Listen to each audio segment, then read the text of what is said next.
Watching the man effortlessly injure the savage green bull python with a single punch, the more powerful experts were amazed. This included one of the strongest, king of the Ui kingdom, Xianxia. It's the Imperial Second Prince. His Imperial Highness Second Prince, Duan Wuhan. Among the first individuals to shout in amazement were the Ui kingdom's ministers and the envoys from the neighboring kingdoms. Duan Wuhan. Huang Xiaolong looked at the stalwart figure on the lake surface. This is the Xiantian Ninth Order warrior, Duan Wuhan? His appearance was of a man in his 30s, with chiseled, sharp features that looked as if they had been carved out with a knife, giving off a cold and invisible pressure to those around him. Duan Wuhan did not exude any aura intentionally, but Huang Xiaolong, who was standing 1,000 meters away, still felt the pressure coming from Duan Wuhan. This pressure was accompanied by a kind of momentum that could pierce a hole in the sky. The feeling Duan Wuhan gave off as he stood there was akin to a terrifying, magnificent treasure sword that would unsheath from its scabbard at any moment. Before the shocked eyes of everyone present, Duan Wuhan stood in the air with his hands at his back as he looked at the savage green bull python in the lake below. Evil beast, I'm giving you two choices. 1. Become my spirit pet mount, or 2. Die by my hand. The savage green bull python's enormous head emerged from the waters, its eyes glowering furiously at Duan Wuhan as it spoke in the human language. Wanting me to be your pet mount? Damn humans. Stop dreaming. Its entire body left the water and floated up into the air above the Enlightenment Lake. The two claws beneath the savage green bull python's belly were the size of small hills. One could imagine how massive the rest of its body was. When it was floating above the Enlightenment Lake, the waters of the lake inexplicably whirled up like a tornado, winding around the savage green bull python's body. Huang Xiaolong noticed that ever since the water from the lake flew up, wrapping around the savage green bull python, it was actually absorbed by the savage green bull python. As more and more water was absorbed into its body, a layer of thick water armor emerged on top of its skin. At the same time, the wound on its belly caused by Duan Wuhan healed rapidly right in front of everyone's eyes. Even when he saw the savage green bull python's injury healing, Duan Wuhan portrayed a nonchalant attitude. Toppling mountain, flipping seas.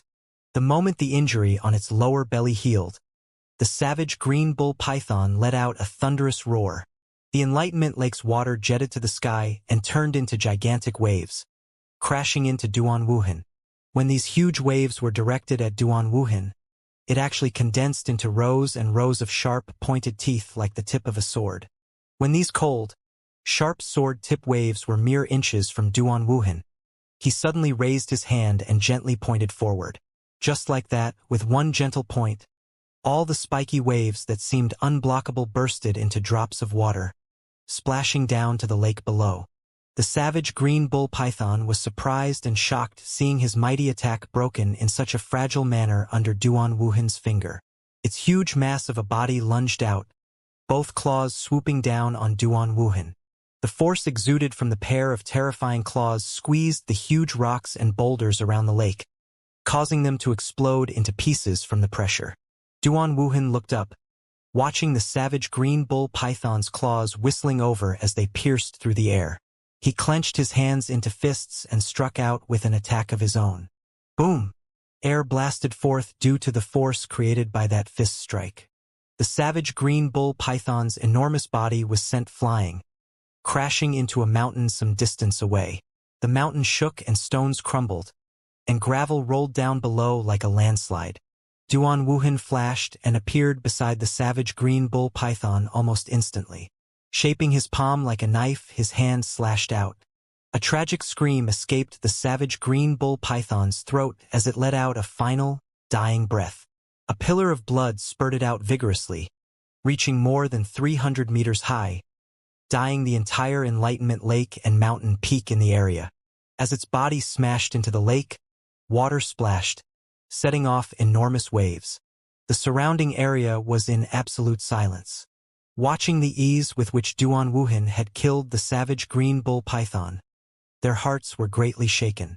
That was a true Xiantian-level spirit beast. A Xiantian-level spirit beast actually died in front of them in such a trivial manner. A Xiantian-level spirit beast was synonymous with disaster and terror in their eyes. At least, that was the impression they had been given. After killing the savage green bull python, a suction force sprung from Duan Wuhan's hand and a glistening beast core was seen falling into his palm. The demonic chi from Xiantian-level spirit beasts is a precious treasure for cultivators. Not only could it be refined into a pill to enhance one's cultivation, there were many other purposes for it too. Putting the spirit beast core into his spatial ring, Duan Wuhan's silhouette dove into the water with a flash, splitting the waters of the Enlightenment Lake, disappearing from view in the bottom of the lake. When Duan Wuhan disappeared, the top of the lake returned to its mirror-like calm surface. The surrounding experts were immersed in their own schemes and desires.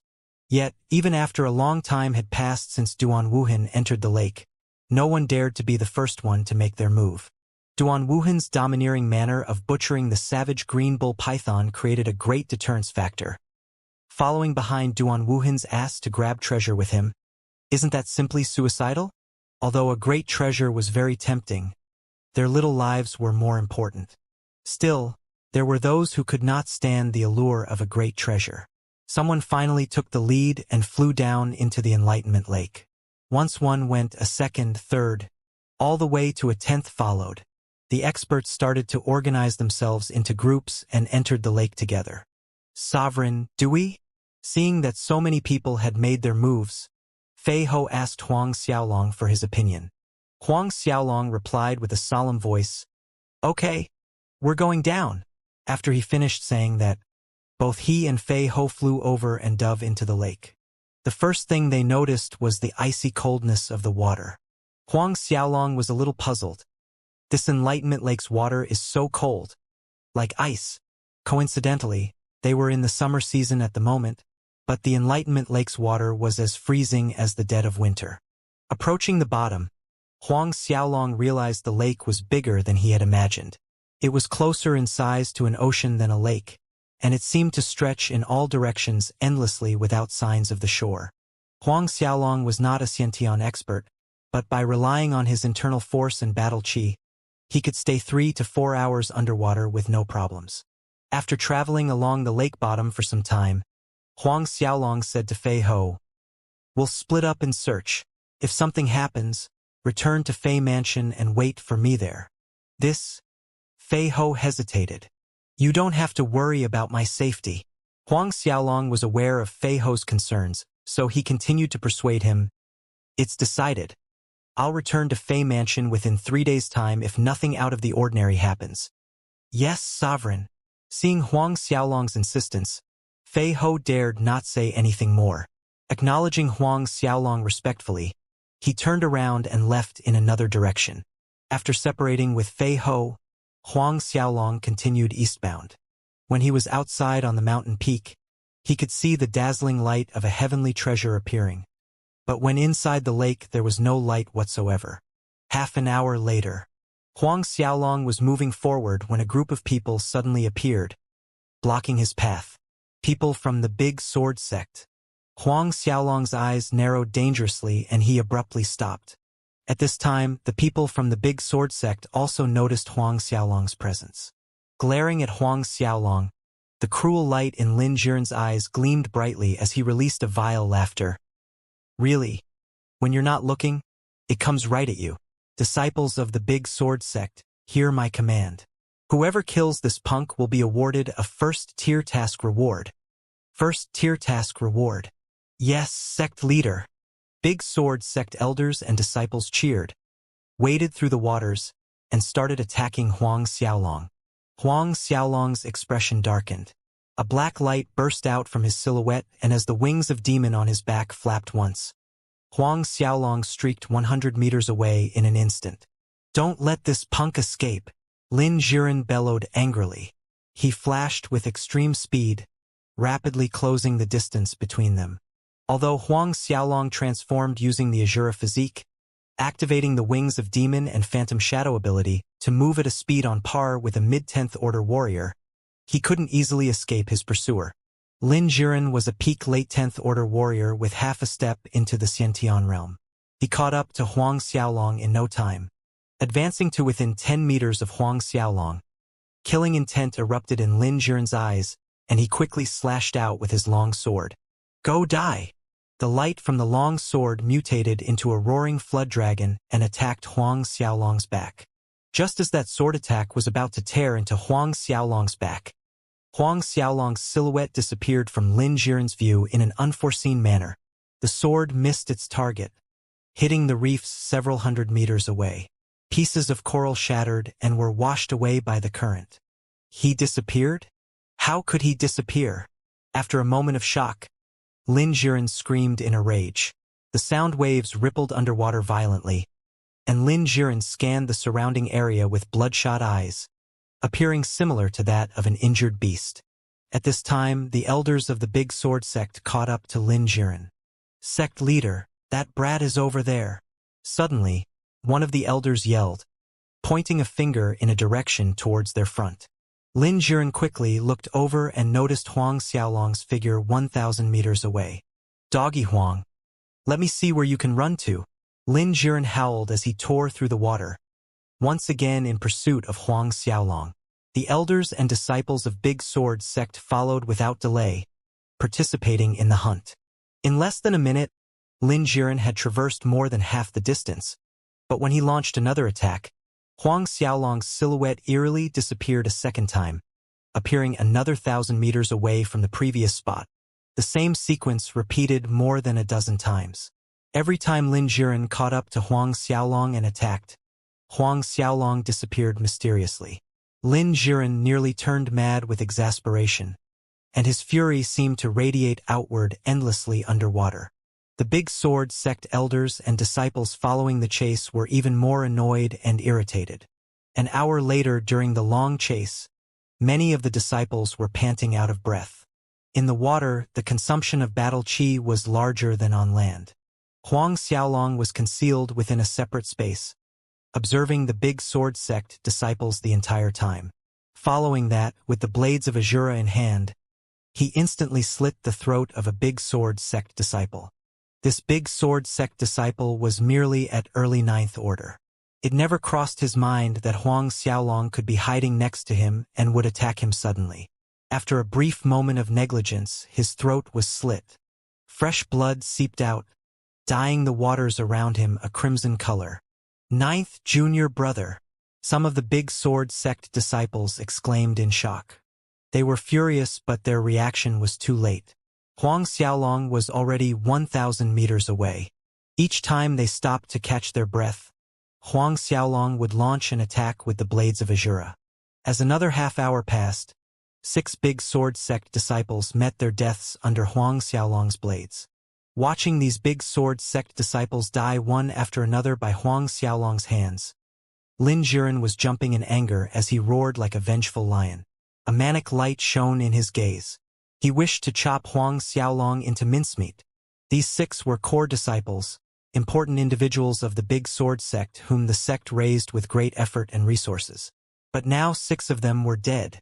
Lin Jiren's heart was bleeding while thinking of the loss. Another 2 hours passed. Huang Xiaolong sat cross-legged in a cave hidden among reefs at the bottom of the Enlightenment Lake, triggering his instant recovery ability. Within seconds, all his depleted battle chi was completely restored. He had successfully killed 8 Big Sword sect disciples and escaped Lin Jiren's dogged pursuit. Fortunately, that old fellow Yu Chun was not in that group. If he was, Huang Xiaolong would have met a miserable end. Before a Xiantian Second Order, even if he could conceal himself within a pocket space, he wouldn't be able to flee or hide from Yu Chun. However, if this goes on, I will have no choice but to return to land in an hour or so. Huang Xiaolong was muttered to himself. From the time they entered the lake, more than 2 hours had passed. In another hour or so, Huang Xiaolong would need to return to the surface for air. I wonder how Fei Ho is faring. In the past 2 hours, ignoring the heavenly treasure itself, not even a fart could be found. What irritated Huang Xiaolong the most was the lack of response from the Linglong Treasure Pagoda. Could it be that the heavenly treasure was already subdued by someone else? Huang Xiaolong's brows creased into a furrow. It was said that heavenly treasures placed in the top 10 rankings could only be subdued by people who had a grade 13 martial spirit and above. Perhaps? A name appeared in Huang Xiaolong's mind, Duan Wuhan. Only Duan Wuhan had the highest probability of possessing a martial spirit at grade 13 and above. Thinking of the possibility, Huang Xiaolong's heart sank. If it was as he surmised, his plan of breaking through the Xiantian realm within 3 years' time would be forfeit. Thinking one step further, if Duan Wuhan really got his hands on the Enlightenment Lake heavenly treasure, he could enter the Duanren Institute after returning to Duanren Empire, then search for and subdue the 4th-ranked Absolute Soul Pearl. After refining it, that would be yet another heavenly treasure in his grasp. If things happened as Huang Xiaolong speculated, it would be troublesome for him. However, as he was thinking of the sequence of events, the Linglong treasure pagoda inside Huang Xiaolong's body shook once. This is... Huang Xiaolong almost jumped with joy. He quickly stood up and hurried in the direction he just sensed. A short while later, Huang Xiaolong stopped at a certain spot. According to what he sensed earlier, it should be right around there. Huang Xiaolong looked around carefully at the surroundings. In the end, his eyes fell upon a mountain not far away. He moved closer and then halted before the mountain wall. The mountain was roughly 20 meters wide, and there were carvings etched into the wall's surface. Huang Xiaolong studied them one by one and was surprised to find that these carvings depicted scenes of an ancient war. In that war, the participants had strange physical characteristics, and there were even races with 2, 4, and even 6 wings fighting and killing. Giving the carvings on the wall a once-over, Huang Xiaolong's attention finally focused on a brilliant golden circle carved above the battle scenes.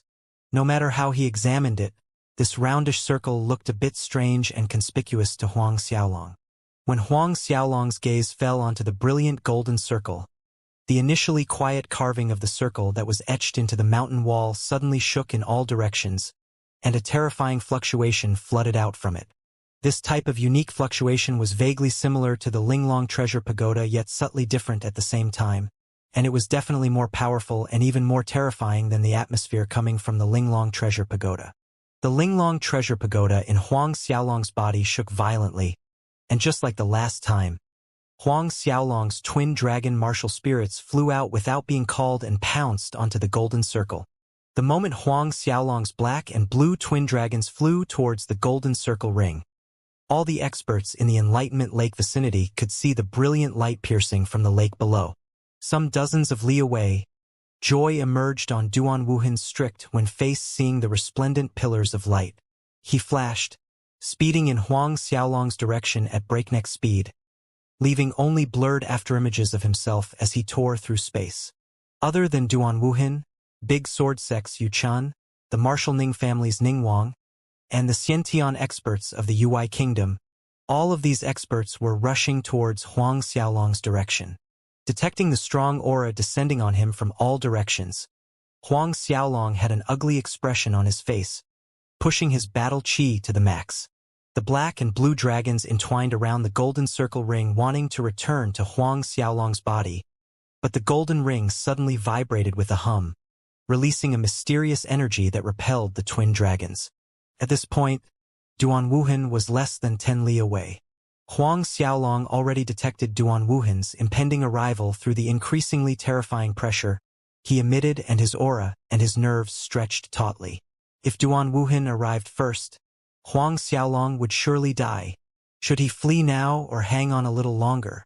If he left now, he could probably escape but would end up leaving the heavenly treasure behind. Duan Wuhan might not have time to chase after him, but if he continued to refine the golden ring, Duan Wuhan might arrive during the process, or worse, just when he finished refining the treasure. What to do? What should he do? Huang Xiaolong was nervous, conflicted, and unwilling. While Huang Xiaolong was busy contemplating, the twin dragons who were previously shaken off became angered, and their heads tilted and roared as bright lights burst out from their bodies. The oppressive might of a primordial divine dragon enchanted their bodies, and once again, they entwined around the golden circle, causing the golden ring to emit strange cries and shine brightly as it struggled. However, this time it failed to shake off the twin dragons. Both the black and blue dragons wound around it firmly and returned to Huang Xiaolong's body, dragging the golden ring along as a prisoner. When the golden ring disappeared into Huang Xiaolong's body, the area around Huang Xiaolong darkened, revealing a black hole. An immense suction force exploded out from the black hole, swallowing Huang Xiaolong inside. The black hole shrunk and vanished like it was never there. Right when the black hole vanished, a silhouette shot towards it at breakneck speed. Minus this new arrival was naturally Duan Wuhan. Watching the black hole vanishing right before his eyes, an enormous suction force suddenly burst out of his palm. It seemed like it could absorb a part of heaven and earth. He nearly ripped Huang Xiaolong out from the black hole. A shocking pressure gushed out from the black hole at this time, cutting off Duan Wuhan's suction force and indirectly saving Huang Xiaolong's life. Duan Wuhan staggered a step back from being rebuffed by the black hole. His face distorted due to outrage, and he let out a roar at the top of his lungs. With an angry swing of his hands, the surrounding area's rocks, reefs, seaweed, fish, and everything else exploded into pieces. Damn! So close. So close. Just one step. The heavenly treasure was taken by someone else, and it disappeared right in front of his eyes. Regardless of how well his demeanor and upbringing was, he could not help but spit out foul curses. That was a heavenly treasure. He made every effort to plead with his imperial father to use the saint-level spacetime artifact so that he could make it in time from the Duanren Empire, consuming more than 100,000 spirit dan. Thinking of the 100,000 spirit dan that were wasted, Duan Wuhan could not contain his anger and disappointment. He did not even know what the heavenly treasure looked like. At this time, a sect patriarch of a prominent sect in the Baolong Kingdom arrived on the scene and was shocked seeing Duan Wuhan's presence. As he concluded something, he walked up to Duan Wuhan in a flattering manner, saying, "Congratulations to His Imperial Highness Second Prince for acquiring the great treasure. Imperial Highness Second Prince's prestige will resound throughout the world." Yet Duan Wuhan turned around and glared at him. Killing intent glinted and disappeared in his eyes too quickly before the sect patriarch could detect it. He faced Duan Wuhan with confusion on his face, and it was then that Duan Wuhan's fist abruptly attacked. The fist punctured the unlucky sect patriarch's chest and exited through his back. Duan Wuhan's entire arm punctured through the hole. The sect patriarch cast his vision downward, staring blankly at the huge hole in his chest, and a finger lifted to point at Duan Wuhan as his body washed away with the undercurrent. Up to the moment of his death, the sect patriarch didn't know why Duan Wuhan wanted to kill him.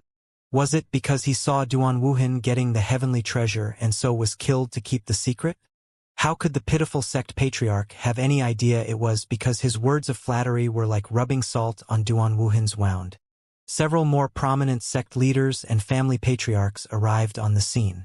Seeing Duan Wuhan kill a prominent sect patriarch with just a punch, their hearts jumped with fright. Each person was filled with terror as they turned around to flee.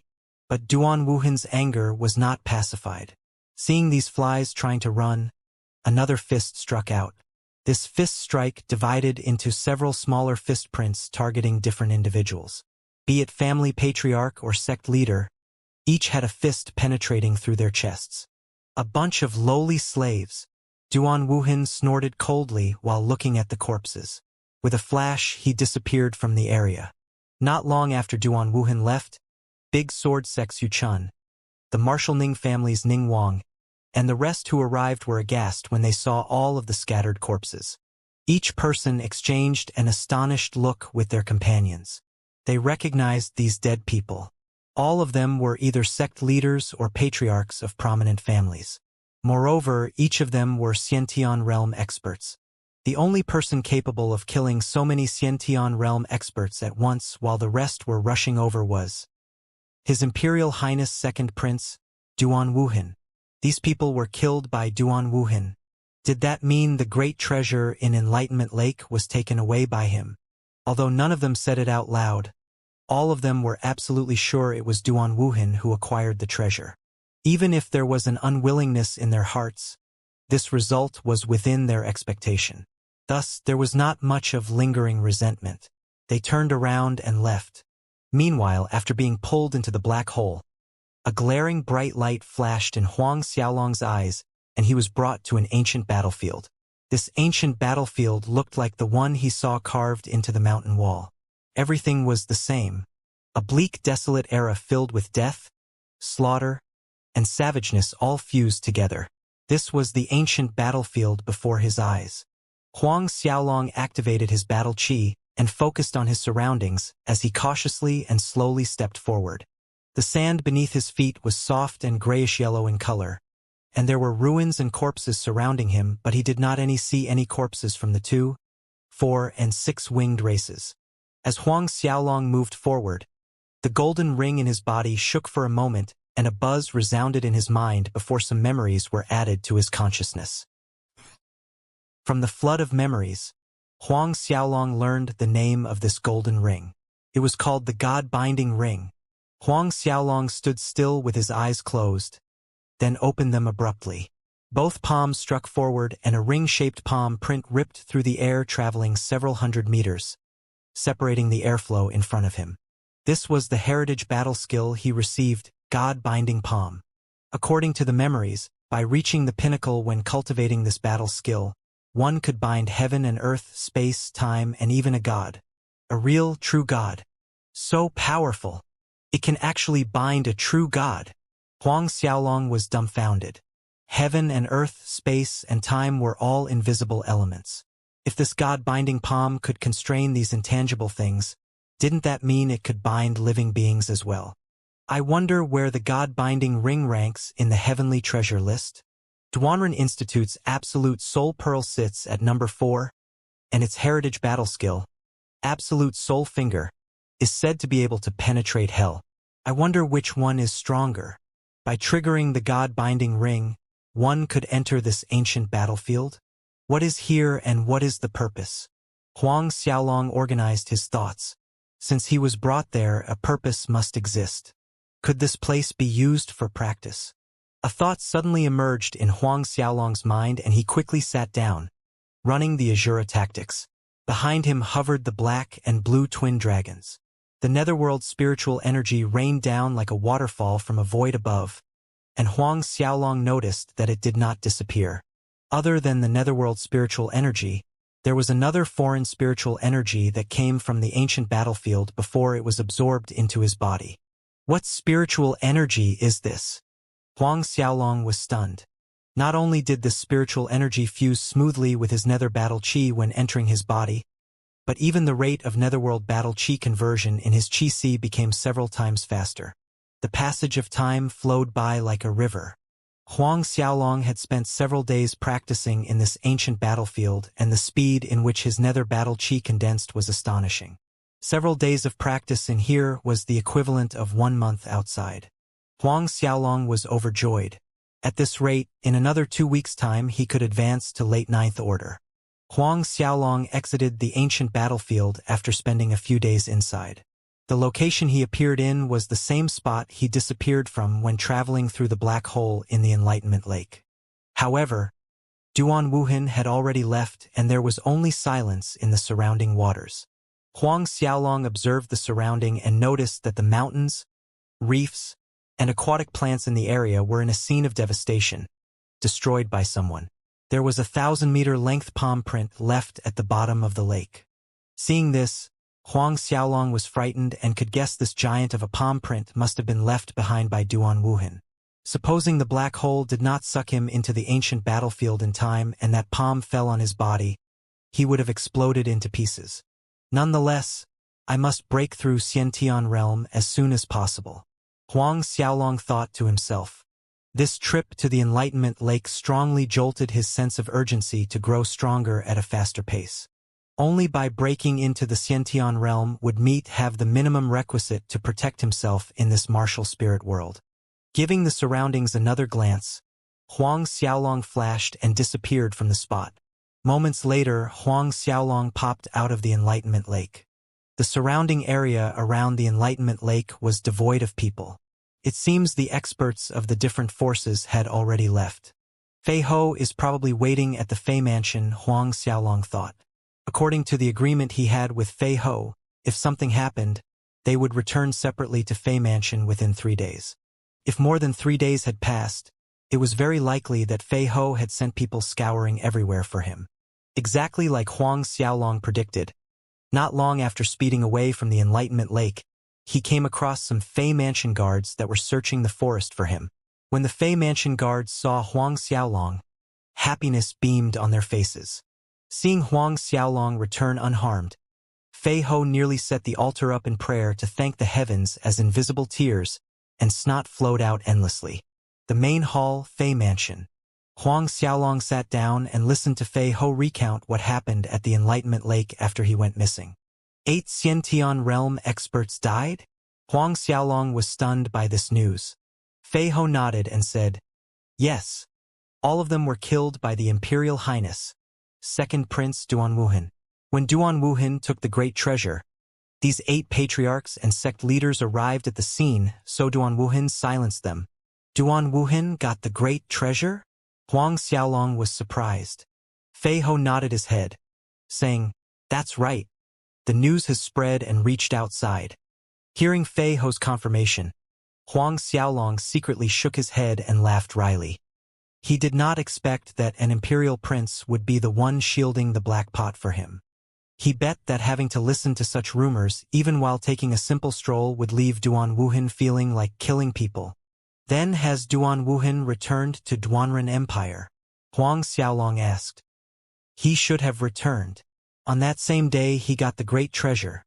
The Duanren Empire's space artifact flew to the sky and disappeared. Fei Ho answered, and then added, "The army stationed at the Enlightenment Lake suffered an immense loss. I heard there were about 70 to 80,000 Ui Kingdom soldiers that were killed in the midst of conflict. The Ui Kingdom was one of the strongest kingdoms under Duanren Empire's mandate. A loss of 80,000 soldiers for the Ui Kingdom was not small, but it wouldn't hurt its core force." Subsequently, Fei Ho reported the actions of the Big Sword sect and the Marshal Ning family during the past few days. When Fei Ho mentioned the Big Sword sect losing 8 core disciples, Huang Xiaolong grinned and credited himself with the job. "I killed them." Fei Ho was surprised for a second. "They were killed by Sovereign?" Then he chuckled. "I was wondering who it was. So the 8 Big Sword sect core disciples were done in by Sovereign. Yu Chun. That old fellow must be jumping with rage knowing this. Still, we need to be careful of him." Huang Xiaolong nodded in agreement. A while later, Fei Ho left the main hall. Huang Xiaolong did not clarify that the treasure was in his hands and not Duan Wuhan's, for it was unnecessary and not due to feelings of distrust towards Fei Ho. Moreover, Fei Ho's knowledge of heavenly treasures was limited and he wouldn't know where the God-binding ring stands on the list or its usage for that matter. After Fei Ho retreated from the main hall, Huang Xiaolong returned to his courtyard, then triggered the God-binding ring and entered the ancient battlefield. The most crucial thing right now was to break through to the late Ninth Order, and Huang Xiaolong decided to return to the Luotong Kingdom after he advances successfully. In the ancient battlefield, Huang Xiaolong summoned the Linglong Treasure Pagoda, took out a fire dragon pearl, and sat cross-legged to practice. Running the Azura tactics, he absorbed the spiritual energy that came from the ancient battlefield. The last time he practiced here, Huang Xiaolong detected an indistinct carnage chi that proved beneficial to his cultivation, as well as sharpening his soul and will. 12 days passed. Almost 20 days had passed since the birth of the great treasure in the Enlightenment Lake, and the storm brought about by its emergence had gradually subsided. Although it was still talked about, it didn't receive the level of attention it had before. For 12 days, Huang Xiaolong stayed inside the ancient battlefield and practiced, finally advancing to late Ninth Order. Only then did Huang Xiaolong exit the ancient battlefield. Next, Huang Xiaolong and Fei Ho made their way out of the Luotong Kingdom, choosing the same way they arrived through the Silvermoon Forest. Both of them killed demonic beasts and further trained along the way.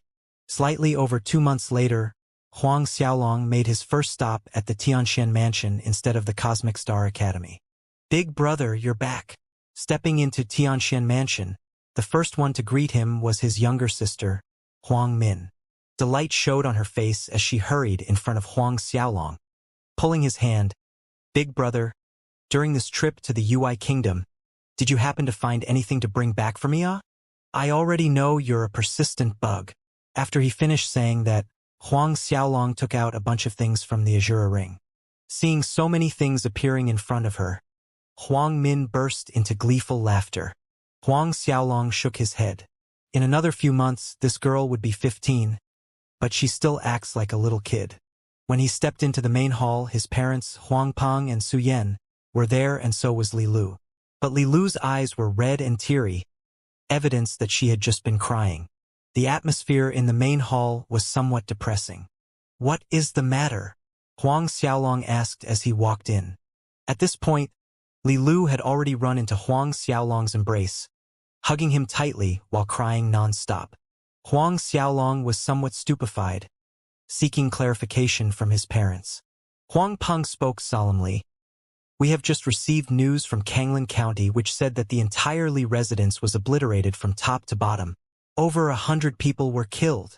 Shocked. Huang Xiaolong was utterly shocked when hearing this. The Li residence was obliterated from top to bottom? Does that mean Li Lu's father, Li Chang, and her grandfather, Lu Mu, were also dead? It's okay. Don't cry anymore. Huang Xiaolong patted Li Lu's back gently, comforting her in a soft voice. Li Lu cried for a while in Huang Xiaolong's embrace before her hands let go.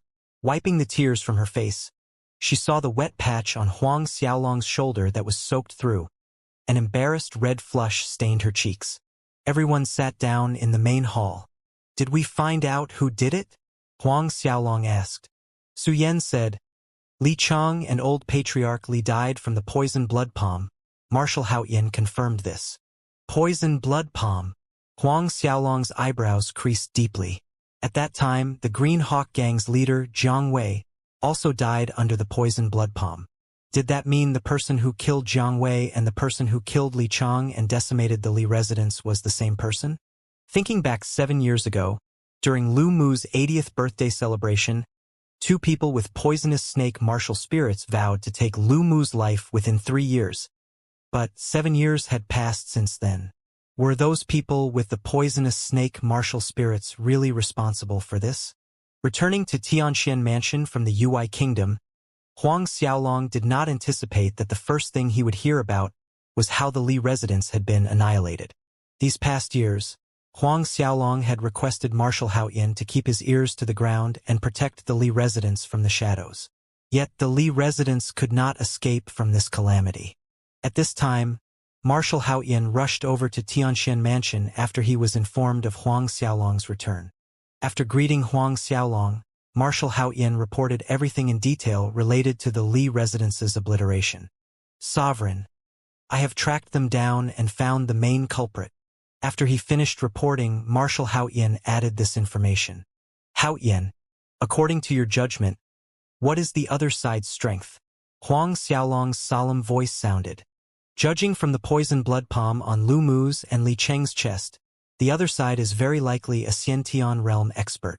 Marshal Haoyan spoke with a serious expression on his face. A Xiantian realm expert. Huang Xiaolong frowned. That year, the culprit who killed Green Hawk Gang leader Jiang Wei was only a peak late 10th Order warrior.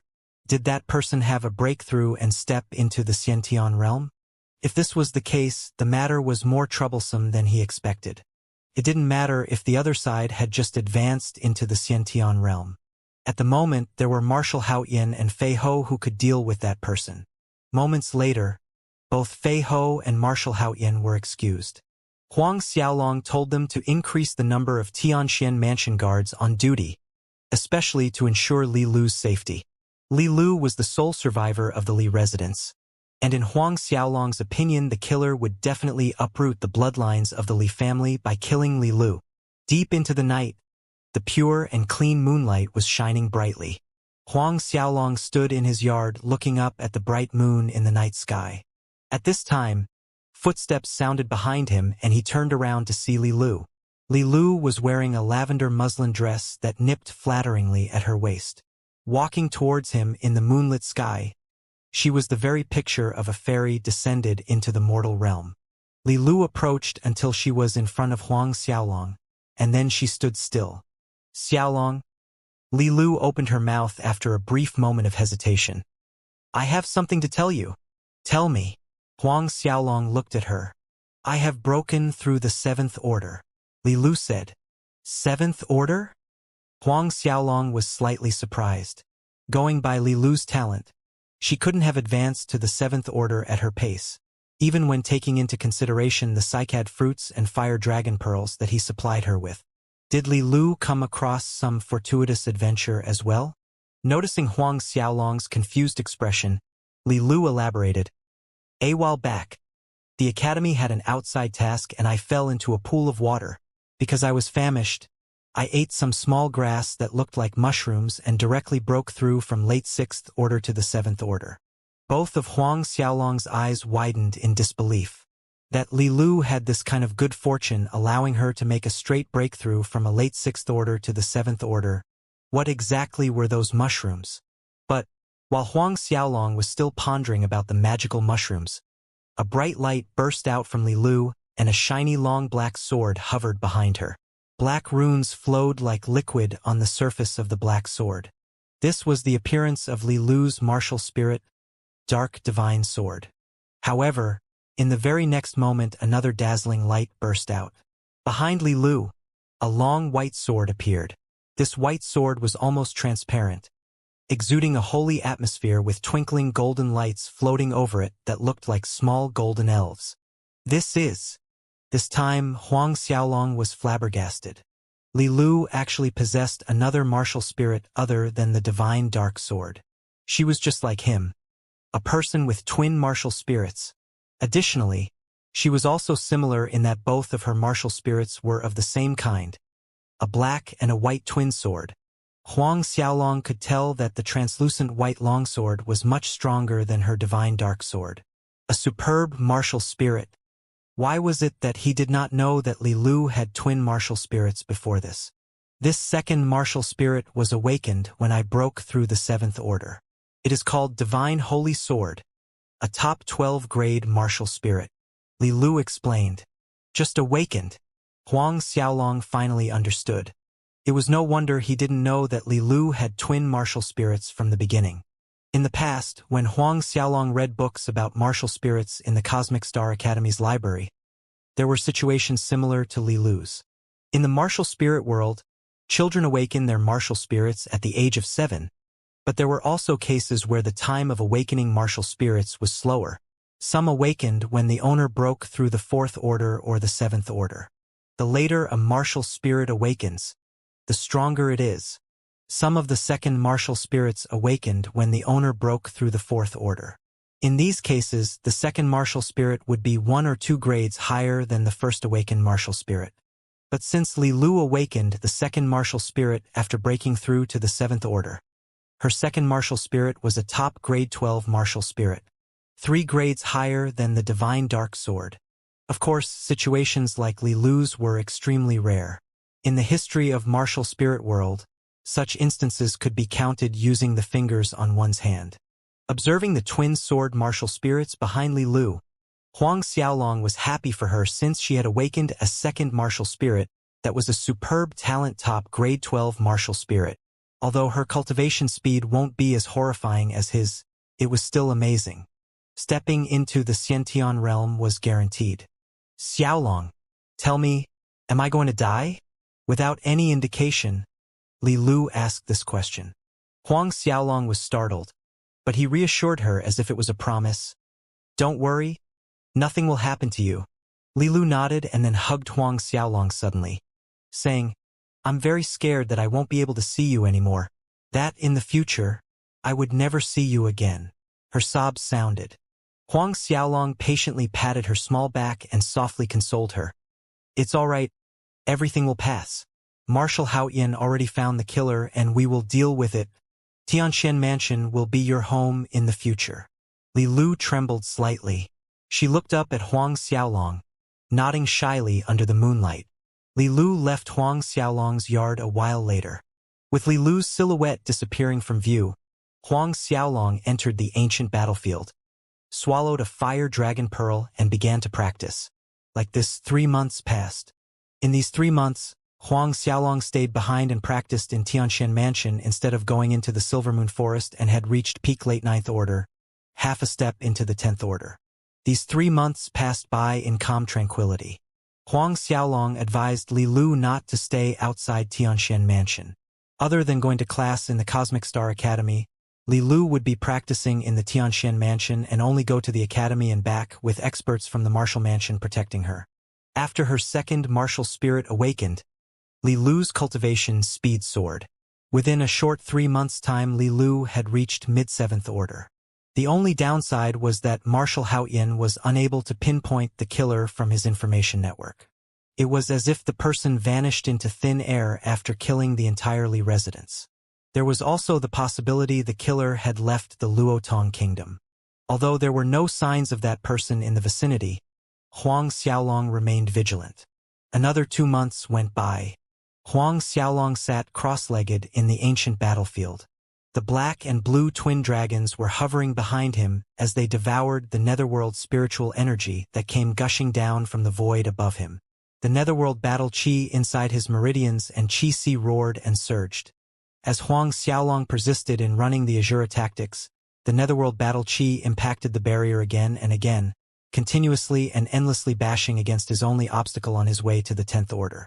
It was significantly much harder than breaking through the 9th Order barrier. With battle chi continuing to crash against the barrier, the sharp pain that resulted was like having thousands of sharp needles pierce his internal organs all at once. It was nearly unbearable. Huang Xiaolong endured the waves of acute pain that came from attacking the 10th Order barrier, and by persevering he continued to run Azura tactics while absorbing spiritual energy from the ancient battlefield. A coruscating light flickered endlessly from Huang Xiaolong's body. The netherworld battle chi in his meridians and chi si were surging in a frenzied manner. Even though Huang Xiaolong made every effort to control them, he was unsuccessful. Excruciating pain hit him like strong waves across the shore. From experiences gained with his previous breakthroughs, Huang Xiaolong knew that he was close to success, so there was no way he could give up at this stage. If he failed on the first try, there would be a smaller chance during the second attempt to break through to the 10th Order, and it would be much harder. The third and fourth attempt barely had any chances of success anymore. Due to the pain, Huang Xiaolong had a film of sweat on his forehead. Time passed slowly this way when suddenly, Huang Xiaolong shuddered within, like a new life puncturing the shell and coming into the world. The netherworld battle chi in his meridians cheered, breaking free of their shackles to enter the meridian's route of the 10th Order. The 10th Order's barrier finally crumbled. Huang Xiaolong was ecstatic.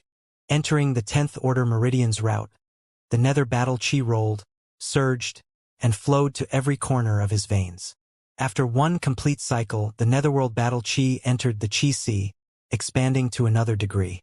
The black and blue twin dragons hovering behind him grew bigger, becoming more real and corporeal. They were no longer vague shadows.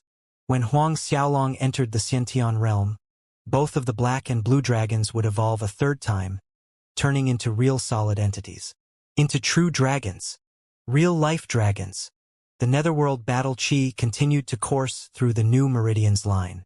Huang Xiaolong finally stopped running Azura tactics after 3 complete turns, then opened his eyes. I'm a 10th Order warrior now. Huang Xiaolong breathed out some turbid chi. By simply relying on the toughness of his physique, combined with the blades of Azura, the Azura sword skill, and his martial spirit's ability, and even without a soul transformation, Huang Xiaolong was confident he could kill the average peak late 10th Order warrior. If he soul transformed, he would definitely be invincible beneath the Xiantian realm. Repressing the excitement in his heart, Huang Xiaolong walked out of his courtyard.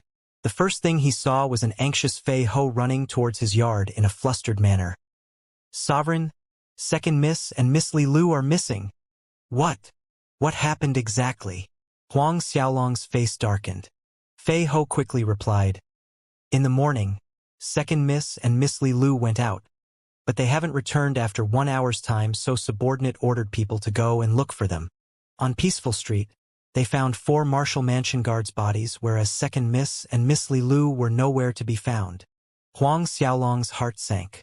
The 4 guards Marshal Haoyan sent to protect Li Lu and Huang Min were all 10th Order warriors. To be capable of killing 4 10th Order guards without alerting anyone. Only a Xiantian realm expert could achieve that. How did the 4 guards die? Huang Xiaolong asked.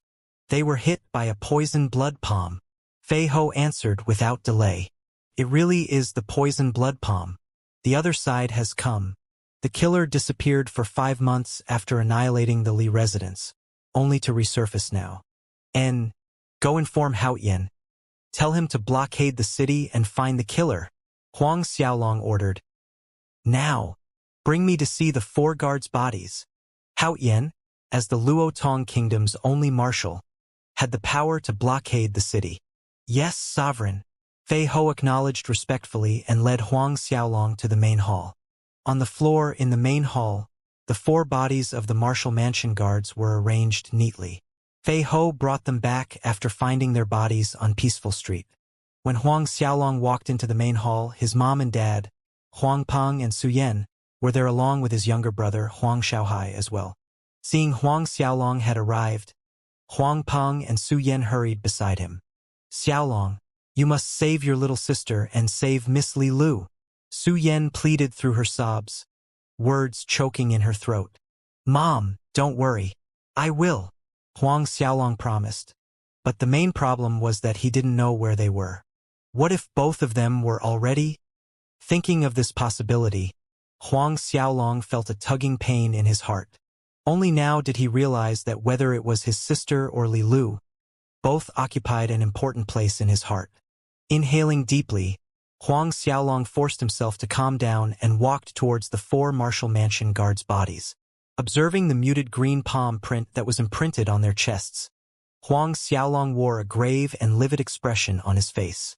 The other side daring to do this meant that they were simply not putting Tianxian Mansion and the Martial Mansion in their eyes. If he found them, Huang Xiaolong will have that person pay a very, very miserable price for this. By this time, Marshal Hao Yin had rushed over from the Martial Mansion after getting the news. Huang Xiaolong looked at Marshal Hao Yin and Fei Ho both, saying, Go, we're going to Peaceful Street now. Yes, young lord. Huang Xiaolong led Marshal Hao Yin, Fei Ho, and the rest out from Tianxian Mansion and sped towards Peaceful Street. When Huang Peng and Su Yan wanted to follow him, he told them wait at Tianxian Mansion in order to avoid any unforeseen incidents from happening. A short while later, Huang Xiaolong and the group of people arrived on the scene Peaceful Street. Upon arrival, they could see several puddles of blood on the ground. However, it had dried up a little. Huang Xiaolong closed his eyes and stood in silence, sensing his surroundings. Then, from a certain direction, Huang Xiaolong caught a trace of his little sister, Huang Min's, and Li Lu's sense. Everyone has a scent unique only to them. Since he broke through to 7th Order and the Twin Dragon martial spirits evolved the second time, his sense of smell has been greatly heightened. Moments later, Huang Xiaolong opened his eyes and looked towards a certain direction and disappeared in a flash as he moved that way. Sprinting towards the south side of the royal city, Marshal Hao Yin, Fei Ho, and the rest felt something was strange. But no one dallied as they quickly followed behind Huang Xiaolong. Rushing towards the south section, Huang Xiaolong did not conceal his strength. His speed shocked Marshal Hao Yin, Fei Ho, and everyone behind him. Marshal Hao Yin and Fei Ho secretly exchanged a look between them. Sovereign, he already broke through to the 10th Order. 10th Order. It hasn't been that long since Sovereign broke through into the 9th Order. Not even a year has passed. Leaping to the 10th Order in one fell swoop. What cultivation level was this? Marshal Hao Yin and Fei Ho shuddered thinking of this. If Marshal Hao Yin and Fei Ho had that kind of reaction, the Martial Mansion guards and Tianxian Mansion guards were dumbstruck as they stared at Huang Xiaolong's back. Speeding towards the south, they soon left the Luotong royal city behind. More than an hour later, they came before a mountainous area. Everyone split up and search. Huang Xiaolong turned back and issued an order. Yes, young lord. Everyone replied and split up, heading to search in different areas. After a moment, in the distant mountain forest, one of the guards exclaimed in surprise, Young lord, the second miss is here. Hearing this, Huang Xiaolong and the rest of the guards sprinted towards that forest area. Huang Xiaolong saw Huang Min there, Someone used some method to bind his little sister to that spot since she was clearly unable to move. But there was no sign of Li Lu. Seeing it was Huang Xiaolong and the Tianxian mansion guards, surprise showed in Huang Min's eyes, followed by anxiousness. But she was unable to move or speak. Huang Xiaolong hastened to his little sister's side. Coming to a stand in front of his younger sister, Huang Min, Huang Xiaolong checked her condition, which resulted in a deep frown on his brows. Relying on his judgment, he could not see through what kind of method was used to immobilize his little sister in this spot. It wasn't due to acupuncture points. As far as he could tell, in the entire martial spirit world, only he knew of this acupuncture point method. Marshal Haoyan and Fei Ho also walked up to check Huang Min's condition, and they had the same expression as Huang Xiaolong. Evidently, they too were unsure of the solution. Just when Huang Xiaolong's anxiety was about to burn his eyebrows, the fixed Huang Min suddenly softened and could move again. "Big brother!" Huang Min cried out. Huang Xiaolong was surprised and quickly helped her up. "Little girl, how do you feel?" Huang Min shook her head. "I'm fine." Huang Min speedily told Huang Xiaolong.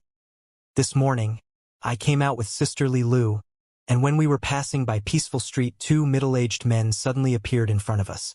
After killing the 4 Marshal Mansion's guards, they took us away. They brought us here after leaving the royal city." Huang Min paused to catch her breath. Huang Xiaolong did not rush her, waiting patiently for her to continue. Huang Min continued. "When we reached this place, the two of them interrogated Sister Li Lu, asking where some mountain and sea manuscript is. Sister Li Lu said she didn't know, crying and saying that she would kill them to avenge her elder brother, father, and grandfather. The 2 men became angry and they wanted to kill us. Everyone present listened attentively. When the 2 men were about to kill us, a beautiful woman suddenly appeared, and with a flick of her long sleeve the 2 men were repelled." Huang Min continued. "The 2 men weren't her opponent and wanted to run away, so the beautiful woman did not kill them. In the end, that woman took Sister Li Lu away." "She took Li Lu away?" Huang Xiaolong was shocked. "Yes, that beautiful woman said she has been searching for a successor for a few hundred years, and Sister Li Lu's talent was most suitable to carry on her legacy.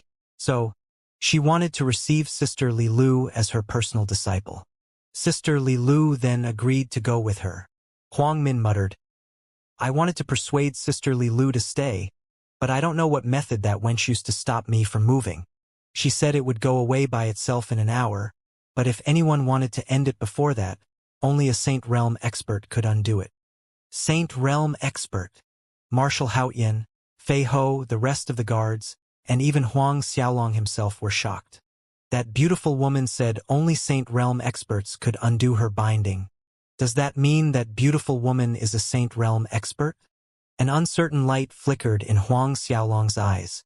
However, he was happy for Li Lu having the opportunity to become the disciple of a Saint Realm expert, and that Li Lu was willing to go with her voluntarily, accepting her as her master so that she could learn the beautiful woman's cultivation technique and battle skill in order to exact revenge. Did that beautiful woman say where she is bringing Li Lu? A while later, Huang Xiaolong asked, his voice sounding solemn. "She said that if we want to find Li Lu, we have to go to Deity's Templar." Huang Min answered. "Deity's Templar?" Huang Xiaolong was puzzled. He turned towards Marshal Haoyan and Fei Ho, but the 2 of them had the same look of confusion on their faces. Judging from their reactions, both of them didn't know anything about the existence of this Deity's Templar.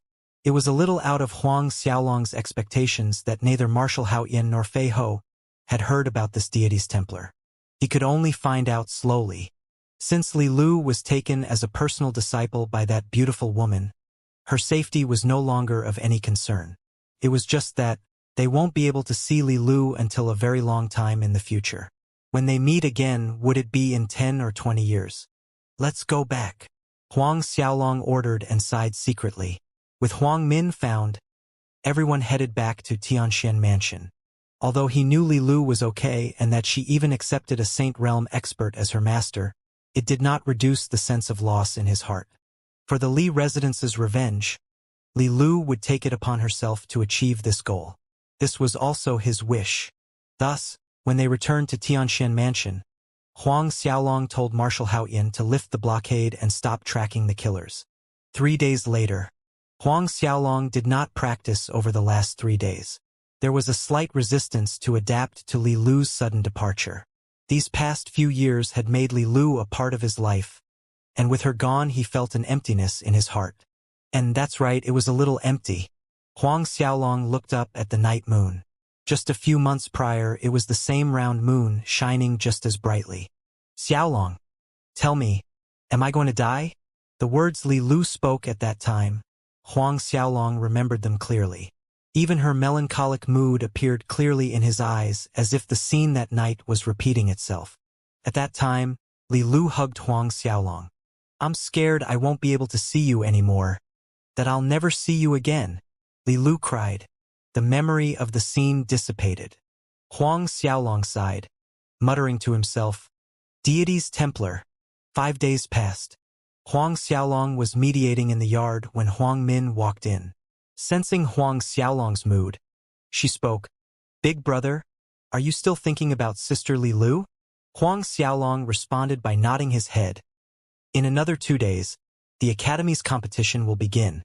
Do you have confidence to get the class first place spot?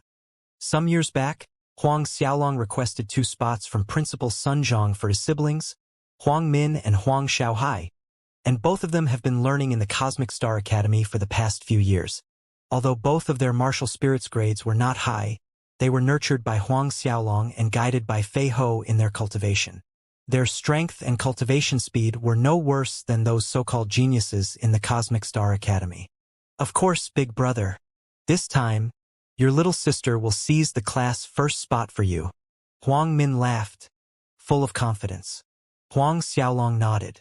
With Huang Min's current strength, to get the class number 1 spot would not be a problem. A while later, Huang Min left Huang Xiaolong's yard.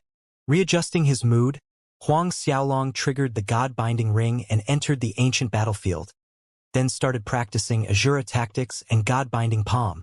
After several months of practice, Huang Xiaolong's comprehension in the God-binding palm battle skill had progressed by leaps and bounds. Another 2 days passed. Huang Xiaolong woke up and headed to the Cosmic Star Academy with his younger siblings. 1 year has passed since he last came. When Huang Xiaolong arrived, it was inevitable that he needed to spend some time talking and guiding the older academy students.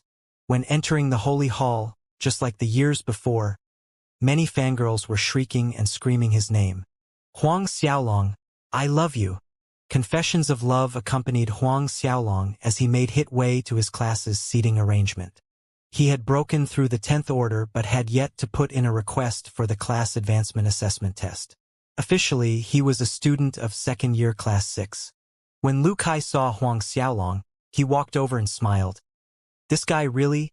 You went missing for a year? And I heard you even went to the UI Kingdom? Huang Xiaolong nodded. I made a trip to the UI Kingdom. Hearing his confirmation, Lu Kai swiftly pulled Huang Xiaolong to the side, inquiring in a whisper with a grin. I heard the women in the UI Kingdom are very beautiful, filled with an otherworldly temperament. Huang Xiaolong was stunned with Lu Kai's line of questioning, and nodded slowly and said, Ah, filled with temperament. Lu Kai's eyes lit up. Then I must find a chance to bring this up with my royal father, so I can follow the special envoys to the UI Kingdom. Huang Xiaolong shook his head helplessly. A while later, Sun Zhang and Xiongchu arrived in the Holy Hall. Like in previous years, after both of them arrived, one of them would speak words of encouragement and explain the rules of the competition before declaring the start of the competition. And the 2 candidates that Chun Ferong recommended for 2nd year class 6 were still Huang Xiaolong and Lu Kai. During last year's annual competition, Lu Kai was a peak late 7th order warrior, and this year this little rascal finally managed to break through to the 8th order. Standing on the stage, Lu Kai called out his Sky Peng martial spirit and soul transformed in the blink of an eye. Without saying a word, an attack of colossal decimate fist struck out at full force towards Huang Xiaolong. Although Lu Kai knew he would lose, as the prince of Luotong Kingdom, Lu Kai still needed to challenge and battle with Huang Xiaolong despite knowing how much stronger Huang Xiaolong was. Otherwise, it would create an adverse effect on the kingdom. Watching Lu Kai's colossal decimate fist coming at him after soul transforming, Huang Xiaolong stood quietly on the stage without moving. Before everyone's dumbstruck eyes, Lu Kai's fist landed on Huang Xiaolong squarely in the chest. Hum! A loud, muffled blast resounded. Lu Kai and the crowd were shocked and bewildered, while everyone around was still in confusion about why Huang Xiaolong neither dodged nor attacked. Lu Kai was shocked to discover his fist felt like it hit against a solid iron wall when it landed on Huang Xiaolong's chest. Huang Xiaolong stood there, immovable like a mountain. This!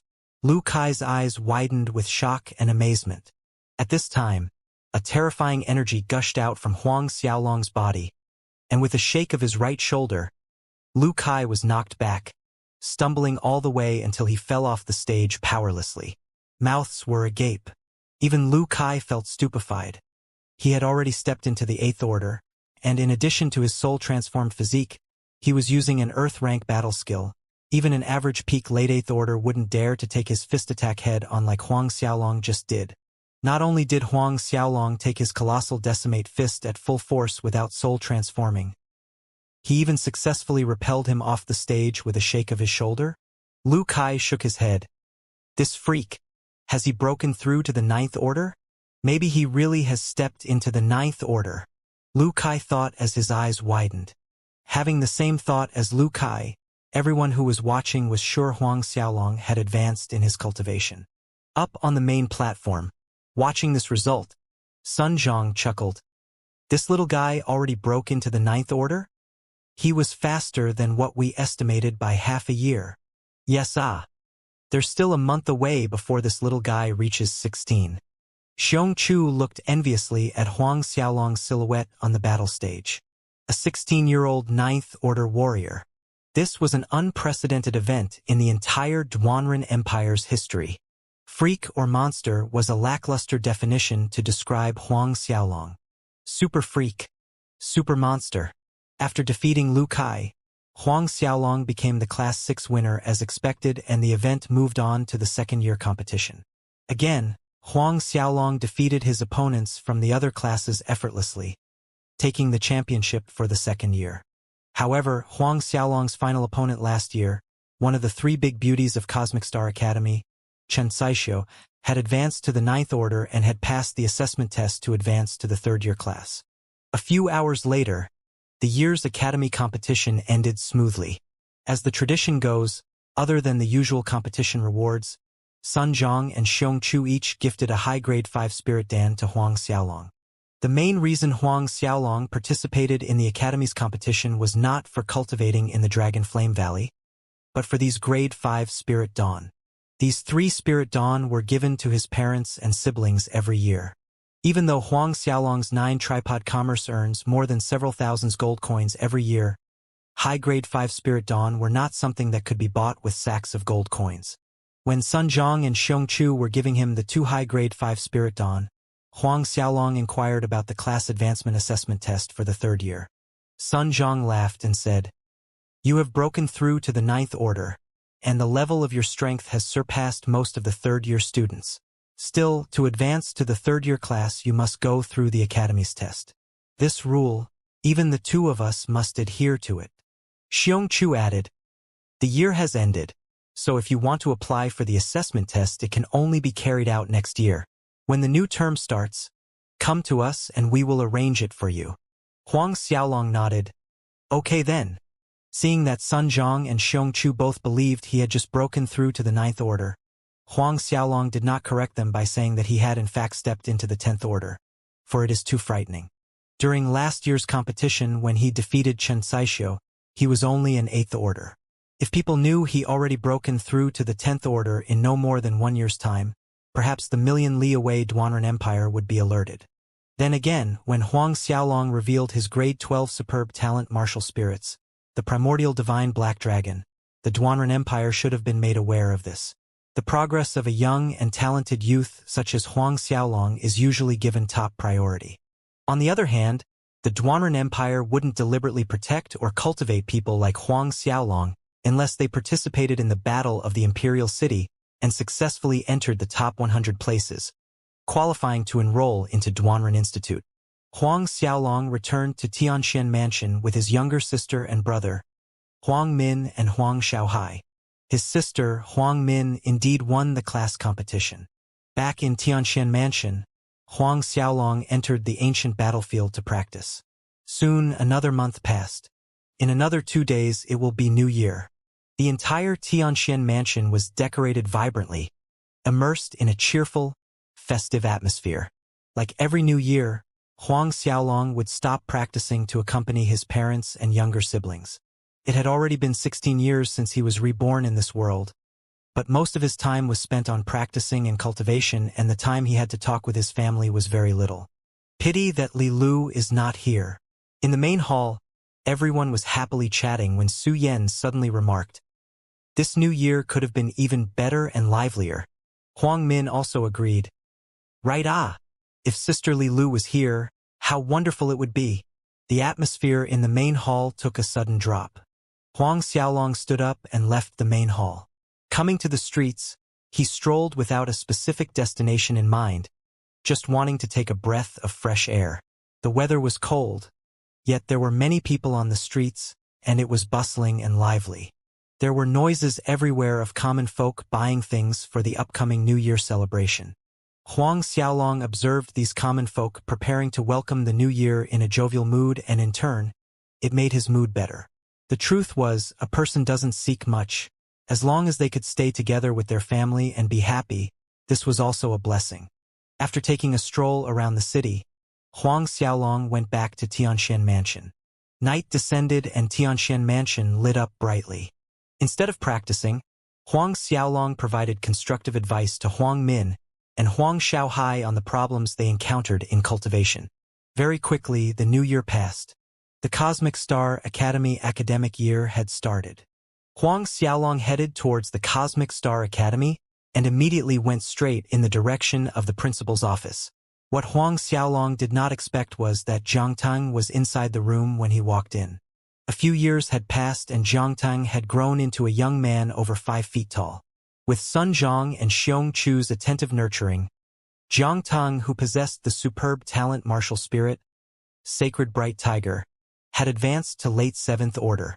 The gap between him and Huang Xiaolong was like heaven and earth. Huang Xiaolong had turned into an existence he could only admire from afar. Obviously, Zhang Tang also did not think he would run into Huang Xiaolong at this time and place because he had actively avoided Huang Xiaolong. Thus, it had been 2 to 3 years since they last met face to face. Say, senior brother Huang. Seeing Huang Xiaolong walk in, Zhang Tang practically jumped out from his seat, stammering out a greeting. Senior brother Huang? Hearing the salutation Zhang Tang called him with, Huang Xiaolong was stunned.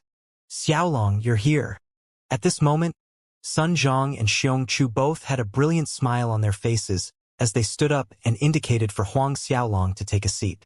After all 4 of them were seated, Xiong Chu smiled and said, "The matter regarding your advancement assessment has been decided. Head towards the southern cliff marsh, kill an iron crocodile, then return with its beast core." Hearing this, Huang Xiaolong nodded. The iron crocodile is a species of crocodile, but its defense and attack strength were much stronger. The average iron crocodile possessed the strength of a 9th order warrior, and even some more powerful ones could reach a 10th order warrior strength. For Huang Xiaolong, this assessment was considered easy. It was just that the southern cliff marsh was a little far away from the Luotong royal city. The southern cliff marsh was in the most southern tip of Luotong Kingdom. Not far from the marshes and just across the Luotong Kingdom's border was the Baolong Kingdom's land where the headquarters of Big Sword Sect was located. Next, Sun Zhang and Xiong Chu highlighted some things Huang Xiaolong needed to pay attention to. Not long after, Huang Xiaolong left the principal's room, returning to Tianxian Mansion to inform his parents that he needed to perform a task at the southern cliff marsh. He left on the same day. This time when going to the southern cliff marsh, Huang Xiaolong did not bring any guards or Fei Ho with him, only the little violet monkey. Almost 5 years had passed. Yet there weren't many changes to the spirit devourer violet monkey from the first day it followed Huang Xiaolong home. Only its hair was much shinier, and its eyes were a piercing shade of ice blue. Overall, only its cute factor had risen. If a person didn't know its origin, the little violet monkey would very likely be treated as a normal pet. The little violet monkey's cultivation level also increased at an amazing speed, comparable to Huang Xiaolong's. 3 months ago, Huang Xiaolong was peak late 9th order and the little violet monkey was at peak late stage 9. However, Huang Xiaolong had recently broken through to the 10th order. Still, according to Huang Xiaolong's estimation, within 2 months' time, the little violet monkey would catch up to him. Experiencing the little violet monkey's terrifying cultivation speed, even Huang Xiaolong had a trace of envy in his heart. One must know that he could only break through to the 10th order so fast because he had superb talent martial spirits, and he was able to refine 2 heavenly treasures, the Linglong Treasure Pagoda along with the more recent acquisition, the God-binding ring. But what about the little violet monkey? From Huang Xiaolong's observation, it seemed as if when its strength increased, it would also trigger a reaction from the energy within its body. By swallowing a beast core, the speed in which it absorbed the demonic energy inside of its body became increasingly faster. After leaving the Luotong royal city, Huang Xiaolong and the little violet monkey, 1 man and 1 monkey, headed straight towards the southern cliff marsh. Although Sun Zhong and Xiong Chu did not place a time limit on the assessment, Huang Xiaolong wanted to complete the 3rd-year class promotion as soon as possible and was unwilling to waste any more time on this than necessary. Initially, Huang Xiaolong did not plan to advance to the 3rd-year class, but he had no choice in the matter because only 3rd years were eligible to compete in the overall academy championship. Huang Xiaolong and the violet little monkey made their way while practicing. With the little violet monkey as a companion, Huang Xiaolong didn't feel bored. 2 months later, Huang Xiaolong came to the top of a mountain cliff. Looking out in front of him, dry sand danced in the air, and he was surrounded by huge mountain cliffs, some reaching more than 300 meters tall. This was the most southern location of Luotong Kingdom's cliffy peaks, and it was called Southern Cliffs. Huang Xiaolong hid his breath and moved forward with the little violet monkey. A while later, they came before a marsh area that stretched endlessly. Huang Xiaolong's destination this time was this place, the Southern Cliffs Marsh. Standing at the edge of the endless marsh, he could feel the dampness in the air, and there were aquatic plants mixing together to create the moldy odor that assailed his nose. Hiding their aura, Huang Xiaolong and the little violet monkey continued to move forward into the marshes. Although Huang Xiaolong and the little violet monkey were quite strong within the marsh, there was always the possibility of some peak late-stage 10 existences. If there was only 1 or 2 of them, Huang Xiaolong wouldn't be afraid, but a swarm of them would be troublesome. As the 2 of them moved deeper into the marsh, their vigilance towards the surrounding area increased. Any movements within the scope of 350 meters didn't escape Huang Xiaolong's eyes. However, after more than an hour, they still hadn't come across a single iron crocodile. The marsh was enveloped in silence. Apart from the random sounds of insects and some unknown beast roars in the distance, there was nothing else. 2 hours later, Huang Xiaolong stopped with a deep frown on his forehead. Continuing like this wasn't a good idea. Iron crocodiles would normally lurk at the bottom of the marsh and rarely come close to the edge or come up to the land, giving no chance for Huang Xiaolong to kill one. Must I go down into the swamp? Huang Xiaolong thought to himself before shaking his head, abandoning the idea. The swamp wasn't normal water. It was thick and sticky, and once he entered the swamp, his strength would be greatly reduced. Moreover, at the bottom, iron crocodiles rest in groups. If he ran into some bad luck and was besieged by a group of crocodiles, it would take a Herculean effort to escape. In the end, Huang Xiaolong waited by the shore with the little violet monkey. They decided to wait for the iron crocodile to swim up or come ashore. 1 day passed. The sky gradually grew dark. Huang Xiaolong looked at the sky and went in search of a place to spend the night with the little violet monkey, ultimately deciding to settle for a nearby cave in the cliff wall. The cave was spacious, extending several square meters. Huang Xiaolong put the fresh kill near the campfire to roast, with the little monkey excitedly drooling as it waited for its meal. The beast meat tasted quite good, and with the snow moon wind and fiery wine from the Azura ring, One man and one monkey gobbled their food till their stomachs bulged. Night slowly gave way to the day. The next morning, Huang Xiaolong and the little monkey walked along the swamp banks in search of their prey. Time flowed and several hours passed, bringing the day closer to noon. Up above, the radiant sun shone clearly, but there wasn't a trace of warmth on Huang Xiaolong's body. In the marsh, the moist dampness actually increased at noon. As Huang Xiaolong continued to walk along the banks, suddenly, his eyes caught sight of something. In the center of the swamp, a muddy black object about 50 to 60 meters long could be seen, similar to a crocodile gliding across the surface of the swamp. An iron crocodile. Huang Xiaolong's eyes lit up. But that iron crocodile was 200 meters away from the shore. Wanting to kill an iron crocodile that was 200 meters away and then return safely to the banks presented quite a challenge. By that point in time, Huang Xiaolong could not take so many things into consideration. In an instant, the blades of Azura appeared in his hand as the wings of demon erupted from his back. With a flash, he was already halfway across the swamp, right above the iron crocodile. In the same instant Huang Xiaolong appeared above it. The iron crocodile seemed to have sensed him, and its big head snapped out of the waters with its jaws stretched wide open. It did not bite into Huang Xiaolong. Instead, it spurted out a green-colored poisonous liquid. Beneath the brilliant horizon, the fountain of poison liquid sparkled in the sunlight, releasing a horrid smell. Seeing this, Huang Xiaolong's body quickly flipped, avoiding the poisonous liquid. Streaks of lightning flashed in the air, and the blades of Azura in his hands slashed out onto the iron crocodile's eyes. It screamed in agony.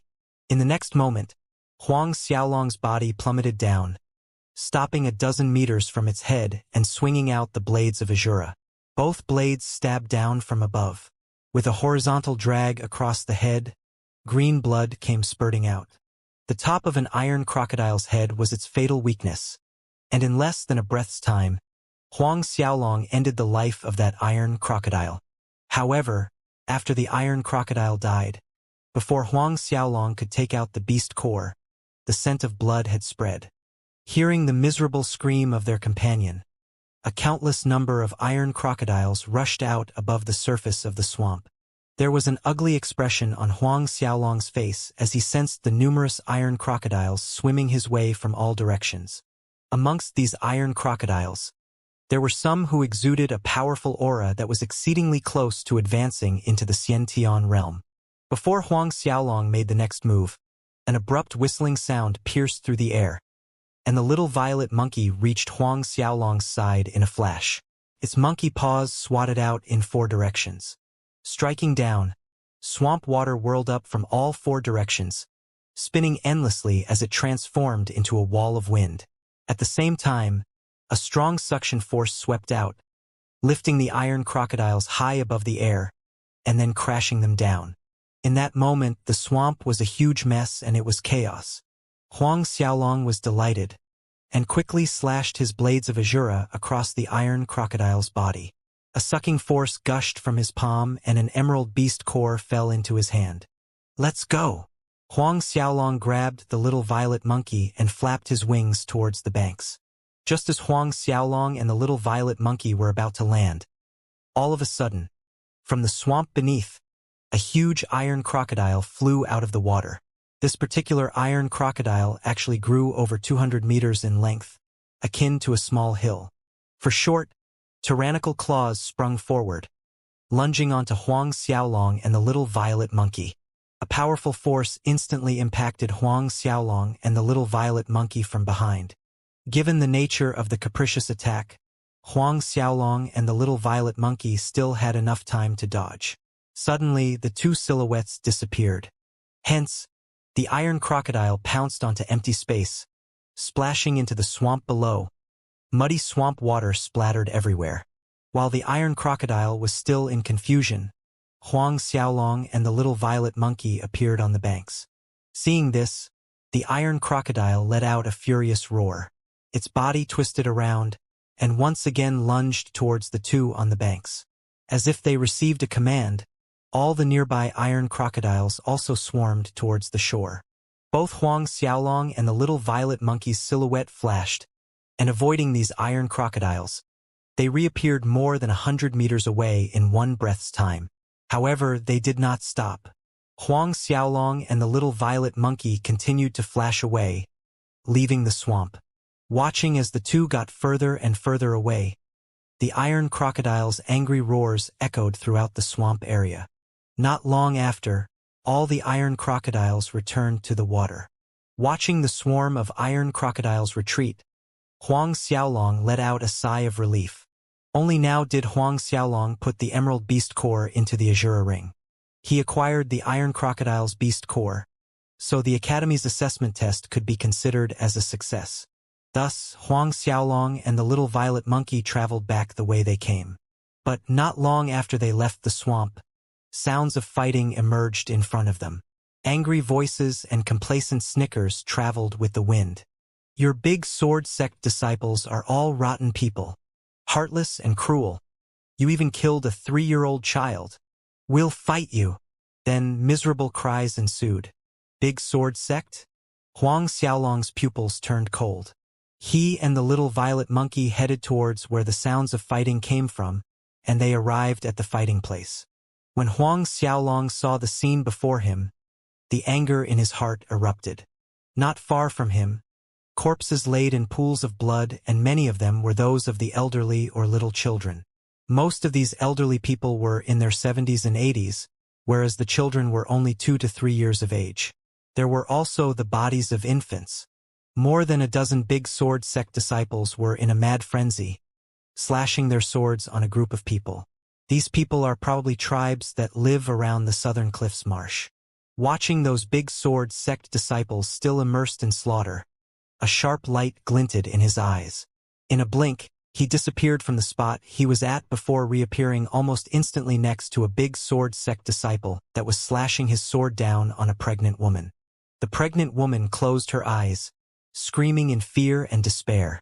However, in the next moment, the pregnant woman heard a scream from the big sword sect disciple instead. Surprised, the pregnant woman opened her eyes cautiously and saw the big sword sect disciple thrown away, and standing in front of her was a young man about 16 to 17 years old. The people around were caught by surprise by the scream of the big sword sect disciple and turned around to look. At this point, the frenzied big sword sect disciples stopped their actions and looked over as well. Punk, are you tired of living? Not only do you dare to nose into our big sword sect's affair, you even killed our disciple, spat a pinched-faced big sword sect disciple coldly as he glared at Huang Xiaolong.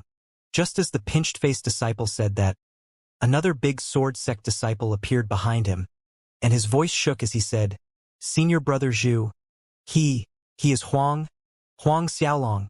Obviously, that senior brother Zhu had yet to connect the meaning behind the reminder, blurting out, "What yellow dragon or white dragon? I couldn't care less what dragon he is." But, as his words fell, he suddenly paused, and then, his eyes widened in shock looking at Huang Xiaolong, and he was filled with fear. Huang Xiaolong. He is Huang Xiaolong? The rest of the big sword sect disciples exclaimed aloud and quickly retreated a safe distance away from Huang Xiaolong. Ever since the Enlightenment Lakes incident, every time Huang Xiaolong's name was mentioned in Big Sword Sect, its disciples' faces would change for the worse. Run! Suddenly, all the Big Sword Sect disciples flew off, fleeing without a fight. Watching the Big Sword Sect disciples flee like a flock of birds, Huang Xiaolong sneered. The blades of Azura in his hands swung out, and 2 wind tempests spun out, catching the disciples in no time. The little violet monkey wasn't idle either, and its little body flickered away. 2 small paws clawed out, and the big sword sect disciples fell down one by one, screaming tragically. Less than 20 breaths later, these 7th and 8th orders big sword sect disciples laid lifeless on the ground. Huang Xiaolong looked around, and the expression on his face was extremely cold. Within 2 years' time of when he breaks through to the Xiantian realm, he absolutely will destroy Big Sword Sect. At this time, the tribe survivors came to Huang Xiaolong, kowtowing in gratitude. Huang Xiaolong told them to stand up before asking them why the big sword sect disciples were hunting them. An old man in his 80s with a face full of wrinkles, choked with tears as he said, "This area is close to the big sword sect's headquarters, and these big sword sect disciples often come over here to kill a type of demonic beast called the wind wolf. I heard it was used in a cultivation technique, thus they needed the wind wolf's beast core. Every time these disciples come here to hunt for wind wolves, when passing by our villages they would kill innocent people for fun. They even make a competition out of it. Who killed more? Who killed faster?" A young man in the group couldn't resist and added, "Then, the Southern Cliffs Army Patrol doesn't care?" Huang Xiaolong asked solemnly. "Southern Cliffs Army Patrol?" That old man in his 80s said, "The eldest son of Southern Cliffs Castellan is Big Sword Sect's disciple. When our village head went to report the matter to the Southern Cliffs Castellan, he turned the tables around and accused us of antagonizing the peace, even crippling one of our village head's legs as punishment. He warned us that if we dare to provoke any more trouble, he will cripple our village head's remaining leg. Even our tribe people can't escape punishment." Everyone opened up, denouncing the Southern Cliffs Castellan to be the big sword sect's lackey. "Southern Cliffs Castellan," Huang Xiaolong repeated once as a light glinted in his eyes. "This young master, I heard them say the Southern Cliffs Castellan is the royal city Duke Wei Bai's little brother." The same old man cautioned, "They are too powerful. I think it is better if you don't get involved in this matter. It may bring troubles to your family too." Huang Xiaolong understood that this old man in his 80s said this out of kindness. Therefore, he didn't mind and simply nodded his head. "Very well, I understand." A short while later, the village tribesmen cleaned up the scene and disposed of the big sword sect disciples' corpses. Huang Xiaolong separated from the tribesmen. After leaving them, Huang Xiaolong did not return to the Luotong kingdom immediately. He and the little violet monkey made a detour to Southern Cliff City. The Southern Cliff City was located at the most southern point of the Luotong Kingdom territory. Compared to the Luotong Royal City, the Southern Cliff City was significantly smaller. Perhaps due to the frequent abrasions from the sandstorms, the tall city walls seemed thin and they were mottled with obvious holes and cracks. After entering the city, Huang Xiaolong inquired about the location of the Castellan Manor and headed towards its direction. Instead of paying a visit and making his presence known, Huang Xiaolong chose a small restaurant nearby and ordered some dishes and wine, then started eating with the little violet monkey. When the meal was finished and both of them were sated, night had already descended in the city. Huang Xiaolong paid and left with the little violet monkey. In the dead of night when the sky was at its darkest, the Southern Cliffs Castellan Manor was brightly lit, and there were night duty guards on patrol around the compound. Suddenly, a black shadow leaped over the tall walls of the Castellan Manor, and avoiding the patrolling guards, the silhouette sneaked into the manor before coming to a certain courtyard. This black shadow was of course Huang Xiaolong. Entering the courtyard, Huang Xiaolong cautiously approached one of the rooms. According to his knowledge, this courtyard was where the Southern Cliffs Castellan Wei Yang resided. When he got close, Huang Xiaolong gently pushed the curtains away, opening a tiny slit view into the room. He saw two naked bodies tumbling vigorously on the bed. The male was in his 50s with a robust body, whereas the female looked around 20 at most. The man was thrusting on top of the girl as she panted heavily, her generous breasts heaving dramatically. Before he traveled to the manor, Huang Xiaolong inquired about the Southern Cliffs Castellan's facial features. This helped him confirm that the man performing such vigorous actions on the bed was indeed Castellan Wei Yang. The young woman was probably one of his many concubines. Other than the main wife, Wei Yang had taken in 7 younger concubines. Huang Xiaolong retreated quietly from the window, and when he reappeared, both he and the little violet monkey were already in the room. Obviously, the 2 other people in the room were too engrossed in their creation ritual to notice Huang Xiaolong's presence in the room. Seeing Wei Yang had no indication to stop, Huang Xiaolong could only cough dryly to draw his attention. "Who is it?" Wei Yang and his little concubine were surprised and they turned around instantly. But, seeing that Huang Xiaolong was just a 16-year-old young man, their vigilance relaxed. Recovering from his surprise at the intrusion, Wei Yang did not get up from his little concubine's naked body, and while moving his lower body, his cold-voiced questioned Huang Xiaolong. "Little brat, speak. Who sent you?" "Who sent me?" Huang Xiaolong was startled. This Wei Yang knew he came to kill him, yet he was still in the mood to continue in his pleasure. Then again, it seems Wei Yang was at the critical juncture. The little concubine was slightly embarrassed with an audience. However, seeing that Wei Yang did not stop, she cooperated obediently, moving her ass. "Your son is big sword sex disciple?" Huang Xiaolong's aloof voice sounded. Wei Yang grinned complacently. "That's right. You were sent by those lowly tribes? Hey, those stupid pigs. Don't they know that I, Wei Yang, am a ninth order expert? They actually sent a baby like you over to kill me? Ninth order." This was the main reason why Wei Yang did not panic when he saw Huang Xiaolong in the room, and he even was in the mood to continue his business. "As a Luo Tong Kingdom's city castellan, you actually protected Baolong Kingdom's big sword sect disciples, killing Luo Tong Kingdom's subjects." An angry light gleamed in Huang Xiaolong's pupils. Wei Yang continued his vigorous thrusting actions, and he actually moved increasingly faster, getting closer to the climax. "Yeah, so what? Kid, wait till after I kill you. I'll capture those lowly peasants and throw them into the prison. I'll take care of them well." Coincidentally, the Southern Cliff City's prison emptied out a lot recently. Then, at this point, Wei Yang let out a loud grunt, and it finally ended. He got up from the woman's body, not bothering to cover himself as he got down from the bed. The little violet monkey on Huang Xiaolong's shoulder actually squeaked out after looking at Wei Yang's lower body. While Wei Yang was puzzled, Huang Xiaolong chuckled sheepishly and translated.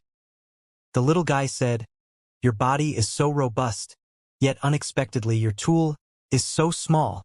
"What?" Wei Yang was stunned. When the meaning sunk in, his anger soared, but before he could do anything else, Huang Xiaolong flashed and was already right in front of him.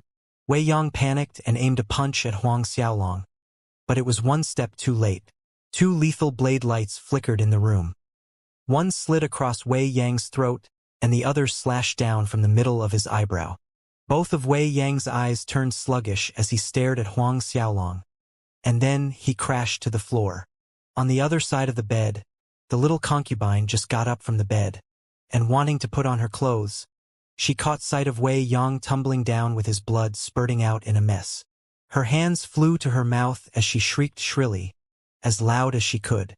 At such a time, she couldn't be bothered with her clothes anymore as she made a dash towards the door. He had to admit, this little concubine of Wei Yang's really had quite the figure, slim and curvaceous, with white, tender skin that could squeeze water out from it. When she ran, her breasts bounced merrily, creating a stark contrast to the thick, black bush below. However, just as she reached the door, Huang Xiaolong flickered and stood between her and the door. The blades of Azura quietly drew a red line across her slim throat. Wei Yang's little concubine tumbled down with her face on the ground and her perky buttocks facing the roof. At this time, footsteps thundered in the Castellan manor with voices barking orders, and the noise grew closer and louder. Evidently, the little concubine's high-pitched scream alerted the guards, and all of them were rushing to this location. Huang Xiaolong did not linger around. Bringing the little violet monkey with him, they made their way out from the courtyard and vanished from the area. Seconds after Huang Xiaolong had left, all the Castellan manor guards arrived, rushing into the room. Immediately after entering, their eyes went towards Wei Yang's and this little concubine's naked corpses. But most of the guards' attention were on the little concubine's arse, and Adam's apples contracted as these guards swallowed their saliva. Although Wei Yang's little concubine laid face down, and they could not admire her generous bosom, her rounded buttocks with dark grass peeking out from the gaps were sufficient to make these men's blood run hot, erecting a tent in their pants. "Go and search. The murderer must be found."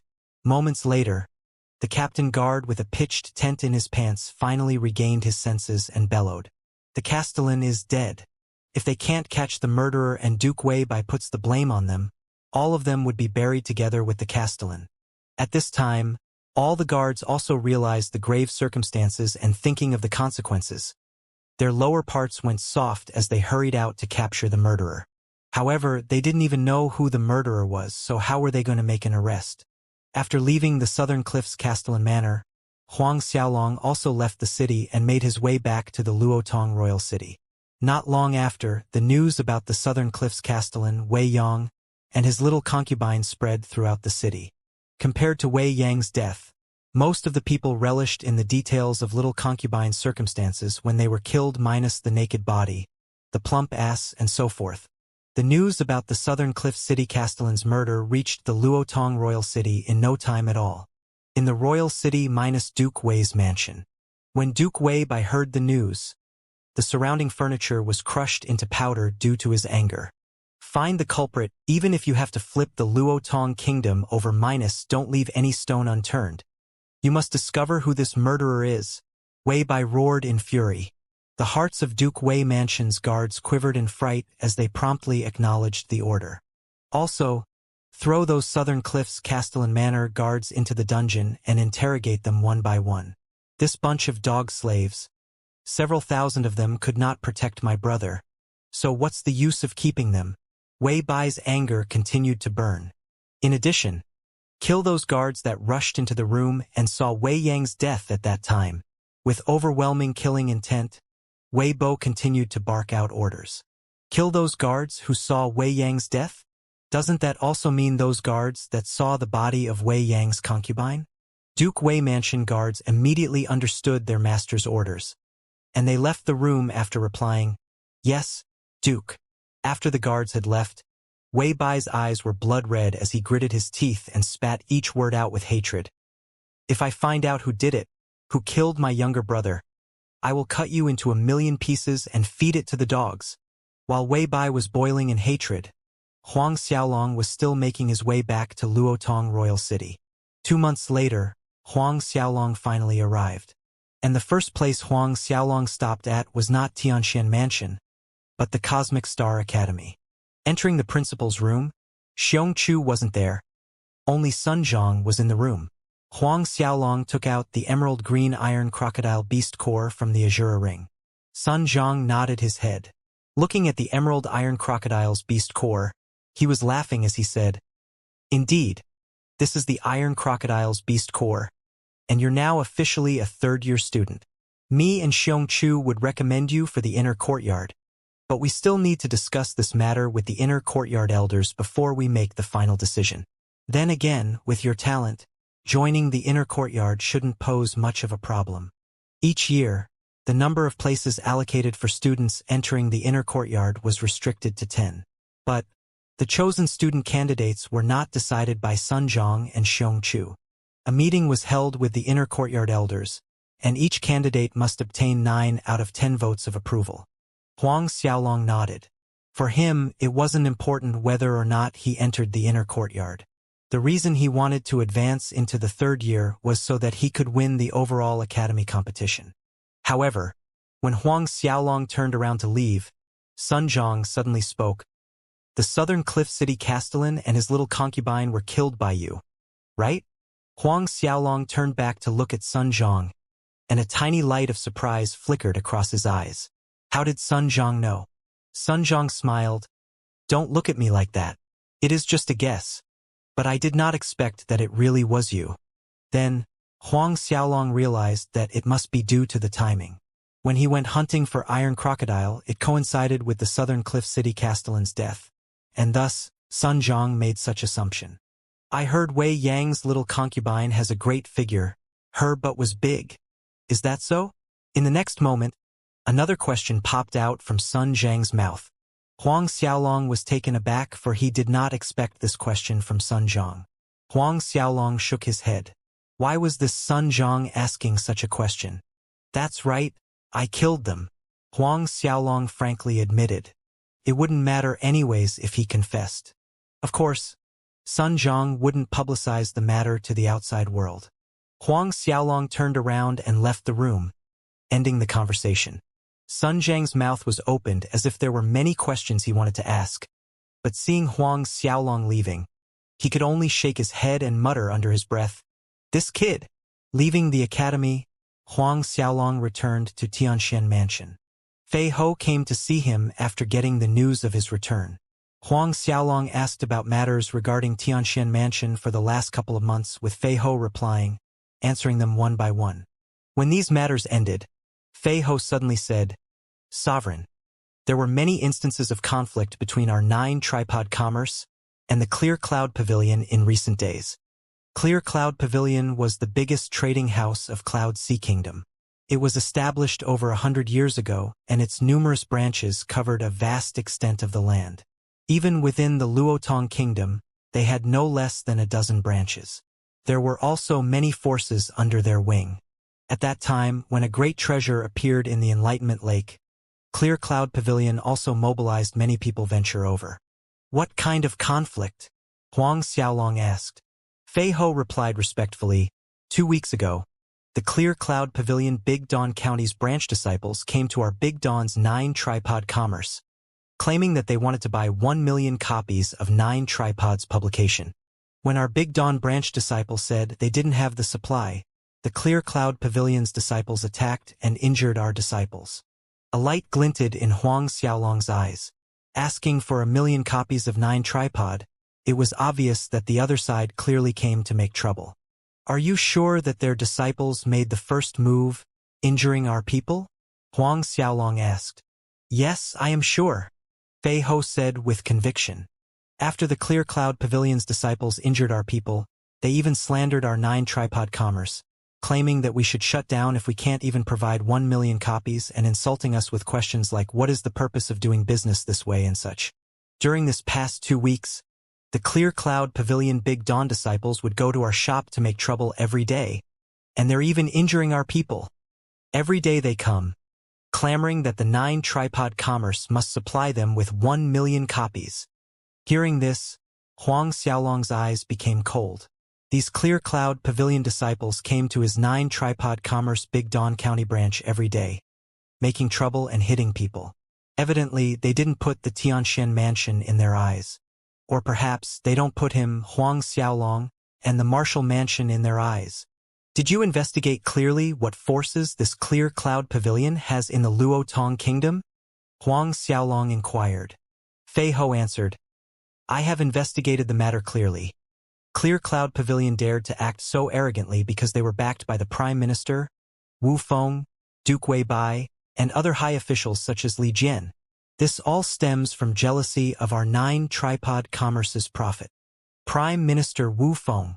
The coldness in Huang Xiaolong's eyes increased. No wonder this Clear Cloud Pavilion dared to behave with outright brazenness. Minus behind them was the Prime Minister Wu Feng. In the Luotong Kingdom, Marshal Haoyan stands at the top of the military chain of command, and he was a 3-generation marshal with the highest status and position only below the king. However, this Prime Minister Wu Feng represents the main political force, and just like Marshal Haoyan, he was a 3-generation minister. Although his position wasn't as high as Marshal Haoyan's, the gap was negligible. Within the Luotong Kingdom, one led the political arena and the other spearheaded the military, and both sides were never harmonious. Prime Minister Wu Feng has cautioned King Lu Zhi many times over, claiming that Marshal Haoyan holding military power was a great risk to the Luotong Kingdom, and he even proposed to have Marshal Haoyan's military authority and position revoked. There was a high probability that this problem with the Clear Cloud Pavilion was secretly planned by the Prime Minister. The rise of the 9-tripod commerce these past few years, and its bountiful annual profit that was close to 100,000 gold coins, caused many to go green with envy. "So, it is this old fogey," Huang Xiaolong sneered coldly. But Huang Xiaolong did not expect that other than Prime Minister Wu Feng, Duke Wei Bai was also one of Clear Cloud Pavilion's supporters. He had just killed his blood sibling, that Southern Cliff City castellan Wei Yang. What about the other branches? Did similar events take place? Huang Xiaolong asked. Not at the moment, Fei Ho replied. Sovereign, how about I make a trip personally to Big Dawn County to settle this matter? Huang Xiaolong nodded. Tomorrow, you're going to come with me. Huang Xiaolong had intended to make a trip himself. If he allowed this matter with Clear Cloud Pavilion to fester, not only would it be detrimental to Nine Tripod Commerce's future development, it would also affect Huang Xiaolong's and Marshal Haoyan's reputation. Sovereign plans to go as well? Fei Ho was surprised before acknowledging his decision with respect. After he decided to go to Big Don County, Huang Xiaolong requested Fei Ho to send people to monitor the movements of Prime Minister Wu Feng, Duke Wei Bai, and the other ministers related to Clear Cloud Pavilion. Fei Ho noted Huang Xiaolong's instructions respectfully. After Fei Ho left the main hall, his parents Huang Peng and Su Yan walked in. Xiaolong, I heard there were some problems with the commerce at Big Don County's branch? Huang Peng asked as he took a seat, whereas Su Yan looked at Huang Xiaolong with a worried expression. Both of them came in search of Huang Xiaolong after hearing there were people causing troubles for the Nine Tripod Commerce. Feeling concerned, Huang Xiaolong reassured them, just some small issues. Due to the commerce's rapid expansion, some people became jealous. The fact that they're causing troubles for us are within expectations. It is very normal. Father, mother, don't worry about this. Tomorrow, Fei Ho and I will travel there and resolve this matter. Both of them nodded. Xiaolong, you must pay attention to your own safety. Su Yan said. Maybe their goal was to lure you over. Su Yan's reminder struck a chord in Huang Xiaolong. If the Clear Cloud Pavilion was making trouble in such a blatant manner, could there really be a hidden plot? Very well, mother, I will pay attention. Huang Xiaolong nodded. After talking with their son for a while, Huang Peng and Su Yan left the main hall. Huang Xiaolong remained in the main hall alone, pondering the words his mother had just said. If the Clear Cloud Pavilion has a hidden plot against him, then what would they do? Lure him over and then kill him? A sharp, cold glint flitted across Huang Xiaolong's eyes. It was a beautiful night tonight. Huang Xiaolong activated the God-binding ring and entered the ancient battlefield. After swallowing a fire dragon pearl, he commenced his practice. Even while rushing back and forth performing the class advancement task, Huang Xiaolong did not relax his cultivation. 5 months had passed and Huang Xiaolong had already broken through to mid-10th order, just half a step away from peak mid-10th order. Not long from now, he could break through to the peak mid-10th order. But he was still quite far off from reaching late 10th order. Sitting cross-legged in the middle of the ancient battlefield, Huang Xiaolong ran the Azura tactics repeatedly while the twin dragons, one black and one blue, devoured the netherworld's spiritual aura gushing down from the void. The netherworld battle chi coursed along his meridians and surged in his chi sea. Due to the continuous enhancement from the fire dragon pearls he had consumed, the battle chi in running along his meridians and chi sea had completely turned ink black with a hint of a purple glow. Despite that, Huang Xiaolong could not confirm if his netherworld battle chi had transformed into another type of battle chi altogether. The one point he was sure of, though, was the fact that the current netherworld battle chi was at least a grade higher than before he started practicing using the fire dragon pearls, because the power he felt from them were on different levels. As Huang Xiaolong continued running Azura tactics, the battle and killing intent lingering in the ancient battlefield tempered his soul and will. It was close to a year since he refined the God-binding ring, and he had been practicing in this ancient battlefield every single day. The benefits were obvious. The carnage chi intertwined within the spiritual energy in the ancient battlefield not only sped up Huang Xiaolong's cultivation, but it also strengthened his soul and toughened his will. Marshal Haoyan and Fei Ho both said it was difficult to step into the Xiantian realm. Not only did one need one's battle chi to be strong enough to break the Xiantian barrier, it required the support of a tough soul and will to be successful. If the soul and will were weak and the attempt of breakthrough failed, the battle chi in the meridians and chi si would inversely flow, damaging one's cultivation. The night passed. Huang Xiaolong stopped running the Azura tactics technique, stood up, then began practicing the God-binding palm. One of the things Huang Xiaolong noticed was that while practicing the God-binding palm in the ancient battlefield, it required half the effort yet provided twice the result. Only after spending some time practicing the God-binding palm did Huang Xiaolong exit the ancient battlefield space. When he appeared in the main hall, Fei Ho was already waiting for him. Marshal Haoyan was present too. Seeing Huang Xiaolong arrive, Marshal Haoyan and Fei Ho walked up to greet him. Permitting both of them to rise, Huang Xiaolong said to Marshal Haoyan, "Haoyan, you're going to come with us to Big Dawn County." "Me too." Not only was Marshal Haoyan surprised by Huang Xiaolong's command, Fei Ho was too. With these small matters, Fei Ho alone was more than sufficient to handle them. Now, not only was the sovereign coming along, but he even told Marshal Haoyan to go as well. "I feel this clear cloud pavilion's matter is not as simple as it seems to be on the surface," Huang Xiaolong asserted. "Not so simple?" Marshal Haoyan and Fei Ho exchanged a look between them. "Sovereign, you're saying the clear cloud pavilion acted deliberately with the aim of baiting you over to Big Dawn County?" Haoyan asked in a solemn voice. Huang Xiaolong nodded. "Although I can't confirm this, it is better that we act with caution. However, on the way, Fei Ho and I will move in the open while Haoyan, you stay hidden in the dark." "Yes, Sovereign." Both of them acknowledged respectfully. Then, two silhouettes were seen leaving Xianxia Mansion in the direction of Big Dawn County. Traveling from Luotong Royal City, the Big Dawn County was not far, separated only by one other county in between. 5 days later, Huang Xiaolong and Fei Ho arrived in the Big Dawn's county city. Big Dawn County was one of the several bigger counties of the Luotong Kingdom, and it boasted the best growth amongst them. The Big Dawn's county city was bustling and prosperous, almost at a level comparable to the Luotong Royal City. The streets of Big Dawn County City were filled with an endless stream of people. Entering the city, Huang Xiaolong and Fei Ho headed straight to the 9 Tripod Commerce Shop. An hour later, the two of them appeared at the front entrance of the 9 Tripod Commerce. The entrance of the 9 Tripod Commerce Big Dawn County branch was a 2-floor structure built in the shape of an arch, and the architecture was similar to old European buildings. The design was specifically requested by Huang Xiaolong. Every 9 Tripod Commerce branch located throughout the Luotong Kingdom was constructed in the same style. The people of the 9 Tripod Commerce branch weren't informed of Huang Xiaolong and Fei Ho's visit. Therefore, no one came out to welcome Huang Xiaolong's arrival. When Huang Xiaolong and Fei Ho entered the hall, the sight of a 9 Tripod Commerce disciple sitting on a chair with a forlorn expression entered their eyes. Moreover, his right arm was wrapped in a bandage, evidence of his injury. Noticing that there were people entering, this 9 Tripod Commerce disciple raised his head listlessly, and when he saw it was Huang Xiaolong and Fei Ho, his dispirited expression was replaced with surprise. He quickly stood up from the chair and rushed up to Huang Xiaolong and Fei Ho.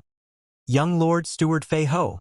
All the 9 Tripod Commerce disciples could recognize Huang Xiaolong and Fei Ho. Huang Xiaolong allowed this disciple to rise and speak. "Where is Li Bin?" Huang Xiaolong asked. Li Bin was the overseer for 9 Tripod Commerce Big Dawn County. Supervisor Li Bin is healing inside the inner hall. This subordinate will go inform the supervisor and the others immediately. That disciple replied respectfully. Seeing Huang Xiaolong nodding his head, that disciple saluted and quickly ran into the inner hall to inform Supervisor Li Bin and the others. A short while later, that disciple returned with a big group of people. Leading them was a middle-aged man with thick eyebrows and broad shoulders. This was Li Bin. However, when Li Bin came out, he was leaning on a wooden crutch and limping weakly, whereas the other disciples behind him were mostly wounded and bandaged. Limping over, Li Bin and the rest of the disciples walked out with their eyes shining after seeing Huang Xiaolong and Fei Ho in front of them. "Greetings, young lord, Big Steward Fei Ho." All of them knelt down in salute before Huang Xiaolong and Fei Ho. Huang Xiaolong looked at these people who were injured, yet still kneeling before him in greeting, and a cold light glinted in his eyes. Before he arrived, he had no idea that Li Bin's and these disciples' injuries were so severe. Huang Xiaolong could see Li Bin's right leg was slanted out at an odd angle, and from the looks of it, the bones inside were shattered. Even if he healed, his future mobility would not be as agile as it was before. Not only his leg, but Li Bin's internal injuries were also severe and his meridians were traumatized. If Li Bin was in such a condition, then the rest of the 9 Tripod Commerce must have suffered worse injuries. And they did. One of the disciples even had his left ear cut off. Seeing the severity of Li Bin's and the disciples' injuries, the killing intent in Fei Ho's eyes surged intensely. "All of you, stand up." Huang Xiaolong allowed them to stand. Hearing this, Li Bin and the branch disciples answered yes and stood up from their kneeling position. "You all have suffered and been wronged these past few months," Huang Xiaolong said as he looked at Li Bin's and each of the disciples' faces. Everyone's eyes became red-rimmed. "Young Lord, we did not feel wronged," Li Bin stated as his eyes grew redder. "Really, we don't feel wronged at all. We just hate that we are not strong enough to resist those Clear Cloud Pavilion's lackeys. Don't worry about it. I'll ensure that the Clear Cloud Pavilion pays 100 times over for the injuries you've all suffered." Huang Xiaolong looked straight at Li Bin and the injured disciples, swearing an oath. "Thank you, young lord." Once again, Li Bin and the group of disciples knelt down in gratitude. Huang Xiaolong and Fei Ho's arrival was like a stabilizer in Li Bin's and the rest of the disciples' hearts. It was their pillar of strength. Seeing that they were about to kneel down again, Huang Xiaolong quickly walked up to stop them, having failed in his attempt to keep them from dropping. "Fei Ho, give Li Bin and the disciples one mysterious yin yang dan each." Huang Xiaolong looked over and said to Fei Ho. Fei Ho, Li Bin, and the disciples were stunned. But Fei Ho recovered quickly and did as he was told. "Young lord, this we truly cannot accept." At this point, Li Bin blurted out suddenly, "This mysterious yin yang dan is too precious." Mysterious yin yang dan was a high-grade 3 spirit dan, one of the best medicines for healing injuries. However, it didn't come cheap. One mysterious yin yang dan costs more than several thousand gold coins. There were roughly 100 people in their Big Dawn branch, so didn't that mean several 100,000 gold coins? After Li Bin declined, the branch disciples also followed and declined the precious pill. Huang Xiaolong shook his head and dissuaded, "Very well, you don't need to say more." His eyes indicated Fei Ho to pass out the mysterious yin yang dan to everyone. Moments later, there was a little round pill in Li Bin's hand, and it was the same with the other 100 disciples. Their eyes turned red as they stared at the little pill in their hands, conveying their gratitude to Huang Xiaolong. After everyone had calmed down a little, Huang Xiaolong asked, "The people from Clear Cloud Pavilion, do they come over every day to make trouble?" "Yes, young lord. The people from Clear Cloud Pavilion come here to make trouble every single day." Li Bin limped forward and replied to Huang Xiaolong respectfully. "They usually show up at noon, around this time." "Around this time?" Huang Xiaolong nodded. Cold killing intent flitted past his eyes. Suddenly, at the front entrance, a loud, impetuous voice sounded in the hall. "The 9 Tripod Commerce Group of pathetic grandsons. Your grandfather is here. Why aren't you all rushing out to kowtow and greet my arrival?" Huang Xiaolong and Fei Ho both turned around. "Young lord, the people from Clear Cloud Pavilion are here." Li Bin was startled, and he swiftly informed Huang Xiaolong and Fei Ho. Just as Li Bin had finished saying this, a group consisting of more than 20 people swaggered in through the front entrance. This group of people wore light, ash-colored robes which were embroidered with a cyan cloud. This was the official uniform worn by Clear Cloud Pavilion disciples. At the front of the pack was a young man, about 28 years old at most. He had an insufferable, arrogant demeanor. The one in front is Clear Cloud Pavilion Branch President Mei Sen's son, Mei Pengliang. Li Bin explained to Huang Xiaolong and Fei Ho. Huang Xiaolong nodded his head, and he observed this Mei Pengliang. His physique was on the thinner side, with elongated narrow eyes and a flat mouth. His entire presence gave off an insidious feeling akin to a poisonous snake that could strike at any time. When Mei Pengliang walked in and saw Huang Xiaolong and Fei Ho present in the hall, he couldn't help but be startled. Earlier, both Huang Xiaolong and Fei Ho had changed into the 9 Tripod Commerce's disciple robe. "Hey kid, were you sent over from other 9 Tripod Commerce branch? It seems that the 9 Tripod Commerce is so lacking in capable people that they actually sent a greenhorn here." Mei Pengliang chuckled, his flat mouth curving into a charming smile. When the Clear Cloud Pavilion disciples heard this, all of them broke out in ugly and scrupulous laughter. It was evident that neither Mei Pengliang nor any of the Clear Cloud Pavilion disciples recognized Huang Xiaolong or Fei Ho.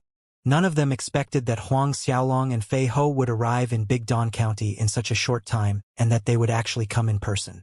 The 9 tripod branch disciples along with Li Bin were all furious hearing Mei Pengliang's disrespectful words towards Huang Xiaolong.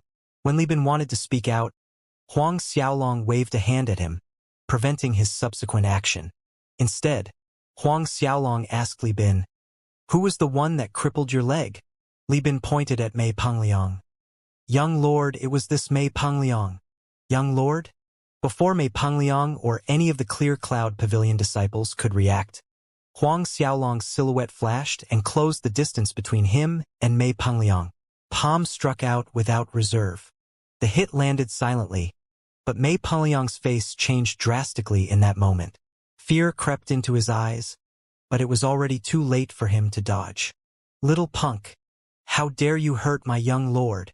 An expert standing behind Mei Pengliang shouted in shock and anger. Without delay, both of his hands slapped out in Huang Xiaolong's direction. The force from this expert's palms whistled through the air, and then sounds of steel colliding rang out in the hall.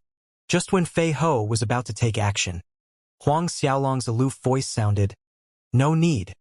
Fei Ho's movements halted and retreated to the side with the disciples. At this point, Huang Xiaolong's palm had landed on Mei Pengliang's chest. A low sound of explosion sounded as Mei Pengliang flew back from the great force. Letting out a miserable scream, Mei Pengliang's body seemed caved in from his chest. At the same time, the attack from the expert behind Mei Pengliang struck Huang Xiaolong. A sound of impact was heard, yet all the Clear Cloud Pavilion disciples clearly saw Huang Xiaolong actually standing in the same spot without moving, maintaining an indifferent expression on his face. It was as if the person struck by the palm just now was not him. How can this be? That expert found it harder to believe than anyone else in the hall. He was, after all, a peak late 8th order expert. Even if it was a late 9th order expert being hit by his palm at full force, they would vomit blood and suffer serious injury. Huang Xiaolong had advanced into the 10th order. Coupled with his 3rd-level cultivation achievement in the Golden Linglong physique and the endless consumption of fire dragon pearls that also tempered his physical attributes, Huang Xiaolong's body defense had already reached a formidable degree. To say he was undefeatable below the Xiantian realm was no exaggeration. Not to mention a peak late 8th order's full-force strike. Even if it was a peak late 9th order's full-force attack, Huang Xiaolong could take it without so much as moving an inch. After sending Mei Pengliang flying with one palm, Huang Xiaolong turned his wrist and struck out with another palm strike straight at the Clear Cloud Pavilion expert's torso. Feeling like the weight of a mountain fell on him, the expert bawled pitifully as he was sent flying, accurately falling onto Mei Pengliang's body. The Clear Cloud Pavilion disciples that watched what happened had ugly expressions on their faces. The strongest person amongst them that traveled to the 9 tripod branch this time was the expert that was hit by a simple turn of Huang Xiaolong's wrist. You are Huang Xiaolong?" Recalling Li Bin's words when he spoke to Huang Xiaolong, Mei Pengliang exclaimed aloud in a hoarse voice as he struggled to get up. Suddenly, he spat out a mouthful of blood. The fear in his eyes was difficult to conceal. Huang Xiaolong was actually more terrifying than the rumors had described him to be. Before this, he had heard of these rumors and had not believed one word of it, thinking it was spread out deliberately by certain people. A while back, a rumor said that Huang Xiaolong had already advanced to the 9th order. This was one of the most unbelievable rumors to him thus far. A boy no more than 16-year-old is a 9th order warrior? Even if you killed him, he would not believe it. However, he believed them now even though he wasn't dead yet. Huang Xiaolong slowly walked over to Mei Pengliang, his face indifferent.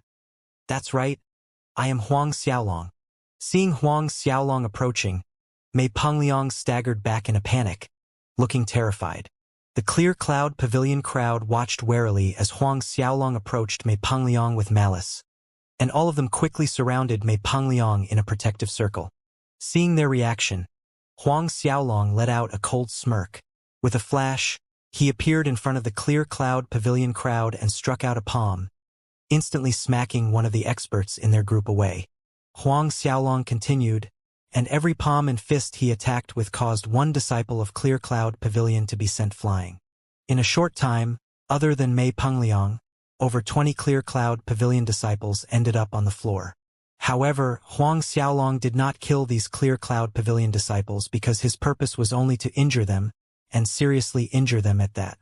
Cold sweat broke out on Mei Pengliang's pale white face after watching all the Clear Cloud Pavilion disciples groaning in pain on the hall floor. Huang Xiaolong, what do you want to do? Mei Pengliang stumbled backwards in fear again and again until his back hit the wall. With no path of retreat, Mei Pengliang looked at Huang Xiaolong as he stammered out the question the best he could. What do I want to do? Huang Xiaolong's cold voice caressed the question. As his right hand formed claws and a great suction force pulled Mei Pengliang away from the wall. Then the claw extended into a palm, heavily striking Mei Pengliang's chest. A frigid cold chi spread throughout Mei Pengliang's body starting from his torso. This frigid cold chi was like a horrifying, poisonous worm, biting and swallowing every corner of Mei Pengliang's body from within. A miserable scream escaped Mei Pengliang's throat as he fell to the floor, jerking in spasms due to the piercing pain. This frigid cold chi came for the Azura Demon Claw battle skill, but the move just now wasn't a move of the Azura Demon Claw. Otherwise, Mei Pengliang could have died more comfortably. 7 years of practicing the Azura Demon Claw skill meant that Huang Xiaolong could already effortlessly apply the Azura Frigid Cold Chi into any form of attack that he wished. Although the power wasn't on the same level as the real Azura Demon Claws, it was enough to torment someone, making them feel that death was a better option. Li Bin and the 9 tripod disciples broke out in cheers watching the miserable endings of the Clear Cloud Pavilion disciples. The stuffiness and hatred pooled in their hearts lightened, and for most of them, the awe and worship they held towards Huang Xiaolong increased monumentally. While Mei Pengliang was rolling around and jerking in pain across the floor, another group of people suddenly rushed into the hall through the 9 tripod commerce's entrance. The several people in front were all dressed in Clear Cloud Pavilion's robes, and there was a large group following behind them consisting of more than 60 people. All of the people following behind had big Dawn County City Guards uniforms on. The several Clear Cloud Pavilion disciples that broke into the hall noticed Mei Pengliang at the same time. Their expressions turned ugly seeing their young lord twitching on the floor. Young lord, young lord. Young lord, what is wrong? Several of them hurried to Mei Pengliang's side, and one of them, a middle-aged man, quickly initiated his battle chi. A fire-red palm fell on Mei Pengliang's back. Clearly, this person had seen through the frigid cold chi wreaking havoc inside Mei Pengliang, and he wanted to use some fire-type cultivation technique to disperse the frigid cold chi in Mei Pengliang's body. However, the moment his palm touched Mei Pengliang's skin, he noticed a trace of dark blue chi actually wanting to invade his body from his palm. Terrified, he swiftly removed his palm from Mei Pengliang's back without hesitation. He tried to circulate his battle chi to force the little amount of dark blue chi out of his body. Succeeding, the middle-aged man let out a big breath of relief. He turned around, focusing a deadly glare at Huang Xiaolong, Fei Ho, and the 9 tripod commerce's disciples. When he spoke, it was directed at one of the city guards, Captain Wu. The Big Dawn County forbids fighting and killing within the county city. Now you have witnessed it for yourself. The disciples of 9 tripod commerce attacked my disciples of Clear Cloud Pavilion. They're suffering from severe injuries, and by breaking Big Dawn County's regulations, aren't they acting in contempt with regards to the Luo Ting Kingdom's law? Why aren't you locking these people up? Hearing this, the city guard's captain had a difficult expression on his face. True, he had accepted many benefits from the Clear Cloud Pavilion, but was 9 tripod commerce a force he could provoke? What? Why aren't you moving? The Clear Cloud Pavilion's middle-aged man hollered at the top of his lungs while looking at the stationary city guards. However, just as he finished his question, a palm flew towards him like a gale. Sensing danger, he quickly raised his arms in panic to defend himself. Despite his fast response, it was a step too late. The palm struck and he was sent flying out. The other Clear Cloud Pavilion disciples that arrived with the middle-aged man were greatly startled. Without exception, all of them were also slapped away by Huang Xiaolong with one palm strike. The expression on that Captain Wu's face became slightly warped. In his opinion, Huang Xiaolong's actions were arrogantly insolent. He, the city guard's captain, was standing right in front of him, and yet he still dared to strike the Clear Cloud Pavilion's disciples. His anger overshadowed the fact that Huang Xiaolong's strength surprised him. Instantly, Captain Wu's face sank and he bellowed at Huang Xiaolong. "Little punk, you're too impudent. Does the law still exist in your eyes?" "Law?" Huang Xiaolong slowly turned around, facing that Captain Wu. A sharp light gleamed in Huang Xiaolong's eyes. Without warning, a palm shot out, landing a resounding slap right across Captain Wu's face, causing him to spin from the force. A few circles later, Captain Wu finally managed to control himself, albeit a little dizzy. Although he was a city guard's captain, he was merely a seventh-order warrior. In front of Huang Xiaolong, it bore no difference to that of a little kid. "Captain Wu! Captain Wu, are you okay?" The surrounding guards were stunned. Bursts of shouts sounded from different corners. Finally stopping himself, the guard's Captain Wu clutched the burning right side of his face with a look of disbelief as he stared dumbly at Huang Xiaolong. "Little punk, you dared to hit me? So what if I hit you?" Huang Xiaolong's cold voice rebuffed. Clear Cloud Pavilion disciples came to make a mess here in the 9 Tripod Commerce every day, and the 9 Tripod Commerce disciples were beaten every day by Clear Cloud Pavilion disciples. How was it that these city guards disappeared without so much as a shadow at those times? Now that Clear Cloud Pavilion disciples were injured, they appeared so efficiently? Moreover, before Huang Xiaolong arrived, he did some checking and found this Big Dawn County's castellan was Prime Minister Wu Feng's student. This point further explained why the Clear Cloud Pavilion could harass and beat up the 9 Tripod Commerce disciples without facing repercussions for the past month. And on top of that, none of the Big Dawn city guards made an appearance. That Captain Wu was so angered by Huang Xiaolong's rebuff, especially that sentence, "So what if I hit you?" that it made the green veins on his forehead twitch uncontrollably. His heart was aflame. Any hesitation he had towards offending the 9 Tripod Commerce was burned to cinders. "You! Go catch this little punk and lock him up." Captain Wu pointed a finger at Huang Xiaolong, shouting angrily at the guards hovering behind him, while the other hand indicated with a wave. "Yes, Captain Wu." The city guards received their orders and swiftly surrounded Huang Xiaolong in a circle. At this time, Huang Xiaolong's silhouette retreated, and Fei Ho, who had been watching closely at the side, swept his palms out vertically. The force blew away all of the guards within the blink of an eye. Looking at all the city guards groaning in pain on the floor, Captain Wu stared aghast at Huang Xiaolong and Fei Ho. "You two dare to resist arrest?" With a flick of his wrist, a shiny golden token appeared in Huang Xiaolong's hand. From the golden token, a spirited image of a dragon and a phoenix winding around the character Marshall broke into Captain Wu's line of sight. Seeing that golden token, Captain Wu's legs lost their strength and they trembled as he knelt down in salute. His shaky voice sounded, "Big Dawn County's 3rd Squad City Guards, Captain Wu Xiaodong greets Lord." The golden token in Huang Xiaolong's hand was Marshal Haoyan's martial token. Seeing it was equivalent to seeing Marshal Haoyan in person. At the start of the journey, thinking of the possibility of such circumstances arising, Huang Xiaolong brought the matter up and borrowed the martial token from Marshal Haoyan. Watching the trembling Captain Wu kneeling on the floor, Huang Xiaolong's gaze was extremely cold. He only spat out one word, "Roll."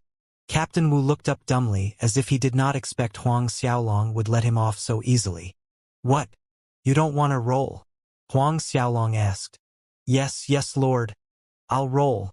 Rolling now. I'm rolling away this instant."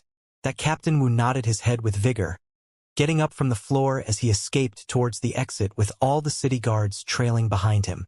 After Captain Wu and the city guards fled, Li Bin came beside Huang Xiaolong, asking cautiously, "Young Lord, what do we do with Mei Pangliang and these Clear Cloud Pavilion's people?" Huang Xiaolong looked at Mei Pangliang and the number of Clear Cloud Pavilion disciples and sneered.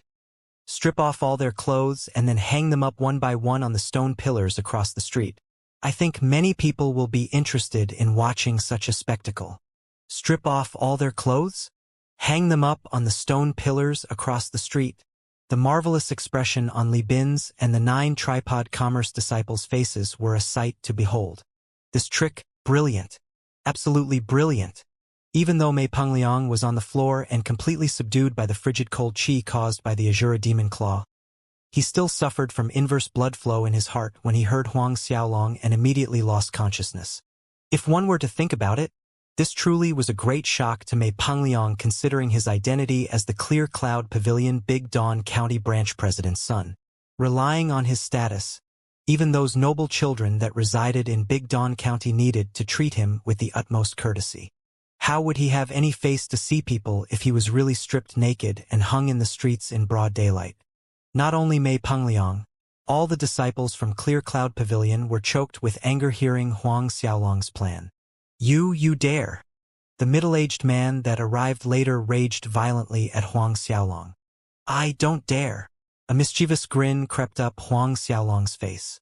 He turned around towards Li Bin and the disciples standing behind him, signaling them with his eyes. Li Bin and the rest acknowledged loudly, "Yes, young lord," and immediately, they pounced at the Clear Cloud Pavilion disciples akin to a group of hungry wolves jumping into a herd of lambs.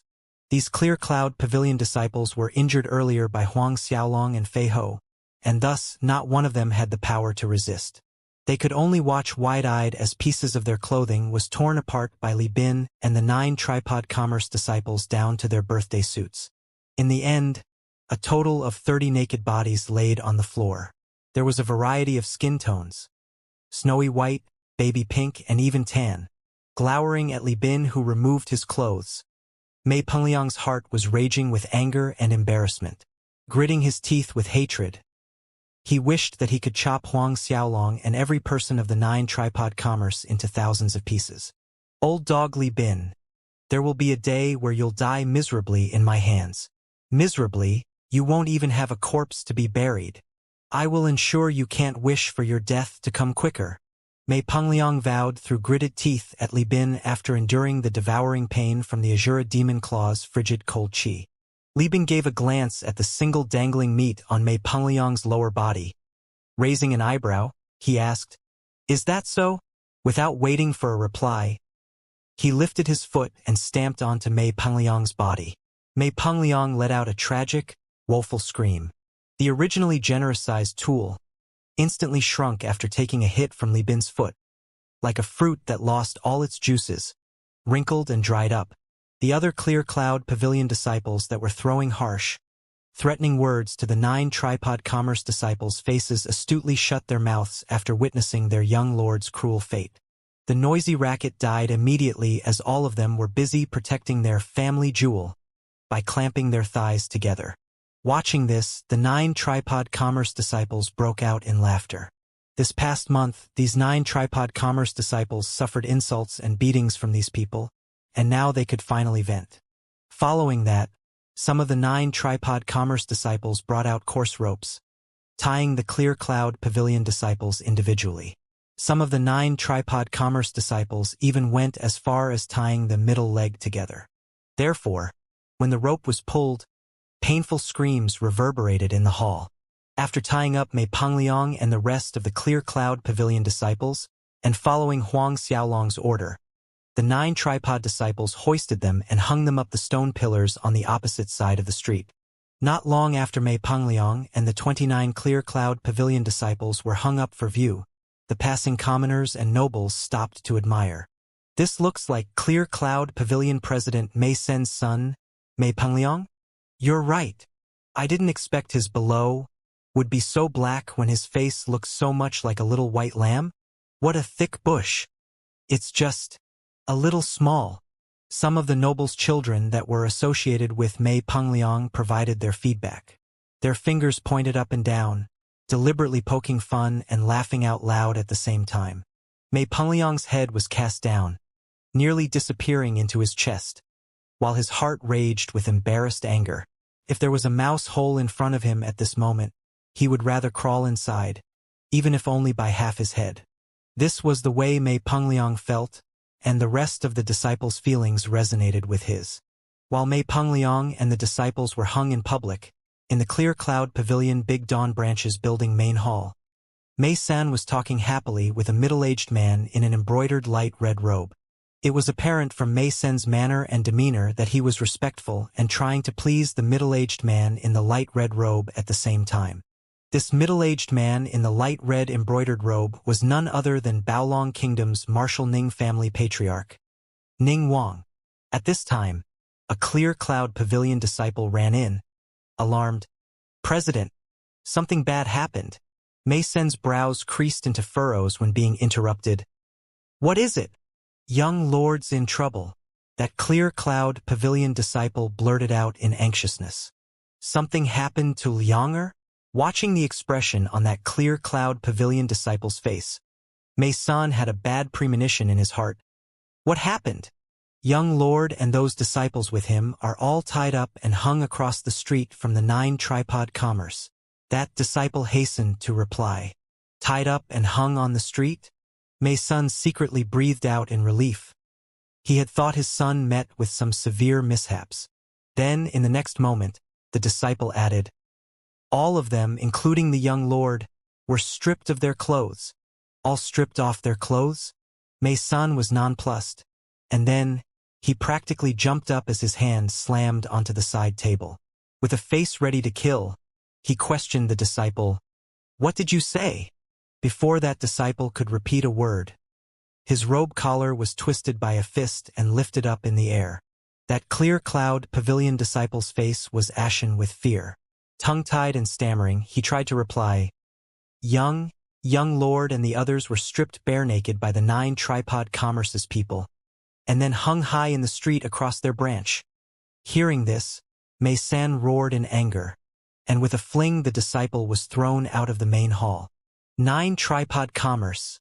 I will kill all of you." Killing intent soared in Mei San's eyes, and he prepared to assemble the clear cloud pavilion's disciples to head towards the 9 tripod commerce branch. "Wait!" It was at this time that Martial Ning family's patriarch, Ning Wang, spoke. Mei San was startled. "Patriarch Ning, what is the meaning?" A light flickered in Ning Wang's eyes, and he spoke with a solemn tone. "Maybe Huang Xiaolong is here." Huang Xiaolong. This name thickened the killing intent in Mei San's eyes. "You're saying?" Mei San probed. Ning Wang nodded in affirmation.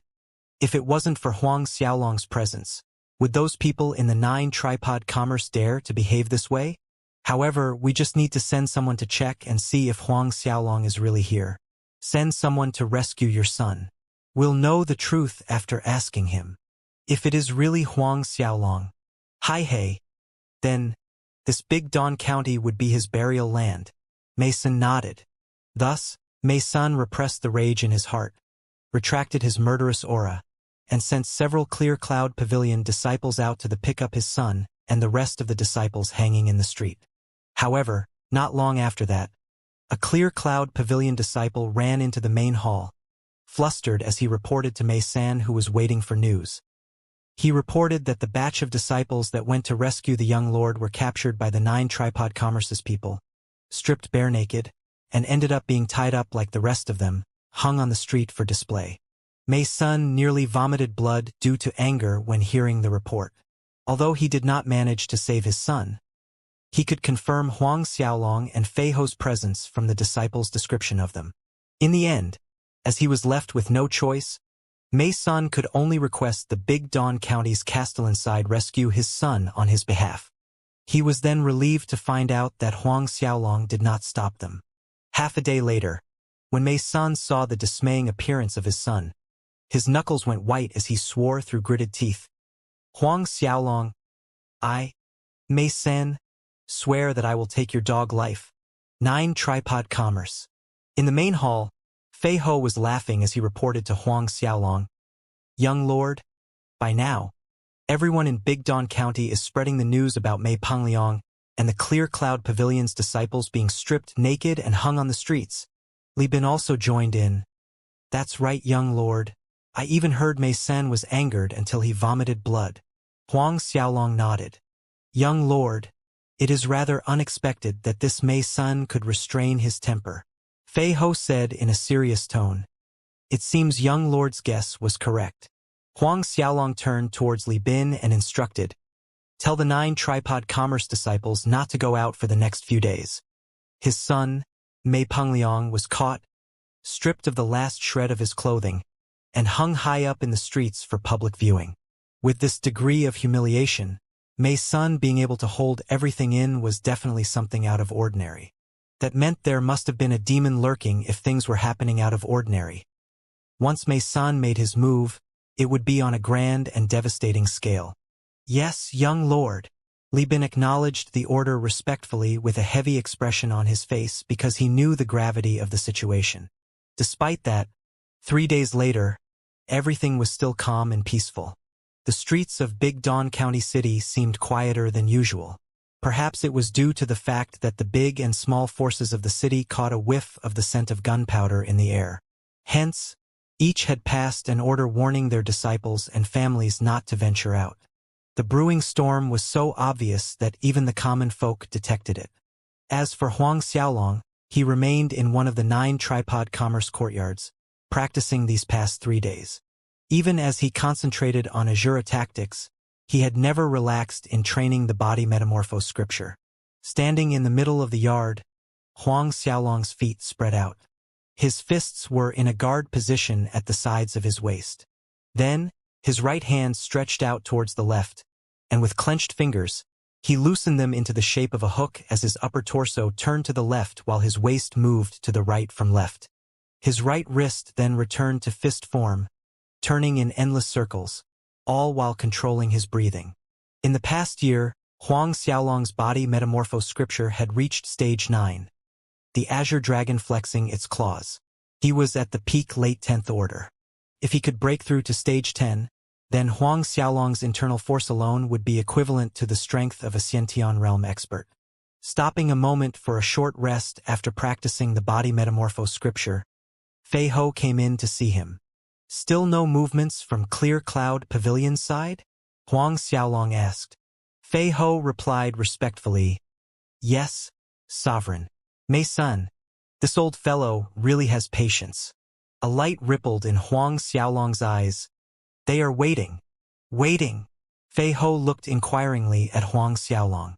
Huang Xiaolong's solemn voice sounded, "Since it is so, we shouldn't let people wait too long.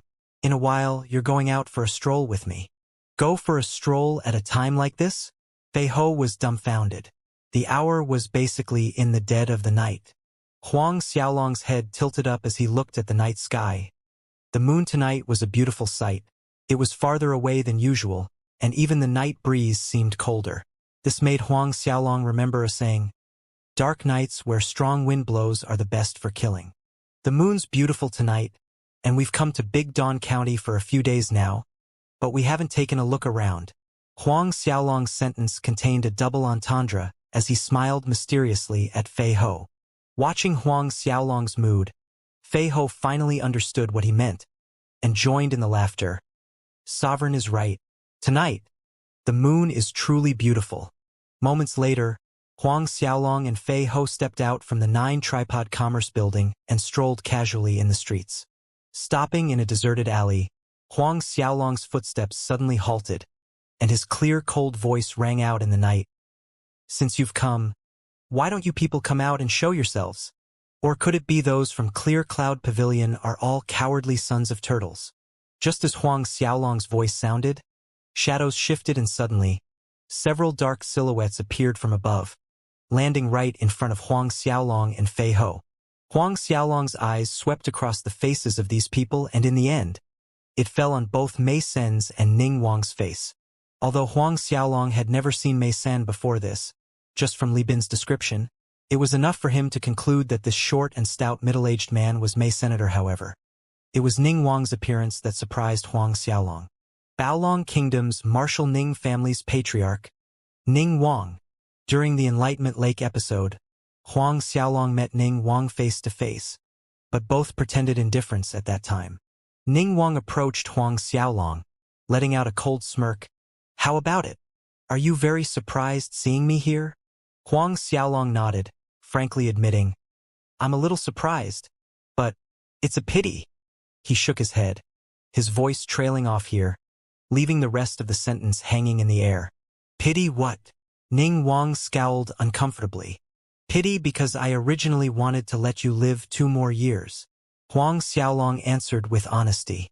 Ning Wang was stunned with the answer, whereas Mei Sen's stern face cracked slightly from a laugh. Standing at the back, the other 4 experts that came with them also laughed. All 4 of them were experts of the peak late 10th order with half a foot in the Xiantian realm. Instead of getting angry, Ning Wang laughed, albeit dramatically. Huang Xiaolong, don't you realize the current situation that you're in at the moment? Are you assuming that once you come here you can still walk out alive? Truth be told, the reason why Clear Cloud Pavilion has been making troubles at the 9 Tripod Commerce was for the very reason of luring you over here. But I did not expect that you would dive right in so fast, so anxious to die. Since you've come, then this big Dawn County will be your grave. Mei Sen's eyes had eerie lights flickering in them. Later on, after I have killed you both, I will reciprocate your kindness and hang your dead bodies across the street from the 9 Tripod Commerce. Of course, stripped bare naked. When everyone in Big Dawn County wakes up tomorrow, they can enjoy a good view. Huang Xiaolong and Fei Ho both let out a soft chuckle. Are you sure? Fei Ho laughed. Perhaps the bodies being hoisted up high for viewing will be yours instead? Ning Wang sneered. Huang Xiaolong, I know you deliberately came out to lure us out. However, I really cannot figure out what trump card you have. Do you think Fei Ho can protect you? Unless that Hao Yan knows how to teleport and can appear in an instant from Luotong Royal City to here. Without the patience to delay things any further, Mei Sen clapped his hands and the hidden silhouettes moved in the dark from all 4 directions, revealing themselves, amassing up to 200 to 300 people. Moreover, each of them was equipped with bows and arrows, with the arrowheads gleaming in a dangerous, deep green color. Obviously, all of these arrows were dipped in poison. Watching the big wave of men in black clothing appear, Huang Xiaolong's mask of calmness did not change. He had practiced the golden linglong body up to the 3rd stage, and once activated, even if it was noxious poison, it wouldn't bring him any harm. As for the Xiantian realm Fei Ho, he had the protection of his Xiantian vigor qi. Thus these toxic poisons had no effect on him.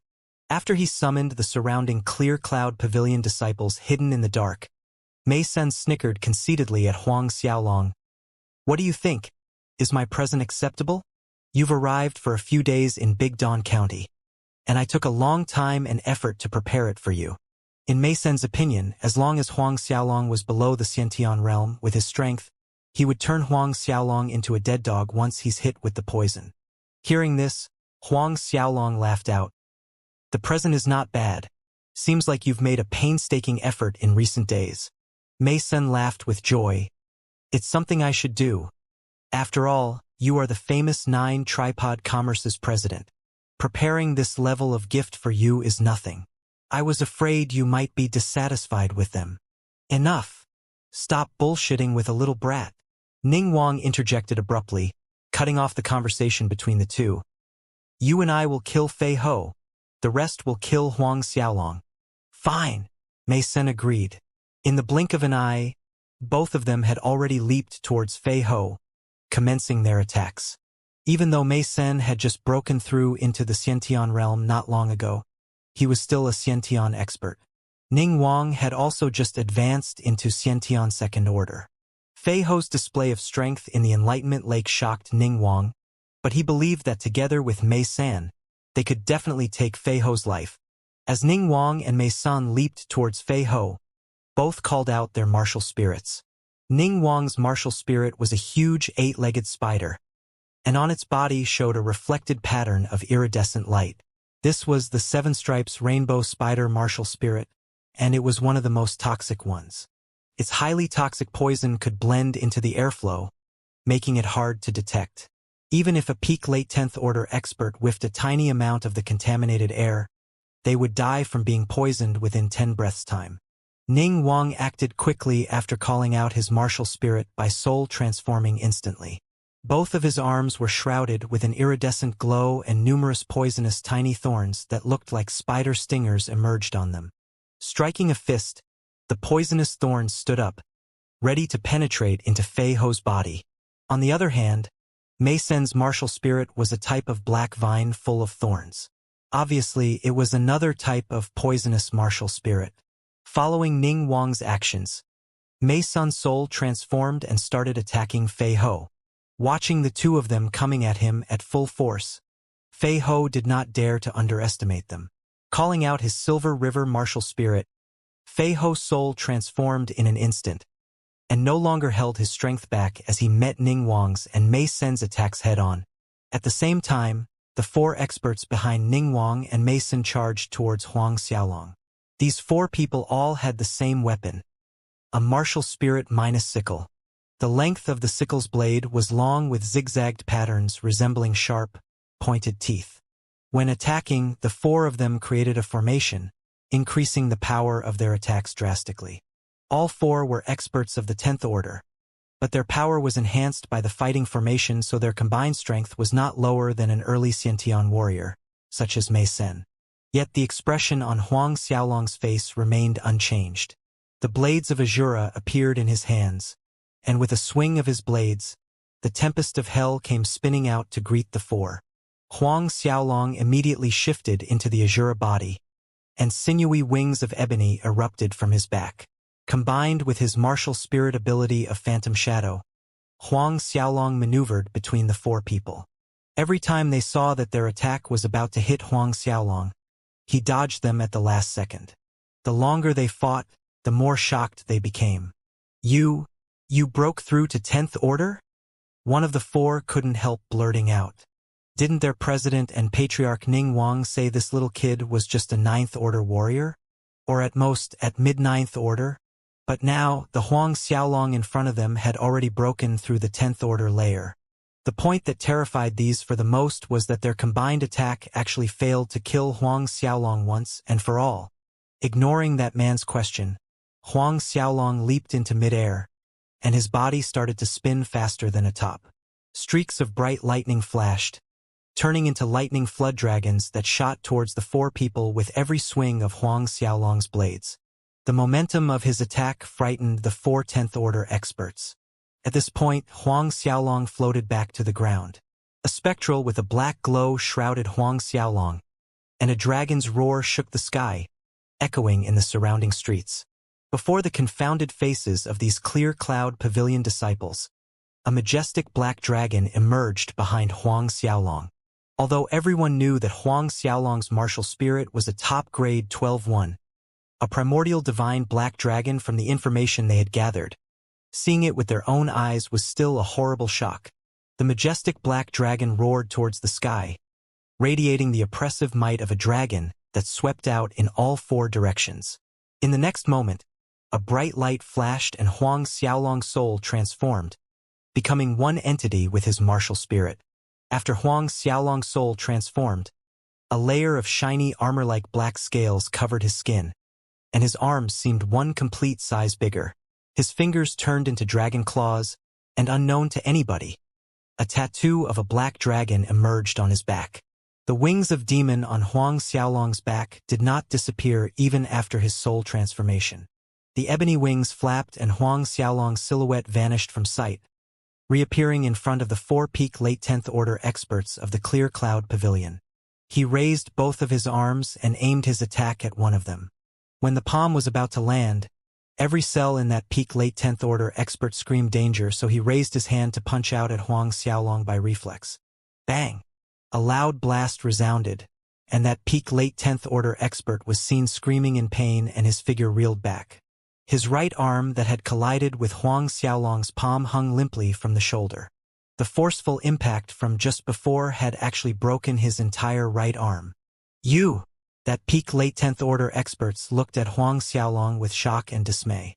After soul transforming, Huang Xiaolong's attack power was beyond their comprehension. Even someone that had half a foot in the Xiantian realm was pushed back, and from that single move, he discovered that Huang Xiaolong's physical defense was extremely horrifying, on par with President Mei Sen's strength that had just broken through to Xiantian realm. At this point, the other three also reacted and decisively attacked Huang Xiaolong together. The three bellowed at the same time and with synchronized movements. Their hands swung out and three sickles emerged in midair, combining into one large sickle. They spun endlessly in the air while releasing a layer of sharp sickle rays that shot towards Huang Xiaolong and the space around him. As tough as Huang Xiaolong's defense may be, being struck by this move would guarantee that he would end up in several different pieces. After all, he was still a Hotian-level warrior, and it was impossible for him to be invulnerable to every attack. However, before the three of them had the chance to be delighted, Huang Xiaolong's silhouette disappeared before the sickles could touch a hair on him. Innate martial spirit ability. Space concealment. When Huang Xiaolong successfully stepped into the 10th order, his space concealment duration had increased to 15 breaths of time. Furthermore, once he hid in the space pocket, even the lower level of Xiantian realm experts absolutely couldn't detect his presence. Watching their glorious attack hit empty space, the trio's minds went blank for a moment, staring at the spot where Huang Xiaolong disappeared. But a glaring light suddenly flashed in their eyes, startling them. The three of them retreated swiftly, yet one of them was too late. The blades of Azura slit that man's throat effortlessly. Only then did Huang Xiaolong emerge from the hidden space. Hearing screams again and again, Ning Wang and Mei San, who were fighting Fei Ho, couldn't help but spare a glance over to Huang Xiaolong's side. What greeted their eyes was that peak late 10th order warrior tumbling to the ground with one hand clutching his bloody neck. Both were aghast at the sight of what was happening. For peak late 10th order warriors possessing the same kind of martial spirit were not enough to deal with Huang Xiaolong. With another flap of the ebony black wings, Huang Xiaolong reached the first peak late 10th order with the broken right arm almost instantaneously. Unbridled fear filled his eyes when he suddenly saw Huang Xiaolong, and the tip of the blades of Azura filled his vision. In the end, just like the peak late 10th order warrior before him, his throat was slit by Huang Xiaolong. 2 experts down. The remaining 2 warriors from the original 4 looked woefully at Huang Xiaolong. Fear and panic were written all over their faces as they lost the courage and spirit to fight with him. Mei Sen, you go kill that Huang Xiaolong. Ning Wang's order came brusquely. Just leave this Fei Ho to me. Mei Sen nodded. He punched at Fei Ho and used that as momentum to extract himself from the battle, pouncing onto Huang Xiaolong in the next moment.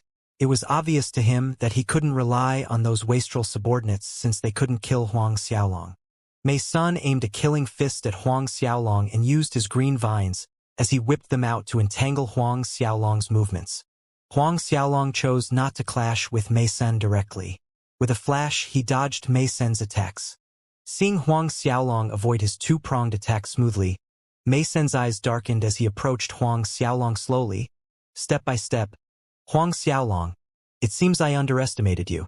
The speed of your growth has exceeded my assumption.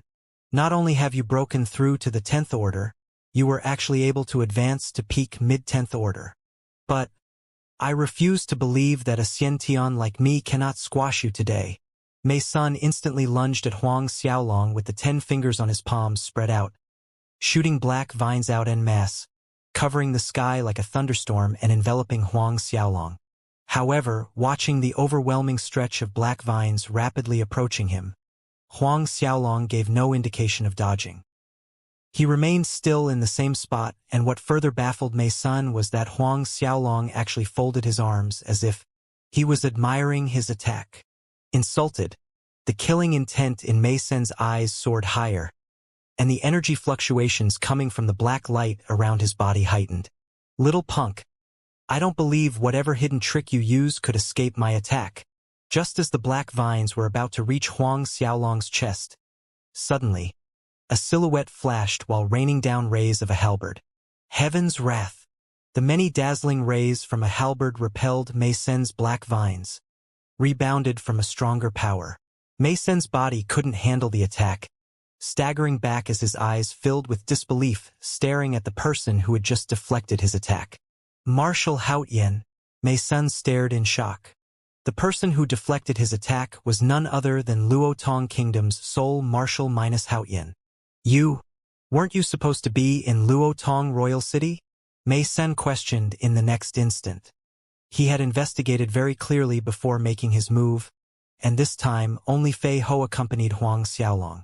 Moreover, The news that came from the Luotong royal cityside also confirmed that Marshal Haoyin was in the Marshal mansion. Marshal Haoyin moved beside Huang Xiaolong and greeted him with a young lord, before turning towards Mei San with a cold sneer. "Who told you I'm in Luotong royal city?" Contempt was obvious in Marshal Haoyin's eyes. Mei San's face distorted at the remark. Marshal Haoyin actually accompanied Huang Xiaolong on this trip as well, hidden in the dark, and they did not get wind of it. At this moment, Mei San finally realized Huang Xiaolong's trump card was never Fei Ho in the first place, but it was Marshal Haoyin. Some distance away, Ning Wang also noticed Marshal Haoyin's sudden appearance. His expression also turned extremely ugly.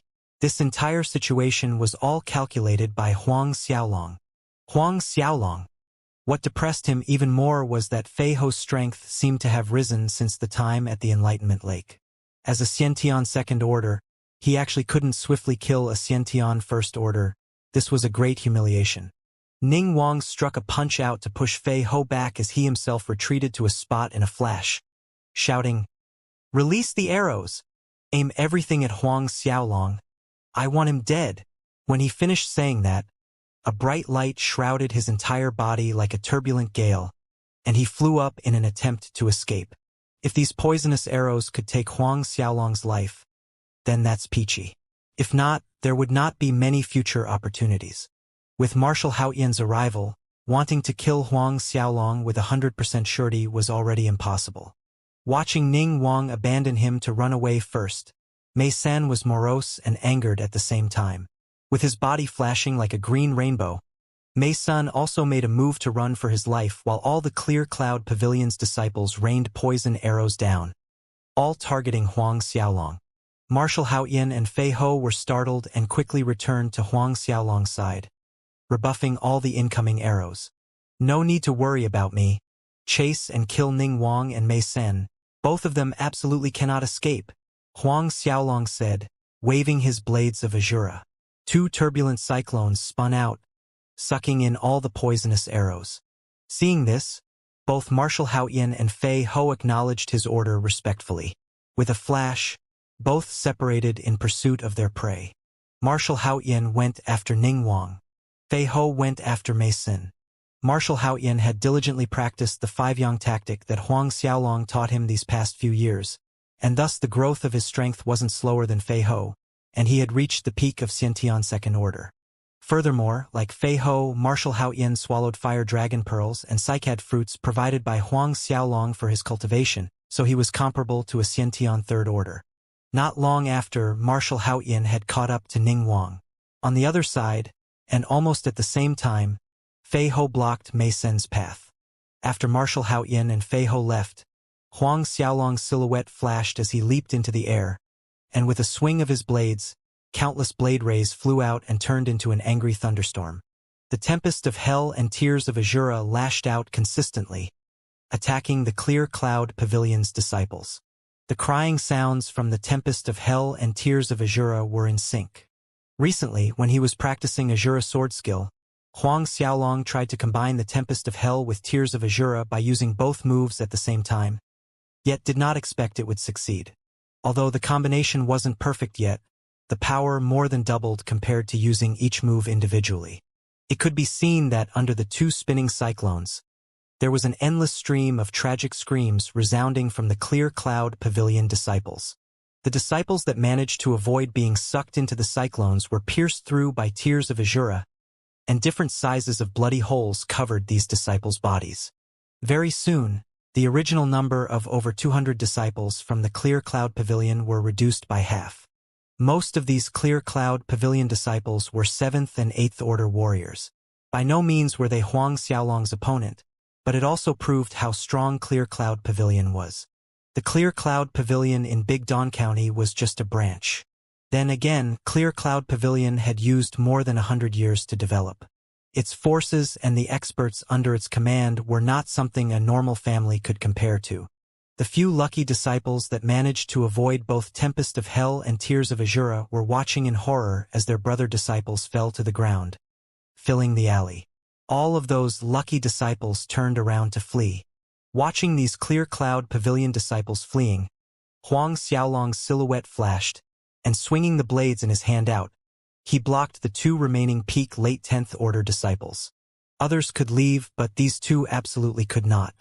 Both of them already had half a foot into Xiantian realm and would break through Xiantian realm soon, and to kill these two people at that time would be much more troublesome than now. Staring at Huang Xiaolong blocking their path, fear crept up their faces. Despite that, they chose not to fight and instead separated, choosing opposite directions to run. Seeing their reaction, Huang Xiaolong once again leaped up, and his body rotated at high speed in midair while the blades of Azura swung out repeatedly. Streaks of lightning split the air with the roar of lightning flood dragons resounding. In the blink of an eye, both peak late 10th Order disciples were hit by lightning, sending them flying. Huang Xiaolong returned to the ground, and the blades in his hands slashed out, forming twin cyclones spinning towards both disciples. Being wrapped by the cyclone, both of them were slashed by the many blade rays, and miserable screams resounded in the air. When the tempest of hell dissipated, two bloodied bodies plummeted to the ground. After settling the matter with the two peak late 10th Order warriors, Huang Xiaolong swept a glance around at the many different directions the Clear Cloud Pavilion disciples were running away in. With a flash, the blades of Azura in Huang Xiaolong's hands were like a grim reaper's sickle, stealing away these Clear Cloud Pavilion disciples' lives. One by one, these Clear Cloud Pavilion disciples tumbled down onto the street. Crimson blood dyed several streets. Fortunately, this was a more secluded area of the city. Otherwise, the surrounding area's commoners would have been awakened by these people's dismal screams and cries that originated from the tempest of hell and tears of Azura. This was hell on earth. In the end, from the original 200-plus Clear Cloud Pavilion disciples, only a little more than 20 of them successfully escaped minus a tenth of them. As for the rest, they laid in puddles of blood, all killed by Huang Xiaolong. Watching the bodies pile up around him, Huang Xiaolong finally stopped. He noticed that his breath was slightly uneven. After transforming into Azura body, holding the blades of Azura, and using Azura sword skill to fight and kill, the terrifying aura of slaughter in him became stronger. The desire to kill also grew more frenzied. When killing, he had a feeling that he truly was an Azura incarnate. The night wind blew, carrying the thick scent of blood with it. Within the bodies of these Clear Cloud Pavilion disciples, the roaring cries of an Azura from hell continued to resound. Huang Xiaolong stood in the midst of these corpses, and a soft blue light glittered around him from head to toe. In less than a minute, these glittering blue lights vanished and Huang Xiaolong breathed out some turbid qi through his mouth. More than an eighth of the battle qi he had exhausted recovered after initiating the natal martial spirit ability, instant recovery. Huang Xiaolong's eyes swept over the bodies of these Clear Cloud Pavilion disciples. He then walked towards the four peak late 10th Order warriors. From their bodies, Huang Xiaolong found 2 cultivation techniques and 3 battle skills manuals. Both cultivation techniques were low-grade Earth rank cultivation techniques, whereas within the 3 battle skills, 2 were at low-grade Earth rank, while the last one was a high-grade Mysterious rank battle skill. These cultivation techniques were useless for him, but his parents and little siblings could use them. Huang Xiaolong threw everything into the Azura ring. From these dead bodies, Huang Xiaolong had quite a harvest of gold coins and Spirit Dawn. Gold coins were something Huang Xiaolong didn't need, yet the Spirit Dawn he found were also nothing good, as most of them were Grade 2 and Grade 3 Spirit Dawn. Not even one high Grade 3 Spirit Dawn could be found from the loot. At this point, Marshal Haoyan and Fei Ho returned. Fei Ho was injured, yet he carried Mei Sen's corpse back with him. Instead, it was Marshal Haoyan that returned empty-handed. Obviously, Ning Wang managed to escape. When both of them returned, the blood-filled scene full of Clear Cloud Pavilion disciples' dead bodies startled them. All these Clear Cloud Pavilion disciples were killed by Sovereign alone. Sovereign! Both of them came before Huang Xiaolong and greeted him. How was it? Huang Xiaolong asked. Marshal Haoyan took a step forward, saying, "This subordinate caught up to Ning Wang, and although I managed to injure him severely, he managed to flee. However, he took my dark nether palm. Without half a year's time, he won't be able to fully heal." Then, Fei Ho also stepped forward, This subordinate pursued Mei San, and finally was able to kill him. Saying this, Fei Ho pulled out a ring. Sovereign, this subordinate found this spatial ring when searching his body after this subordinate killed him. Spatial ring? Huang Xiaolong took the ring, feeling somewhat astounded, for he did not expect Mei San would be in possession of a spatial ring. One must know how precious each spatial ring was, for even Marshal Haoyan didn't have one. Huang Xiaolong used some of his battle qi to open the spatial ring, and much to his delight, there was quite a number of spirit dawn inside. Most of them were grade 3 and grade 4. Not only that, there were several stalks of precious herbs, some cultivation technique manuals, and records of battle qi. Fei Ho spoke again at this point. Sovereign, how do we deal with Mei Sen's and these clear cloud pavilion disciples' bodies? Just leave them here. No need to do anything. Huang Xiaolong looked at the horizon. By this time the moon had waned, but the wind remained strong. Let's go. 3 silhouettes flashed, vanishing from the spot as they left. Not long after Huang Xiaolong and the two left, the patrolling city guards of Big Don County arrived. When these city guards arrived at the scene and saw the piles of the clear cloud pavilion disciples' corpses, the bloody, gory scene in front of them seemed to have emerged from hell itself. Their faces were instantly drained of color and showed a horrified expression. Some were unable to control themselves as they vomited on the sides of the streets. Last night's dinner and whatever good tonic they consumed were all coming back out. Suddenly, from some of these clear cloud pavilion disciples' bodies, an audible sound could be heard that was akin to the eerie cries of Azura. The sounds frightened these city guards so much that they nearly shit in their pants. A long time later, these city guards finally summoned the courage to approach the scene and take a closer look. That one is Clear Cloud Pavilion's President Mason? Out of nowhere, one of the city guards' voice sounded abruptly, exclaiming in fright as he pointed towards a certain corpse some distance away. All the surprised guards walked up, surrounding Mei Sen's body for a better look. It really is Mei Sen's corpse. After taking a clear look at the face, the leader of the city guards, Captain Wu, blurted out. His body couldn't help but shiver from the chill running up his spine. Mei Sen was a Xiantian realm expert, still he was killed. Moreover, the way Mei Sen died was truly miserable. Other than the face looking slightly better, there was no other complete part of him. Moments later, Captain Wu's reason returned and he issued out an order in a shaky voice. Quickly go report to the Castellan. This time, it was truly a big mess. Mei Sen and so many Clear Cloud Pavilion Big Don County branch disciples were massacred. That was in Big Don County City itself. Apart from Mei Sen, there were more than 200 of the Clear Cloud Pavilion disciples. More than 200. That meant nearly all of the Clear Cloud Pavilion Big Don branch disciples died here. It has been a very long time since a murder or fight happened within the boundary of Big Don County City. Captain Wu, do you think it might be the 9 Tripod Commerce who did this? One of the city guards couldn't help asking this question aloud. The 9 Tripod Commerce.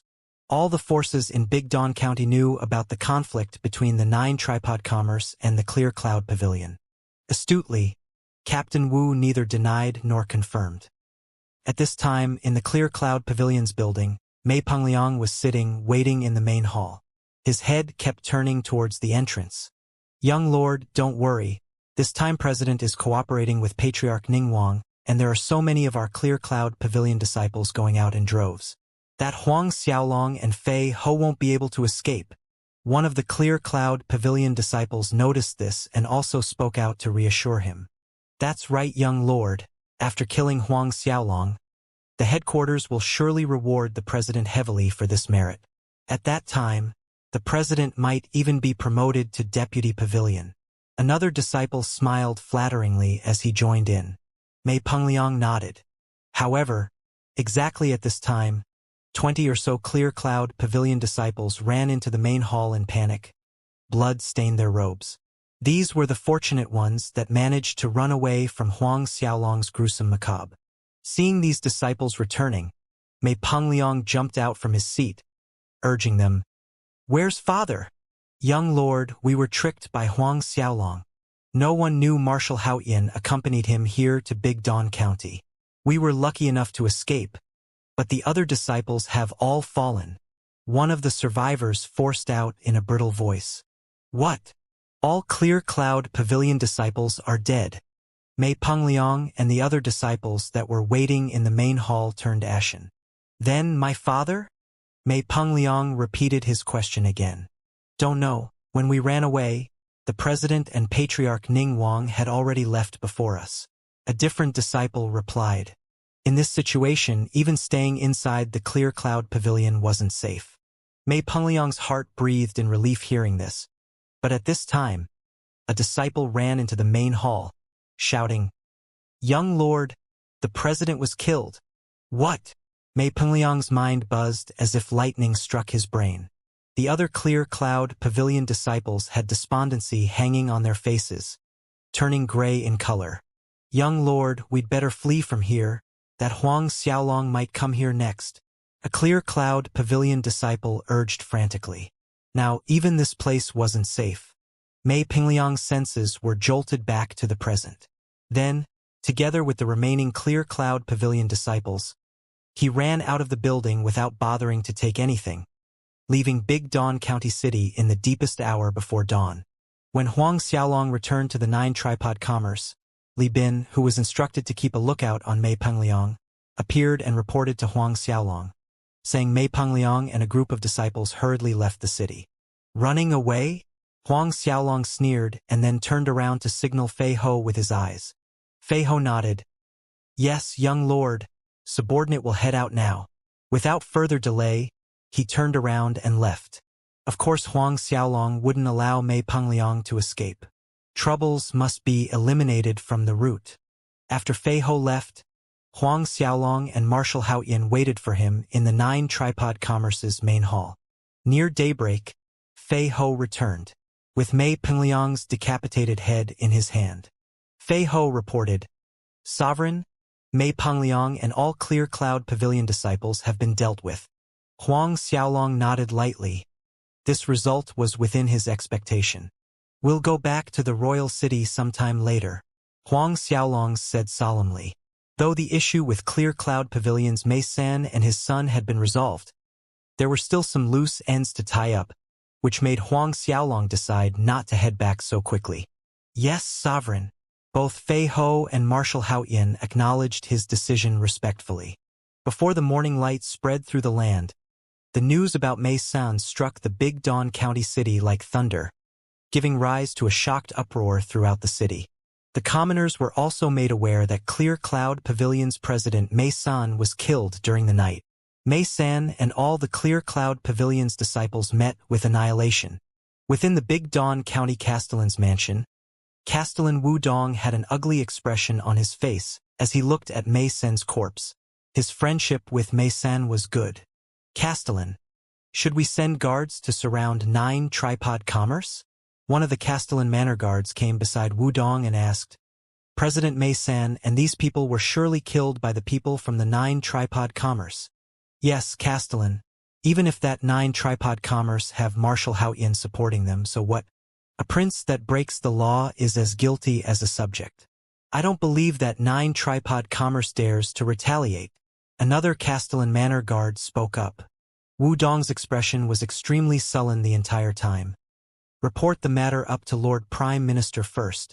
Lord Prime Minister will have to make his decision. After he said that, Wu Dong sent one of his confidants to inform Prime Minister Wu Feng of the matter. A few hours later, Wu Dong received Prime Minister Wu Feng's reply and further instructions. Reading the reply from Prime Minister Wu Feng, Wu Dong breathed out in relief. 5 days later. 5 days had passed since the Clear Cloud Pavilion's president Mei San and over 200 disciples were killed, and the gossip gradually died down. What baffled the big and small forces of the Big Dawn County was the lack of response from the Castellan Manor while the 9 Tripod Commerce remained safe and sound. Not only that, the 9 Tripod Commerce's business actually fired up during the last few days. It was 10 days later when Huang Xiaolong, Fei Ho, and Marshal Haoyin finally left the Big Dawn County and returned back to Luotong Royal City. Arriving in Luotong Royal City, Huang Xiaolong headed straight for Tianxian Mansion. However, not long after he stepped in Tianxian Mansion, the Cosmic Star Academy's Sun Zhang and Xiong Chu came. The purpose of their visit was related to the inner courtyard admission. Sitting in Tianxian Mansion's main hall, Sun Zhang hesitated before saying to Huang Xiaolong, "Xiaolong, the day before yesterday, we had an inner courtyard roundtable discussion, and Xiong Chu and I proposed your admittance into the inner courtyard. Most of the inner courtyard elders agreed to it, it's just that—" Sun Zhang's sentence paused here. Xiong Chu continued, "It's just that there were 3 elders that objected your admittance into the inner courtyard. There were 10 elders in the inner courtyard. 3 of them disagreeing meant Huang Xiaolong wasn't eligible to enter the inner courtyard because the rules required a vote of 9. Oh, 3 elders? Huang Xiaolong was nonchalant to this fact. To him, the inner courtyard didn't matter at all. The only benefit was that there were slightly more cultivation resources allocated compared to the normal 3rd years, such as Spirit Dan allocation, rewards, and other benefits. However, these Grade 3 and Grade 4 Spirit Dan cannot compare to the Fire Dragon Pearl from the Linglong Treasure Pagoda. Sun Zhang and Xiong Chu exchanged a vexed look seeing Huang Xiaolong's expression. It seemed this little guy really isn't interested in the inner courtyard. One must know that entering the inner courtyard was every student's dream, the goal they strived for when entering the academy. The 3 elders' excuse for objecting to your admittance was that all inner courtyard disciples had to reach 10th order, whereas you are still a 9th order. Sun Zhang explained. Oh right, the 3 of them have quite a deep connection with Prime Minister Wu Feng. Xiong Chu added. Prime Minister Wu Feng and Marshal Haoyan had some conflict between them. Thus, in Xiong Chu's opinion, the main reason these 3 elders disagreed with Huang Xiaolong entering the inner courtyard was likely due to Prime Minister Wu Feng's handiwork in the dark. As for claiming Huang Xiaolong was not a 10th order warrior, that being the basis for the rejection was just an excuse. Prime Minister Wu Feng. A sharp glint shone in Huang Xiaolong's eyes as he repeated the name. Again, it is Prime Minister Wu Feng. In recent days, this Prime Minister Wu Feng seemed to be looking for trouble with him at every corner. All of these incidents were just because of Marshal Haoyan. Or perhaps things weren't as simple as he thought. A short while later, Sun Zhang and Xiong Chu left Tianxian Mansion. But before they went off, Huang Xiaolong asked the names of the 3 elders. Xie Wei, Jiang Hengyu, Cheng Fengli. These were the names of the 3 inner courtyard elders. Committing these names to memory, Huang Xiaolong activated the God-binding ring and entered the ancient battlefield to practice. Some months had passed since he had a breakthrough to peak mid-10th order, so he felt the breakthrough to late 10th order was near. And there were 4 more months until the Academy's end of the year annual competition, and Huang Xiaolong had decided to advance into late 10th order as fast as he could in order to grasp the Academy overall championship in his hands. After acquiring the championship, the next step would be participating in the Duanren Empire's Battle of Imperial City. Initially, Huang Xiaolong's plan was to break into Xiantian realm next year before taking the overall championship. This way, participating in the Duanren Empire's Battle of Imperial City would leave him with a better foothold in the competition. Now, however, he changed his mind. He must enter Duanren Institute as soon as possible, and then get a hold of and refine the number 4 heavenly treasure, Absolute Soul Pearl. Huang Xiaolong sat cross-legged in the ancient battlefield, running Azura tactics as he devoured the netherworld's spiritual energy that fell like tidal waves from the void.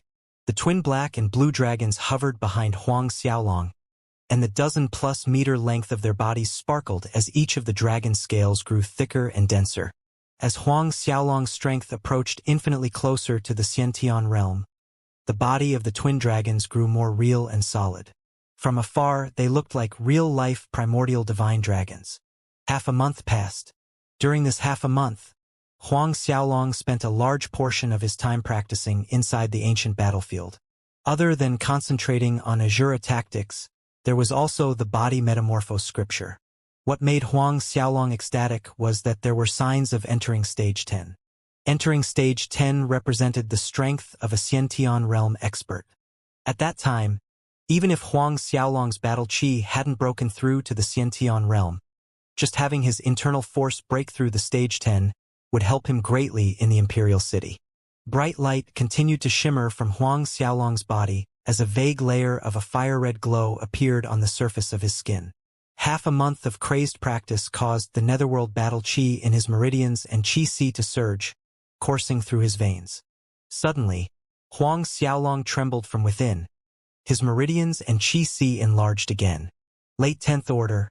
He finally broke through. Huang Xiaolong continued to run Azura tactics technique for several hours before stopping and opening his eyes. A sharp cold light shone in his eyes like the tip of a deadly blade. Huang Xiaolong exited the ancient battlefield. Walking out of his room, he ran into his little sister. Huang Min, seeing Huang Xiaolong's silhouette, Huang Min leaped up in joy and dashed towards Huang Xiaolong. "Big brother, you're finally out from practice." Seeing the expression on his sister's face, Huang Xiaolong could already guess there must be something on her mind, and a headache started to emerge. Sure enough, Huang Min's next sentence was, "Big brother, accompany me to the Million Treasures auction." Million Treasures auction? Huang Xiaolong was bewildered. This Million Treasures auction house was an auction held by the Thousand Treasures firm, and the Thousand Treasures firm was one of 3 biggest firms of Duanren Empire. In the thousands of kingdoms who swore fealty under Duanren Empire, they had over 2,000 branches, one in every royal city and other important main locations. And in Luotong Royal City, there was one such Million Treasures auction house branch. Although the 9-tripod commerce that Huang Xiaolong created was one of the biggest firms in Luotong Kingdom, when comparing to the giant Thousand Treasures firm, it was nothing but a sesame seed. Huang Min explained, "Big brother, you may not know, but I heard that in the auction this time there will be things other than treasures like high-grade earth-rank cultivation techniques. They are even auctioning the spiritual treasure, geocentric esni." "What? Geocentric esni?" Huang Xiaolong was dumbfounded.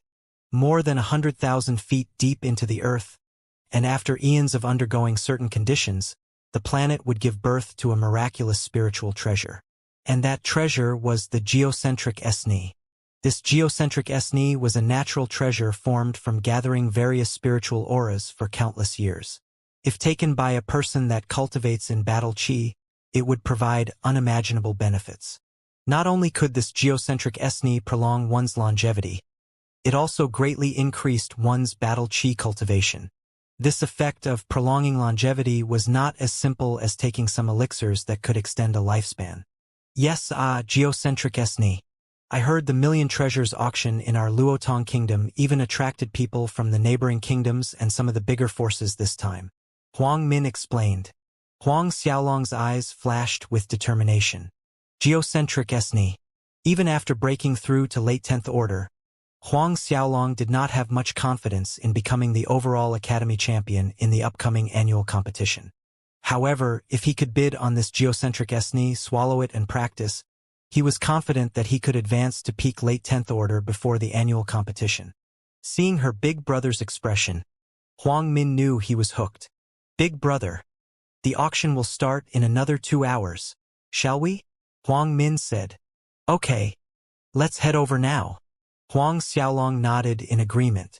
Initially, he didn't have any interest in this so-called auction, but this Thousand Treasures geocentric esni, he must get it. Seeing Huang Xiaolong agree, her face lit up as she cheered in glee before swiftly pulling Huang Xiaolong out of Tianxian Mansion by the hand. Just as they were leaving Tianxian Mansion, Huang Xiaolong and Huang Min ran into Marshal Haoyan and Fei Ho. "Young Lord wants to participate in the auction?" Both were surprised when they heard Huang Xiaolong wanted to participate in the Million Treasures auction. "Young Master wants to bid for the geocentric esni?" Fei Ho took a guess and asked. For this particular auction, the Million Treasures auction made quite an effort to publicize the matter. For the past 2 days, both Marshal Haoyan and Fei Ho had heard about the geocentric esni being auctioned many times. Huang Xiaolong nodded. Correct. For Huang Xiaolong, there wasn't a need to hide anything from these 2 people. "Is there something you need from me?" Noticing the changes in their expressions, Huang Xiaolong asked. Both of them looked like they had something to report to him. "We came to report to young lord that big sword sex Yuchun came to Luotong Kingdom. Other than Yuchun, Ningguang also came," Marshal Haoyan reported respectfully. "Oh, Yuchun Ningguang." Huang Xiaolong's eyes sharpened. He didn't expect them to appear in Luotong Royal City. These two came to Luotong Kingdom at the same time, so the purpose should be the Million Treasures auction. Ning Wang was lucky to escape in Big Don County, yet he dares to show his face here in the royal city this time. Huang Xiaolong snickered coldly. He turned to Marshal Haoyan and Fei Ho, saying, "Let's go. Both of you come with me to the Million Treasures auction." "Yes, young lord," both answered respectfully. Hence, Huang Xiaolong's group of four, Huang Xiaolong, Huang Min, Marshal Haoyan, and Fei Ho made their way to the Million Treasures auction spot in a leisurely manner. Big brother. This time those two old fogies, Yu Chun and Ning Wang, came here, so you mustn't let them escape. On the way, Huang Min shook her little fist angrily, thinking of the two people, her little face flashing with hate. These past few years, Big Sword Sect and the Marshal Ning family kept sending assassins to kill their family. One of those times, Huang Min was nearly injured. Thus the little girl's grudge ran deep towards these two. Huang Xiaolong watched his little sister shaking her small fist mightily, and he couldn't resist smiling. "When we reach the auction place, if you see these two old fogies, you go up and beat them down to the ground till they can't get back up." Hearing this, Huang Min choked, and then pouted her little mouth and mumbled, "Big brother, you know I can't beat those two old fogies." Huang Xiaolong grinned unabashedly.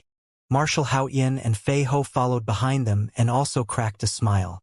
On the way to the Million Treasures auction, Huang Xiaolong noticed that the streets were growing more and more crowded. They could see many different people wearing all kinds of styles and colors. Judging from the direction everyone was moving, all of these people had come for the same goal. They were most likely the different forces that came to Luotong Kingdom for the auction.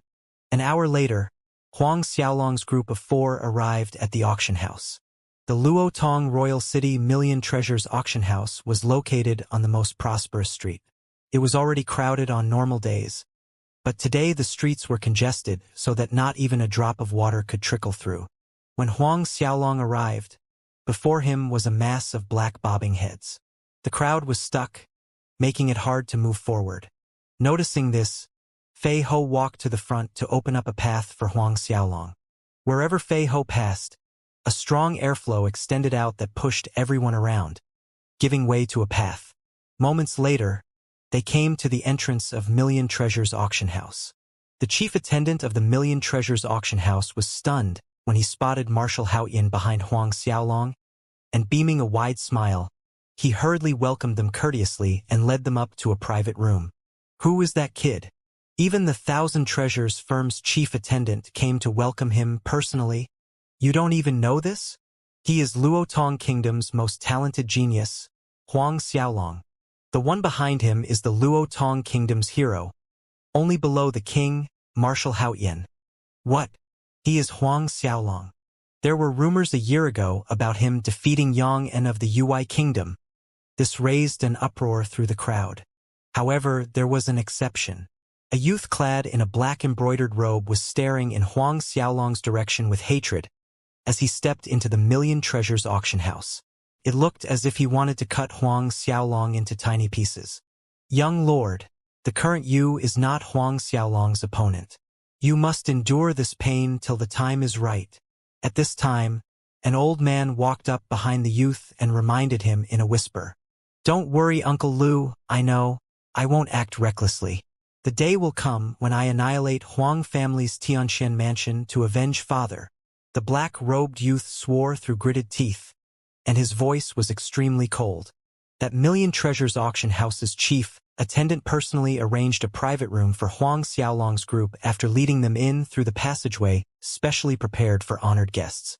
Before leaving to tend to other guests, the Million Treasures auction house chief attendant told them that he instructed the auction house disciples to serve them if they needed anything. After the chief attendant closed the door and left, Huang Xiaolong took a glance at the hall below, and all of a sudden, he noticed a familiar silhouette. Xianxia. That familiar figure was the same person defeated by Huang Xiaolong in the Ui Kingdom, Xianxia. He didn't expect the auction would attract Xianxia from the Ui Kingdom. Since Xianxia was there, then wouldn't his grandfather, Yang Dong, also be around? Huang Xiaolong's eyes narrowed. Xianxia. At this point, Fei Ho also noticed Yang and inside the auction hall, and like Huang Xiaolong, he was surprised as well. So, that little brat is Yang En? Marshal Haoyan's eyes trailed Fei Ho, falling onto Yang En's figure. He might not have been there in the Ui Kingdom, but he received news about Huang Xiaolong defeating Yang En in the Ui Kingdom. Fei Ho nodded. That's the kid. At this time, Yang En walked through the passageway for special guests, confirming Huang Xiaolong's prediction. Yang Dong indeed came because only Xiantian realm experts were eligible for a private room. Therefore, if Yang Dong wasn't around, Yang En wouldn't have access to a private room. People continued to enter the auction hall in droves. Both large and small forces from neighboring kingdoms had made the journey. The entire hall was a noisy racket. Despite that, ever since they entered the auction hall, the chatterbox known as Huang Min had actually been silent, sitting down obediently as her big round eyes roamed around the ground floor of the auction hall, as if looking for someone. Seeing this, Huang Xiaolong smiled. I say, little girl, did you come to the auction not to buy things, but to look for someone? Originally, Huang Xiaolong spoke these words to tease Huang Min, but he didn't expect that Huang Min would blush and shoot him an angry stare. Big brother, what are you saying? I came to the auction to buy things, of course. Huang Xiaolong did not think he would guess correctly that his little sister was indeed looking for someone here. Then you tell me, which item from the auction is the one you want? Huang Xiaolong's tone laced with a double entendre as he smiled sheepishly at his little sister. Huang Min mumbled unintelligibly, yet after what seemed like half a day, no concrete answer came out from her. In the end, she tilted her head up in shy anger. Anyhow, I came to bid for items. Huang Xiaolong shook his head with a faint, wry smile on his face. Marshal Haoyan and Fei Ho couldn't help letting out a tiny smile. By this time, a sea of people had already crowded the huge auction hall. Fortunately, the place was big with 10,000 seats prepared beforehand. However, each of them was filled. There were no empty seats left. If the lower seat situation was as such, one wouldn't even need to mention the very limited private rooms likely being fully booked early on. A short while later, the entrance to the auction was closed, no longer allowing additional participants to enter because an old man in his 70s, wearing an auctioneer's robe, had already walked up onto the stage. After the old man went up, he briefly introduced himself, stating that he was Thousand Treasures Auction House's high-grade auctioneer. In the Luotong Kingdom's Thousand Treasures auction house, there were only 2 high-grade auctioneers. Of course, there were many early-grade and mid-grade ones too. At this time, the auction was being overseen by one of the high-grade auctioneers, so the importance given to this particular auction was evident. After introducing himself, he continued with the auction rules before finally declaring that the auction would begin. The first item up for auction was a lump of golden crow marrow. Golden crow marrow was a crucial ingredient to refine a grade 4 spirit Dan, and normal golden crow marrow was only as big as an infant's fist, but the one being auctioned was the size of an adult's palm. The starting price for it was 100,000 gold coins. Usually, the first item auctioned would be the cheapest item of the event. 100,000 gold coins. Thinking of the ratio against the items being auctioned towards the end, the smaller forces felt their hearts tighten. 110,000. 120,000. In an instant, the bidding voices clamored below the stage. And in the end, that palm-sized golden crow marrow was won at 130,000 gold coins. Huang Xiaolong sat silently in the private room. Although golden crow marrow was an important ingredient in refining pills, it was basically useless to him. Subsequently, the second item on auction was a long sword named South Parting. According to the auctioneer's introduction, this South Parting long sword was forged from a 10,000 years old ice core and other rare metals. It was extremely sharp, but this was a secondary benefit. The main point was that the previous owner of this South Parting long sword, according to the auctioneer's explanation, was someone called Su Fei, a Xiantian expert of the 7th Order. 100 years ago, this Su Fei was very well known in the surrounding kingdom, and the South Parting long sword went missing after he had fallen. It was found some time ago by the Thousand Treasures auction house's people. Huang Xiaolong had the blades of Azura, Thus, this level of weapon didn't enter his eye. But when Huang Min saw the south-parting long sword, her eyes were glued to it without blinking. It was obvious that she had taken a great liking to the sword. "Big brother, can you?" Huang Min asked abashedly. Huang Xiaolong watched the expression on his little sister's face. "You want to bid for this south-parting sword?" Huang Min nodded as she looked at her big brother. Even though she had some savings of her own, it was still far from enough to bid for the south-parting long sword. 200,000. At this time, someone on the ground floor suddenly called out a bid. The starting price for south-parting long sword was 180,000. 210,000. Another bidder raised the offer. 300,000. Suddenly, Huang Xiaolong's voice came from the private room upstairs. 310,000. Following behind Huang Xiaolong, a voice sounded from a different room. 400,000. Huang Xiaolong added with a calm expression. 400,000. The entire huge hall was shocked silent, including the other private room that made an offer. In the end, the south-parting sword was bid down by Huang Xiaolong at 400,000 gold coins. When the people from the Thousand Treasures auction house sent the sword to the private room, Huang Min's face bloomed and she became unwilling to put down the sword. "Can you tell me now who you wanted to find by coming to the auction?" Watching her happy expression, Huang Xiaolong took the opportunity to ask again. The yearly profit from the 9-tripod commerce was abundant, and this 400 gold coins was nothing but a single hair from 9 oxen to Huang Xiaolong. Huang Min honestly answered with a tinge of shyness. "I came to look for Guitai." "Guitai?" Huang Xiaolong was puzzled. He then turned to Marshal Haoyan and Fei Ho, but both of them shook their heads. Apparently, neither of them had heard of this name. Huang Min's head bent so low that her nose almost touched her chest, and she said, "He is Guo Shiwan's son." Guo Shiwan. Huang Xiaolong, Marshal Haoyan, and Fei Ho were all surprised. Guo Shiwan was the branch president of Thousand Treasures auction house in Luotong Kingdom's royal city. Huang Xiaolong shook his head wryly after getting over the small surprise. So, the reason his little sister came to the auction was all for her sweetheart. But, thinking about it, after this year, his little sister would be 16, and in another 2 years' time it would be around the age for her to get married. "Do Mom and Dad know about this?" Huang Xiaolong asked. "Not yet." Huang Min was awkward and shy as she answered. "Then, find some time and invite that Guitai to Tianxian Mansion so Mom, Dad and I can take a look at him." Huang Xiaolong smiled as he said.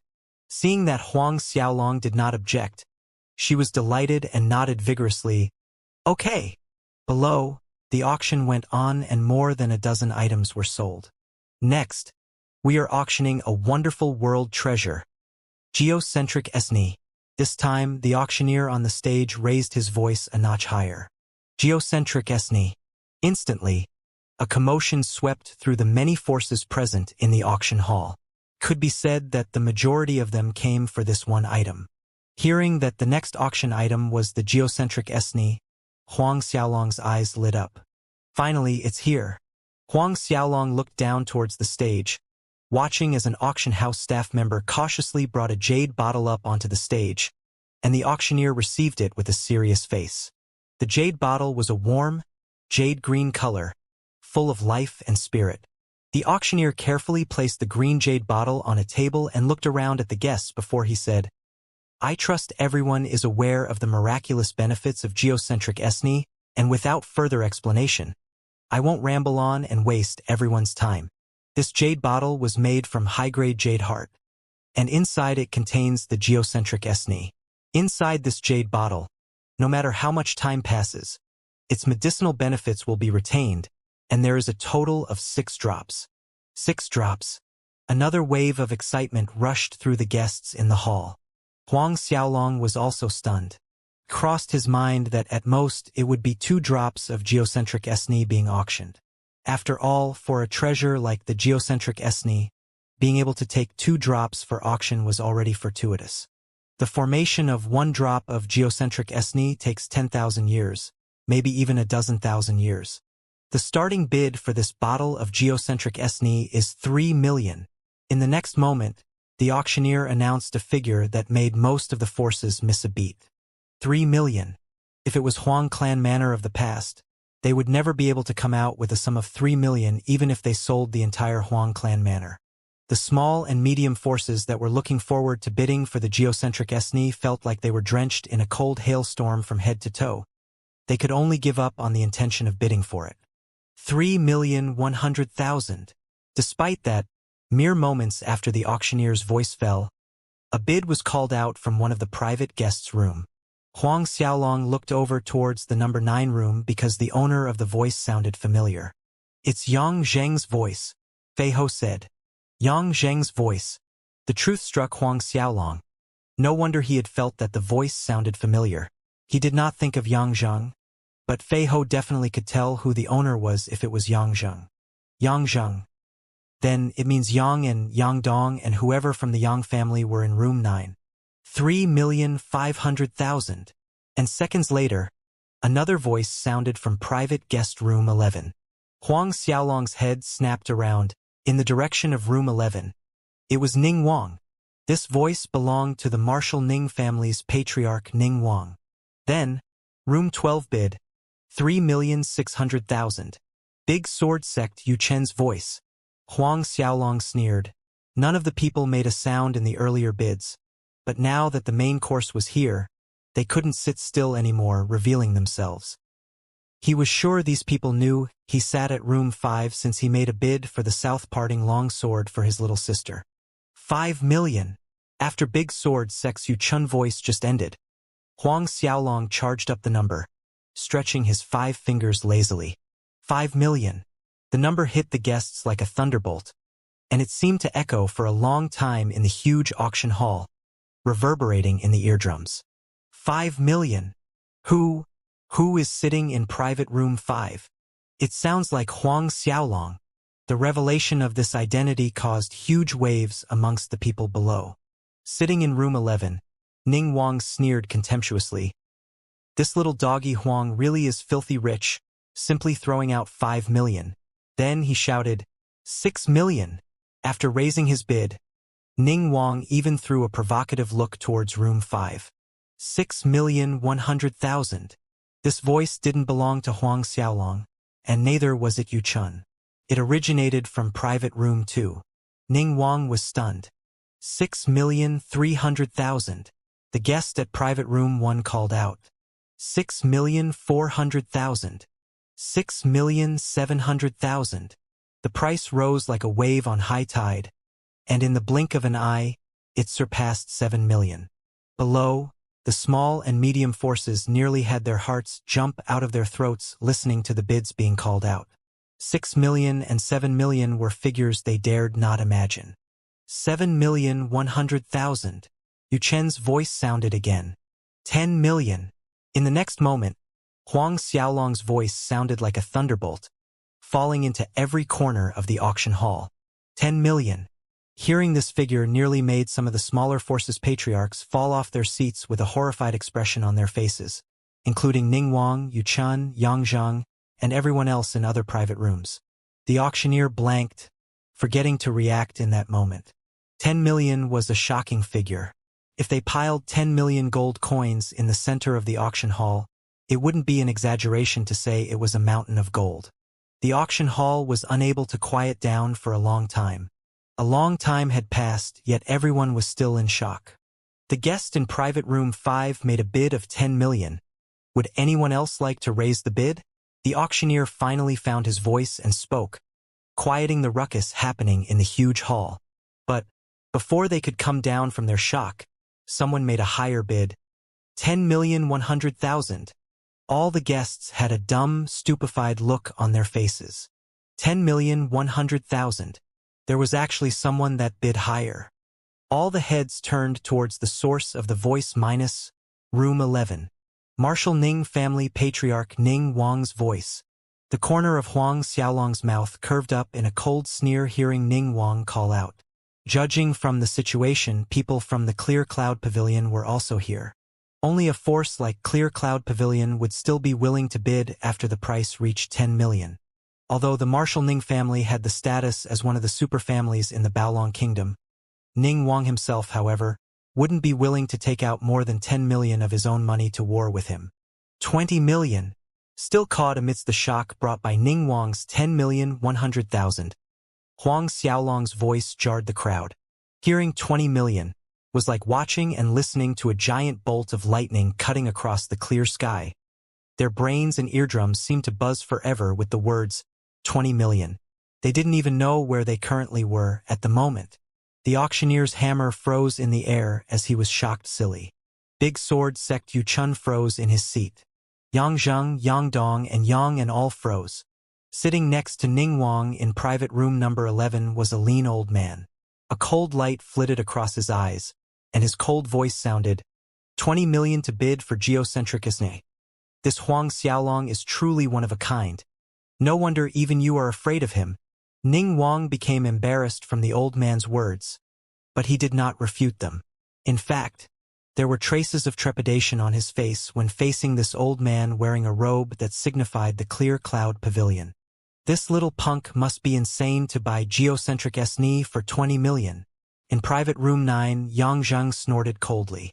Although geocentric SNE was a miraculous drug, it only had effects on warriors below the Xiantian realm, and it didn't have much effect for a Xiantian expert. Hence, using 20 million to bid for this geocentric SNE, everyone including Yang Zheng felt that it wasn't worth it. Shocked whispers rose and fell endlessly in the auction house. Nonetheless, amidst the shocked crowd, Huang Xiaolong got the geocentric SNE at 20 million. After Huang Xiaolong paid the 20 million gold coins, the steward himself came up to place the bottle of geocentric SNE in Huang Xiaolong's hands. Holding the jade heart green bottle, Huang Xiaolong was ecstatic inside. Finally, it was in his hands.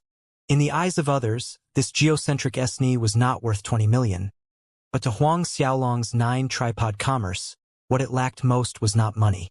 And in Huang Xiaolong's eyes, it was worth every gold coin. With this, he could definitely advance into peak late 10th order before the end of the year Academy's annual competition. After successfully bidding for the geocentric SNE, the next item was a high-grade Earth rank cultivation technique. Although a high-grade Earth rank cultivation technique was rare, the price it fetched was way worse than the geocentric SNE.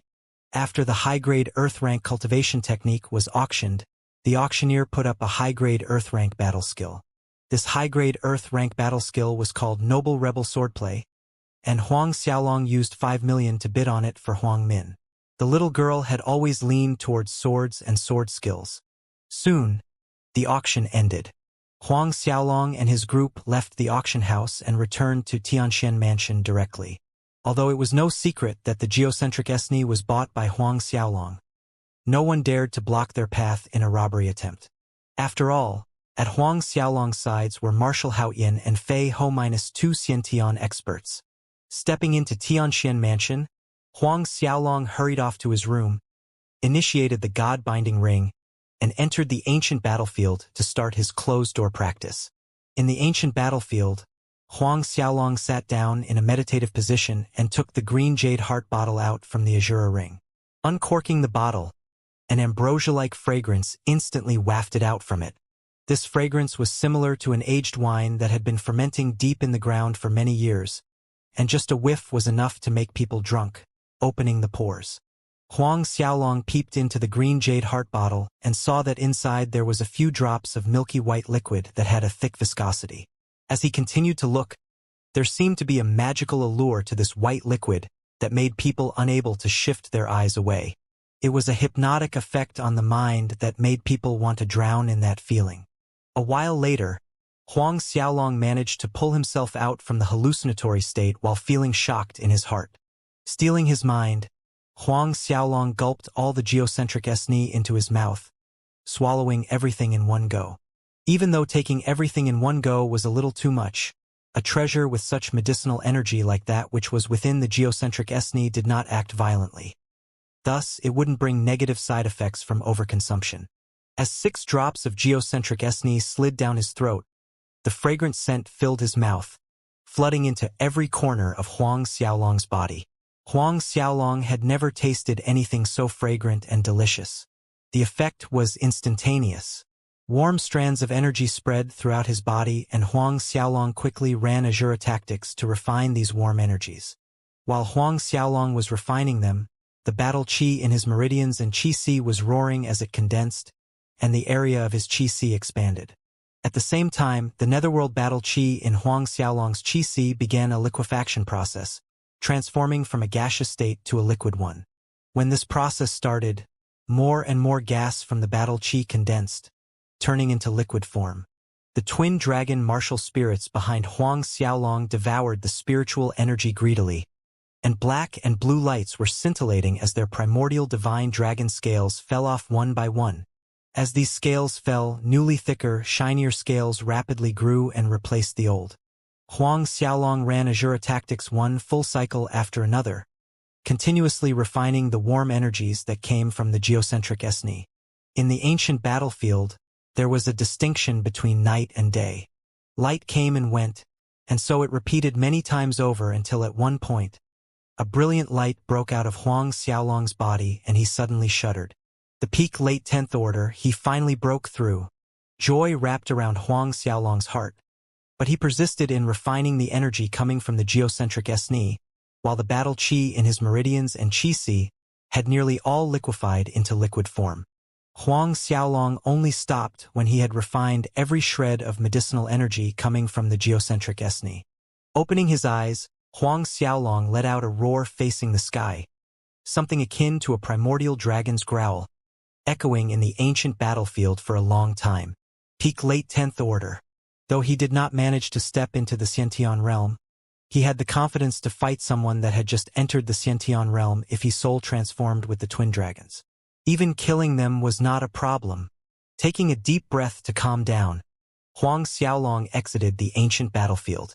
Walking out, he passed by his little sister Huang Min's yard and heard sounds of sword practice that made him halt his steps. He walked in and saw that Huang Min was practicing her swordplay in the yard. The long sword in Huang Min's hand was the very same one Huang Xiaolong bought for her from the 1,000 Treasures auction. The south-parting long sword. The sword skill that Huang Min was practicing had very strange movements. Whilst the sword was attacking, the front of her body would suddenly spin, allowing her to thrust the long sword in the opposite direction. Just as the tip of the sword stabbed to the back, her wrist would turn the attack once again to concentrate to the front. "This is noble rebel swordplay?" Huang Xiaolong spoke. Hearing Huang Xiaolong's voice, Huang Min stopped her practice and turned around. Her eyes sparkled as she ran over to Huang Xiaolong's side. "Big brother, you've finally come out from closed-door practice." Huang Xiaolong smiled. "How long was I in practice this time?" "Almost 3 months." Huang Min answered. 3 months. This greatly surprised Huang Xiaolong. He did not expect that 3 months had already passed. Fortunately, he did not miss the timing for the Academy's annual competition. "Oh right, big brother.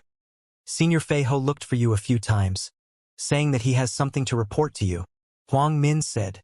Huang Xiaolong nodded to indicate he understood. Then, he guided his little sister on her sword practice before he left her courtyard and headed to the main hall. He sent someone to call for Fei Ho as he waited. "Sovereign, you're finally out." Seeing Huang Xiaolong, Fei Ho had a happy expression on his face as he quickly added, "Sovereign, there's good news. There's a message from Master." "What? There's news from Yu Ming?" Huang Xiaolong blanked for a moment before delight set in. This was indeed great news. "Where's your master now?" Huang Xiaolong asked. "Several days ago, I and senior brother Hao Yen received Master's message. Master said he would arrive in Luotong Kingdom in 2 months' time, and this time, he would be coming together with the left custodian," Fei Ho said with clear respect in his voice. "Left custodian Zhao Shu." Huang Xiaolong beamed. Ever since Yu Ming left and there had been no news of him, Huang Xiaolong worried that his senior brother Chen Tianqi somehow found out about him and would bring about a disaster on the Huang family. But now, as long as left custodian was there, he would have a Saint Realm expert beside him. This had now risen the guaranteed safety of the Tianxian mansion to another level. 2 more months. That meant their arrival would be close to the end of the year. Yu Ming and Zhao Shu would finally arrive in Luotong Royal City. Are there any movements from Big Sword Sect, Marshal Ning family, or Clear Cloud Pavilion recently? Huang Xiaolong gathered his thoughts and asked Fei Ho. Half a month ago, Big Sword Sect's Lin Jiren advanced into the Xiantian realm and a grand celebration was held. They invited many forces in the Baolong Kingdom for the banquet. The Marshal Ning family and Clear Cloud Pavilion seemed to be hatching something secretly, and during these past few months, Ning Wang and Clear Cloud Pavilion's Vice Pavilion Master, Kuyu, have become very close. Fei Ho reported the events that took place one by one. Kuyu? Huang Xiaolong puzzled. Yes, this Kuyu is a Xiantian second-order warrior and a big beauty as well. Fei Ho replied. Ning Wang probably has some goodwill towards this Kuyu. Huang Xiaolong nodded. At first, Huang Xiaolong did not have full confidence in destroying the Big Sword Sect, Marshal Ning family, and the Clear Cloud Pavilion after breaking through to the Xiantian realm in the coming days. However, in 2 months' time, when Yu Ming and Zhao Shu arrived, Big Sword Sect, Marshal Ning family, and the Clear Cloud Pavilion wouldn't be able to escape annihilation. Huang Xiaolong made a decision that once these two people arrived, he would make a trip to the Baolong Kingdom with them. Sovereign, there is another matter. Recently, there have been many clashes between our Tianxian mansion guards and the Prime Minister's manor. Fei Ho hesitated as he brought the issue up. Prime Minister's manor? Cold light glinted in Huang Xiaolong's eyes. What is the matter? Some days ago, our Tianxian mansion's guards were sent out to purchase some supplies, and on the way, they ran into the guards from the Prime Minister's manor, and they were claiming the things our guards wanted were reserved by them long ago. Fei Ho replied. Then an argument ensued. One of the Prime Minister's guards suddenly attacked, injuring one of our mansion guards, and thus a fight broke out. Huang Xiaolong nodded. Prime Minister Manor? Pass this order. If they run into any Prime Minister Manor's guards, no need to be polite. Breaking their faces or crippling them doesn't matter as long as they aren't dead. Huang Xiaolong's cold voice sharply sounded. Yes, Sovereign. Fei Ho readily acknowledged the order. Any news about Deity's Templar? Out of nowhere, Huang Xiaolong suddenly changed the topic. His voice sounded solemn when he asked the question. A year ago, Huang Xiaolong had tasked Fei Ho to find out about the so-called Deity's Templar. Fei Ho shook his head. No news. In the last 12 months or so, he had exhausted all the connections he had, even instructing the UI Kingdom's Fei Mansion to look for clues about Deity's Templar. Yet it was all for nothing. It was as if this Deity's Templar didn't exist. Truth be told, when he was trying to find out about this Deity's Templar, there seemed to be an invisible, tacit collaboration to exclude him and prevent him from finding more information. Fei Ho explained this unnatural feeling of exclusion to Huang Xiaolong. Listening to Fei Ho's description, Huang Xiaolong began to have pensive thoughts. As if it doesn't exist? It seems this Deity's Templar was more powerful and mysterious than he had initially thought. I wonder how that girl Li Lu is doing now. Huang Xiaolong thought to himself. Last year when Li Lu left, the festive cheeriness in Tianxian Mansion dampened considerably, and now, once again, the end of the year had arrived. In another month or so, it would be another new year. However, Li Lu's second martial spirit had awakened before she left. Twin swords, martial spirits of light and darkness. One positive and one negative. A balance of yin and yang. Her cultivation speed must be terrifying, and in 1 year's time she probably advanced to the 8th order. Gathering his thoughts, Huang Xiaolong continued his discussion with Fei Ho, asking about the 9 tripod commerce and Tianxian Mansion's matters. The 9 tripod commerce had started to expand, opening branches in the neighboring kingdoms with as much as 100,000 transactions on a daily basis. Since the last incident with Clear Cloud Pavilion causing troubles in the Big Dawn County, Huang Xiaolong told Fei Ho to hire 8th Order, 9th Order, and 10th Order warriors to improve the security of the 9 tripod commerce branches. After all, what the 9 tripod commerce didn't lack was money. Although it was hard to lure 10th Order warriors to join them, the 8th and 9th Order warriors were not a problem. After he finished listening to Fei Ho's report regarding these matters, Huang Xiaolong asked Fei Ho about his progress in cultivation. Fei Ho had reached the 6th level of the liquid thunder arts that Huang Xiaolong passed to him, and the current Fei Ho was at peak Xiantian First Order. But breaking through to Xiantian Second Order was still a few years away. Fei Ho's martial spirit was limited by its innate talent of being a grade 10 spirit. With this limitation, even if Fei Ho swallowed the fire dragon pearls Huang Xiaolong supplied every day, advancing to Xiantian Second Order would still require a few years. A short while later Fei Ho retreated from the room. Before Fei Ho stepped out, Huang Xiaolong withdrew 30 fire dragon pearls and gave them to him. The truth was, without Fei Ho, it was impossible for the 9 tripod commerce to have developed so fast during these past 7 years.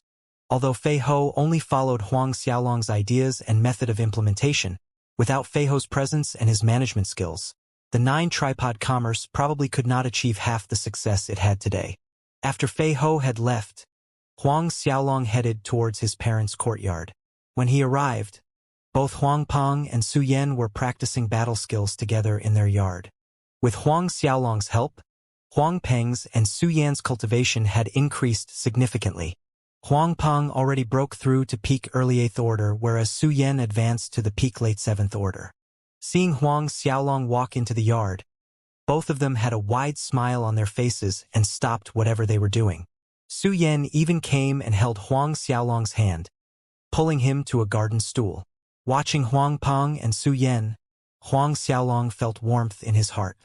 2 hours later, Huang Xiaolong left his parents' yard, initiated the God-binding ring, and entered the ancient battlefield to practice.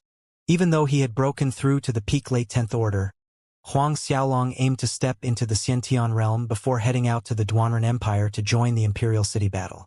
In his opinion, the better the result he achieved, the more attention he would receive, especially in regards to cultivation resources. Once he enrolled into the Duanren Institute, it would create a more favorable cultivation environment for Huang Xiaolong. Although he was said to be Azura's Gate Sovereign, the fact still remained that he didn't actually have that position officially, so there was no way for him to get cultivation resources from there. Another month passed. Huang Xiaolong's routine was practicing Azura tactic and body metamorpho scripture in the ancient battlefield. The feeling of entering stage 10 of the body metamorpho scripture was getting stronger. Other than those two things, Huang Xiaolong spent most of his extra time on the Azura sword skill and God-binding palm. Huang Xiaolong's effort in practicing Azura Demon Claw was significantly lower compared to the rest. This was due to its strict training requirement of absorbing blood soul chi. Time flowed, and the end of the year inched closer and closer as one more month passed by. Huang Xiaolong's battle chi drew infinitely close to the Xiantian level. Reaching the peak late 10th Order, Huang Xiaolong's muscles and flesh were toned and firm, and his tendons were more flexible and vibrant, containing a savage, explosive power. The outer layer of his skin was extremely tough, and according to his estimates, if he soul transformed with the Black Dragon, even if a peak late 10th Order expert stabbed him with a sharp sword, he would not receive any injuries. At most, it would leave a vague white line on the surface without breaking into his skin. Tomorrow is the Academy's competition, Huang Xiaolong muttered to himself. This time, not only did Huang Xiaolong want to get first place for the third-year competition, he wanted to snatch the overall Academy number 1 spot. Stealing his resolve, Huang Xiaolong exited the ancient battlefield.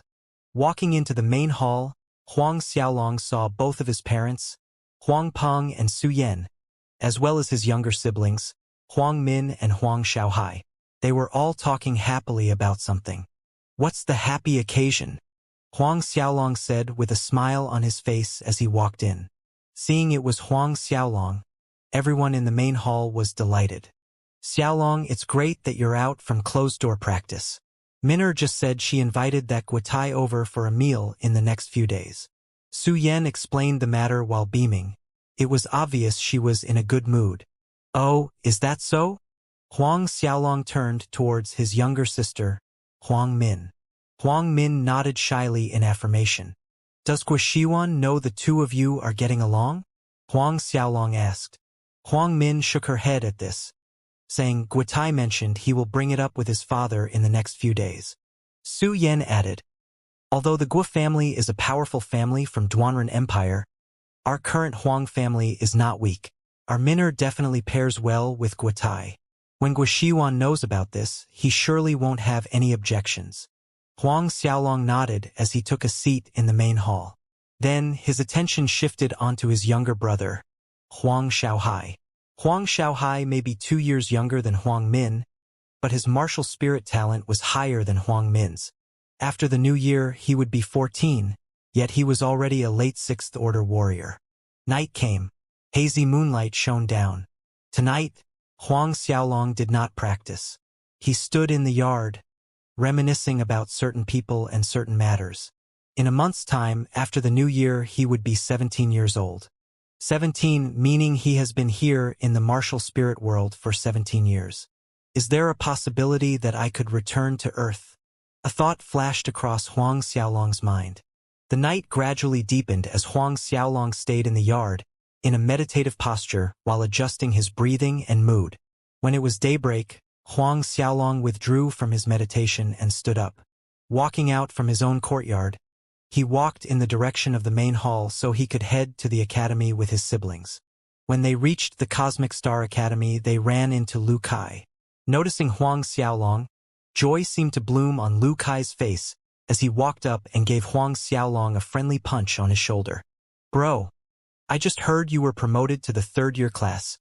Don't tell me you plan on snatching the class's first place?" "The class's first place?" Huang Xiaolong blanked for an instant before smiling amiably at Lu Kai. "That's right. This time I also want to take the class's #1 spot." But then again, there were words hidden within his meaning that Huang Xiaolong did not say aloud. Not only did he want the class's first place, he also wanted to win the 3rd year's #1 spot and the academy's overall first place. However, Lu Kai revealed a wry smile hearing his answer. "Sure. Continue being the undefeated #1 legend." From the first year Huang Xiaolong enrolled in the Cosmic Star Academy, he had been winning the class's #1 spot every year, and by now, after so many years, it turned into Huang Xiaolong's undefeated legend amongst the Cosmic Star Academy students. Saying this, Lu Kai suddenly exposed a wretched smile. "Since you are promoted to 3rd year, then this bro can be the class's #1. With Huang Xiaolong advancing to the 3rd year, in regards to 2nd year class 6, Lu Kai's strength was the strongest this year. Taking the #1 spot in the class division was as easy as snapping his fingers. Initially, when Lu Kai heard Huang Xiaolong was promoted to 3rd year, he was quite ecstatic. These past few years, being in the same 2nd year class 6 as Huang Xiaolong was a huge pressure, and these same years were the most depressing ones he had in this aspect as the Prince of Luotong Kingdom. Huang Xiaolong and Lu Kai chatted as they walked in the direction of the Holy Hall. "Dude, you are as rich as a kingdom, ah." Lu Kai sighed. "In the 1,000 treasures auction, you threw over 20 million gold coins without so much as blinking, whereas I don't even have 2 million on me." Huang Xiaolong laughed. "When you ascend to the throne, everything in the Luotong Kingdom will be yours." Lu Kai shook his head. "That is too far in the future." Though Lu Kai was nominated as the next in line for the Luotong Kingdom King's throne, the first hurdle he needed to cross was breaking through to the 10th Order. Lu Kai was indeed talented, but the time he needed to advance to the 10th Order was indeterminable. Huang Xiaolong just smiled without saying anything. A while later, Huang Xiaolong, Lu Kai, and the rest arrived at the Cosmic Star Academy's Holy Hall. Huang Xiaolong and Lu Kai's arrival raised a wave of hubbub through the crowd. Huang Xiaolong's status has elevated immensely in the academy, and the academy's thousands and thousands of students worshipped him. He was a goal they strived for. Even Huang Xiaolong's way of dressing and his overall style were imitated by the male students in the academy. For example, Huang Xiaolong's hair was left loose over his shoulders, casually gathered with a soft twine string, and normally, most of his robes were ocean blue. After the new year, Huang Xiaolong would be 17, and his height had already reached over 5'9". His skin was a healthy tan color, paired with the darkest of obsidian pupils, and he had a tall nose. He was absolutely the epitome of a handsome youth. Also, there was an elegant, yet dominant aura emanating from Huang Xiaolong's body. Yes, an elegant dominance that added to his charm, making the hearts of women beat wildly when looking at him. "Huang Xiaolong! Huang Xiaolong! I love you!" The holy hall broke out in an endless echo of passionate shrieks just as the previous years before. Some female students screamed Huang Xiaolong's name at the top of their lungs, exactly like the groupies of celebrities on Earth. "See, you even overshadowed my limelight as the prince," Lu Kai complained laughingly at Huang Xiaolong. Huang Xiaolong let out a faint, helpless smile at Lu Kai's remark. However, not everyone in the holy hall held goodwill or frenzied excitement at Huang Xiaolong's arrival. Quite a number of male students had resentment towards Huang Xiaolong because no one would be happy seeing so many women going crazy over one man in such a manner, especially when that woman was someone they had a crush on. Amongst the different groups of people, a girl dressed in white was also looking at Huang Xiaolong with sparkling eyes, and she was the same person who battled Huang Xiaolong for the second year's first place some time ago. Chun Saixio. Chun Saixio was promoted to the third-year class 1 year earlier than Huang Xiaolong, but now she was in the same class as Huang Xiaolong, the third-year third class. I didn't expect this freakish man would also advance into the third year's class, Chun Saixio murmured under her breath. There was a cold aristocratic man that was observing Chun Saixio the entire time. He then shifted his gaze onto Huang Xiaolong. This young man with good looks was the inner courtyard's Zhou Ting.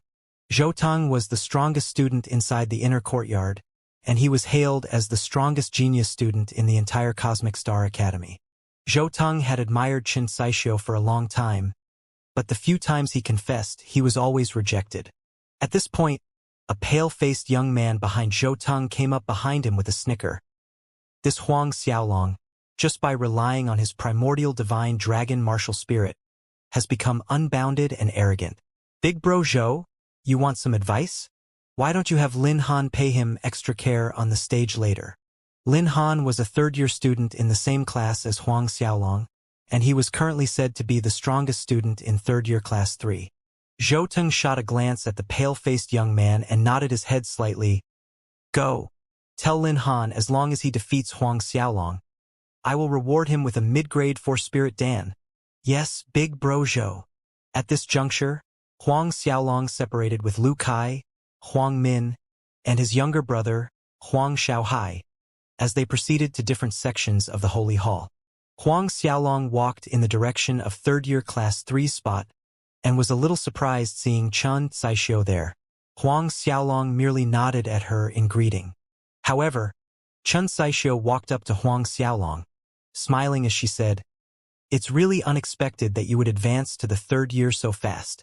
Now that we are classmates, maybe we will have an opportunity to battle again later." Huang Xiaolong grinned. "Then you must be lenient with me." Chun Saixio's delicate lips curved into a smile. "I should be the one saying this to you."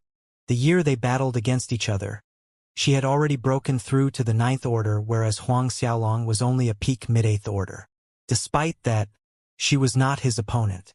In Chun Saixio's opinion, the Huang Xiaolong that had just stepped into the 9th order would be far stronger than her at peak early 9th order. Far away, Zhou Ting was looking gloomy as he watched Chun Saixio and Huang Xiaolong talking so familiarly, laughing like they were best friends. The jealousy in Zhou Ting's chest was set ablaze. At this moment, Lin Han strode towards Chun Saixio and Huang Xiaolong. "You're Huang Xiaolong?" Lin Han's eyes scrutinized Huang Xiaolong repeatedly from top to bottom. "Correct." Huang Xiaolong acknowledged him with a calm expression. "I'm Lin Han." Lin Han stated, "You've always been the class number 1 since you enrolled into the academy, but this year, your undefeated record comes to an end." A strong scent of gunpowder spread in the air. This attracted the attention of nearby people. "Is that so?" Huang Xiaolong's retorted nonchalantly. Lin Han snickered.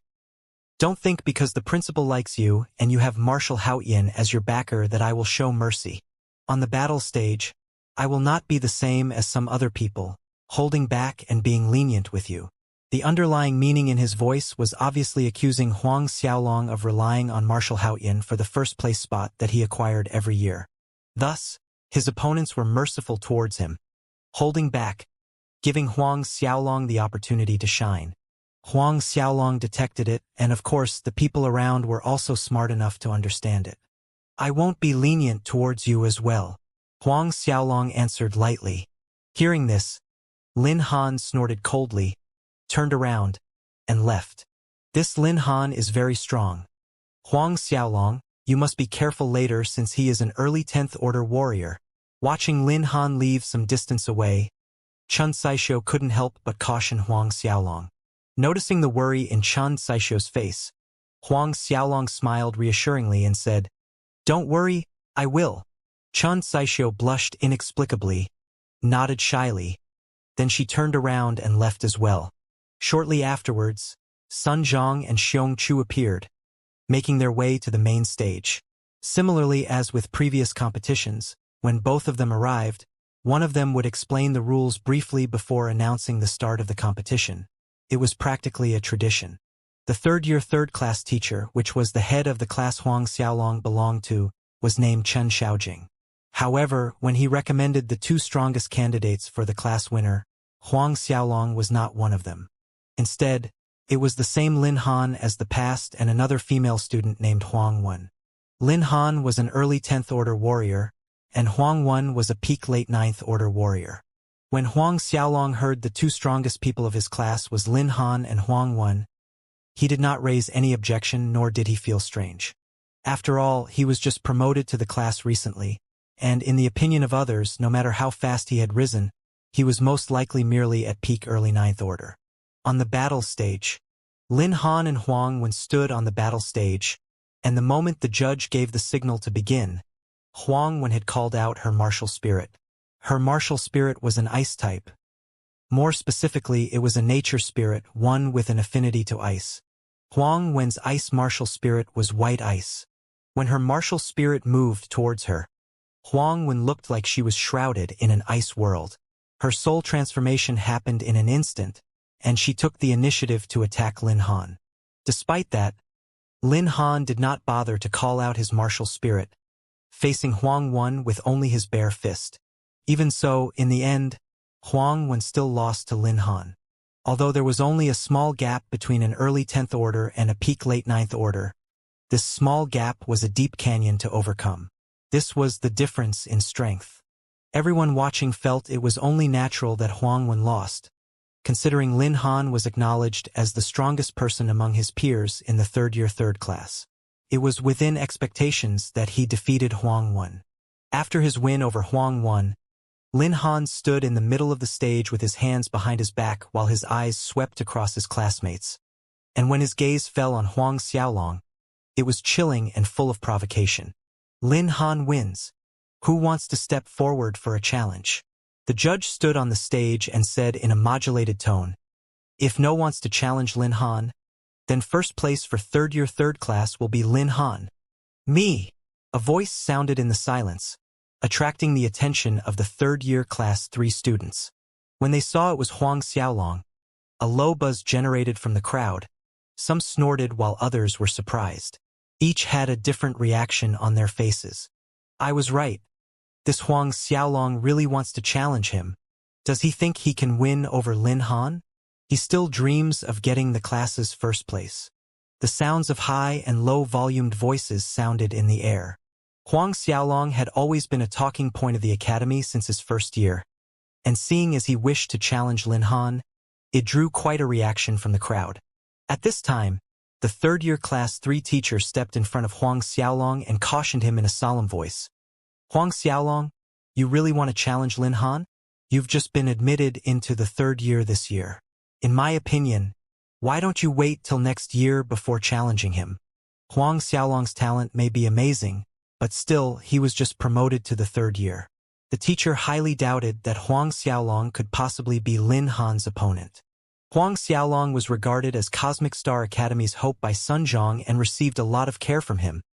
The teacher didn't want Huang Xiaolong challenging a stronger opponent without the strength to back it up, as he could end up with severe injuries. But at this point, Lin Han, who was up on the stage, snickered in a mocking tone. "Teacher Chan, it's just sparring. Don't worry, I will pay attention during the fight and not go overboard." Huang Xiaolong walked up the stage without any changes to his expression. Chen Xiaojing frowned as he watched Huang Xiaolong's back, but he did not attempt to persuade him any further. Since he's this insistent, then eating some pain would be good for him, and it would grind down his arrogance some. Chen Xiaojing thought to himself in his heart. A superb talent genius such as Huang Xiaolong having some proud arrogance was normal. Under the crowd's curious eyes and whispers, Huang Xiaolong walked onto the stage and stood still. Watching Huang Xiaolong, Lin Han sneered, "Hi hey, I didn't expect you would really dare to come up. And of course I've said I will take care when attacking. I always keep my words. I definitely will pay attention later." Huang Xiaolong shook his head. "You talk too much nonsense. Make your move." "My move?" Lin Han was caught off guard by Huang Xiaolong's words, but very quickly, his face turned grim. In a ridiculing tone, he questioned, "You're telling me to attack first?" "Yes," came Huang Xiaolong's placid reply. This triggered another reaction from the crowd below. This Huang Xiaolong actually dared to tell Lin Han to attack first? Too haughty. Haughty? This is called domineering, this is called confidence, this is what you call a man. Some of the female students' eyes were shining stars as they stared fanatically at Huang Xiaolong. The male students felt that Huang Xiaolong was too arrogant, whereas the female students were rejoicing in their idol's dominance and confidence. Chen Xiaojing heard Huang Xiaolong tell Lin Han to make the first move, and he secretly shook his head. Apparently, he too felt Huang Xiaolong was too arrogant, too conceited. On Chen Saishou's face was a shadow of worry. Listening to the words coming from all directions, Lin Han's face grew increasingly sullen as he glowered at Huang Xiaolong. "Fine. Before 10 breaths' time is up, I will kick you off the stage. I initially wanted to let you stay longer on the stage, leaving you more face." Before the last words sounded, his body had dashed forward, and a powerful fist struck out at Huang Xiaolong. Great Moonlight Fist. The fist struck out, and a giant fist suddenly appeared on the stage like a penumbra moon that was falling on the stage. The airflow surrounding the giant fist turned black, making the atmosphere on the stage eerie. The attack carried a frosty energy that quickly spread on the stage, causing some of the weaker students below the stage to retreat in fright. Huang Xiaolong stood still watching the great moonlight fist punch coming at him. Then, before the shocked eyes of everyone watching, he received the full extent of the attack. Bang! The sound echoed in the air. The fist landed squarely on Huang Xiaolong's torso. "Wow!" Sounds of exclamation came like waves from the crowd of students below.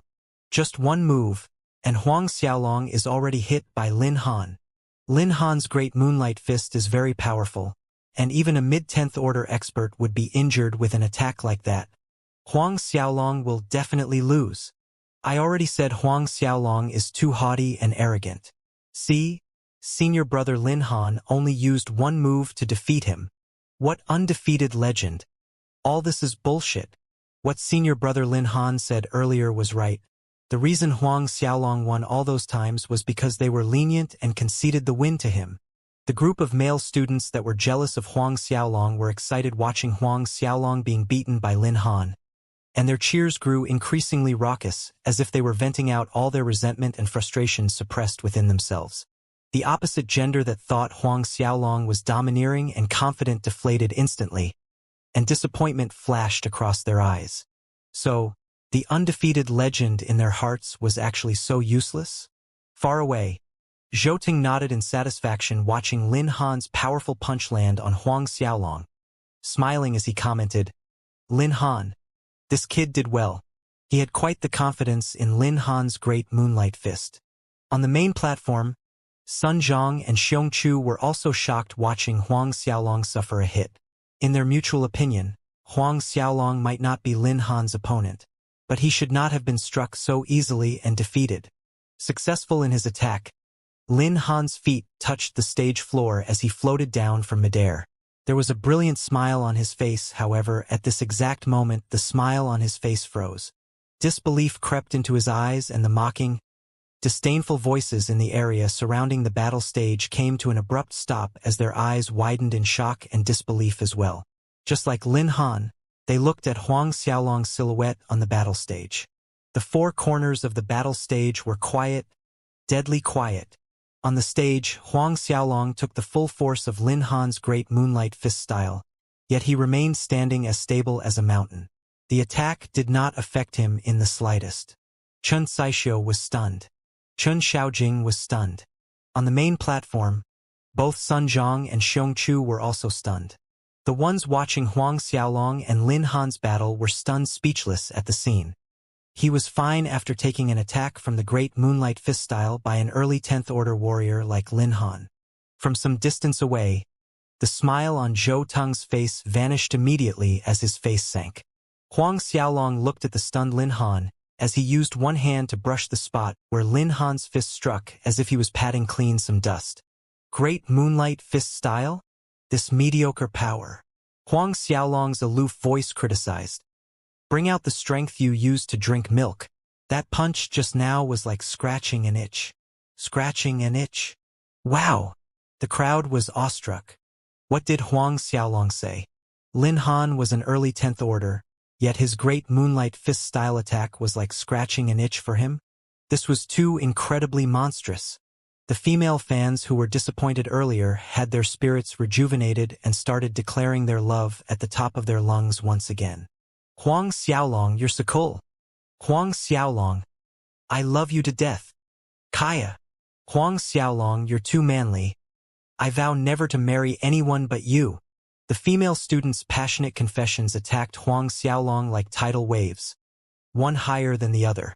On the main platform, Sun Zhang and Xiongchu exchanged a look and smiled dryly. This kid. I didn't realize he had broken through to the 10th Order. He really made us worried for nothing, Sun Zhang said as he watched Huang Xiaolong. Xiongchu laughed agreeably. Yes, moreover, isn't his defense a little too tough? But, can you tell the real extent of his strength? Sun Zhang shook his head. I can't. Although Sun Zhang was a Xiantian realm expert, he couldn't determine Huang Xiaolong's real level of strength. Lin Han's face grew increasingly distorted as he stood on the stage hearing Huang Xiaolong's words and the frenzied screams from the surrounding female students. Angered and embarrassed, Lin Han stared furiously at Huang Xiaolong. This little punk actually said he was scratching an itch? Wasn't this humiliating him? Naked humiliation. Huang Xiaolong, I admit your defense is strong, but I don't believe your attack is just as strong. Lin Han roared, and a blinding light flashed behind him as a black steel reaching several meters appeared, exuding a chilly and eerie aura. This was Lin Han's martial spirit. Looking at Lin Han's martial spirit, Huang Xiaolong could not help but shake his head with a wry smile. Lin Han's martial spirit was called Black Steel, a tool type of martial spirit, but it reminded Huang Xiaolong of a tombstone instead. Lin Han noticed Huang Xiaolong was shaking his head and smiling when he called out his martial spirit. The anger in his heart started to burn stronger. His soul transformed immediately, and black light shrouded his body as a layer of black metal emerged on the surface of his skin. In the next moment, Lin Han leaped up and appeared right above Huang Xiaolong's head, and his body spun like a spinning tombstone, pressing down on Huang Xiaolong. 1000 Gene Sealing Force. This was Lin Han's martial spirit's innate ability, pressuring down on the target like a monumental mountain capable of crushing everything beneath it into dust. Under this pressure, even if it was an expert an order stronger than him like a mid-10th Order warrior, they would need to avoid being hit. He didn't believe Huang Xiaolong would stand still as he did before, taking this attack fully. Huang Xiaolong watched Lin Han diving down at him from above with a calm face. Then, his fingers clenched into a fist and struck upward. Just a simple punch that collided head-on with Lin Han's attack. A deafening explosion reverberated in midair. Before the shocked, spectating eyes of the crowd, Lin Han's pathetic cry filled the air and his silhouette was seen flying away, crashing down ruthlessly even as the battle stage shook. A cloud of dust flew up on the stage. Gazes shifted dumbly onto the body lying motionless on the stage. It ended just like this. Lin Han called out his martial spirit, soul transformed, displayed his martial spirit's ability. Yet he still struck out and lost. The silence lasted more than a dozen breaths before the holy hall erupted in an unprecedented, noisy bedlam. Lin Han lost. He went down with just one punch. What is this Huang Xiaolong's true strength? This is too scary. The crowd fell into crazed discussions, and some of the female students' fanatic screams increased several pitches higher. The majority of them were speculating about Huang Xiaolong's real strength. Below the stage, Chen Xiaojing stared at the motionless Lin Han on the stage and shook his head in bitterness. Thinking back to his advice to Huang Xiaolong to challenge Lin Han next year, his old face turned red due to embarrassment. The small group of male students that held resentment towards Huang Xiaolong had their mouths tightly shut. Sun Zhang and Xiong Chu were blooming seeing this result. Finally, Huang Xiaolong grew up. This year, Huang Xiaolong was once again the class's first place. The undefeated legend continued to live on. Even after Huang Xiaolong walked down from the battle stage, the roaring discussions still continued. From the distant spot, Zhou Teng's eyes flickered as he stared fixedly at Huang Xiaolong. The pale-faced youth behind Zhou Teng scoffed. I didn't expect that Huang Xiaolong's strength actually reached this level. With his strength, perhaps his goal is not as simple as taking the class's first place. A portly young man said dismissively, "What? Don't say he dares to compete with Big Bro Zhou for the overall academy champion spot." The pale-faced youth wanted to say more, but Zhou Teng raised a hand to cut him short. Enough. No need to say more. A sharp aura burst out from his body. This year, no matter who it is, if they dare to block my way to the overall academy champion position, they must die. Die! The killing intent in Zhou Teng's eyes soared as he declared his stance. The pale-faced youth and the students that stood behind Zhou Teng shuddered internally. Every student of the inner courtyard knew that Zhou Teng does what he says, and since he had already said that whoever blocks his path to the overall academy champion position must die, then someone will surely lose his life. Zhou Teng has never reneged on his word. Soon, the results for the third-year third class's first-place winners were announced. Huang Xiaolong was third-year third class's first place. The first place of the third-year second classes was a fatty called Rongguang, and the third-year first class's first place was Lu Meijun. The Cosmic Star Academy has three great beauties: Li Lu, Chen Xixiu, and the remaining being Lu Meijun. Li Lu was the cute and gentle type. Chen Xixiu's beauty carried a noble dignity. Finally, the feeling Lu Meijun gave everyone was cold, icy elegance. And she was gorgeous like that of a snow lotus that blooms on top of a snowy mountain. The third year's competition was slightly different than the first and second years. In both earlier years, the winner of each class drew a stick to determine their turns, while the third year's class winners entered the stage at the same time in a knockout battle royale. The last one standing would be the third-year champion. The third-year champion was eligible to challenge an inner courtyard student should they be interested in competing for the overall academy championship.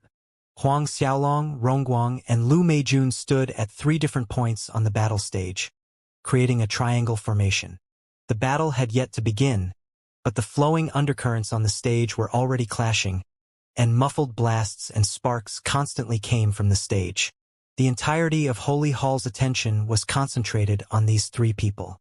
Huang Xiaolong stood nonchalantly on his side, while Rongguang and Lu Meijun were observing each other warily as battle chi fluctuations surged on the battle stage. Originally, the strongest of the third-year students was first class's Lu Meijun, a peak late 10th Order warrior, followed by Rongguang, a late 10th Order warrior. However, this year a certain Huang Xiaolong came out of nowhere. The most unpredictable dark horse of the year. An atrocious dark horse. With the crowd's attention on the three people on the battle stage, suddenly, dazzling lights from Rongguang and Lu Meijun's erupted almost simultaneously as both began calling out their martial spirits. Rongguang's martial spirit was an angle-horned ox. The ox's body was completely white with onyx eyes. But this angle-horned oxen was extremely corpulent. It was stout with a pudgy body that was nearly round in shape. It was obviously fat everywhere the eyes could see, quite similar to Rongguang himself, giving one an incongruous feeling seeing this. And Lu Meijun's martial spirit was an ice silkworm. It looked soft, and this ice silkworm emanated an icy blue glow. The moment it appeared, the temperature in the entire holy temple dropped drastically. This was Delusion Ice Silkworm. The name sounded beautiful, but it was a martial spirit that made people turn pale. Earlier, The third-year third class's Huang Wen also had an ice element martial spirit, white ice. But compared to Lu Meijuan's delusion ice silkworm martial spirit, Huang Wen's was worse by a large gap. Fatty Rongguang and Lu Meijun instantly soul transformed the moment they called out their respective martial spirits. After his soul transformation, Fatty Rongguang's body nearly doubled in size as layers of fat bulged out in white, shining glory. An angled horn that was similar to his angle-horned ox martial spirits sprouted on his forehead. There seemed to be a layer of sparkling ice around Lu Meijun after she soul transformed, and icy blue lights shimmered to make her look even more beautiful and even more cold. Watching their quick actions, Huang Xiaolong was insouciant as he said, "Both of you attack together." Both Fatty Rongguang and Lu Meijun were confounded with Huang Xiaolong's sudden remark. Attack together? The Fatty and Beauty exchanged a look. In fact, before going up onto the stage, both had the idea of ousting Huang Xiaolong first, for Fatty Rongguang and Lu Meijun had a certain understanding towards the other's strength. But this Huang Xiaolong was too mysterious and unpredictable. Neither of them knew the extent of Huang Xiaolong's true strength. In their mutual opinion, Huang Xiaolong was the biggest risk factor of all. First, deal with Huang Xiaolong. Glancing at each other, both of them simultaneously dashed towards Huang Xiaolong to attack. Below the stage, Huang Min and Huang Xiaohai's faces tightened with nervousness watching this scene. And some distance away, Zhou Teng revealed a cold smirk watching the scene on the stage unfold. Even he needed to be wary and careful when facing a combined attack from Rongguang and Lu Meijun. He looked forward to see how Huang Xiaolong would deal with their attacks.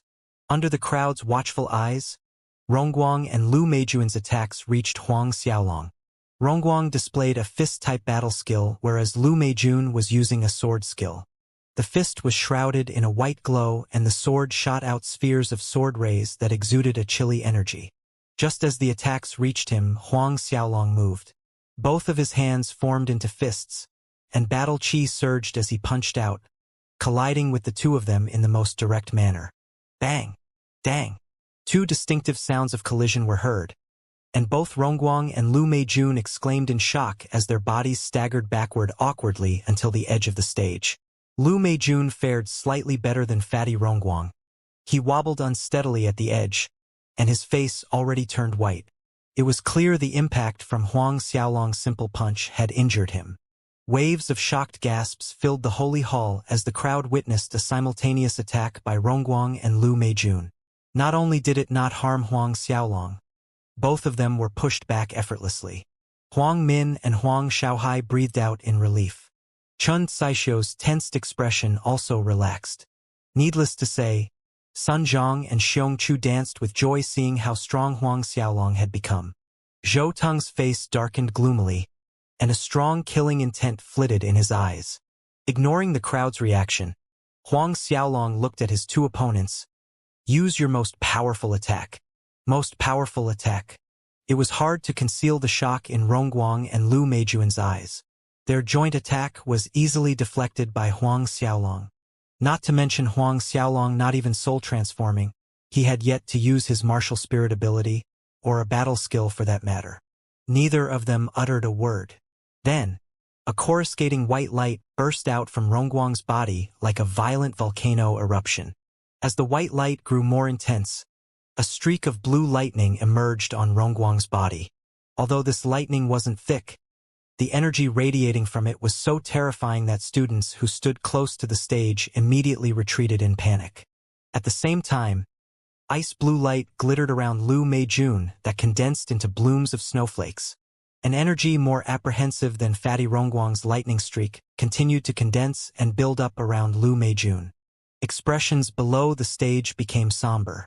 The commotion earlier came to an abrupt halt, and the big hall fell into a thick silence. Even the sound of a falling needle could be heard. Everyone was aware.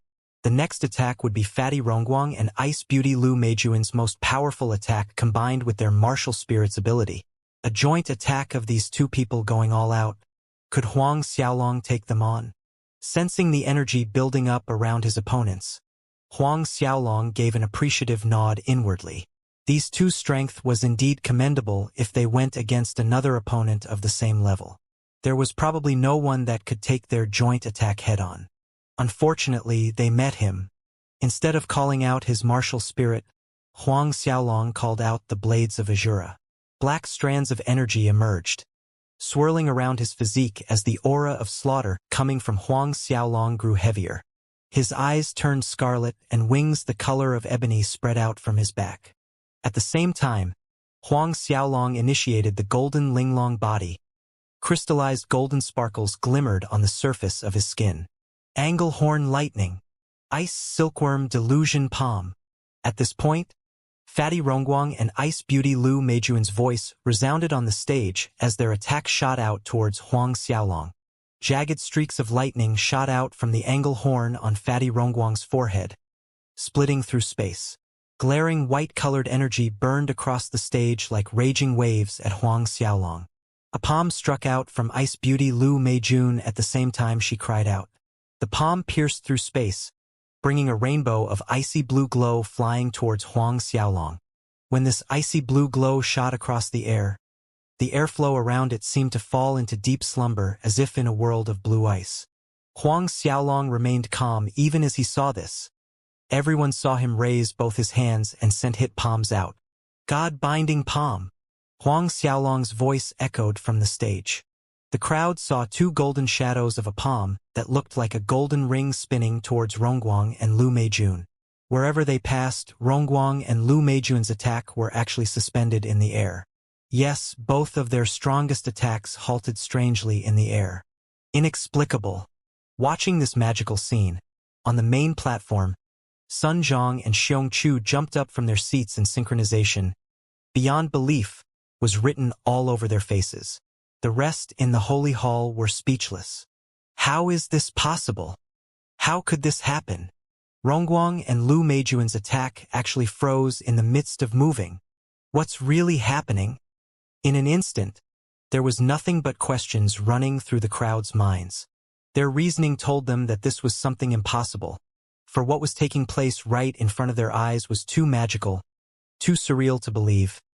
It didn't matter that they were witnessing it with their own eyes, including Zhou Tong of the inner courtyard, the pale-faced youth, and the other students behind them. All were shocked. Right at that moment, Sun Zhang and Xiongchu shot up from their seats as they watched the golden rings move closer to Rongguang and Lu Meijun. Their shock increased when they realized that both Rongguang and Lu Meijuan's movements halted, as if someone used a petrification spell on them, both remaining frozen in place. Everything on the stage seemed to have come to a halt. The airflow, the lightning and the palm print, the blue ice, even the wind was stopped in its path. Sun Zhang, Xiongchu, Zhou Tong, the pale-faced youth, and everyone else watching widened their eyes in disbelief. Their jaws dropped open wide enough to stuff an extra-large pear inside their mouths. Considering Sun Zhang and the rest had such a reaction, the two being contained by Huang Xiaolong felt it even more. Although Rongguang and Lu Meijun could not move physically, their consciousness was unaffected, and strangely, they could still talk. Before many astounded eyes, Huang Xiaolong's palm prints landed on Rongguang and Lu Meijun. Huang Xiaolong's left palm print struck Rongguang in the chest. Rongguang let out a muffled groan and his body flew back. However, when Huang Xiaolong's left palm print was about to hit Lu Meijun on her chest, he noticed her full, plump bosom. Instead of hitting her chest, he decided to subtly deviate the course a little and the attack hit her shoulder. Lu Meijun was sent flying as well. Both Rongguang and Lu Meijun were knocked away and fell from the stage area. Landing on the ground, both of them stumbled back a few steps before steadying themselves. The two of them lost. When Lu Meijun steadied herself, she was switching between shock and embarrassment. Just now, Huang Xiaolong's palm nearly touched her bosom. It was a close call. The wind force brought by Huang Xiaolong's palm scraped past her upper body, raising a strange feeling inside of her. A long time after Rongguang and Lu Meijun fell to the ground, the holy hall was still submerged in silence before cheers and applause filled the huge hall like a thunderbolt. Thunderous applause resounded in the holy hall, and some of the passionate fangirls were screaming, shrieking their hearts out. Huang Xiaolong, you're such a freak. One of the high-strung girls cried out, "But I like it. I love you." The holy hall was submerged in wave after wave of these declarations of love. Some of the fangirls even wanted to rush up the stage to Huang Xiaolong. But luckily there were academy guards hindering them and maintaining order. Below the stage, Chun Saishio may have not been affected by the fervor, but her eyes were shining as they stared at Huang Xiaolong. On the main platform, Sun Zhang and Xiongchu were dumbstruck. Looking at the reaction of these frenzied female students, both shook their heads and exhibited wry smiles. Some distance away from Chun Saishio, Zhou Teng noted the spark in her eyes as she watched Huang Xiaolong. Zhou Teng clenched his fists tightly. The expression on his face was grim. Huang Xiaolong wins, the judge announced amidst the screams coming from the fangirls. Huang Xiaolong wins. Another wave of applause resounded in the holy hall. Standing on the stage, Huang Xiaolong was rendered speechless by the enthusiastic female students' response and smiled helplessly inside. There were no singers or movie stars in the martial spirit world, but these female students were more terrifying compared to those fans in his old world. The female students gradually calmed down, but the shock still lingered in the air and the crowd had not yet adjusted themselves. The battle for the third year's number one was finally concluded. Huang Xiaolong taking that spot was something no one ever imagined nor expected. However, the main event was coming up next, the battle for overall academy champion. When the judge asked Huang Xiaolong if he wanted to challenge the inner courtyard's number one, Zhou Teng, for the overall academy champion, his answer was, "Yes, of course." Once again, there was an uproar when the crowd heard Huang Xiaolong was going to challenge Zhou Teng for that number one spot. Excitement rose in the holy hall. Zhou Teng, the number one student of Cosmic Star Academy's inner courtyard, had advanced to peak late 10th order 1 year ago, and he was someone infinitely close to a Xiantian realm expert. Zhou Teng was perhaps the same level as Lu Meijun. However, the gap in their strength was no secret. Half a year ago, Zhou Teng fought Lu Meijun and defeated her effortlessly. In the upcoming battle between Zhou Teng and Huang Xiaolong, who would take the Academy's number one spot? Everyone waited with bated breath. On the main platform, Sun Zhang chuckled. The next battle for the overall champion truly makes one look forward to it with anticipation. Xiongchu agreed. It has already been 2 years since anyone dared to challenge the inner courtyard's number one. And now, finally someone has the guts to challenge him this year. It's been quite a while since the annual competition was this lively. Below the stage, the teacher for third year third class, Chen Xiaojing, felt rueful again and again. Just an hour earlier, he was advising Huang Xiaolong not to act recklessly, to wait to challenge the class's first place next year. Moments later, Huang Xiaolong and Zhou Teng stood on the stage. Big brother, fight! Huang Min and Huang Xiaohai cheered for their big brother from below the stage. Huang Xiaolong smiled and nodded at them, and then turned his attention towards Zhou Teng, who stood opposite of him.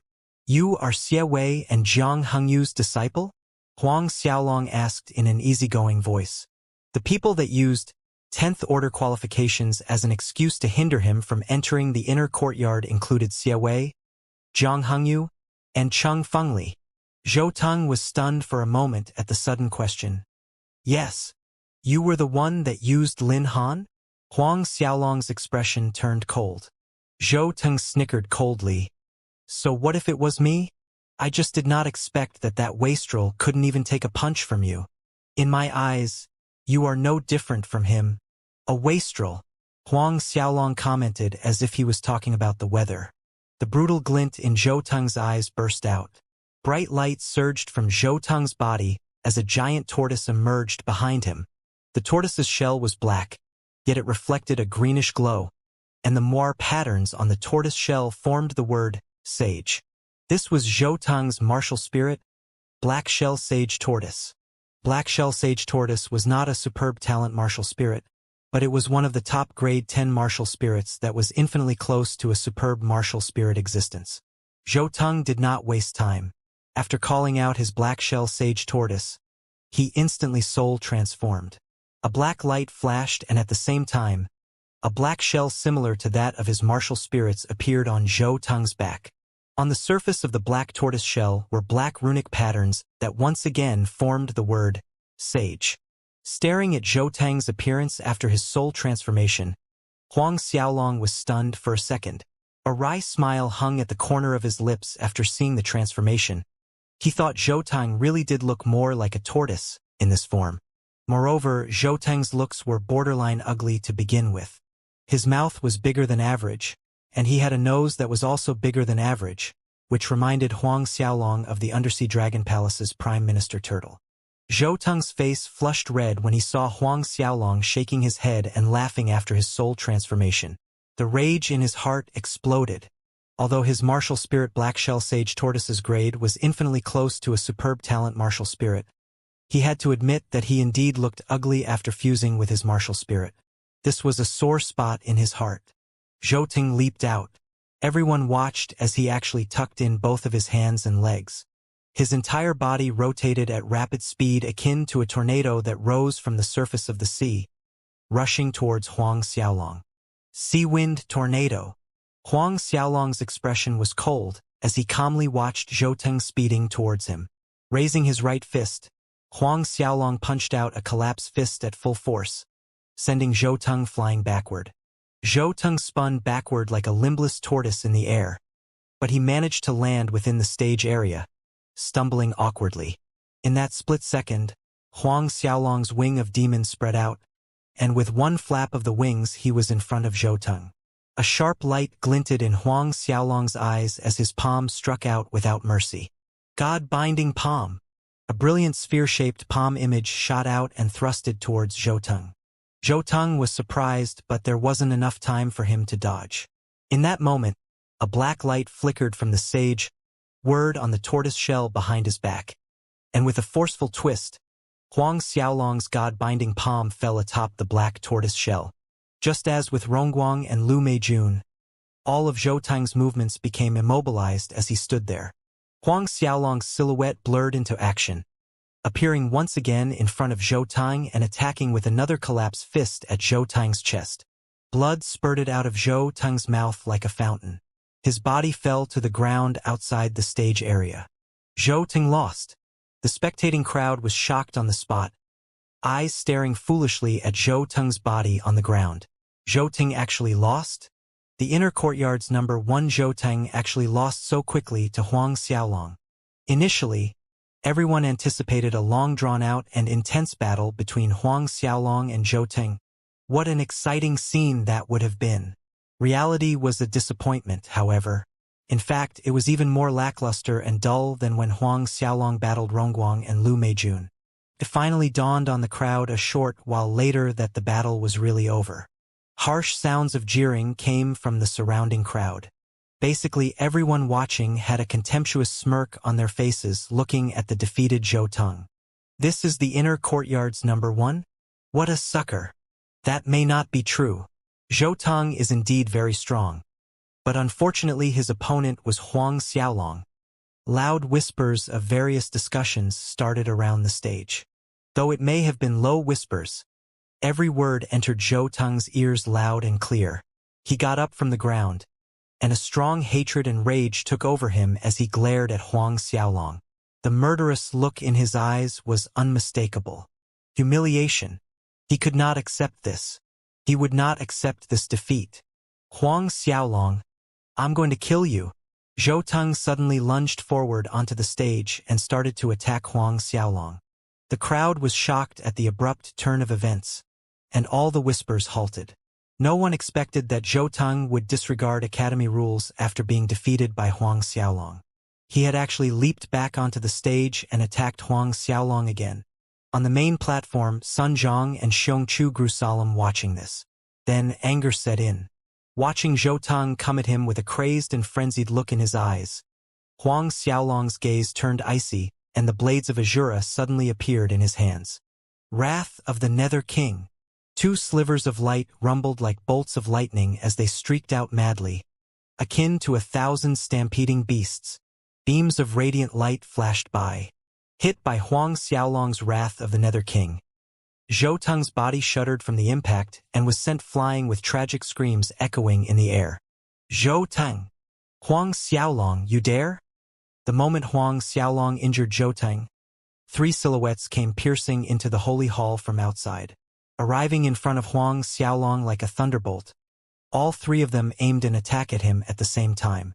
Three powerful attacks roused a strong wind. Space rippled so strongly from the force that even the holy hall shook. The people in the crowd turned pale. Both Sun Zhang and Xiong Chu did not expect such a thing would take place. Xie Wei, Jiang Hengyu, Chun Fengli, you dare! Sun Zhang and Xiong Chu flew out, wanting to stop them. However, it was obvious to everyone that their actions were too late. The three people making a joint attack on Huang Xiaolong were the very same three elders who objected to Huang Xiaolong's admittance to the inner courtyard minus Xie Wei, Jiang Hengyu, and Chun Fengli. Both Xie Wei and Jiang Hengyu were Zhou Tang's master. Huang Xiaolong looked at these three people attacking him. The expression on his face remained calm and cold. They thought they had hidden themselves well enough, but in fact, Huang Xiaolong had noticed their presence from early on. At his current peak late 10th order strength, his perception had enhanced greatly, extending over 300 meters. Not even an early Xiantian realm expert could escape his senses.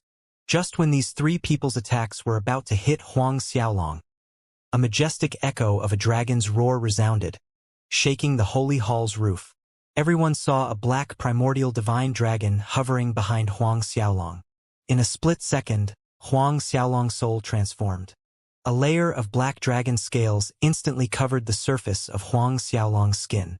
Sharp dragon bone spikes grew out of his hand, similar to a daunting set of black thorns. The black dragon head tattoo that emerged on his back roared towards the sky, emitting endless coercive might. There were no whites in Huang Xiaolong's eyes as they had suddenly turned an obsidian black. By this point in time, the three attacks arrived. Those fully black eyes emanated iciness as they swept across the three people's faces. Then, his hands formed two fists, and he swung towards Xie Wei.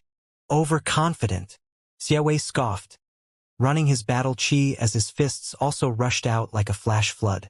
Bang! For fists collided together, and in that instant, Xie Wei's face changed to shock, followed by fear. You! Before he could finish, his arms bent and his arm bones splintered, piercing out from his flesh and skin.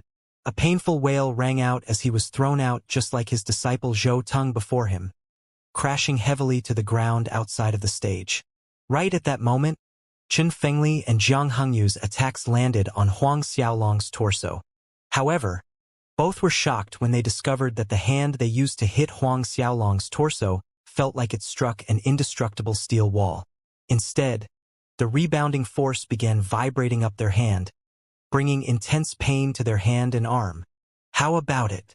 Surprised, Huang Xiaolong's detached and icy eyes looked at both of them, but neither could react. He then sent both of his palms out faster than lightning, landing squarely on their chests. Spitting blood as both of them were repelled, they fell outside the stage and rolled until they came to a stop beside Xie Wei's body. The crowd watching this was stupefied at the turn of events.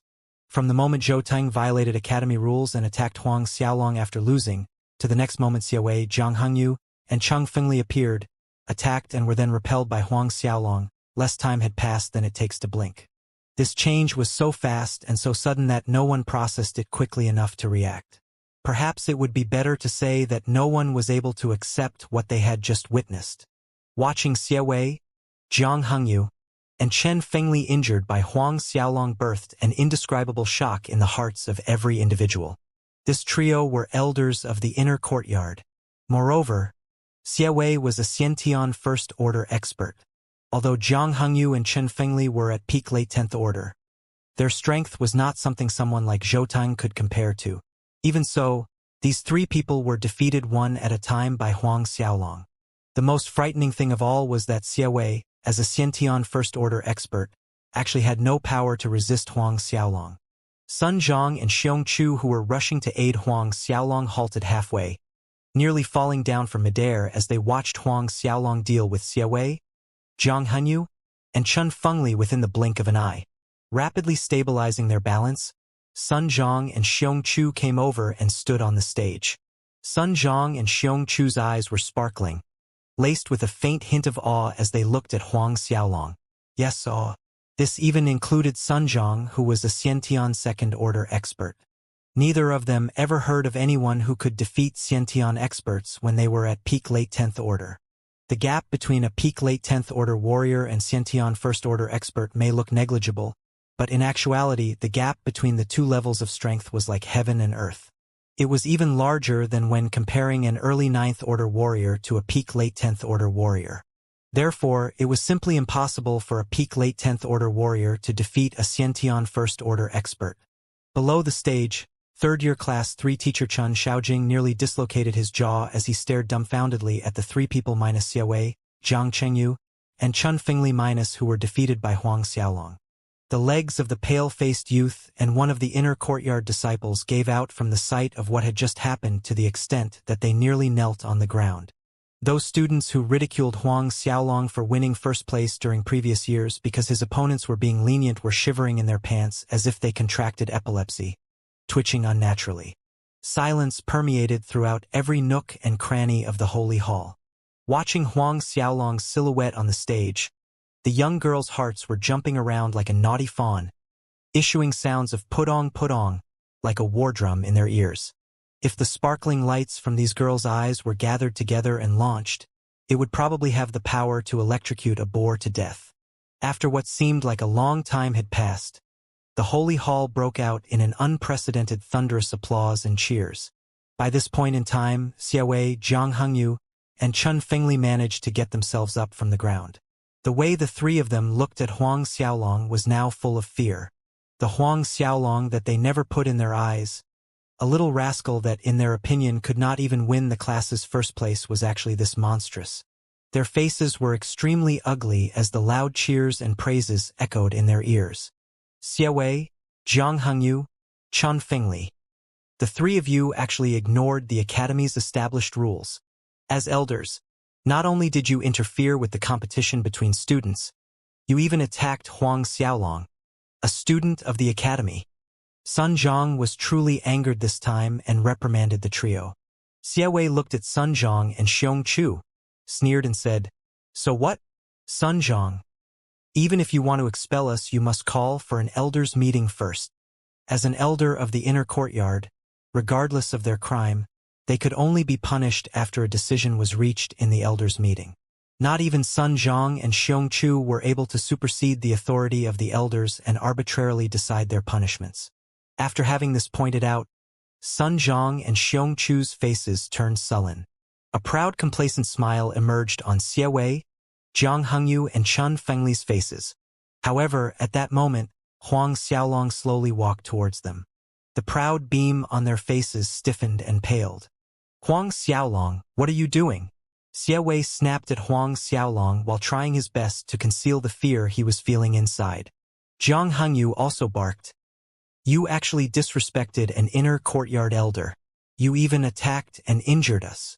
Just you wait. You'll absolutely be expelled." The fact of the matter was that the three of them had interjected in the Academy students' competition.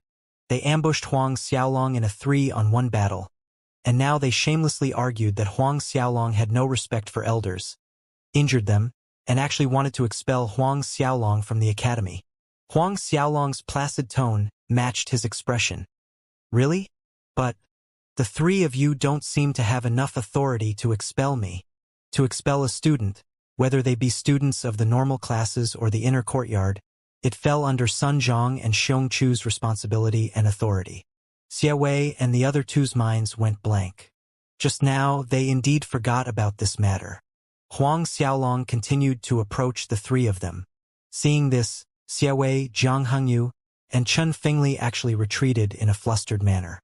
"Huang Xiaolong, you dare to ignore the rules?" Xiaowei once again put up a brave front, trying to deter Huang Xiaolong, but it was all for naught. Before Xiaowei could finish, the ebony wing of demon on Huang Xiaolong's back flapped. In less time than it took to blink, Huang Xiaolong had reached Xiaowei, and a fist struck the right side of his face. Xiaowei's head nearly swung back from the impact, causing his entire body to fly out. Next, Huang Xiaolong walked towards Zhang Hengyu and Chen Fingli as fear distorted their faces. Huang Xiaolong, use your words. If you have something to say, we can discuss it peacefully. Don't act recklessly. The two blurted out. Discuss peacefully? Don't act recklessly? Huang Xiaolong sneered coldly. Palms slammed out, striking the two in the chest and sending them flying out at the same time. The boiled-up atmosphere in the holy hall instantly became quiet. People from all directions were looking towards one spot.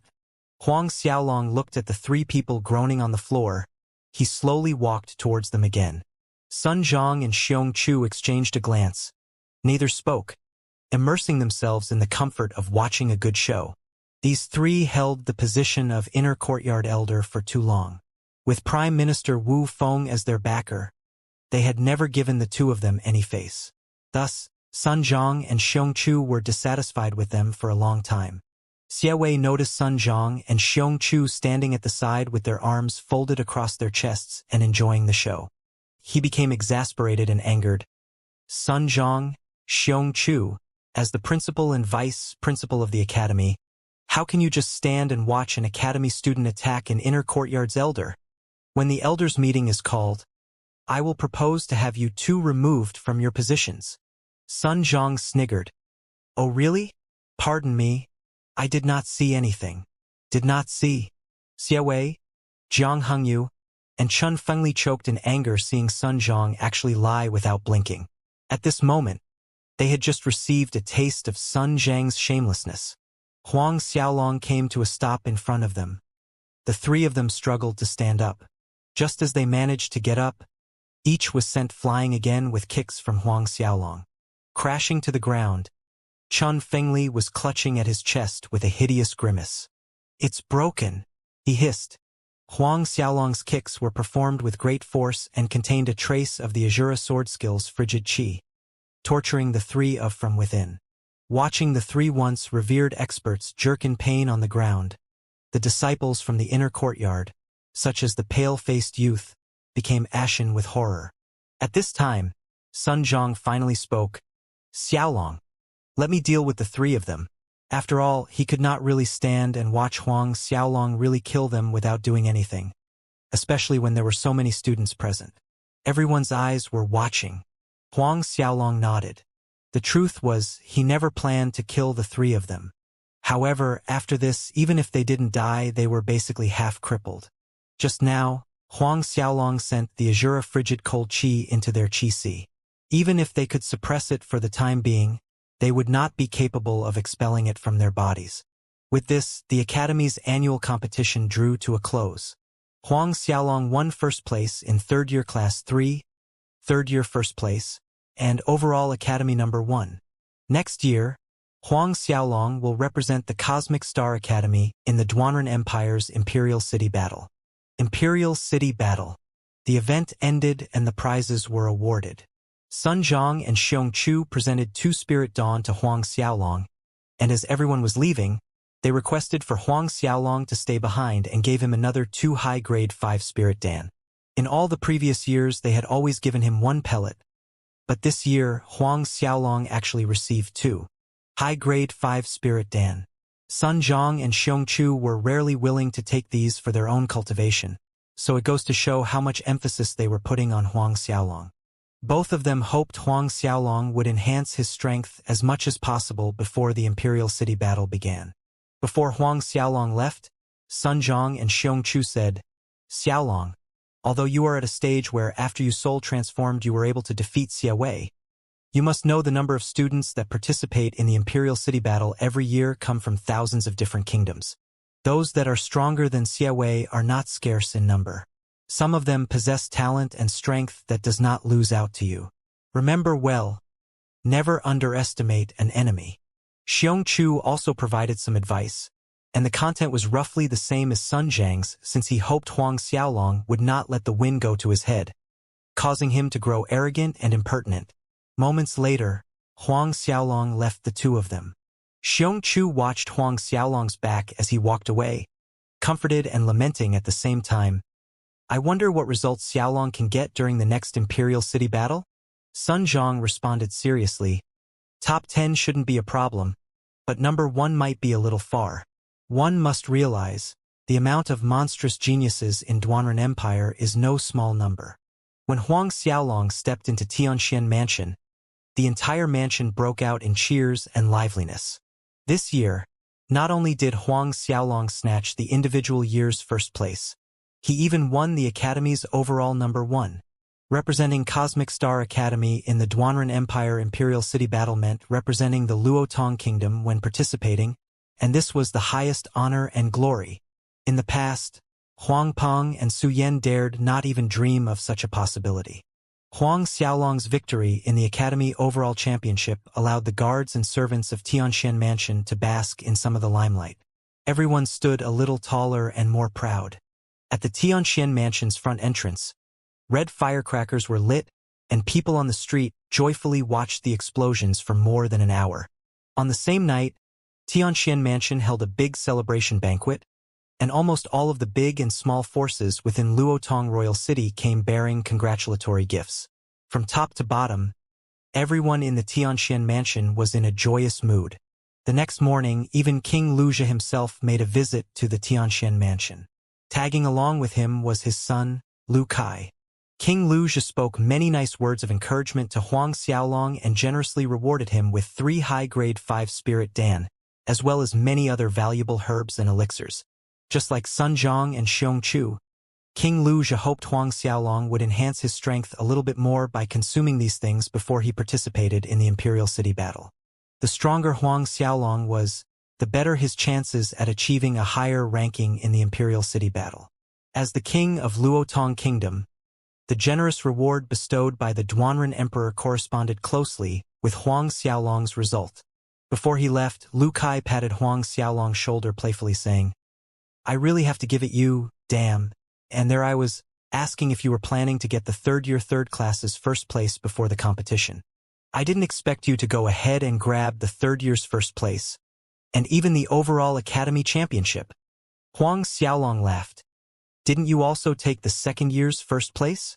Lu Kai grinned sheepishly, and then he moved closer to Huang Xiaolong's ear, saying in a barely audible whisper, "Bro, you should pay more attention. I can see that Chun Saishio is a little interested in you." He instantly hopped away and fled after leaving his best friend with a friendly warning. Huang Xiaolong shook his head with a wry smile while watching Lu Kai's fleeing back. This rascal. The celebration banquet in Tianxian Mansion continued for 3 days straight. It was what Huang Peng and Su Yan wanted, and Huang Xiaolong had no intention to stop them. As long as his parents were happy, he didn't mind. During these 3 days' time, Huang Xiaolong did not practice any of the Azura techniques. Instead, he concentrated on the body metamorphosis scripture. Huang Xiaolong's body metamorphosis scripture practice had reached stage 9. The azure dragon flexing its claw, and it was at its limit. It was possible for him to break through to stage 10 at any time now. After 3 days of celebration, Tianxian Mansion returned to its usual calmness. Once the celebration was over, Huang Xiaolong activated the God-binding ring and entered the ancient battlefield. Next, he swallowed down the Spirit Dawn from the Academy's prizes and also King Luzhi's reward, then started practicing. After the new year, they would set off to Duanren Empire for the Imperial City battle, hence, increasing his strength was crucial in the interim. Therefore, this year, Huang Xiaolong did not give the high-grade Spirit Dawn to his parents and planned to use them himself. Adding the Spirit Dawn from the Academy competition and the ones rewarded by King Luzhi together, there were 7 pellets in total. 1 low-grade 5 Spirit Dan, 1 mid-grade 5, and 5 high-grade Spirit Dawn. Huang Xiaolong took 1 pellet each day. On the first day, he swallowed the low-grade 5 Spirit Dan, and so it went until the last of the high-grade 5 Spirit Dawn were consumed.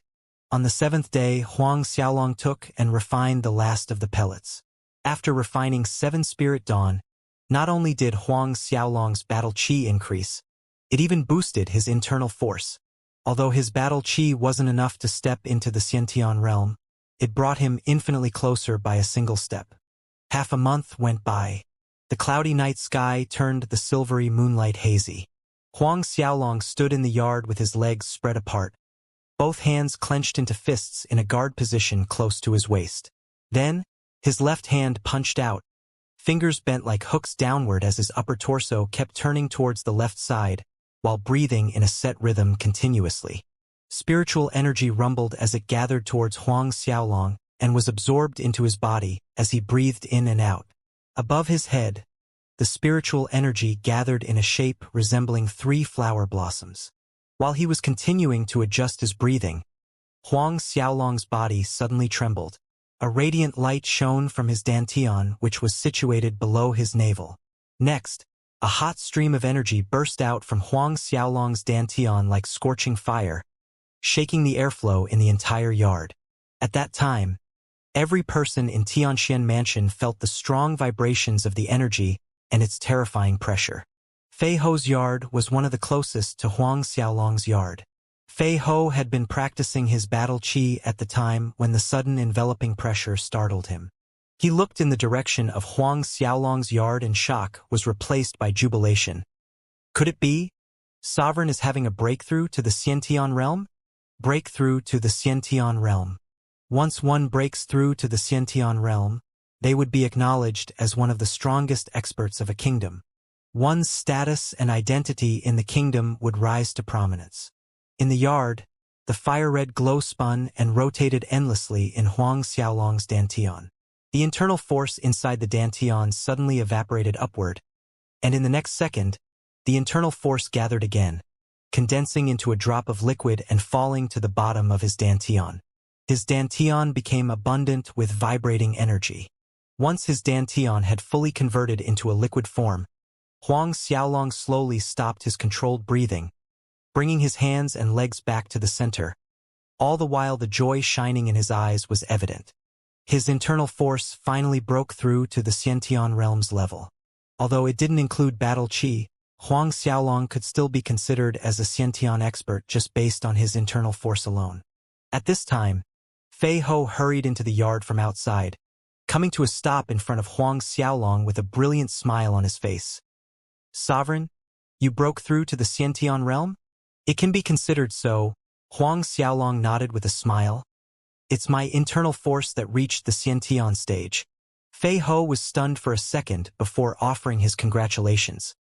Congratulations, Sovereign, for breaking into the Xiantian realm. After practicing the liquid thunder arts, Fei Ho understood that internal force advancing into the Xiantian level was just as important as battle qi breaking into the Xiantian level. Huang Xiaolong nodded, and then said, "Run your battle qi and take one of my full force attacks." Fei Ho blanked for a moment at the request. Nodding, a strong flickering light rippled as Fei Ho ran his battle qi in all seriousness. Seeing that Fei Ho was ready, Huang Xiaolong raised his hand and used an ethereal palm on Fei Ho. The palm attack was quiet and surreal, appearing in front of Fei Ho in a split second. Although Fei Ho was prepared, he was still shocked. Swiftly, he punched out with a fist of his own, colliding directly with Huang Xiaolong's palm. Heart-shattering fist. Bang! Fist and palm crashed together and the impact caused a loud blast to resound in the yard. The airflow turned into a violent, spinning gale, causing chairs and other things to tumble around. Fei Ho's body strongly shook, forcing him to stumble backward a total of 5 steps, whereas Huang Xiaolong retreated 3 steps. Fei Ho actually retreated 2 steps more than Huang Xiaolong. Fei Ho was dumbstruck when realizing this result. In that exchange just now, he actually fell at a slight disadvantage. He had been in the Xiantian realm for the last few years, and all these years, he had always been taking the fire dragon pearls and practicing liquid thunder art with diligence. Comparatively, his battle qi cultivation was even stronger than some Xiantian second-order warriors. However, all this was irrelevant, for he just lost to Huang Xiaolong. The Huang Xiaolong who had just broken through to the Xiantian realm for less than an hour's time. Furthermore, neither of them summoned their martial spirit. If Huang Xiaolong summoned only his black dragon martial spirit, relying on the suppression of a higher-grade martial spirit towards his silver river martial spirit, all in all, he was no match against Huang Xiaolong. While Fei Ho was still in a daze as these thoughts went through his mind, Huang Xiaolong's silhouette blurred and continued with his second attack. Seeing this, Fei Ho was jarred back to his senses, making a move of his own. The longer they sparred, The more the shock inside Fei Ho increased because he noticed Huang Xiaolong seemingly grow more powerful as time wore on. His attacks became stronger, faster, and more precise. Can Sovereign's instant recovery innate martial ability also be applied to the internal force? Fei Ho thought to himself. He was aware Huang Xiaolong instant recovery innate martial ability could restore exhausted battle chi. After exchanging more than a dozen moves with Huang Xiaolong, and just when Fei Ho could no longer go on after being pushed to the limit, Huang Xiaolong suddenly stopped. Instantly, the pressure Fei Ho felt diminished greatly, allowing him to catch a breath. In the next few days after that, Huang Xiaolong sparred every day, training with Fei Ho and Martial Haoyan. While sparring, all three of them summoned their martial spirit. Fei Ho was not Huang Xiaolong's opponent, but against Martial Haoyan, Huang Xiaolong needed to soul transform with his Black Dragon martial spirit. Even when adding the Azura sword skill, innate martial spirit's ability, golden linglong body, and Azura physique, he could only come to a draw with Martial Haoyan. Even so, it was more than enough to jolt Fei Ho and Martial Haoyan's concept of reality. Martial Haoyan was a Xiantian second-order expert, and not an average second-order expert at that, yet he was still unable to execute a swift win over Huang Xiaolong. This was the scariest point of all. Furthermore, what was Huang Xiaolong's age? He would soon be 17 after the new year in 10 days. Right? Martial Haoyan was someone that had over 100 years of cultivation experience.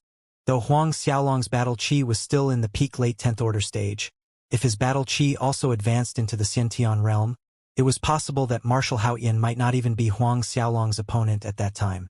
On this day, Huang Xiaolong was training in the yard with Fei Ho and Martial Haoyan when his younger sister suddenly burst into the yard, calling Huang Xiaolong out.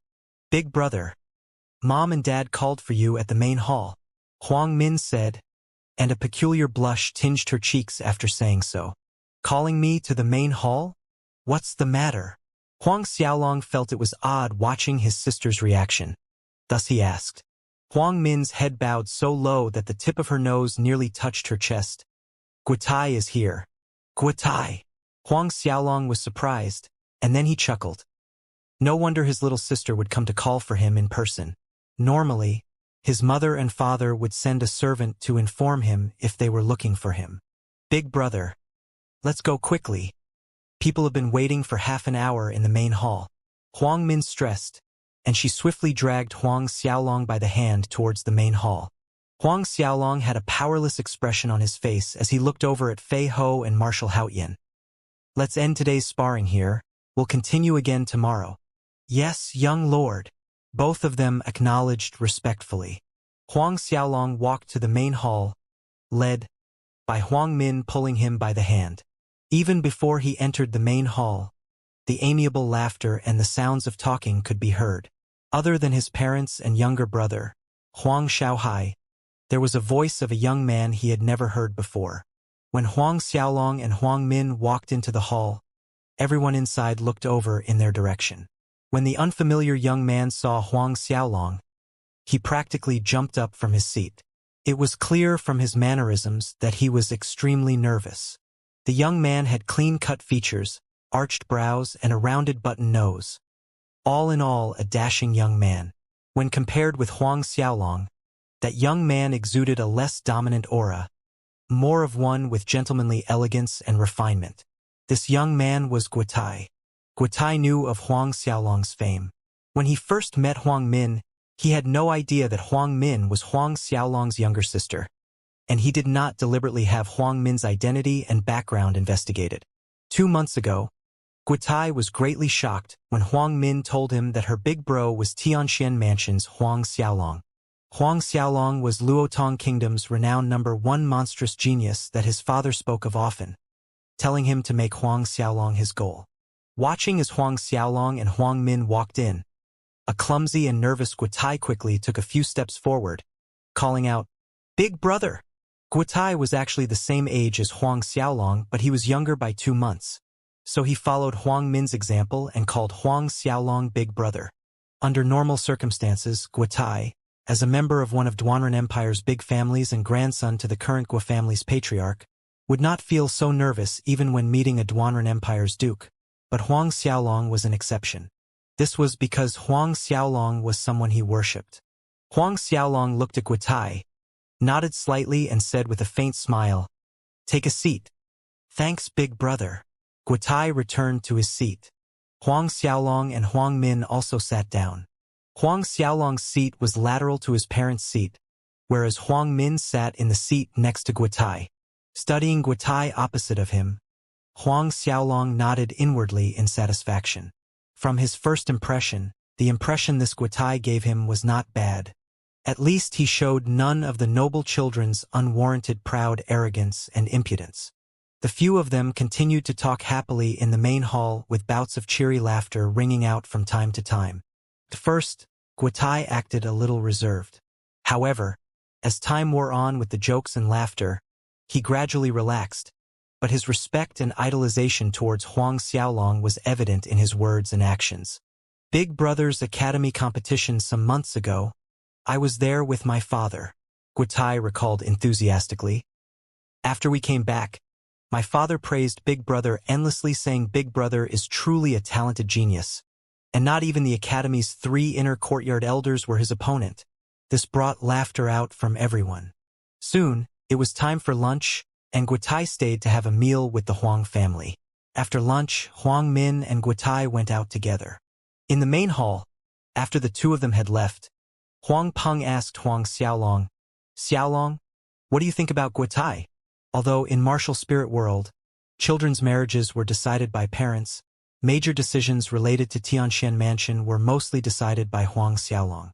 Huang Xiaolong laughed. As long as the little girl is pleased. Since his little sister and Guotai mutually liked each other and Guotai himself was not a bad character, Huang Xiaolong would naturally not do something like splitting a pair of mandarin ducks. Huang Peng and Su Yan exchanged a glance, and Su Yan said, "Then, in another few days, your father and I will accompany your sister to make a trip to the Guo Mansion to meet Guo Shiwan. If Guo Shiwan agrees, then we will set down this marriage." At the end of the year, Huang Min would turn 16. Being engaged at 16 and married at 18 was a usual practice in martial spirit world. Huang Xiaolong nodded. Mom and Dad can decide. After accompanying his parents for a while, Huang Xiaolong returned to his yard and continued to practice. His internal force had advanced into the Xiantian level, so he now needed to strive for his battle chi to break through to the Xiantian realm as soon as possible. If his battle chi also broke through to the Xiantian realm, then Huang Xiaolong was confident he could take first place in Duanren Empire's Imperial City battle. Duanren Institute's new term started in the 9th month, and there were 8 months until next year's Imperial City battle. Thus, Huang Xiaolong had 8 months to further enhance himself before the Imperial City battle.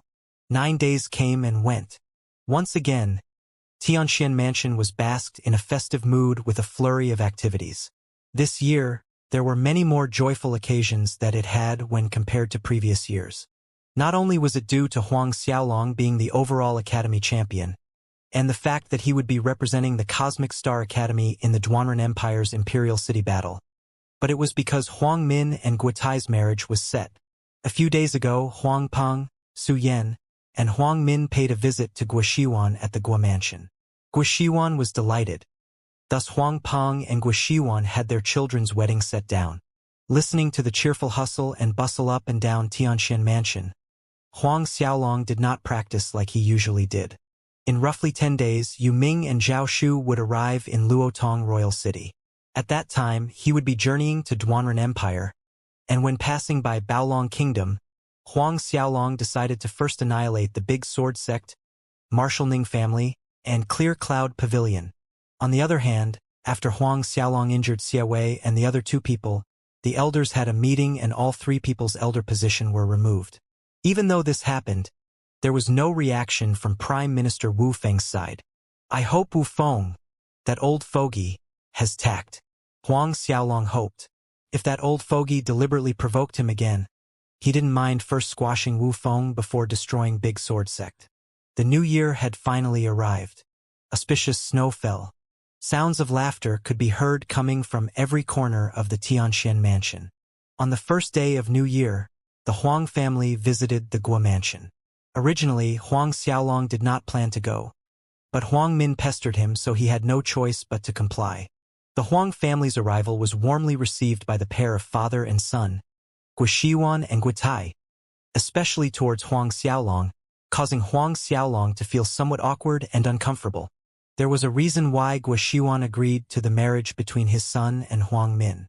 At the moment, the Huang family's status may not be on par with their Guo family, but he valued Huang Xiaolong. With Huang Xiaolong's talent, he would absolutely be a great character of Duanren Empire in the future. Almost immediately after returning to Tianxian Mansion from the Guo Mansion, Huang Xiaolong activated the God-binding ring and entered the ancient battlefield to cultivate.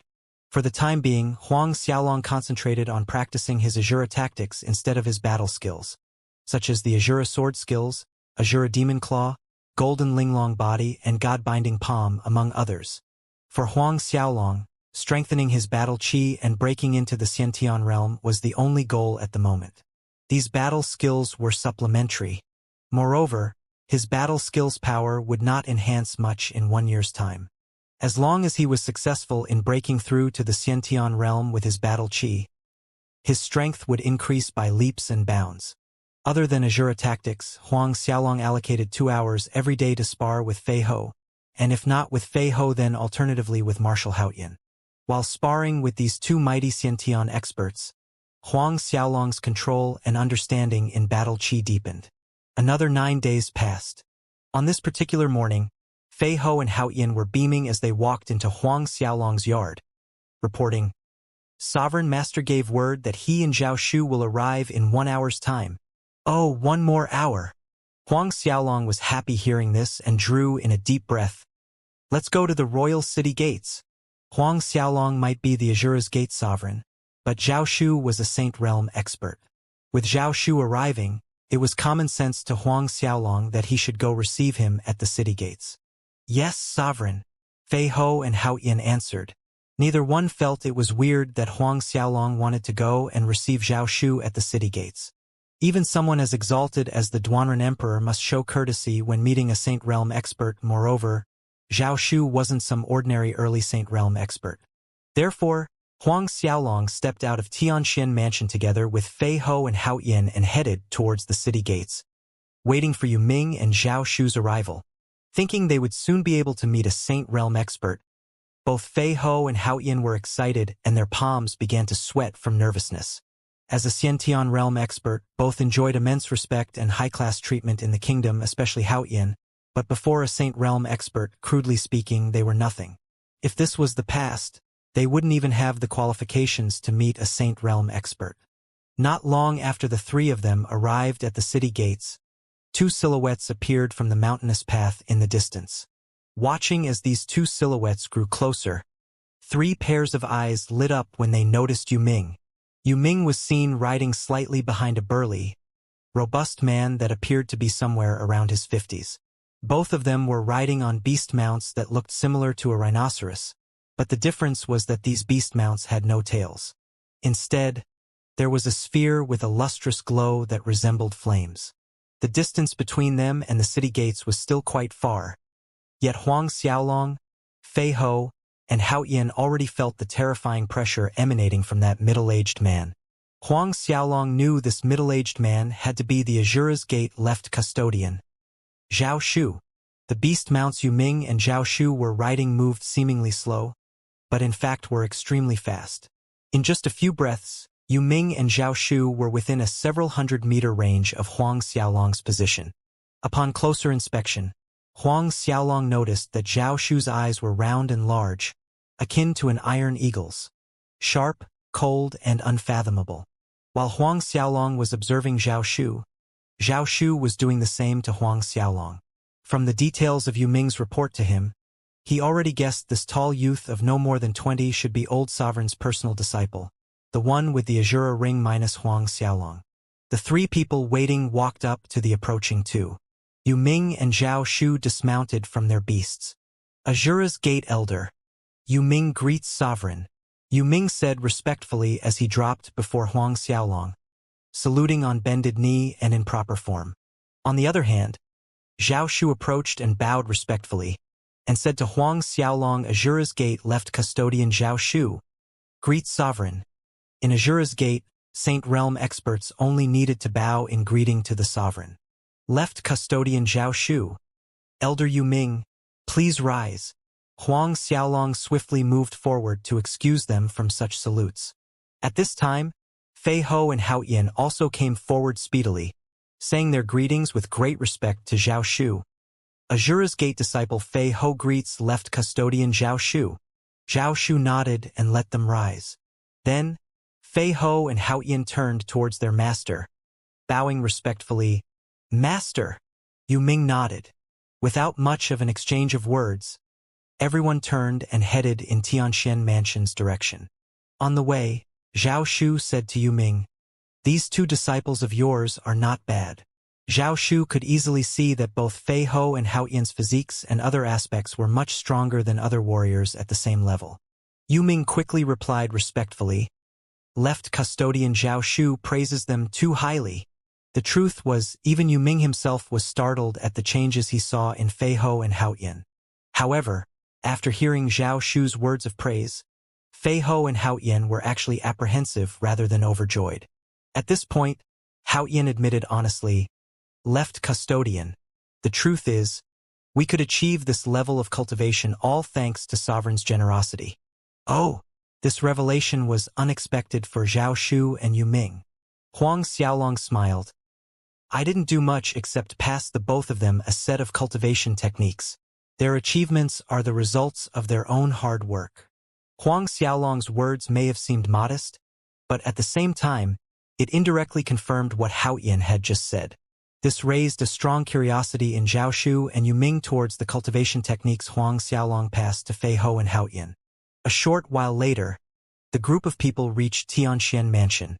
Back in Tianxian Mansion, on the way to the main hall, the group of five ran into Huang Peng and Su Yan, and Huang Xiaolong solemnly introduced Zhao Shu and Yu Ming's identities to his parents, especially so when he was introducing Zhao Shu to them.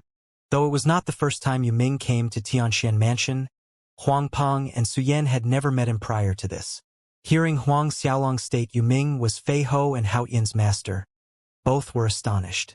Even though Huang Xiaolong did not clearly say Zhao Shu's identity when he introduced them to his parents, Huang Peng and Su Yan were awed when detecting the seriousness from their son's voice. Their first reaction was to greet Senior Zhao Shu, Senior Yu Ming. Huang Peng and Su Yan were Huang Xiaolong's parents. Zhao Shu and Yu Ming dared not display any superior attitude and greeted Huang Peng and Su Yan in return. Knowing their son had matters to discuss, they left the main hall to avoid disturbing them. After Huang Peng and Su Yan left the hall, Huang Xiaolong inquired about what happened to Yu Ming in the last few years. If Yu Ming was not delayed, he would have returned to Luotong Kingdom 6 years ago.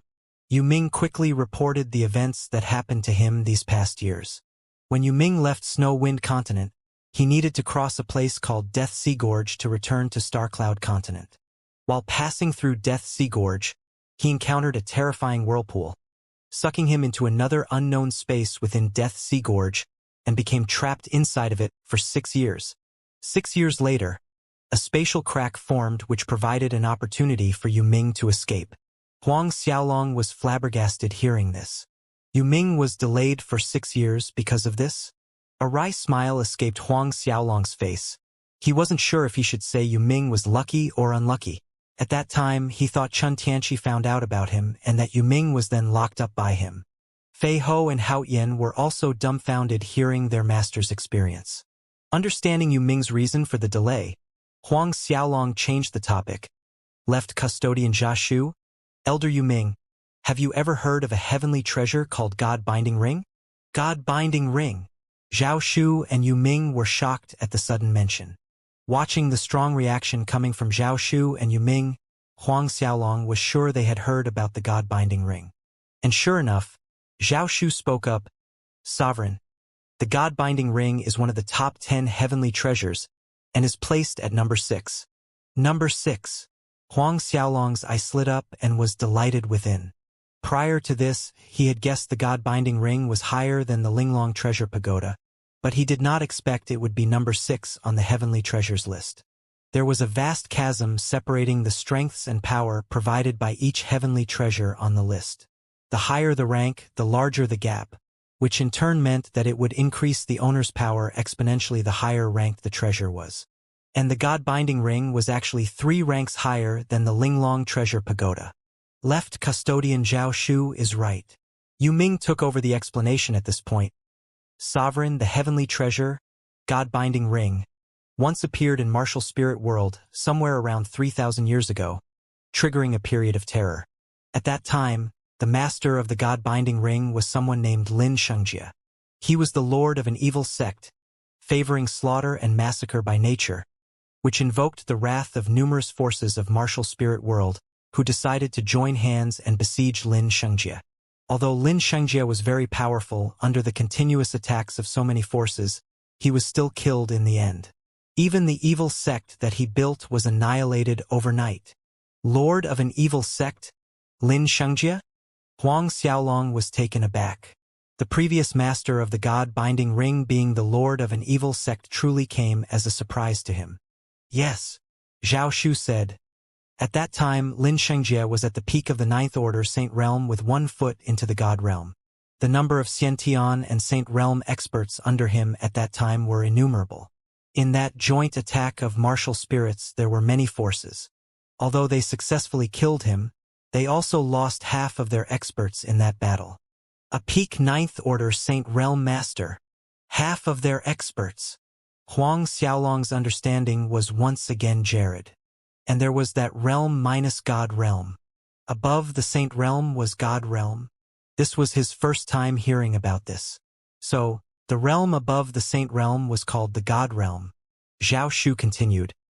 The battle that year was truly full of blood flowing like a river. Then, Zhao Shu suddenly smiled at Huang Xiaolong at this time, saying, that year, Xianxia died under the old sovereign's hand. Master! This piece of information was outside the bounds of Huang Xiaolong's expectation. Zhao Shu nodded.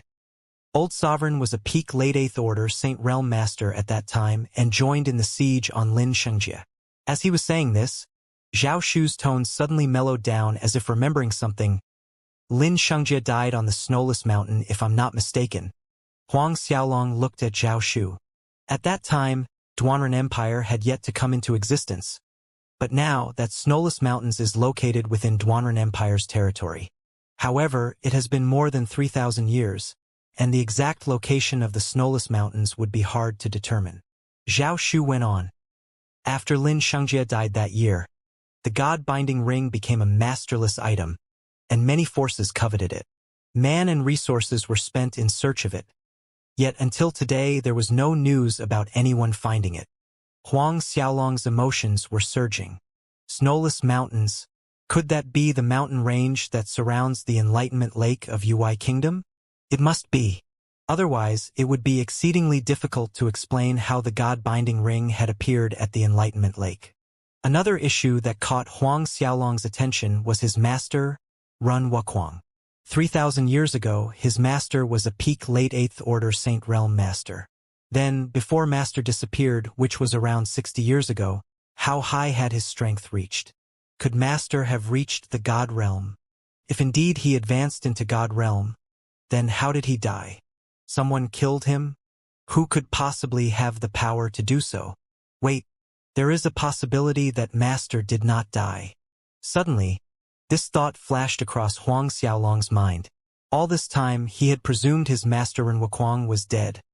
What if it wasn't so? He just went somewhere? Just like the people from Azura's Gate had been saying all along, he was just missing. Sovereign, why did you suddenly ask about the God-binding ring? At this time, Yu Ming suddenly asked.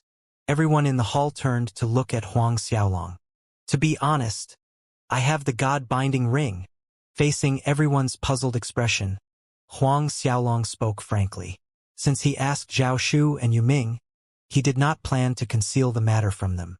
With regards to the matter about him acquiring and refining the Linglong treasure pagoda, he was 100% certain that Yu Ming mentioned it to Zhao Shu.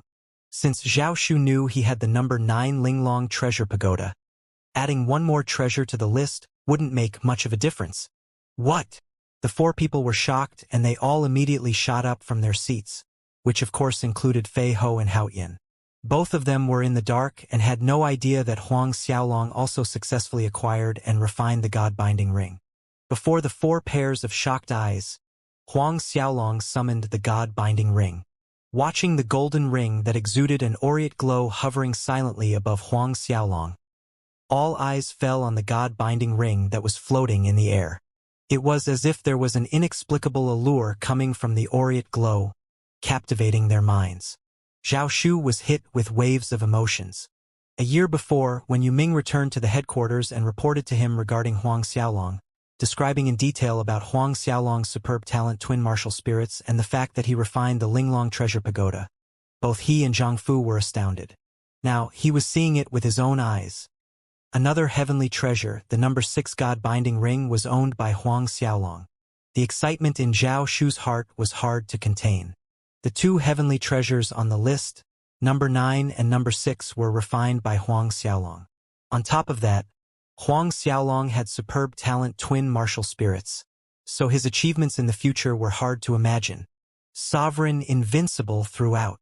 After a long time, Zhao Shu repressed his excitement and suddenly knelt down in salute towards Huang Xiaolong. Sovereign, invincible throughout. Yuming, Fei Ho, and Haoyan reacted, and followed suit, kneeling down in salute towards Huang Xiaolong, lauding the long unheard phrase, invincible throughout. Huang Xiaolong looked helplessly at the four people that suddenly knelt down in salute. The four of you stand up. Huang Xiaolong could only tell them to stand after the fact. Thanks to Sovereign. Zhao Shu was the first one to rise, followed by Yuming, Fei Ho, and Haoyan. After that, Huang Xiaolong asked Zhao Shu and Yuming what they knew about the God-binding ring, as well as matters related to Azura's Gate. Zhao Shu and Yuming hid nothing and spoke everything they knew about what was asked.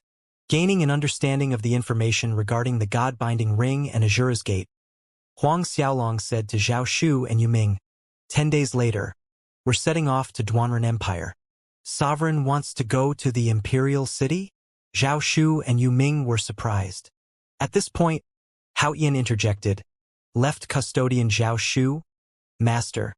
Sovereign won the Cosmic Star Academy overall championship, so he will be heading to Duanren Empire to participate in the Imperial City battle. Participating in the Imperial City battle? Both Zhao Shu and Yuming's eyes widened in disbelief. Imperial City battle of the Duanren Empire. Both Zhao Shu and Yuming had heard a little about it. In the Star Cloud continent where they came from, the empires also held something like a battle or competition amongst its geniuses. But wasn't Sovereign only 17 this year? At 17, he could snatch the Academy Champion title and represent the Academy in the Imperial City Battle of Duanren Empire? Sovereign, you already broke into the 10th Order? Yuming ventured cautiously. In Yuming's opinion, for Huang Xiaolong to be the Academy overall champion, he must at least be a 10th Order warrior. How old was Huang Xiaolong at the moment? This young man was practically still a boy, which made it hard for Yuming to believe. Even Zhao Shu was looking at Huang Xiaolong suspiciously. Huang Xiaolong nodded. 2 months ago, I advanced to peak late 10th Order. Now, just half a step more and I will be able to break through into the Xiantian realm. 2 months ago, peak late 10th Order. Only half a foot and he could break through into the Xiantian realm. Zhao Shu and Yuming's eyes nearly popped out of their sockets before a sharp intake of air could be heard coming from them. A 17-year-old peak late 10th Order warrior? No, wait. 2 months ago, that means Sovereign was still 16, right? Hearing in person that Huang Xiaolong was half a step from breaking into the Xiantian realm, both Zhao Shu and Yuming were greatly shocked in their hearts. But then again, Huang Xiaolong did not mention that his internal force had already reached a level comparable to a Xiantian realm expert's strength. Perhaps if Zhao Shu and Yuming knew that the Xiantian Second Order Haoyan was no longer an opponent for Huang Xiaolong and exceeded Fei Ho in strength, they would be dumbstruck like wooden chickens. With all of that said and done, it was decided that Zhao Shu and Yuming would stay in Tianxian Mansion. 10 days later, both will be accompanying Huang Xiaolong to Duanren Empire. During these 10 days, Huang Xiaolong tasked Fei Ho with a lot of things in preparation for this journey to Duanren Empire. He wasn't sure when he would be able to return to Luo Tong Kingdom. Therefore, there were many things to prepare. The 9 tripod commerce's direction and management, his parents' and younger siblings' future. These things all required advanced preparation from Huang Xiaolong. Huang Xiaolong planned to settle in Duanren Empire's imperial city in the future, and for that, the 9 tripod commerce's headquarters needed to be relocated as well. After Huang Xiaolong established himself in the Duanren Empire, his plan was to bring the Huang family over. 10 days quickly passed. Most of his time was spent going over the plans with Fei Ho about the preparations, as well as practicing Azura tactics. At the moment, there were roughly 10,000 stage 10 beast cores inside the Azura ring, enough to nurture Huang Xiaolong's cultivation for the next 10 years. 10,000 stage 10 beast cores might sound like a huge amount, but for the current financial power of 9 tripod commerce, this much was nothing. The current Huang Xiaolong need not hunt for beast cores himself for cultivation. With his crazed practicing regimen, Huang Xiaolong's battle chi enhanced on a minuscule level in these 10 days. Today was beautiful and sunny with an occasional breeze blowing. Outside the big city gates of Luotong Royal City stood a group of people. Other than the members of Huang family, Luotong Kings Lu Jia and his son, Prince Lu Kai, as well as Cosmic Star Academy's Sun Zhong and Xiong Chu were all present to send Huang Xiaolong off. On this journey heading to Duanren Empire's imperial city, Huang Xiaolong did not bring many people with him. Other than Zhao Shu and Yu Ming, there was only Fei Ho. The 4 stood close to one another in a row. Haoyan was Luo Tong Kingdom's only marshal, bearing high status and responsibility. Hence, Marshal Haoyan could not journey to Duanren Empire with Huang Xiaolong. Moreover, the Luotong Kingdom and Tianshan Mansion security needed him here. Luotong's king Lu Jia, Xiong Chu, and the rest didn't recognize Zhao Shu and Yu Ming standing beside Huang Xiaolong. But Sun Zhong had seen Yu Ming before, so when he saw Yu Ming this time, Sun Zhong was surprised and he hurried forward, greeting Yu Ming respectfully, "Senior Yu Ming." Hearing Sun Zhong cry out the senior, towards the unassuming middle-aged man standing behind Huang Xiaolong, King Lu Jia, Xiong Chu, and the others were astounded. Sun Zhong briefly explained Yu Ming's identity to King Lu Jia, Xiong Chu, and the rest. When they heard that Yu Ming was Marshal Haoyan and Fei Ho's master, all had the same shocked expression and hastened to greet Yu Ming. All of them were aware that Marshal Haoyan's master was someone infinitely close to the terrifying existence of the Saint Realm. Yet, when all realized Yu Ming referred to Huang Xiaolong as Young Lord, drops of sweat bubbled out from their foreheads, including Sun Zhang's. There was another thing these people noticed: Yu Ming's respectful demeanor towards the other just as unassuming middle-aged man, Zhao Shu. Marshal Haoyan and Fei Ho were uneasy in front of this man, like naughty children being found guilty, fidgety. But this Zhao Shu also called Huang Xiaolong Young Lord. A short while later, Huang Xiaolong, Zhao Shu, Yu Ming, and Fei Ho moved further away on their beast mounts. Even after a long time, King Lu Jia, Sun Zhong, Xiong Chu, and the rest were still standing in the same spot watching Huang Xiaolong's silhouette in a daze. King Lu Jia may have acted this way, but the impact Lu Kai felt was greater. Lu Kai stood dazedly. His mind remained as vacant as a blank sheet of paper. Seeing neither King Lu Jia nor anyone else making a move after what seemed like half a day, Huang Peng cautiously spoke. "Your Highness, shall we return?" Only then did King Lu Jia, Sun Zhong, and the others wake from their daze. King Lu Jia was startled at the sudden sound, and quickly covered it up. Right, Brother Huang Peng. Let us return. Brother Huang Peng." Huang Peng was also startled, but it was due to the reference. The Luotong Kingdom's king actually called him brother? Did he hear correctly? If this was the Huang clan manner in the past, Huang Peng would not even dare to dream about this, not even if it was just letting it out as a fart. "Your Highness, I dare not. Your Highness, after you," Huang Peng hastened to reply. Huang Peng knew King Lu Jia calling him brother was due to his son, Huang Xiaolong, but Huang Peng dared not assume to be brothers with the king of Luotong Kingdom. Although Huang Peng courteously made way for King Lu Jia, the king himself insisted on walking parallelly with Huang Peng, warmly holding Huang Peng's arm as they made their way into the city. Watching King Luzhi holding Huang Peng's arm, neither Sun Zhang nor Xiongchu felt it was ludicrous or funny. Instead, they were envious, and the target of their envy was not Huang Peng, but King Luzhi himself.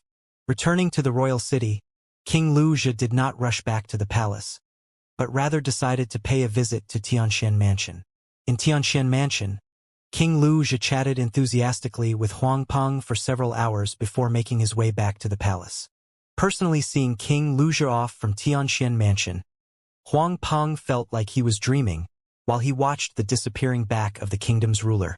This person that treated him so warmly and full of enthusiasm while holding his arm caused goosebumps to rise on Huang Peng's skin.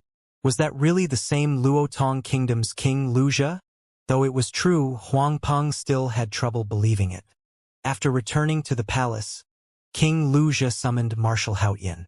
Marshal Haoyan entered the palace, and after discussing some matters related to the kingdom's borders and army, King Luzhi paused with hesitation.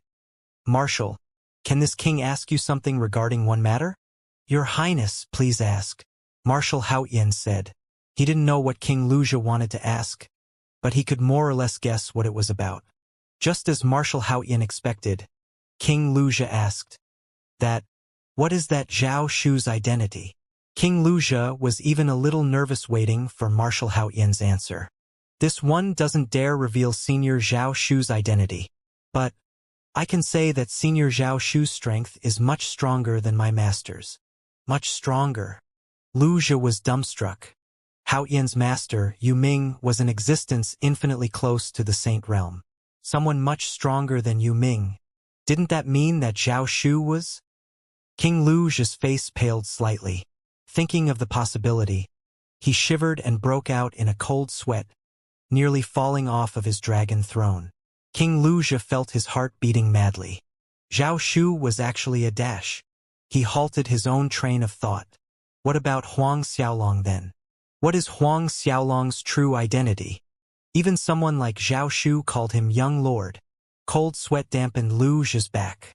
At that same time, he was immensely happy that he treated Huang Peng warmly, becoming brothers with him. If he offended Huang Peng somehow, causing Huang Xiaolong's ire, just a simple fart from that Zhao Shu was enough to annihilate the entire Luotong Kingdom. Carry out this order. Confer the rank of Grand Duke to Huang Peng. It will be a hereditary title. Luzhi recovered his senses, and quickly ordered the eunuch next to him. Also, make Su Yan a first-rank lady. The eunuch was shocked. "Your Highness, this doesn't seem right, does it?" In the entire Luotong Kingdom, there were only 3 Grand Dukes, and all of them were conferred during the founding of the kingdom. Now, conferring Huang Peng with the title of Grand Duke for no rhyme or reason would cause the entire hierarchy of civil and military ministers to raise strong opposition. But, just as the eunuch spoke, Luzhi's palm slapped across the eunuch's face, sending him flying. "Are you the king, or am I the king?" Luzhi spat the words coldly. Being struck so suddenly, the eunuch's face turned deathly pale and he quickly kowtowed again and again, begging for mercy. "This servant be damned! This servant be damned!" Not long after that, the news of King Luzhi conferring Huang Peng with the title of Grand Duke spread throughout the royal city, and the entire city boiled into commotion. Huang Peng, Huang Xiaolong's father? Even if Huang Xiaolong represented our Luotong Kingdom and won first place in Duanren Empire's imperial city battle, King Luzhi can't just confer such a high noble title as Grand Duke to Huang Peng, right? That's right. Moreover, that Huang Xiaolong has yet to win first place. Huang Xiaolong hasn't even broken through to the Xiantian realm. Who's to say he will even stay alive until the end in the competition? Did King Luzhi lose his marbles after being kicked in the head by a donkey? From the top of the social ladder to the very bottom, frenzied discussions took place between all of the large and small-scale forces. Even the commoners residing within the royal city walls felt their king had gone crazy. In the palace's main hall, both civil and military ministers filled the huge hall. Marshal Haoyan stood at the leading position on the military side, and standing at the same position opposite Marshal Haoyan was a tall, robust old man with a full head of white hair who appeared to be in his 80s. This 80-something-year-old fellow was the leader of the civilian faction, Prime Minister Wu Feng. Your Highness, conferring Huang Peng with the title of a Grand Duke is highly inappropriate. Highly inappropriate. Perhaps amongst the many numerous ministers of the kingdom, only Prime Minister Wu Feng and Marshal Hao Yin would dare to speak in such manner with King Wuxia. That's correct, Your Highness. Since the founding of our kingdom, only 3 people had the honor of being conferred with the title of a Grand Duke, and each one of them performed great meritorious deeds towards the founding of the kingdom. A civil minister stood out and said. Following his example, more and more ministers spoke, which eventually led to most of them voicing their objections. Enough! Just as another minister objected, Wuxia, who had been quiet the entire time, suddenly stood up from his throne. One finger pointed at Wu Feng and the ministers behind him, snapping loudly in frustration. All of you are blabbing dog farts. Dog farts in every word. I am Luotong Kingdom's king. I get to say who gets conferred as Luotong Kingdom's Grand Duke. All the ministers were struck speechless. The palace's main hall seemed crushed by a thick silence. Dog fart. The perpetually dignified and calm King Wuxia actually behaved like a commoner thug on the streets, cursing at them and calling their words dog farts? While the Luotong Kingdom's king was arguing about Huang Peng's Grand Duke title, Huang Xiaolong's small group of 4 had cut through Big Don County and arrived at one of Luotong Kingdom's borders. On the way, Huang Xiaolong also received news that Wuxia wanted to confer his father, Huang Peng, with the title of a Grand Duke, but he couldn't be bothered with it. For him, whether his father had the title of Luotong Kingdom's Grand Duke or not was moot. When he settled down in Duanren Empire, he planned to move the Huang family over to the imperial city. Half a month later, they arrived at Luotong Kingdom's most southern border, Southern Cliff City. Arriving in Southern Cliff City, Huang Xiaolong suddenly thought about the scene of the last castellan of Southern Cliff City, Wei Yang, and his concubine's death. After Wei Yang died, the new castellan who replaced him was named Sun Qing. Before being promoted to this post, Sun Qing was a general guarding one of the kingdom's borders, a subordinate of Marshal Hao Yin's subordinate's subordinate. By the time Huang Xiaolong's group entered Southern Cliff City, it was already late. Thus, Huang Xiaolong decided to stay in the city for one night and continue his journey the next day. Huang Xiaolong did not bother Sun Qing with his stay in Southern Cliff City. The 4 of them simply chose a passable inn close to the castellan manor called Warm Fragrance and rented 4 rooms for the night. The night gradually deepened. The surrounding was quiet with most of the people asleep. Clear moonlight shone down like rippling water. Huang Xiaolong was meditating in his room when suddenly, a light footsteps sounded from the rooftop. Huang Xiaolong was alerted and stepped out of his room. Searching for the source of the disturbance, he detected 2 black-clothed men with masked faces jumping over rooftops. And with agile leaps over the walls, the 2 black shadows snuck into the castellan's manor. When Huang Xiaolong came out of his room, Zhao Shu, Yu Ming, and Fei Ho also came out from their rooms. Sovereign, do we? Zhao Shu took a step forward and asked. Huang Xiaolong's voice sounded solemn. First wait and see what's going on. At this point, the 2 black-clothed men that snuck into the castellan manor came to a stop at a certain courtyard building. Standing there, one of the men quickly removed something from the clothing overlapping his chest that looked like a tube. Positioning the tube, the man blew into it. After some time, the other man jumped into the room and exited while carrying a sack over his shoulder. Cautiously giving the surrounding a glance, the 2 men bypassed the castellan manor's patrolling guards and leaped over the walls, carrying the sack away from the manor.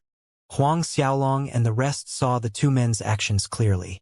Judging from their actions, these 2 men rendered the person in that room unconscious using some drug and abducted them. Zhao Shu, Yu Ming, the 2 of you wait here.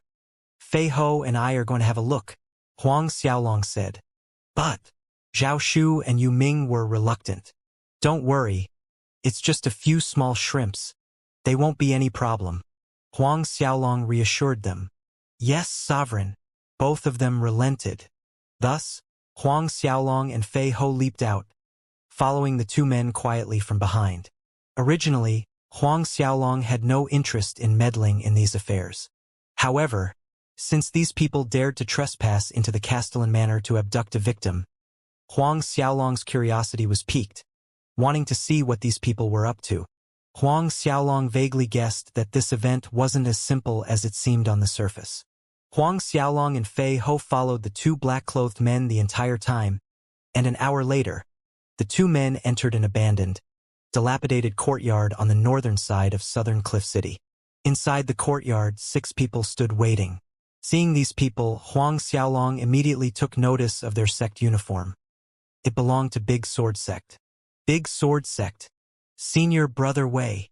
At this time, the two black-clothed men called out towards one of the young men, putting the sack down on the ground. That young man asked, "Where is the person? Did you bring them?" His eyes swept over the sack on the ground as he said this. "Senior Brother Wei, don't worry. Sun Qing's daughter is right inside here." One of the black-clothed men grinned and pointed at the sack. "She will probably wake up in an hour's time." Hearing this, the young man laughed. "Not bad." He walked towards the sack and untied the knot, revealing the pretty face of a 17 to 18-year-old girl. "After my father was killed, I didn't expect they would give Sun Qing, that old fellow, the chance to seize the Castellan's position, since he doesn't know what's good for him, refusing to cooperate with our Big Sword Sect. Sun Qing, your youngest daughter is quite the beauty. Tonight, I will enjoy myself and have a taste of your daughter." That young man laughed wretchedly. "If you refuse again, then next will be your eldest daughter." The other disciples were looking enviously at that young man. Huang Xiaolong was surprised as he observed this young man some distance away. He was the son of the previous Southern Cliff City Castellan that he killed, the son that joined Big Sword Sect Wei Xiaodong. On the other side, Wei Xiaodong turned towards the several Big Sword Sect disciples with him saying, "All of you leave. Keep an eye out." Evidently, he was anxious to deal with Sun Qing's daughter in this dilapidated courtyard. "Yes, Senior Brother Wei," the disciples answered. Just as their voices ended, another voice sounded suddenly.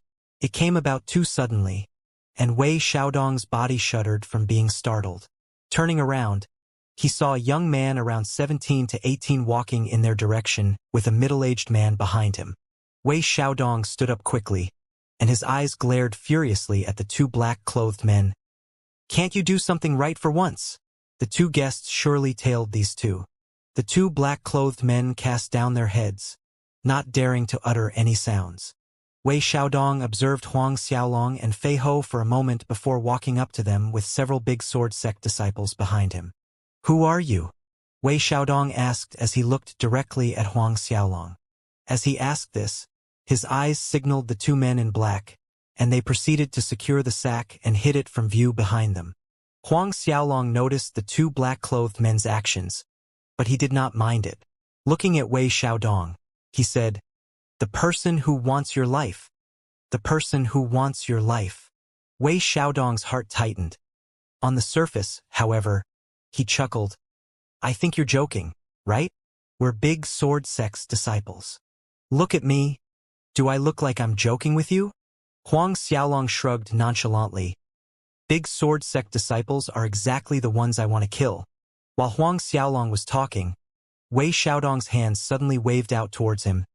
Countless cold darts whistled through the air, shooting at Huang Xiaolong and Fei Ho.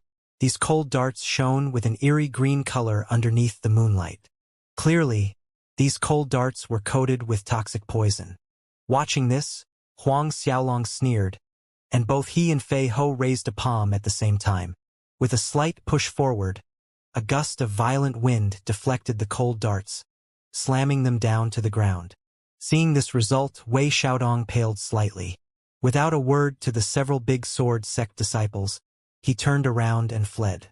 Without missing a beat, Huang Xiaolong's body blurred into motion and appeared right in front of Wei Xiaodong.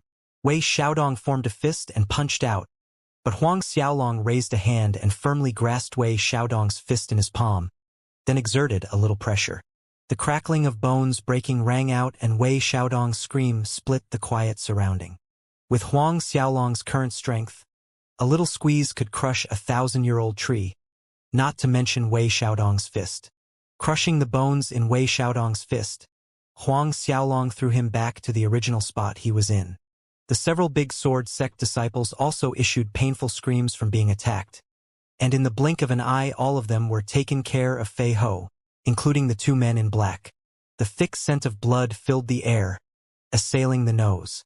Wei Xiaodong smelled the scent of blood coming from the big sword sect disciples, and fear crept up his face. Ashen-faced, his backside fell to the ground, sliding across the soil. Don't kill me. I can give you anything. Can give me anything? Huang Xiaolong mocked. What can you give me? Wei Xiaodong blanked. Beg. I beg you. Please let me go. I can do whatever you want me to. He quickly pleaded, head knocking loudly on the ground repeatedly. Huang Xiaolong's cold voice ridiculed him. You're wussier than your father. My father. Wei Xiaodong dazed for a second at the sudden mention of his father. It's you. Wei Xiaodong's eyes widened in shock. I'm the one that killed your father. Don't you want to avenge your father? Huang Xiaolong incited him. Different emotions flickered across Wei Xiaodong's face, but in the end, he squeezed out a smile saying, This brother must be joking with me. Huang Xiaolong shook his head. Calling out the blades of Azura, he no longer bothered to talk nonsense. Both hands swung out and two icy sharp rays of blade lights slashed out. One slit across Wei Xiaodong's throat, and the other drew blood from his eyebrows. Wide-eyed, Wei Xiaodong tumbled to the ground with blood seeping into it. Sovereign, what do we do about the girl? Fei Ho asked. A finger pointed toward the sack containing the Southern Cliffs City Castellan's daughter. Bring her back first, Huang Xiaolong said, sounding solemn. Yes, Sovereign. A while later, Huang Xiaolong and Fei Ho disappeared from the dilapidated courtyard, bringing Sun Qing's daughter with them. Soon, they returned to the inn with Fei Ho carrying Sun Qing's daughter. Seeing them come back with a girl, Zhao Shu and Yu Ming asked Fei Ho what took place. Fei Ho respectfully recounted the events to the two seniors. At that moment, Sun Qing's daughter regained consciousness, and when she saw four strange men in the room, she bolted up from the bed, frightened. Who are you all? What do you want to do? Huang Xiaolong looked over at Fei Ho. Fei Ho understood and briefly described the events of the night. After Fei Ho finished, Sun Qing's daughter relaxed a little, but she did not let go of her wariness towards Huang Xiaolong and the three men. It seemed she did not fully trust Fei Ho's words. You can go back now, Huang Xiaolong spoke. Whether the other party believed them or not, Huang Xiaolong didn't care. It was a moment of curiosity and coincidence, after all. I can go back? Sun Lin repeated doubtfully, and then she cautiously walked to the door. Taking 2 steps, she looked over her shoulder at the 4 men before leaving. She walked out from the room, then out of the inn, yet nothing happened, allowing her to release a sigh of relief as she hurried off. Coming out onto the streets, she bolted back to the Castellan Manor. At this time, people within the Castellan Manor had noticed Sun Lin's disappearance, and all hell broke loose. Linner, what happened? Sun Qing saw his daughter walking in through the entrance. His stretched nerves relaxed as he asked anxiously. Sun Lin broke out in tears as she repeated through sobs what Fei Ho said to her father. Big sword sect. Rage exploded in Sun Qing's eyes hearing what she said. They think we're so weak to be bullied. Castellan, I think there's a problem with those 4 people. At this time, the manor's steward stepped up and pointed out. According to what the other party said, they saw 2 black-clothed men abduct Little Miss. Yet why didn't they stop them at that time? Why did they wait until Little Miss was brought to an abandoned, dilapidated courtyard before rescuing her? Sun Qing's brows furrowed deeply. What Little Miss said came from the 4 people. We don't know the actual truth of what actually took place. Steward Lu Wen added. Who knows if there were really any big sword sect disciples? It is also a possibility that they were the ones that abducted Little Miss and then pushed the matter onto Big Sword Sect before letting Little Miss come back. A sharp light flickered in Sun Qing's eyes as he looked over his shoulder to a guard behind him. 4 of you go to the north side of the city and search to see if there are any Big Sword Sect disciples' corpses. The rest of you, follow me to Warm Fragrance Inn. If what they said is true, then it's fine. However, if those 4 people truly planned all this deliberately and pushed the blame onto Big Sword Sect, the sharp light in Sun Qing's eyes deepened. Not long after, the Castellan Manor guards surrounded warm fragrance in. Nearby commoners were awakened by the ruckus. Inside one of the rooms, Fei Ho said to Huang Xiaolong, "Sovereign was right. That Sun Qing doesn't believe we saved his daughter." Huang Xiaolong nodded. The fact that Sun Qing didn't believe what happened was something very normal. "Sovereign, should this subordinate handle the situation?" Yu Ming took a step forward, asking. If it was any other person, they would not believe it so easily as well. Huang Xiaolong waved his hand with an unperturbed manner. "No need."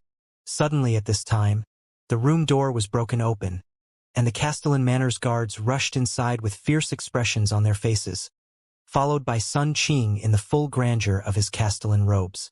When Sun Qing walked into the room, his sullen face abruptly turned blank, and it stayed blank for quite a while as he stared at Huang Xiaolong.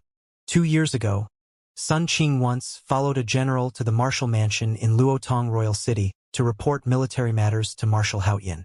At that time, he was just a low-ranked soldier, and he didn't even qualify to enter the mansion. Thus he stood outside the entrance. From far away, he caught a glimpse of Huang Xiaolong. Despite that, that scene stayed clear in his memory up to this day. The respectful demeanor Marshal Haoyin had for the same young man in front of him was unmistakable. After that time, he asked around and found out that young man was Huang Xiaolong. "Huang, young Master Huang." Sun Qing snapped back to reality with an ashen face, and his legs went soft at the knees. It was young Master Huang that saved my youngest daughter? He actually brought an army to encircle Huang Xiaolong? If Marshal Haoyin got wind of this, what would be his ending? He had heard that even their Luotong king referred to Huang Xiaolong's father, Huang Peng, as brothers. That's right. Huang Xiaolong's admission was aloof. Sun Qing shuddered hearing this. In front of the guards and steward Lu Wan, Sun Qing suddenly fell to his knees. "This little one deserves death. It was due to a moment of confusion, and I did not realize it was young Master Huang. I should die. I should die." He was beginning to speak incoherently, unable to string a proper sentence. As he carried on, Sun Qing slapped the left side of his own face fiercely. Moments later, blood was trickling down from the corner of his mouth. The Castellan Manor guards were stupefied watching what was happening with Castellan Sun Qing. Young Master Huang. All the guards and steward Lu Wan looked at Huang Xiaolong. However, not one of them could recognize who Huang Xiaolong was.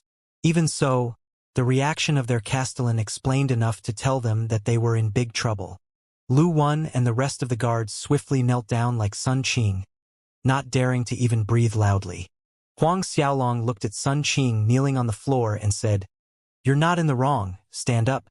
Only then did Sun Qing stop punishing himself, thanking Huang Xiaolong profusely before getting up. "All of you go back now. I'm just passing through this place and don't want to attract attention." Huang Xiaolong spoke. Yes, young Master Huang." Sun Qing nodded his head vigorously, then saluted towards Huang Xiaolong and hurried out. All the Castellan Manor guards swiftly followed behind him with unease on their faces. The night was calm again. Daybreak gradually brightened the sky, and Huang Xiaolong's group of 4 exited southern Cliff City, crossed over the Luotong Kingdom's border, and entered Baolong Kingdom. Stepping onto Baolong Kingdom soil, Huang Xiaolong, Zhao Shu, Yu Ming, and Fei Ho wasted no time and headed directly to Big Sword Sect's headquarters.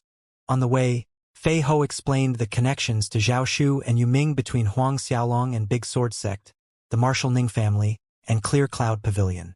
Violent Dragon County was located at the most northern point of Baolong Kingdom, and it was full of meandering hills and mountains. Atop this mountain range stood a huge palace-like building. This was the headquarters to one of the Baolong Kingdom's prominent sects, Big Sword Sect. Main hall of Big Sword Sect's headquarters. Yu Chun was listening to a disciple report about matters in southern Cliff City, and after that, he asked, "Wei Xiaodong was actually murdered? What's everyone's opinion on this?" Wei Xiaodong was one of Big Sword Sect's core disciples, And this time, it was Yu Chun himself that sent him to southern Cliff City. He did not expect that Wei Xiaodong would meet his end there, together with all the other big sword sect disciples that were also killed. According to the report, the person that saved Sun Lin was a young man around 17 or 18, and there were 4 in his group altogether. Castellan Sun referred to him as Young Master Huang with great respect. Could that young Master Huang be Huang Xiaolong? On the main seat, Lin Jiren's sullen voice asked. Someone that could raise fear from Castellan Sun with the surname Huang, and coupled with the description of that person, it was not difficult to guess Huang Xiaolong's identity. It should be Huang Xiaolong. He took the Cosmic Star Academy's overall championship and is probably traveling to Duanren Empire to participate in the Imperial City battle. Most likely, he was passing through Southern Cliff City on the way. One big sword sect elder agreed. Huang Xiaolong wants to head to Duanren Empire to participate in the Imperial City battle, but he must travel across our Baolong Kingdom. In my opinion, he would pass by our big sword sect territory within a month or 2. Old sect leader. At that time we should lay a siege and kill Huang Xiaolong, another big sword sect elder suggested. That's right, old sect leader. This time we absolutely must kill Huang Xiaolong. Otherwise, if he were allowed to grow, this monstrous freak will break into the Xiantian realm within the next 2 years. Once he's broken through into the Xiantian realm, it would be difficult for our big sword sect to annihilate him at that time. And this time around, he won't have Marshal Hao Yin protecting him. Only that Fei Ho is beside him. This is a golden opportunity. The big sword sect elders voiced their opinions. Yu Chen's gaze sharpened. He raised his hand to silence the elders, and when everyone quieted down, his cold voice sounded, "Pass down my order. All big sword sect disciples move out, and stake out the possible routes Huang Xiaolong would take. Cut him off." All big sword sect disciples moved out. This time, Huang Xiaolong couldn't escape. "Yes, old sect leader," the big sword sect elders replied. However, several painful howling sounds were heard as big sword sect disciples were seen flying into the main hall. Everyone in the huge hall was startled and looked over quickly. Huang Xiaolong. Yu Chen's eyes narrowed and he jumped up from his seat. Lin Jiren and the elders also stood up from their seats. "Huang Xiaolong, I didn't expect you would have the guts to step into my big sword sect's headquarters."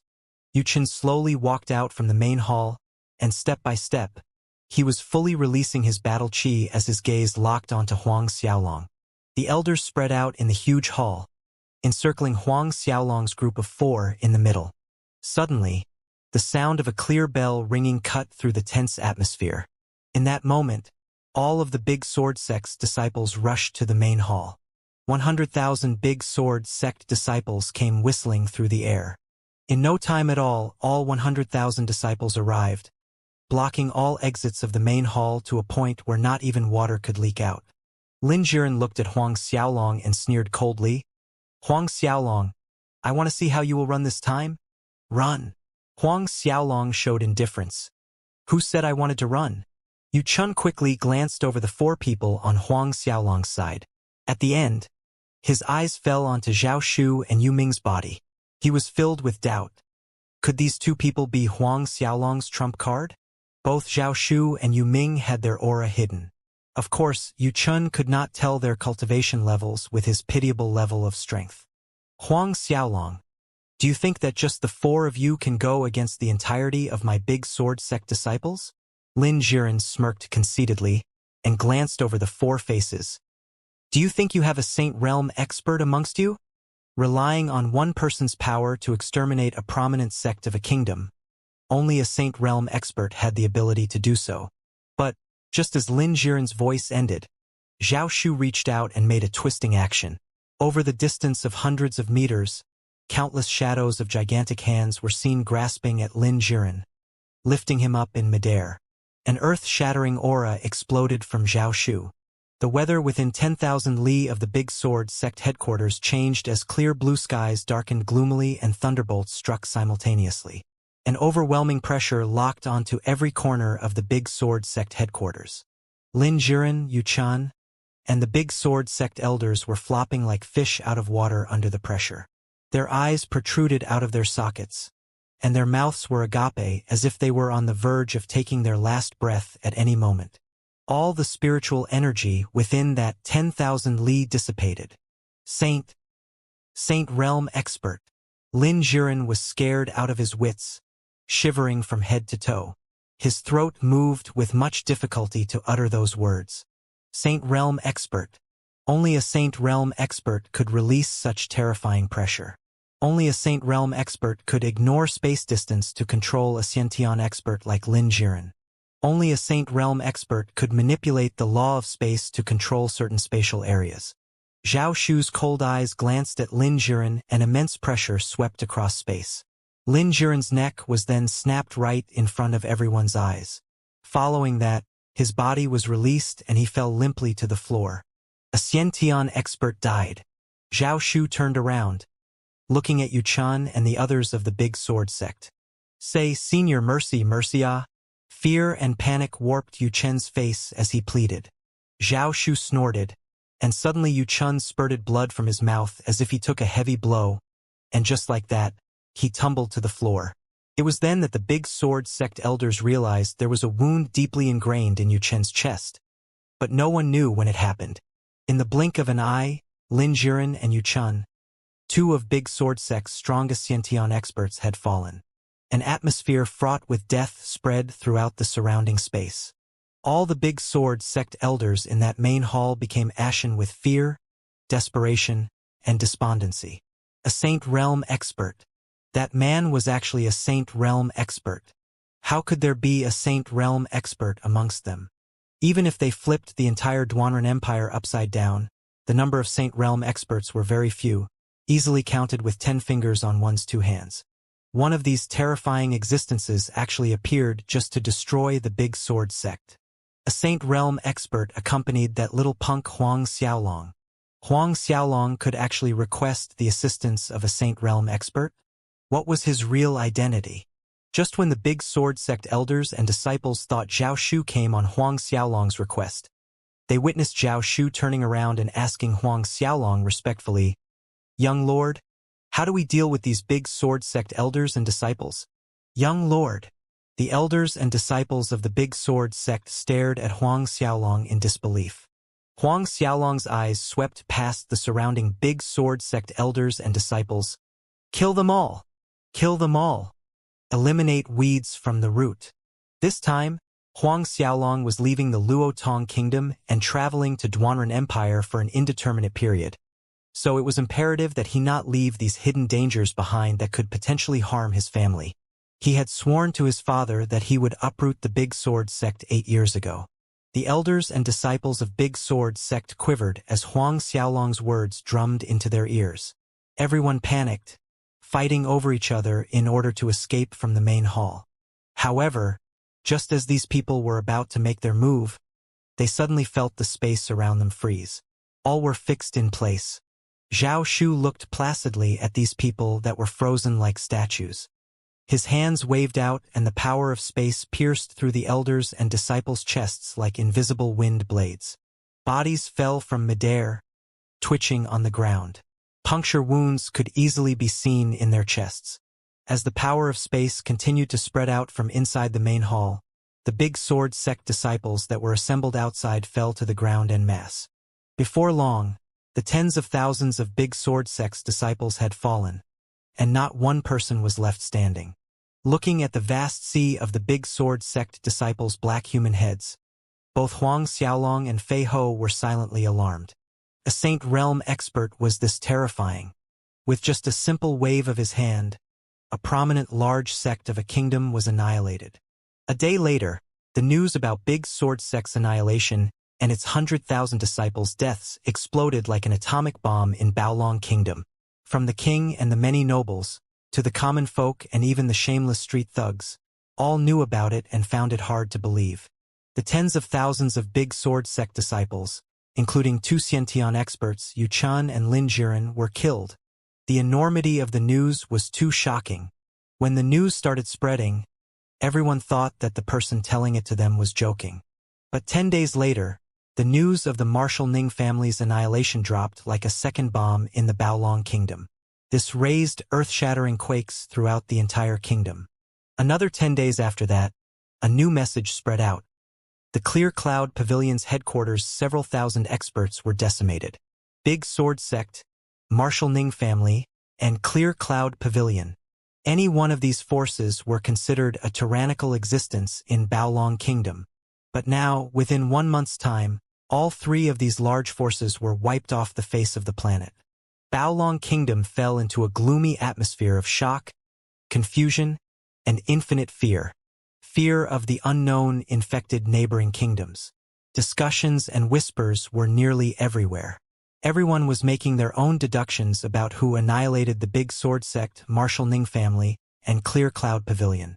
Who would have the power to destroy those 3 large forces? No one discovered who uprooted the 3 forces, but judging from the similar method used, most forces were of the opinion that all 3 were done in by the same culprit. While Baolong Kingdom and its neighbors were still immersed in guesswork, Huang Xiaolong's group of 4 arrived at the border of Baolong Kingdom, crossing the border into Black Iron Kingdom. For the shortest route to Duanren Empire from Luotong Kingdom, Huang Xiaolong needed to cut across Baolong Kingdom, Black Iron Kingdom, and around 20 other kingdoms before he could arrive at his destination. Therefore, 7 months until the Imperial City battle may seem far away, but Huang Xiaolong and the rest were making the best time possible just in case they ran into any delays. According to Huang Xiaolong's estimation, at their speed, they would need at least 6 months or so before arriving at their destination. After Baolong Kingdom, the rest of the journey went on smoothly. 5 months passed. During the rush travel, Huang Xiaolong still made time to practice Azura tactics. Within these 5 months, the battle chi in Huang Xiaolong's Qi and meridians condensed, becoming more concentrated. Most of his battle chi flowing along his meridians and Qi had already converted to liquid form. When all the battle chi in his body was converted to a liquid state, it would signify Huang Xiaolong's ascension to the Xiantian realm. Once he stepped into the Xiantian realm, a new door would open to an entirely different perspective. As they continued on their journey, another 10 days passed quickly. On one quiet night, the moon was particularly bright. The 4 of them decided to stop and rest for the night at a barren hill before continuing their journey onward. The bonfire crackled, and strong flames cast light on the surrounding. Occasionally, the howling of wolves could be heard through the night. Huang Xiaolong, Zhao Shu, Yu Ming, and Fei Ho were sitting in a circle around the bonfire. An aromatic fragrance wafted over from the meat roasting on the fire. Such a scene and atmosphere reminded Huang Xiaolong of years past, when he whisked his parents and little siblings away from the Huang clan manor and took them to Luotong's royal city. It was just like the nights they spent sleeping outside and eating roast meat from the bonfires. That year, his little sister promised she would cultivate diligently, grow strong, and defeat Huang Wei. At that time, they did not know Huang Wei and the rest of Huang clan manor had all been murdered by the Big Sword Sect. However, 8 years later he successfully returned the favor, destroying Big Sword Sect completely. Sovereign, we should arrive at Duanren Empire in roughly 2 weeks. At this time, Yu Ming suddenly spoke. Huang Xiaolong stopped thinking of the past, nodding at Yu Ming. That's right, in 2 weeks' time he would be stepping into Duanren Empire. Duanren Empire. This was Huang Xiaolong's next step. It was imperative that he get first place in the Imperial City battle. The delicious smell coming from the roasted meat thickened, indicating it was ready. The 4 of them each cut a piece off and started to eat. I wonder how that little guy is doing? Huang Xiaolong suddenly remembered the spirit devourer violet monkey. At first, Huang Xiaolong planned to bring the little monkey with him to Duanren Empire, but it went into the Silver Moon Forest. Thus, Huang Xiaolong could only give up and decided to bring it along next time upon his return to Luotong Kingdom. During the past 2 years, the little violet monkey not only advanced to stage 10 just as he did, it also reached peak late 10th order. By the next time Huang Xiaolong encounters it, the little monkey would very likely have already broken through to the Xiantian realm as well. Huang Xiaolong took out the jugs of fiery wine and snow moon wine he had stored inside the Azura ring, enjoying them with Zhao Shu, Yu Ming, and Fei Ho. Although rush traveling was a little dull, the wine and roast meat made it bearable. Sated from the meal, Zhao Shu, Yu Ming, and Fei Ho kept watch whereas Huang Xiaolong initiated the God-binding ring and entered the ancient battlefield. Huang Xiaolong had a feeling his Xiantian realm breakthrough would happen within the next 2 days. Running the Azura Tactics cultivation technique, the black and blue dragon emerged behind Huang Xiaolong, hovering above his head as they greedily devoured the netherworld's spiritual energy gushing down from the void. His breakthrough in the last year had greatly enhanced and solidified his martial spirit's corporeal bodies. Each of the dragon's scales on their bodies were distinctive, reflecting light on their smooth surface as if they could turn into real-life dragons at any moment. The netherworld battle chi in Huang Xiaolong's chi-si and meridians were surging vigorously, and they had completely turned an inky blackish purple. The deepest and darkest purple-colored battle chi appeared was daunting and intimidating at first glance. And when Huang Xiaolong circulated his battle chi, it looked like the Cocytus River that flowed up from the underworld. When Huang Xiaolong was absorbing the overflowing netherworld spiritual energy, the netherworld battle chi within his body started vibrating violently. This is? Huang Xiaolong was startled. Was he breaking into the Xiantian realm right now? The battle chi within Huang Xiaolong's body was akin to a wild stallion that escaped its reins, galloping wildly away. All signs pointed to an impending breakthrough. Ever since he started cultivating, Huang Xiaolong had experienced breakthroughs many times. Thus he was quite familiar with the signs of an impending breakthrough. Concentrating his focus, Huang Xiaolong ran Azura Tactics, forcefully reining in the netherworld battle chi that was charging throughout his body. Netherworld battle chi coursed and crashed through Huang Xiaolong's chi-si and meridians time and again.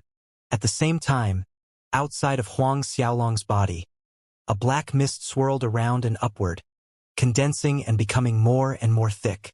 In the end, the black mist turned into thick fog that totally enshrouded Huang Xiaolong within. Huang Xiaolong's figure seemed to blend in and out of the thick black fog.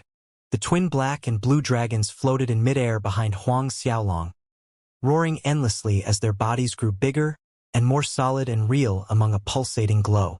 The bright light enveloping their bodies burst out, and the twin dragon's body seemed to then double in size. As the twin dragons went through physical changes, dragon scales fell from their bodies, and then they continued to grow and fall off again in a seemingly endless cycle. When these dragon scales fell, fresh blood dripped. Dragon blood. Real, tangible dragon blood. As the blood fell to the ground of the ancient battlefield, it seemed as if the slumbering gods of the ancient battlefield were aroused by the smell of the dragon blood. A loud rumble echoed throughout the ancient battlefield. Subsequently, beating war drums filled the air. The ground shook as thousands of horses began charging to the front line, and swords and spears were clashing. It was the sound of a massacre. Multiple scenes flashed past Huang Xiaolong's consciousness. He saw the scenes where the 4-winged, 6-winged, and 8-winged ancient god tribe fell. All the while, the bright light exuding from Huang Xiaolong's body grew ever more dazzling. The battle chi inside his body vigorously crashed against the Xiantian barrier, and the severe, splitting pain that tore at the core of his soul seemed to follow this rhythm. Pain.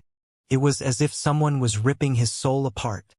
Huang Xiaolong had a feeling that his head was about to explode and was close to being unbearable. Just as Huang Xiaolong was on the brink of being completely overwhelmed, the Linglong treasure pagoda and God-binding ring inside his body broke out in an aureate light. The moment these two mysterious lights appeared, Huang Xiaolong's consciousness felt a comfortable cooling sensation, and the pain coming from his soul vanished almost instantly.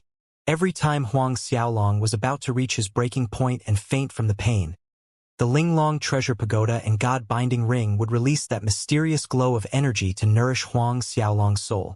The process repeated over and over again. Huang Xiaolong seemed to fall into a world of fire and ice.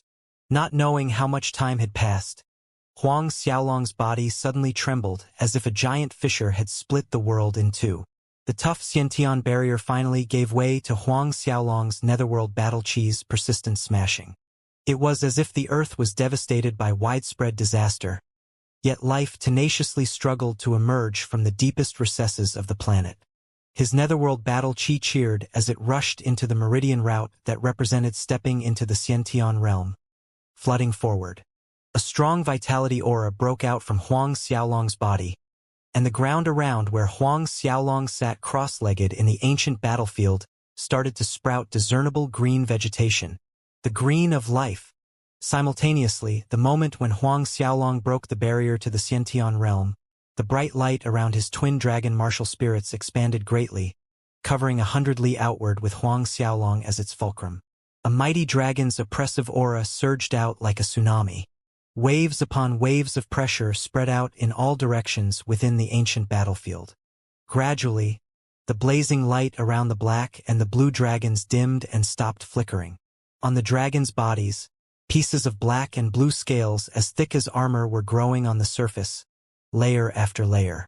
They had 4 powerful, stout legs, and atop each dragon's head were 2 dragon horns. Both the black and blue dragon had condensed into a solid entity, emanating the potent aura of the primordial divine dragon race. Not until a long time had passed did the thick, black fog enshrouding Huang Xiaolong's figure recede, revealing the person inside. Just like his twin dragon martial spirits shedding their scales, Huang Xiaolong also shed a layer of old skin. His initially brownish grain-colored skin was replaced with a much fairer skin color. Huang Xiaolong opened his eyes and a powerful energy fluctuation swept out, sending the dust and sand in the ancient battlefield flying. Expressing the joy in his heart, Huang Xiaolong hollered towards the sky. The battle chi finally broke through to the Xiantian realm. Xiantian, internal force, battle chi, both had reached the Xiantian stage. With his current strength, killing an average Xiantian second-order expert was achievable without exerting much effort. Getting up, Huang Xiaolong's eyes focused on the black and blue dragon that was hovering above him, and undisguised excitement showed on his face. Finally, his twin dragons had transformed into solid entities, transforming into real primordial divine dragons. Stepping into Xiantian realm, the black and blue twin dragons both had grown, surpassing 20 meters in length. Passing his thoughts through his spiritual connection with them, the 2 dragons hovering mid-air suddenly growled and flew down, coming to a stop in front of Huang Xiaolong. Although his martial spirits had transformed into solid entities, they were connected to Huang Xiaolong's consciousness, just like a part of his body. With a mere thought, he could call upon them at any time. Looking at the black and blue dragons floating before him, Huang Xiaolong leaped up and his feet landed on top of the black dragon's head, whereas the blue dragon wrapped around Huang Xiaolong's body. The wind blew against Huang Xiaolong's face. Black dragon, fly! Huang Xiaolong tapped the black dragon underneath him. Roaring softly, the black dragon flew up, bringing Huang Xiaolong with it. Once they reached a high altitude, Huang Xiaolong gazed down at the Thousand-Zhong ancient battlefield. Huang Xiaolong sighed in his heart. So, this is the feeling of flying. In martial spirit world, only Saint Realm experts that comprehended the law of space could fly in the sky. Even if it was a peak late Xiantian 9th order expert, they could stand on air at most but not move. But Huang Xiaolong could fly. With his twin dragon martial spirits, he could be like Saint Realm experts and fly in the sky.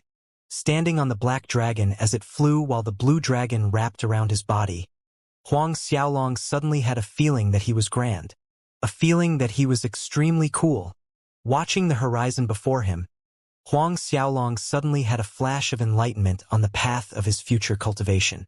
He wanted to be a real primordial divine dragon, soaring above the 9 heavens.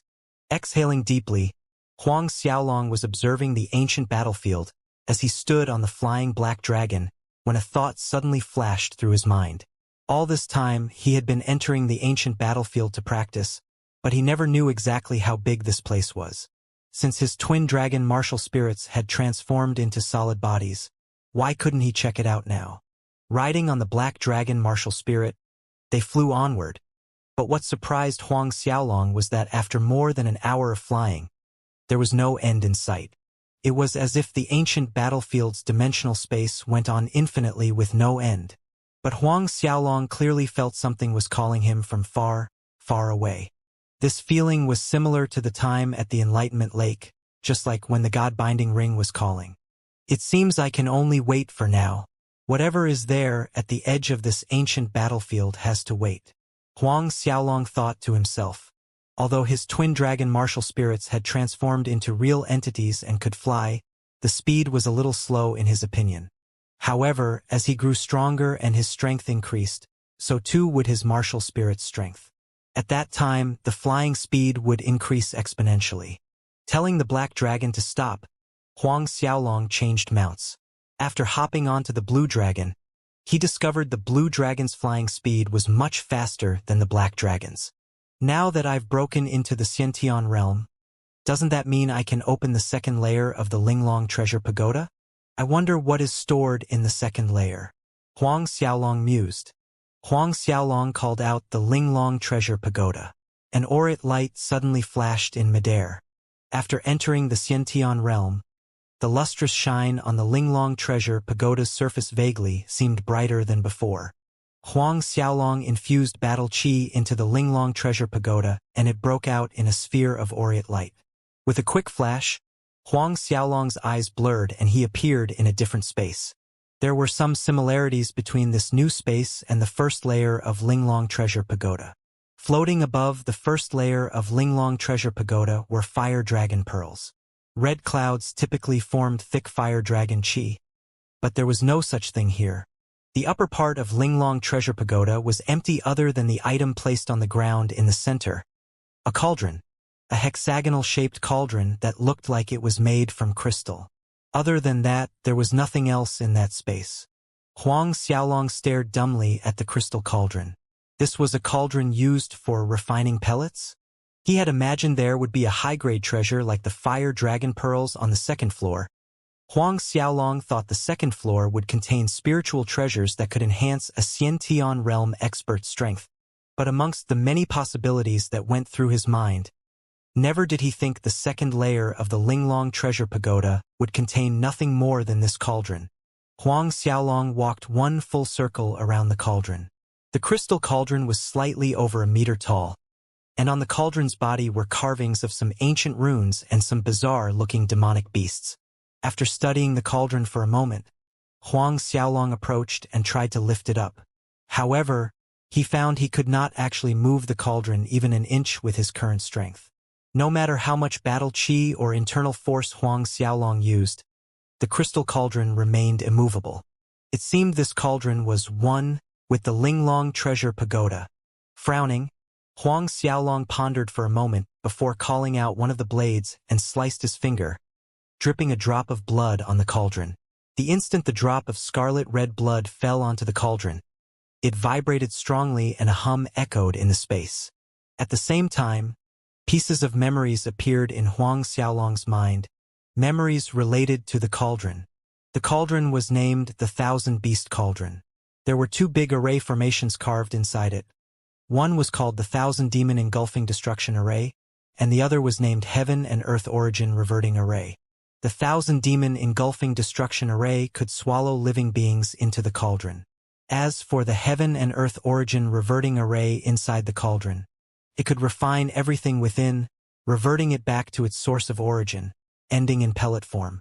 These two arrays complemented each other, and their miraculous combination could swallow thousands of living beings, turning their essence into pure energy. Huang Xiaolong was flabbergasted. Isn't this too terrifying?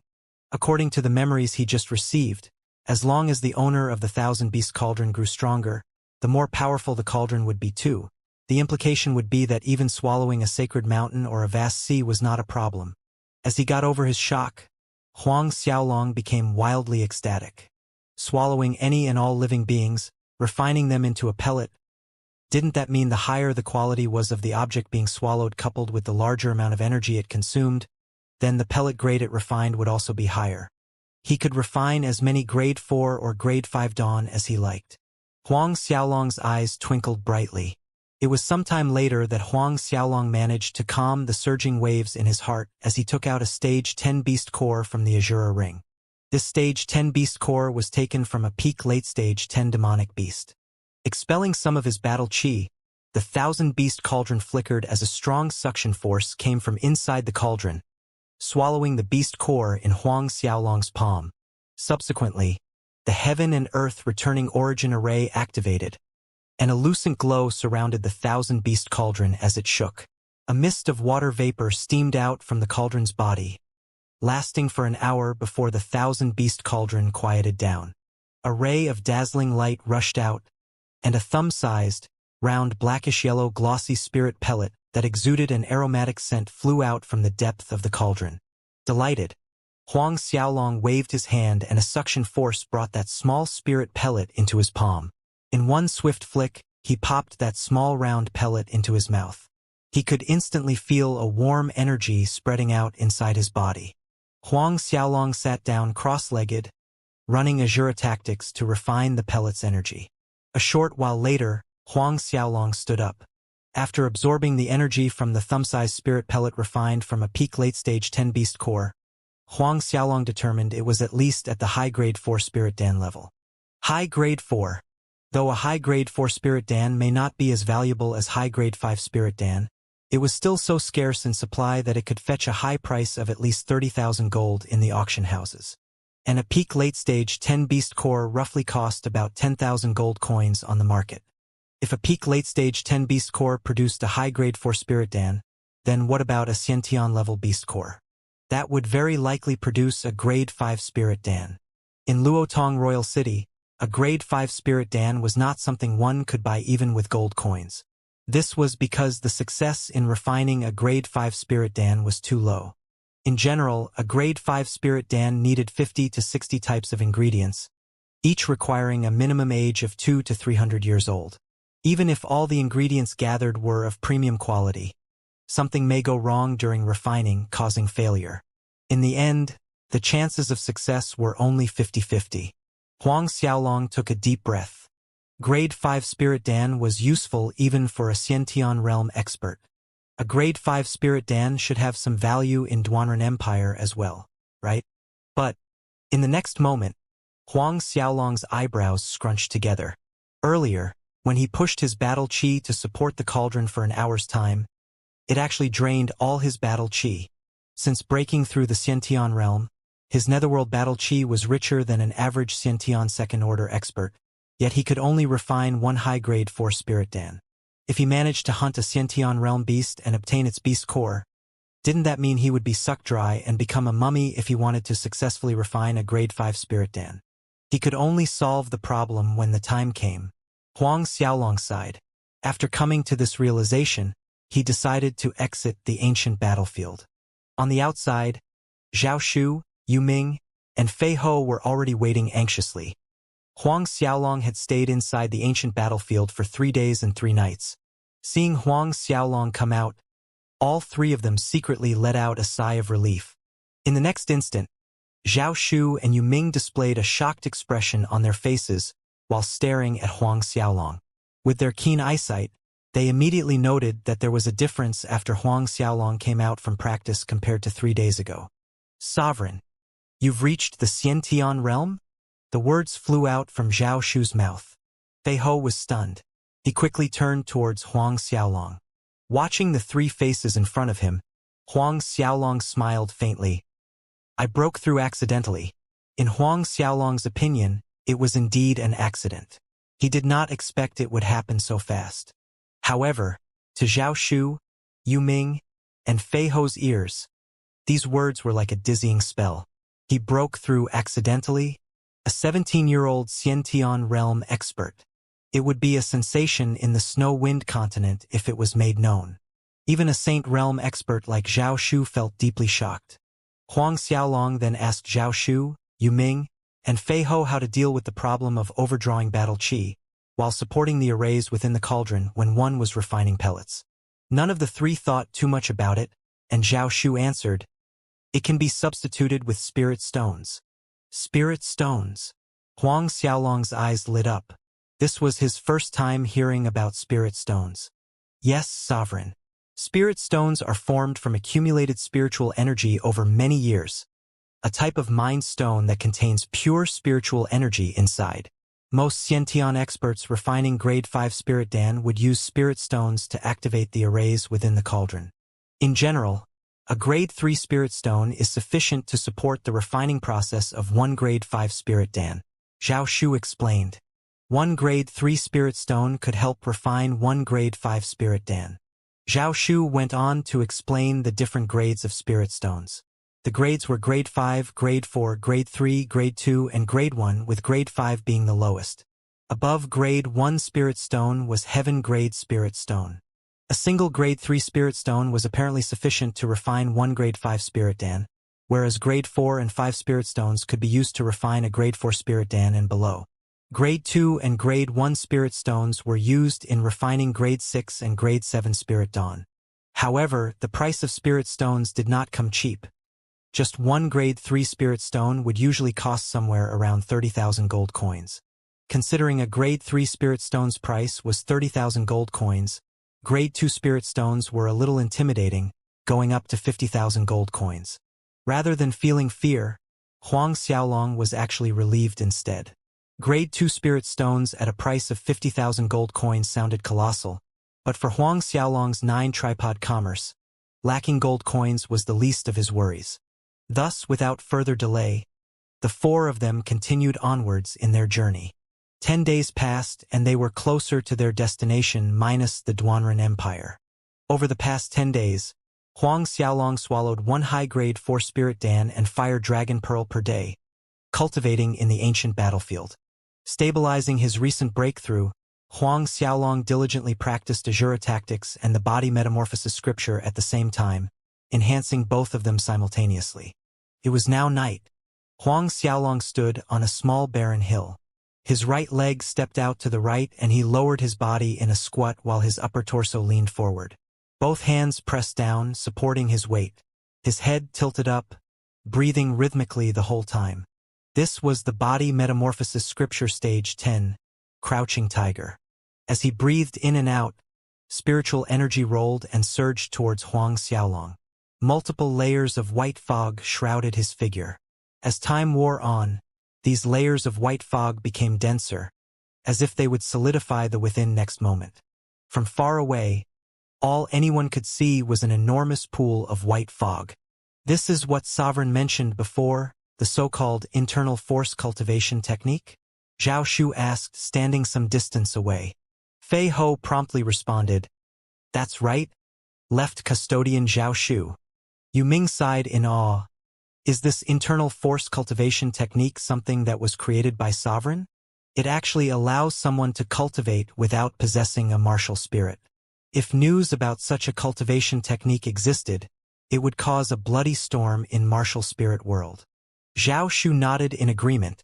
That's true. Fei Ho, since Sovereign was willing to pass that liquid thunder arts cultivation technique to you, you must take care not to leak it out. Yes. Left custodian Zhao. Fei Ho acknowledged respectfully, and then said, Sovereign said he is working to improve 2 sets of internal force cultivation techniques. Once they are complete, he will pass them to left custodian Zhao Shu and master. Zhao Shu and Yu Ming trembled hearing that. The excitement was evident from their eyes.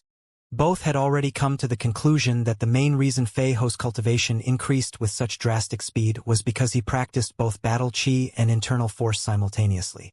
The darkness of night gradually receded. At the first ray of light, Huang Xiaolong ended his practice.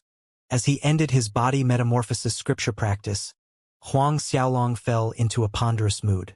Although cultivating Azura tactics and body metamorphosis at the same time greatly enhanced his strength, practicing the methods individually was too troublesome and time-consuming. Inadvertently, this line of thought may be helpful for him to reduce the time it took to practice battle skills. There were 24 hours in a day. Other than rushing on the road, most of Huang Xiaolong's time was divided between practicing Azura tactics and body metamorphosis scripture. I wonder if the Azura tactics and body metamorphosis scripture could be initiated simultaneously, practicing both at the same time? This thought suddenly flashed through his mind. If it was possible, then he could save a lot of time. Thus, Huang Xiaolong stood there trying to run Azura tactics and body metamorphosis scripture at the same time. However, as he ran Azura tactics and started to adjust his breathing, his battle chi stopped flowing. At the same time, the gathering of his internal force was met with a certain degree of unknown resistance. About an hour later, Huang Xiaolong stopped. After experimenting for more than an hour, Huang Xiaolong was pleasantly surprised to find that both battle qi and internal force could be circulated simultaneously. Unfortunately, the duration did not last long. Although the duration was short, Huang Xiaolong believed that if he persevered in this direction, he would definitely be able to circulate both Azura Tactics battle qi and body metamorphosis internal force unimpeded at the same time. This was akin to the time he summoned the twin dragon martial spirits separately. When he first attempted the separate summoning, both of his twin dragons appeared at once. Only with time and practice over and over again did he successfully control their appearance, whether it was summoning a single martial spirit or both of them together. Sovereign! Seeing Huang Xiaolong had ended his practice, Zhao Shu and the rest flew over from where they were waiting. Huang Xiaolong nodded, and then his voice grew serious. Zhao Shu, Yuming, I have 2 internal force cultivation techniques that I made with some revisions. I'm willing to pass them to you. Are you willing to cultivate them? Zhao Shu and Yuming blanked for a second and were flooded with joy while nodding their heads in unison to show their willingness to learn. Both knelt down to thank their sovereign's kindness. Huang Xiaolong told them to get up and pass 2 different sets of cultivation techniques to Zhao Shu and Yuming. The internal force cultivation techniques Huang Xiaolong passed to Zhao Shu and Yuming were things he had obtained by luck in his previous life on Earth.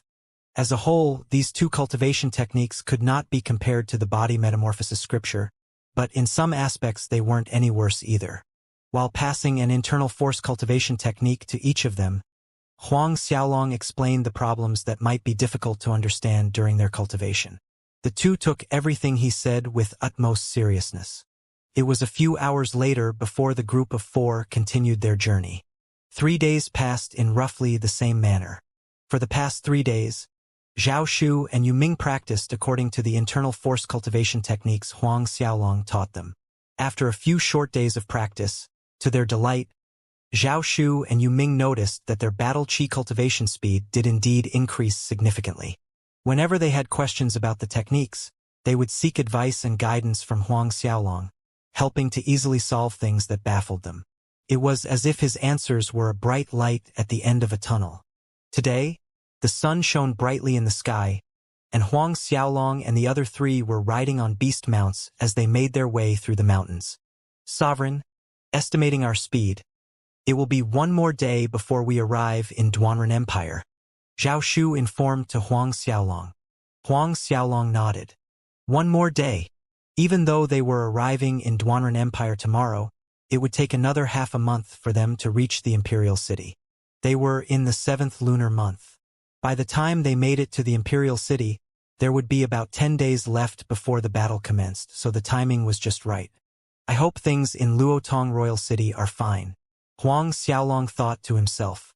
With these several months of travel, the places they passed were mostly barren hills or the wilderness, and there hadn't been any contact with Luotong Royal City.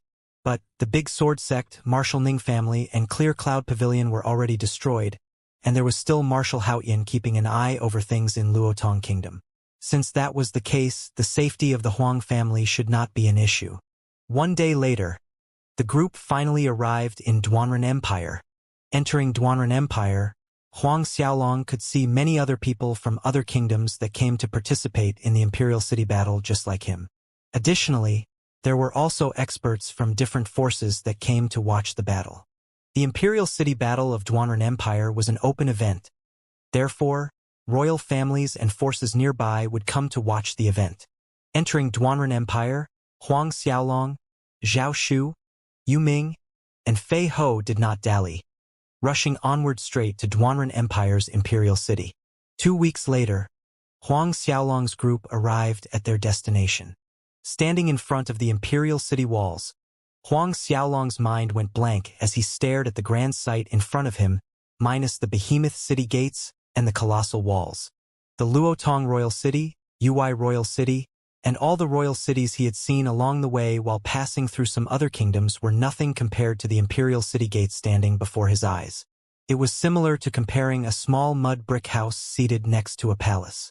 The walls of Duanren Empire's imperial city boast a height of over 100 zhang, exceeding 100 zhang.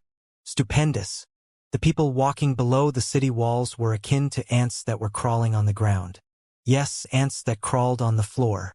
Looking at Duanren imperial city gates, Huang Xiaolong felt very small. This feeling wasn't limited to Huang Xiaolong though. Fei Ho did as well. Even though this was the second time Fei Ho saw the imperial city gates, the shock he felt was still just as strong. Compared to Huang Xiaolong and Fei Ho, Zhao Shu and Yu Ming were much more composed and calm. It was not like they had not seen imperial cities grander than Duanren Imperial City. Take the Azura's Gate headquarters, for example.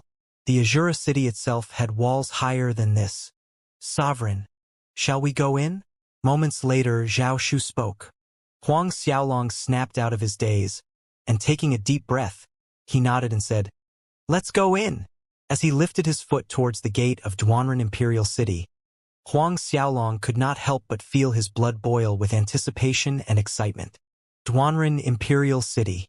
Herein lies his goal. Huang Xiaolong desperately wished he could roar at the top of his lungs to the entire city. Duanren Imperial City. Huang Xiaolong, have come. Huang Xiaolong's group followed the large crowd entering Duanren Imperial City, but when they were at the gates, they discovered each individual needed to pay 100 gold coins as an entry fee. 100 gold coins. 100 gold coins were enough to support a common household's expenses for a year in most of the kingdom. Walking along the imperial city's expansive streets, Huang Xiaolong observed the surrounding shops as he strolled along in a leisurely manner. The streets were built wide and spacious, approximately 300 to 400 meters wide, and Huang Xiaolong noticed that these wide streets were paved with the same type of bright marble stone. Bright marble stone was a kind of extremely hard stone in Martial Spirit World, even tougher than the starlight stone used to build Cosmic Star Academy's main square. Of course, the cost of these streets was much more than the price of Cosmic Star Academy's square. One piece of bright marble stone cost 1,000 gold coins. The seemingly endless rows of streets within the imperial city that spanned countless li were all paved with the same bright marble stone. How many millions, tens of millions, or even hundreds of millions of gold were needed to build all of this? These streets in the imperial city that were paved with bright marble stone emanated a kind of stately aura. Domineering, wealthy, and brilliant, representing an empire without being garish. Even with the endless stream of carriages moving up and down the imperial city, the streets did not feel crowded at all. After roughly 2 hours of sightseeing, it was already noon. Passing through a place called Unforgettable Intoxication Restaurant, Huang Xiaolong's footsteps halted as he watched the crowded entrance of the restaurant and the endless bustle of customers. He looked over at Zhao Shu, Yu Ming, and Fei Ho and said, "From the looks of it, this restaurant doesn't seem bad. Should we go inside and try something?" "Yes, young lord," the trio answered in unison. In public, Zhao Shu too referred to Huang Xiaolong as young lord, like Yu Ming and Fei Ho. Hence, the four of them walked into Unforgettable Intoxication Restaurant. There were 3 floors to the restaurant, and when Huang Xiaolong went inside with Zhao Shu, Yu Ming, and Fei Ho, no empty table was available. They proceeded up to the first floor. Although there were a few places available, all of them were meant for 2 people, and Huang Xiaolong's group was 4. "Let's go up to the second floor," Huang Xiaolong said. However, when the 4 of them were about to climb the stairs up, 2 restaurant workers blocked their path, courteously explaining, "Several guests? Pardon our interruption, but our restaurant's second floor is reserved. Only guests who hold Duanren Empire's Baron and above noble title can go up to the second floor." Though the words spoken sounded courteous, it did not hide the condescending disdain in their eyes. Zhao Shu and Yu Ming's eyes sharpened as they looked at the 2 workers. Yu Ming then exerted invisible pressure onto them. In the space above Unforgettable Intoxication Restaurant, a violent tempest gathered, spiraling like a tornado, whistling about angrily. Suddenly, it felt as if the entire space of Unforgettable Intoxication Restaurant solidified, and the noisy restaurant quieted down in the blink of an eye. From the ground floor to the first floor, and even to the second floor, Every pair of eyes were looking at Yu Ming with fear swimming behind the irises. Under the pressure exerted by Yu Ming, the two small restaurant workers nearly had their breaths cut off on the spot. Horrified, their legs gave out and they fell to their knees just as their words ended. This is so strong. That middle-aged man is definitely at Xiantian 9th order, or maybe even at Xiantian 10th order. He must be someone who is infinitely close to a terrifying Saint Realm existence. Who are those four people? It seems like that middle-aged man is that young man's guard. The experts of Duanren Imperial City and other kingdoms on the second floor whispered amongst themselves, feeling the overwhelming pressure coming from Yu Ming. In Duanren Imperial City, Xiantian experts were not uncommon, but that did not include Xiantian 7th Order warriors and above. Xiantian 1st to 3rd Order warriors were classified as Early Order Xiantian. 4th to 6th Order warriors were Mid-Order, and the 7th to 9th Order experts were referred to as High Order. An Early Order Xiantian Realm expert status and identity was undoubtedly different from a High Order Xiantian Realm expert. Amongst the most talented imperial princes of Duanren Empire, even Duan Wuhan was still only a Xiantian 10th Order expert. While everyone was still alarmed by the scene, a middle-aged man that appeared to be the restaurant owner was seen running up the stairs anxiously, with two bodyguards tagging along behind him. The two bodyguards were also Xiantian experts, but they were merely at the Xiantian 2nd Order. Arriving on the first floor, the restaurant owner nearly prostrated before Yu Ming, inquiring with utmost politeness what seemed to be the problem. After finding out the reason, the restaurant owner apologized to Huang Xiaolong, Yu Ming, and the other two people profusely. His complexion paled tremendously, and he wished he could stab the two workers to death. "This young master, we will immediately arrange a private room on the 2nd floor for you," the restaurant owner said as he led them to a room on the 2nd floor. Huang Xiaolong initially did not intend to force their way up to the 2nd floor, but Yu Ming acted too quickly by releasing his oppressive aura, which resulted in the current situation. At this moment, he could only go along with the restaurant owners, kind intention and courtesy with Zhao Shu, Yu Ming, and Fei Ho by going up to the 2nd floor private room. Since those things already happened, then he may as well enter the imperial city in a high-profile manner. After all, it would be impossible for Huang Xiaolong to maintain a low profile even if he wanted to with the imperial city battle in 10 days' time. Since there was no helping it, attracting some attention now did not make much of a difference. Of course, as someone possessing the primordial divine Black Dragon martial spirit who was representing Luotong Kingdom and the Cosmic Star Academy in this imperial city battle, there were bound to be people from the Duanren imperial family and other forces paying attention to him even before this. Leading Huang Xiaolong's group up to the 2nd floor, the restaurant owner ushered them into private room number 3.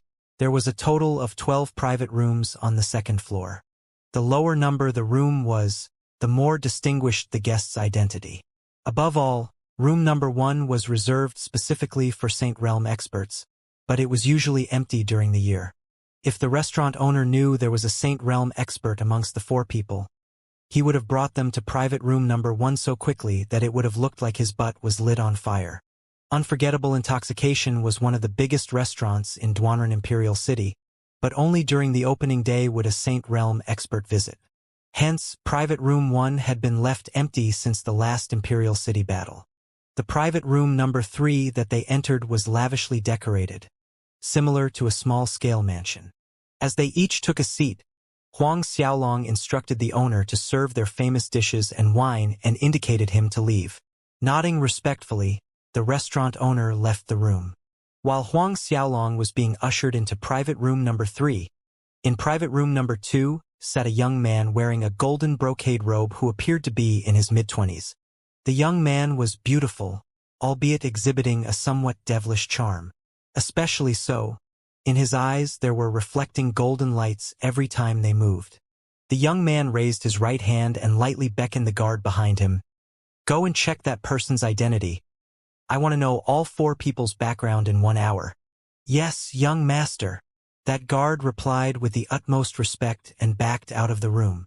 Long, slender fingers drummed on the table surface softly, forming melodious notes as they moved. At this moment, a beautiful young woman in her mid-20s, same as the young man with skin so supple and moist as if dew was glistening on them, was sitting beside the young man and laughed. Her tinkling peals of laughter were akin to marbles falling onto a bowl, teasing the ears. The two lumps of flesh at the front quivered endlessly like they could escape any time from their bonds. The woman's lips curved charmingly as she laughed. Red lips moved as she said, "I didn't expect our heartless young noble would one day show interest in another person." The young man maintained a placid expression on his face.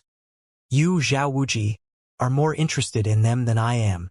Zhao Wuji continued to laugh coquettishly as she looked at the young man. Her entire body seemed to lean onto him with the two lumps of flesh pressed against him. "You're wrong this time around. I'm more interested in you than anyone else." The guards inside private room number 2 swallowed nervously. But the young man, heartless young noble, pushed the woman away without any feeling. "I'm not interested in you." The smile on Zhao Wuji's face became ever more brilliant hearing that. "That's the very reason I'm interested in you."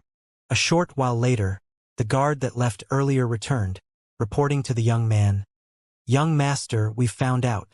That black-haired young man is called Huang Xiaolong, the representative for Luo Tong Kingdom and Cosmic Star Academy for this year's Duanren Imperial City battle. His strength is at the peak late 10th order." Zhao Wuji snickered with contempt. "Just a peak late 10th order little brat. Such an unattractive man. This ant has no interest whatsoever." At this time, the guard continued with his report. "However, this Huang Xiaolong is only 17 this year." 17 years old. Heartless young noble and Zhao Wuji were stunned, and then their faces turned ugly. A 17-year-old peak late 10th order warrior. How can this be? Impossible. How could a 17-year-old reach peak late 10th order? Zhao Wuji blurted out in shock. According to her knowledge, even the leader of the 5 big families of Duanren Empire, even Duan Wuhan, who was an imperial prince, did not advance to peak late 10th order at 17. "I have not spoken falsely." The guard went on. "Subordinate verified Huang Xiaolong's age, and his martial spirit is a primordial divine dragon. A top grade 12 martial spirit. Top grade 12 martial spirit, divine black dragon." Once again, heartless young noble and Zhao Wuji were shocked. But in the next moment, heartless young noble frowned. Even if this Huang Xiaolong possessed a top grade 12 martial spirit, his cultivation speed would not be this fast. He too possessed a top grade 12 martial spirit and a wealth of cultivation resources from his clan, and yet, his cultivation speed was not as terrifying as Huang Xiaolong's. Obviously, Zhao Wuji too thought of this point as a shimmering light flitted in her eyes. "What about the other 3 people?" Heartless young noble questioned that guard. Being asked directly, the guard quickly continued, "One of the 3 is called Fei Ho, the junior brother of Luo Tong Kingdom's Marshal Haoyan.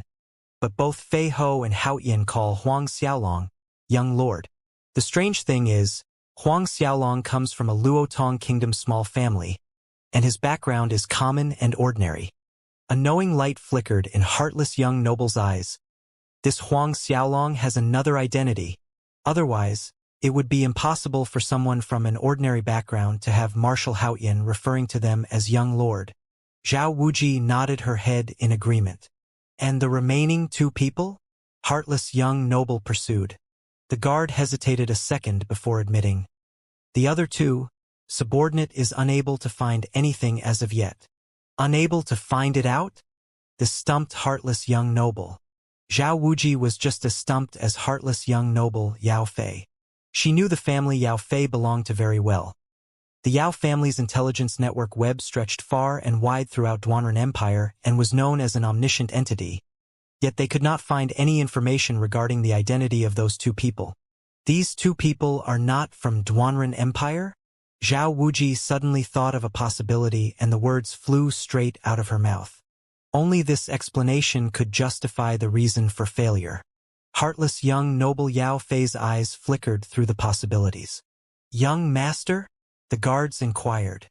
"I have nothing else for you to do at the moment, retreat." Yao Fei waved the guard away. "Yes, young master," replied the guard as he bowed. Then he left the room. At the same time in private room number 3, the restaurant owner was carefully serving the dishes to the table himself. Only after Huang Xiaolong and the rest opened the jugs of wine, tasted them, and uttered some words of praise did the restaurant owner leave the room. Huang Xiaolong, Zhao Shu, Yu Ming, and Fei Ho toasted as the scent of fragrant wine filled the room. From the introduction provided by the owner earlier, the wine was called Beauty Allure wine. As the liquid slid down the throat, it reminded one of the taste of a beautiful woman, each taste being different yet also similar. When tasting the first sip, Huang Xiaolong decided that he liked the wine very much. It was comparably better than fiery wine or snow moon wine. Although both wines were not bad, it felt slightly monotonous to drink them all of the time. Huang Xiaolong's group left the unforgettable intoxication restaurant after 2 hours. As it was, Huang Xiaolong currently didn't have much in his spatial ring other than some wine. If Ren Wuquang knew Huang Xiaolong used the Azure ring mainly to store wine, one could only imagine how he would react. Leaving the restaurant behind, Huang Xiaolong's group came upon an inn called Solitary Longing. Deciding to stay there, they rented 4 rooms and went to get some rest. The venue for the Imperial City Battles martial competition was going to be at the square across from the Imperial Palace in 10 days' time, and the Solitary Longing inn they had chosen was not far away. While Huang Xiaolong and the rest were resting inside the inn, within the maze of Duanren Imperial City's Imperial Palace, and in a deep underground palace, sat a middle-aged man wearing a dragon robe. The middle-aged man was neither tall nor thin, and there was a clear character imprint in between his eyebrows. If one were to look carefully, they would find that this single character imprint was actually a shrunken broken blade. Your Imperial Highness. At this time, an old man dressed in the Imperial Palace's official robes entered the underground palace, respectfully bowing to the man that was seated. Your Imperial Highness. This middle-aged man was Duanren Empire's Duanren Emperor. In the whole of Duanren Empire, the only person that could be greeted with the title Your Imperial Highness was the Duanren Emperor alone. Rise. Duanren Emperor spoke. His voice was soft and light, yet it contained an insurmountable majesty. Much obliged, Your Imperial Highness. The old man in the official robe replied in a humble and respectful tone. Only then did the old man stand up. Your Imperial Highness, Xie, Yanggang, Pangyu, Chui Li, Daishani, and Huang Xiaolong, these 6 people have all arrived in the Imperial City. These 6 were the talented individuals participating in this year's Imperial City battle. Geniuses who possessed superb talent martial spirits. Every year, participants with superb talent martial spirits would be given extra attention. Duanren Emperor nodded. Cheng Jian, according to you, which one of these 6 will be the champion of this year? The old man in the official robe, Cheng Jian, spoke seriously. Most likely Xie. Duanren Emperor nodded. Likewise, I agree. However, his tone suddenly changed. But, that Huang Xiaolong, tell Wuxia to pay more attention to him. Huang Xiaolong. Cheng Jian was surprised. As far as he knew, amongst these 6 people who possessed superb talent martial spirits, only this Huang Xiaolong was a Hotian Peak late 10th Order warrior, whereas the other 5 had all entered Xiantian First Order and above. This Huang Xiaolong might have a top grade 12 martial spirit, but his strength was limited at the moment. Whether he could enter the top 10 was questionable, yet the Emperor actually wanted them to pay attention to Huang Xiaolong. While these thoughts were swimming in Cheng Jian's mind, the Duanren Emperor spoke. That Huang Xiaolong may not be a Xiantian warrior, but his strength is not weak. He once defeated a Cosmic Star Academy's elder, a Xiantian First Order expert. Entering the top 10 will not be a problem for Huang Xiaolong. And don't forget, he's only 17. Yes, Your Imperial Highness. This minister knows what to do. Cheng Jian respectfully answered. You can retreat, Duanren Emperor said. Regarding matters related to our Imperial City battle, come report to me at any time. Cheng Jiang acknowledged the order respectfully and saluted properly before retreating from the room. Huang Xiaolong, on the other hand, did not tour around with Zhao Shu or anyone else after staying at the Solitary Longing Inn. Instead, he activated the God-binding ring, entering the ancient battlefield to cultivate. Huang Xiaolong resumed his attempt to practice Azura tactics and the body metamorphosis scripture simultaneously. As he persisted in his attempts, the flow of internal force and battle chi became smoother with each round of practice. While attempting to combine battle chi and internal force practice, Huang Xiaolong started practicing the fifth move of Azura sword skill, Flower of the Other Shore. Huang Xiaolong had reached major completion in the fourth move of Azura sword skill, State of Abundant Lightning. The only thing he lacked now was more powerful battle chi. As he grew stronger, the attack power of each move multiplied parallel to his strength. Huang Xiaolong studied the description and battle chi route required to perform the fifth move, Flower of the Other Shore, from the fragment of the note and committed it to memory. Standing on the ancient battlefield, the blades of Azura swung out. When both blades swung out, multiple rays of bright sword lights spun in the air, gathering into two blossoms of an inky, dark purple flowers, the exact color of Huang Xiaolong's netherworld battle chi. Two inky dark purple flowers bloomed as they constantly spun in the air, vibrant and vivid. Spinning in bloom, the two flowers hovered within a 30-meter radius in front of Huang Xiaolong, with no further actions. Without warning, both flowers disappeared, followed by a rumbling coming from 100 meters to the front where two huge boulders turned into dust. Huang Xiaolong closed his eyes, imagining the attack and the flow of his battle chi just now. According to the note's description, the two flowers were called Flower of the Other Shore. Flower of the Other Shore in full bloom on the other side, so far yet so near yet so far. Their attacks were unpredictable, making the opponent hard-pressed to defend against them. When the Flower of the Other Shore disappeared from the other side, it took the opponent's life in one attack. 10 days came and went. Huang Xiaolong could nearly circulate his battle chi and internal force simultaneously without any resistance during practice, and the fifth move of Azura sword skill had great progress. During attack, as the flowers bloomed brighter, the duration time of how long they could last would shorten, but at the same time the attack power was stronger. Occasionally while practicing Flower of the Other Shore, Huang Xiaolong would mix in Tempest of Hell, Tears of Azura, Wrath of Nether King, and State of Abundant Lightning, trying as hard as he could to combine these four moves as well. For now, Huang Xiaolong had successfully combined Tempest of Hell and Tears of Azura, and the power scale of the attack had increased significantly. With his diligent practice, Huang Xiaolong's battle chi cultivation advanced a little more during these 10 days. After taking a high-grade Force Spirit Dan and a Fire Dragon Pearl, along with absorbing the spiritual energy in the ancient battlefield, Huang Xiaolong's strength grew every day. 10 days had passed, and the day of the Imperial City battle had arrived. As the morning light emerged, it felt as if the entire Imperial City became excited. A sea of people could be seen on the streets in everything direction. This time of year had turned into a grand occasion for Duanren Empire Imperial City. Common subjects that resided within the Imperial City would also go to watch the battle. Huang Xiaolong walked out from his room and saw that Zhao Shu, Yu Ming, and Fei Ho were already waiting for him. Sovereign! Seeing Huang Xiaolong, the three of them quickly stepped out. Huang Xiaolong nodded, took a deep breath, and said, "Let's go to the Duanren Imperial City's Duanren Square." "Yes, Sovereign." Zhao Shu and the other two acknowledged Huang Xiaolong's words in unison.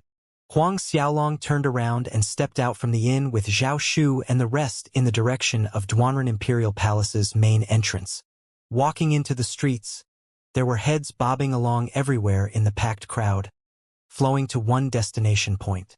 The main entrance of Duanren Imperial Palace. Duanren Square. Huang Xiaolong's group of four walked patiently, following the flow of the crowd to the square's direction. Half an hour later, the four arrived at Duanren Square. Ginormous was not an apt enough description to describe Duanren Square. Duanren Empire's military parade that was held every decade took place in that very square. Thus, one could imagine the monumental size of Duanren Square. Straight across Duanren Square was Duanren Imperial Palace's formidable high walls. The Imperial Palace walls were about the same height as the Imperial City walls, but the difference was in the majestic aura emanating behind the Imperial Palace walls. Teams of intimidating soldiers were stationed around the perimeter of the square. Huang Xiaolong, Zhao Shu, Yu Ming, and Fei Ho walked into the arena where 10 battle stages were erected, as well as a guest platform. The outer edge of the battle arena was also heavily guarded by soldiers barricading the crowd from getting too close to the stages. Only geniuses representing their kingdom like Huang Xiaolong were eligible to enter. By the time Huang Xiaolong arrived, Duanren Square was already filled with people. But luckily the kingdom's representative geniuses had a special tunnel entrance to the battle arena. Stopping before the special entrance, Huang Xiaolong said to his 3 companions, "Wait for me outside." "Yes, young lord," the 3 answered. Walking along the tunnel, Huang Xiaolong emerged at the front section of the battle arena, taking out the participation token which Sun Zhang and Xiong Chu had given him. Seeing the token, the soldiers on guard opened up a small gap, allowing Huang Xiaolong to enter the battle arena area. Entering within, Huang Xiaolong made his way to the rest area prepared for the participating talents coming from all kingdoms. When he arrived, Huang Xiaolong noticed that quite a number of them were already there, and after sweeping a cursory glance around, he made a rough estimate that there were 700 to 800 people. His arrival, however, attracted quite a commotion when geniuses from other kingdoms noticed him walking into the rest area. "This kid is also a participant in the Imperial City battle?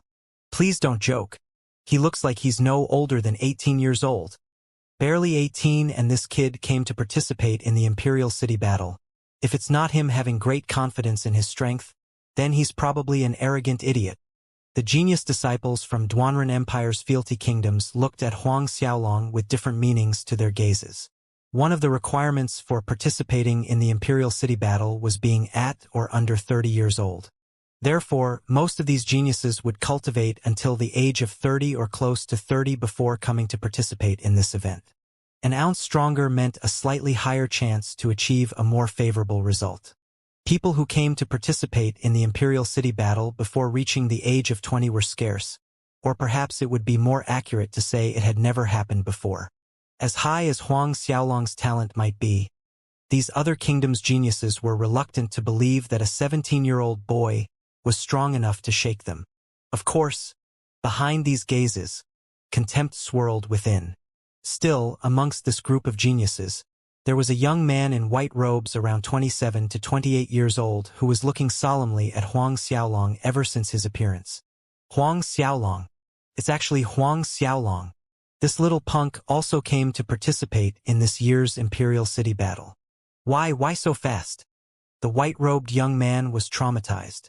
2 years ago, in the Ui Kingdom, the white-robed young man saw the entire scene where Huang Xiaolong defeated Yang An on the street.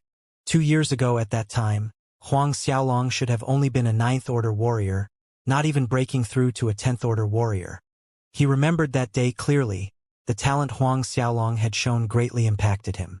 He previously thought, give Huang Xiaolong 10 years' time to cultivate, and at that time, the first place of Duanren Empire's Imperial City battle would be none other than him, Huang Xiaolong.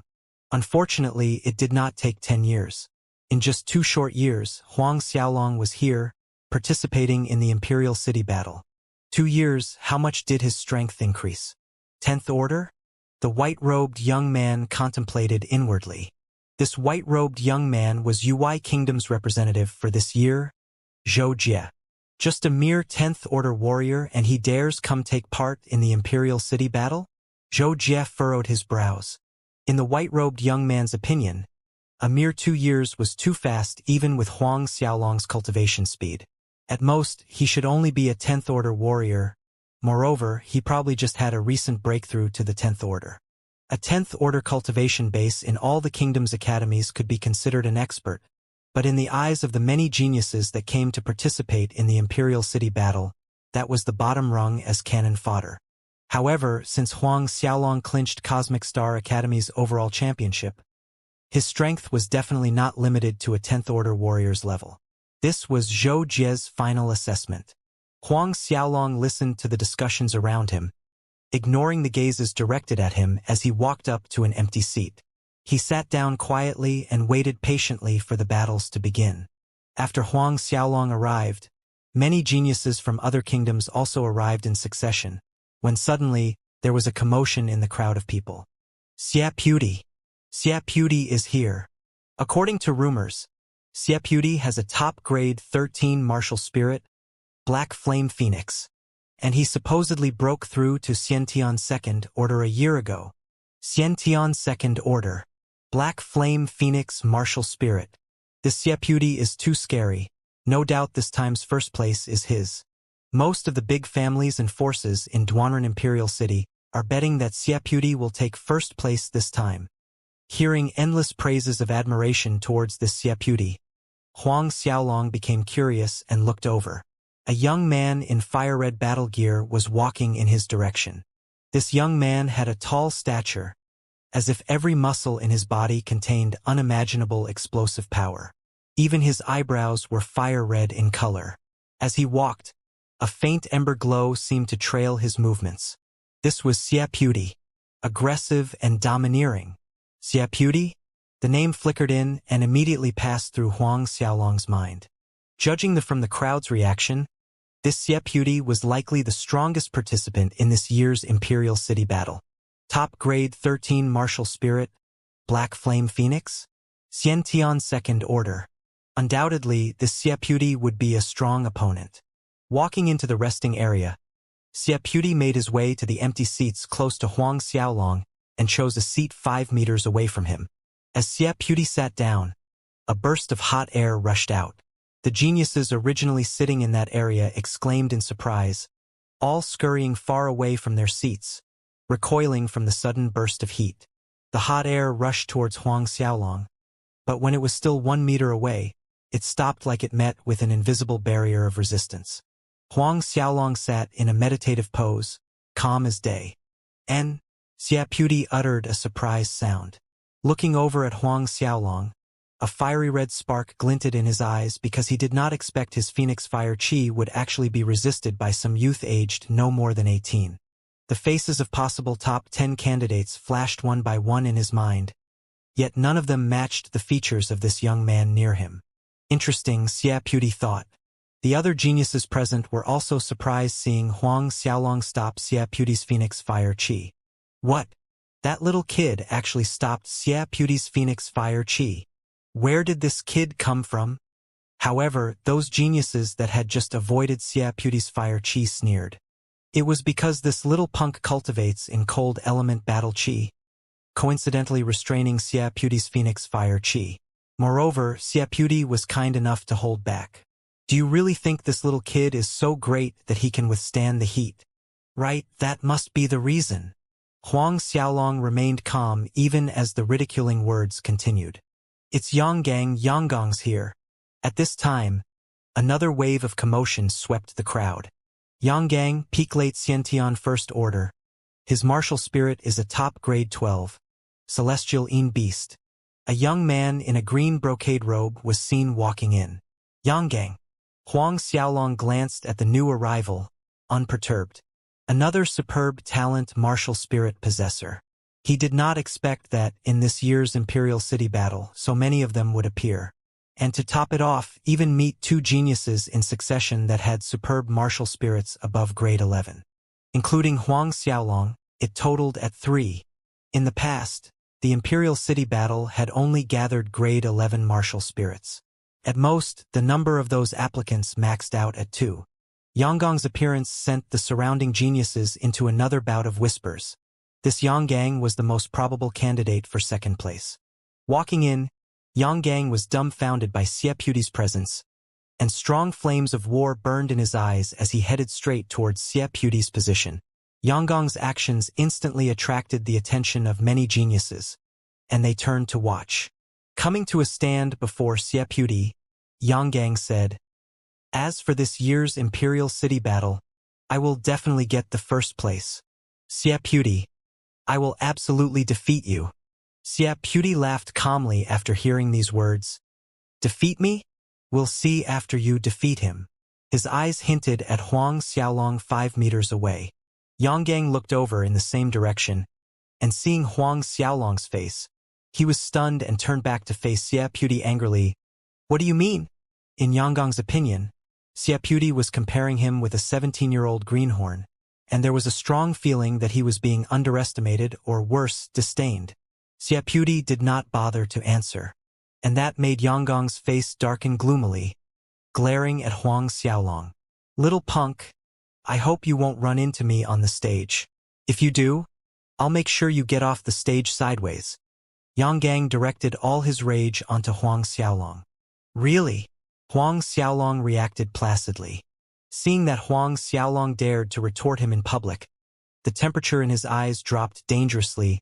Fierce light glinted in his eyes. However, before the Imperial City battle began, it was forbidden to fight below the stage. Even he dared not break this rule. Yanggong's icy gaze cut across Huang Xiaolong's face, then let out a harumph and sat down in an empty chair. "Hi hey. That brat offended Yanggang. If Lady Luck is not on his side, and he really runs into Yanggang later on the stage, he'll end up truly miserable." Some of the geniuses that ran away unable to withstand Xia Puti's phoenix fire chi turned schadenfreude at Huang Xiaolong's impending misfortune. A short while later, the crowd became worked up again. This time around, it was not a young man, but a beautiful young woman dressed in a flowy turquoise long dress. Her name was Cui Li.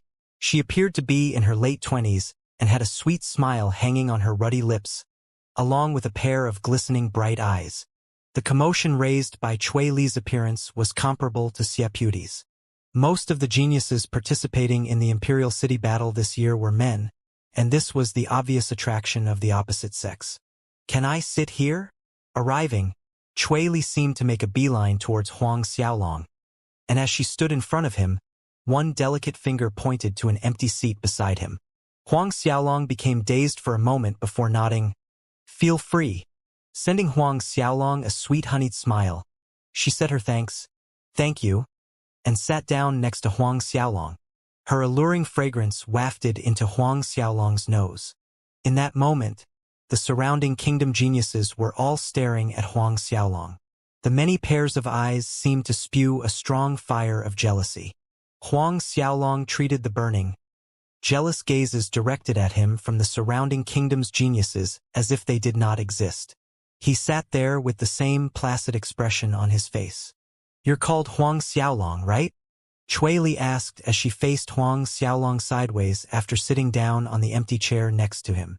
Huang Xiaolong turned sideways to look at her. Observing Cui Li up close, he noticed underneath her sweet, innocent smile, there was a trace of seductive charm mixed within. A small exquisite nose and cherry-red lips on a small mouth made it hard not to be attracted. They were sitting quite closely, only a gap the width of an adult's arm existed between them. Huang Xiaolong could easily touch Cui Li's face and other body parts if he just stretched out his arm a little. Cui Li's mesmerizing eyes looked straight into Huang Xiaolong's eyes. Their four eyes were locked in a gaze, lasting more than 30 breaths of time. "That's right." Huang Xiaolong nodded. Since this Cui Li knew his name, approaching and then sitting next to him was clearly not a coincidence. "According to the rumors, you are only 17 but you've already reached the level of peak late 10th Order warrior. A 17-year-old Hotian realm, peak late 10th Order warrior." The crowd of geniuses were taken aback, finding what Cui Li said hard to believe as all of them looked at Huang Xiaolong, including Ui Kingdom's Zhou Jie. Xia Puti and Yanggang were also surprised. Huang Xiaolong looked at Cui Li, frowning slightly as he shot her a stern glare before looking away, no longer bothering himself with her. Being so obviously ignored, Cui Li did not show any anger on her face. Time passed and another two geniuses that possessed superb talent martial spirits arrived, Pang Yu and Dai Shani. Pang Yu was a man whereas Dai Shani was another beauty, but compared to Cui Li, Dai Shani possessed a soft, gentle kind of beauty. Not long after that, the participating geniuses from all of the other kingdoms arrived and gathered. By this time, the sun was high in the morning sky, shining down on the land as the hot temperature rose. The sunlight felt warm against Huang Xiaolong's skin. In the next moment, the tightly shut red doors to the Duanren Imperial Palace creaked and opened. A small eunuch scurried out, announcing in his high-pitched voice, "His Imperial Highness Second Prince has arrived. Imperial Second Prince, Duan Wuhan."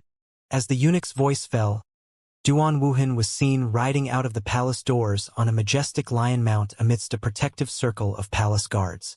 Since 30 years ago, Duanren Empire's imperial city battle and the military parade affairs was overseen by Duan Wuhan. This was proof of Duan Wuhan's importance in the empire. Along with some ministers, Duan Wuhan approached the arena area as the palace guards spread out, defending the 4 perimeters of the arena. When Duan Wuhan entered the arena area, all the kingdom's geniuses stood up from their seats, saluting with half a bow. "Greeting your Imperial Highness, Second Prince. Everyone need not stand on ceremony." Duan Wuhan waved his hand. His voice sounded laid-back yet majestic. "Please sit." He moved towards the main seat in the middle of the main platform and sat down. The ministers that were with him took their seats, and only then did the geniuses from the different kingdoms sit down. Duan Wuhan's eyes swept across the many faces of these geniuses, and when they came to Xie Puti and Yang Gang, they paused momentarily before moving away. While Duan Wuhan was scanning through the crowd of geniuses, Huang Xiaolong was also observing Duan Wuhan. Compared to 2 years ago at the Enlightenment Lake, the invisible oppressive aura emanating from Duan Wuhan felt more daunting, like an insurmountable mountain pressing down heavily. The atmosphere in the square became solemn upon Duan Wuhan's arrival. At this time, the person sitting next to Duan Wuhan, an older man with a head of white hair and a large build wearing battle gear, moved to the center of the platform. Next, he brought out an imperial edict and starting reading what was written on it out aloud. The imperial edict came from the Duanren Emperor himself, announcing the regulations of the imperial city battle and the rewards. The white-haired old man's powerful, sonorous voice reverberated in the air above Duanren Square. Every word rang clear in everyone's ears. Surrounding the battle arena, many different forces and common subjects were listening quietly as well. It was a full 10 minutes later when the white-haired old man finished reading the imperial edict. Like in previous years, the winners of the first 100 places from the imperial city battle were eligible to enter Duanren Institute to cultivate and study, becoming a student of Duanren Institute. But, compared to previous years, the rewards this year were doubled. In the past, from the 11th place winner to the 100th place winner, each person would be rewarded with 100 pieces of grade 2 spirit stones and 1 low-grade 6 spirit dan. This year, however, the rewards were 200 grade 2 spirit stones and 2 low-grade 6 spirit dan. From 2nd place to 10th place, each winner was rewarded with 200 pieces of grade 2 spirit stones and 1 mid-grade 6 spirit dan. This year, the rewards doubled up to 400 pieces of grade 2 spirit stones and 2 mid-grade 6 spirit dan. The rewards for the first place winner, the champion of them all, was previously 10 pieces of grade 1 spirit stones, 1 high-grade 6 spirit dan. It too also doubled this year to 20 grade 1 spirit stones and 2 high-grade 6 spirit dan. Even in the past, the rewards were already extremely attractive. This year, however, it was even more enticing. When the white-haired old man finished reading the imperial edict, the entire area within and surrounding the arena started to boil with excitement, especially the many geniuses taking part by representing the different kingdoms. Each of their eyes glittered and excitement was written all over their faces. While the many forces fell into a guessing game over the reason for Duanren Emperor doubling the rewards this year, most of them were of the same opinion. Everyone thought it was likely because this batch of talented geniuses was more impressive than the years before, which made Duanren Emperor increase the rewards. The imperial city battle in the past usually had no more than 2 geniuses possessing superb talent martial spirits, but this year, 6 emerged. Furthermore, it had been over 300 years since a grade 13 martial spirit genius appeared, and one just so happened to this year. That 20 pieces of grade 1 spirit stones and 2 high-grade 6 spirit dan for the first place winner this year is going to fall into Xie Puti's hand. Outside the battle arena area, an expert standing beside Zhao Shu, Yu Ming, and Fei Ho exclaimed enviously. Zhao Shu, Yu Ming, and Fei Ho glanced at that person from the corner of their eyes but said nothing. The first 100 places rewards were doubled, and the rules of battle were quite similar to when Huang Xiaolong was competing for Cosmic Star Academy's Year Division first place. Half of the participants were to draw lots to determine their opponents. The number of geniuses that came to participate in the Imperial City battle this year totaled to 1,362 people this time around. Thus, 681 people were arranged to draw lots, and Huang Xiaolong was divided into the group that did the picking. Number 62, Immortal Kingdom, by show. Huang Xiaolong looked at the token in his palm which represented his first-round opponent. Immortal Kingdoms by show, number 62. There were 10 stages in the arena area, and 10 groups will be battling at the same time on these 10 stages. Huang Xiaolong was arranged to go up in the 6th round. After the drawing of lots finished, the first round participants each walked up to their intended stage. What surprised the crowd and the rest of the participants was that Xiaputi actually went up the stage in the first round.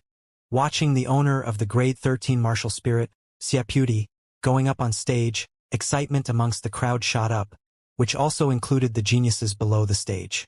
Xiaputi's opponent was a young man named Chun Bailu from Nike Kingdom. Chun Bailu was no pushover as an opponent, having a Xiantian first-order strength. Despite that, the majority of the people around could not help feeling pity in their hearts towards him. To go against Xiaputi in the first round, this Chun Bailu was really unlucky. With Chun Bailu being a Xiantian first-order expert, he would have had a high chance of entering the first 100 places otherwise. Chun Bailu displayed an ugly expression as he came face-to-face with Xiaputi on the stage. He did not expect to hit the jackpot in the first round itself, but he was unwilling to walk away without a fight. A brilliant glow of soft green light flickered, coming from Chun Bailu's body, and behind him emerged a giant green serpent. This giant green serpent had a thick circular body, yet the strangest thing was the pair of wings on its back. It was a type of variant serpent martial spirit called two-winged flower serpent. Atop the serpent's head grew a vivid red crown in the shape of a flower. Chun Bailu's soul transformed immediately after calling out his martial spirit in a blinding burst of green light. Two long green wings erupted from his back, and he suddenly let out a thunderous roar. With a flap of the wings, he closed in on Xiaputi before one could even blink. While people were closely observing the fight, they could see that Chun Bailu's eyes were glowing a scarlet red as he attacked Xiaputi's chest with a punch. His fist whistled through the air, piercing towards Xiaputi, while energy fluctuated violently, and was accompanied by a strange green mist spewing out. Chun Bailu's attack came so fast and so suddenly that it startled those below the stage. Watching as Xiaputi was about to be hit by Chun Bailu, many within the spectating crowd had their hearts tighten nervously. But, right at that moment, Xiaputi's figure blurred out of sight, disappearing right in front of Chun Bailu. Finding that his fist fell on empty air, Chun Bailu froze. "Your attack speed is too slow." A cold, cynical voice sounded behind Chun Bailu, shocking him greatly.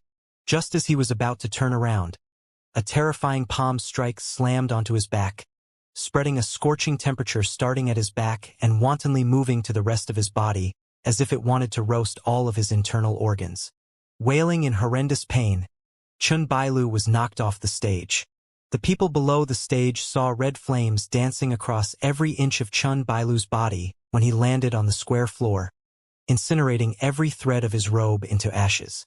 Gut-wrenching shrieks came from Chun Bailu's throat as he twisted around on the floor. The scene made the geniuses below the stage turn deathly pale. This also included Yonggang, who currently wore a grave expression because he had arrogantly claimed he would defeat Xiaputi not too long ago. At this point of time, several Duanren Empire guards rushed forward and poured buckets of ice onto Chun Bailu, but it seemed to enrage the red flames engulfing his body, making them burn more vigorously. Moments later, the smell of charred meat filled the air, intensifying the fear inside each of the spectating geniuses. Huang Xiaolong remained placid. But Cui Li, who was sitting next to him, spoke. "I didn't expect that Xiaputi would be so savage and ruthless. If I ever come across him, will I also be turned into a roast pig due to his phoenix fire?"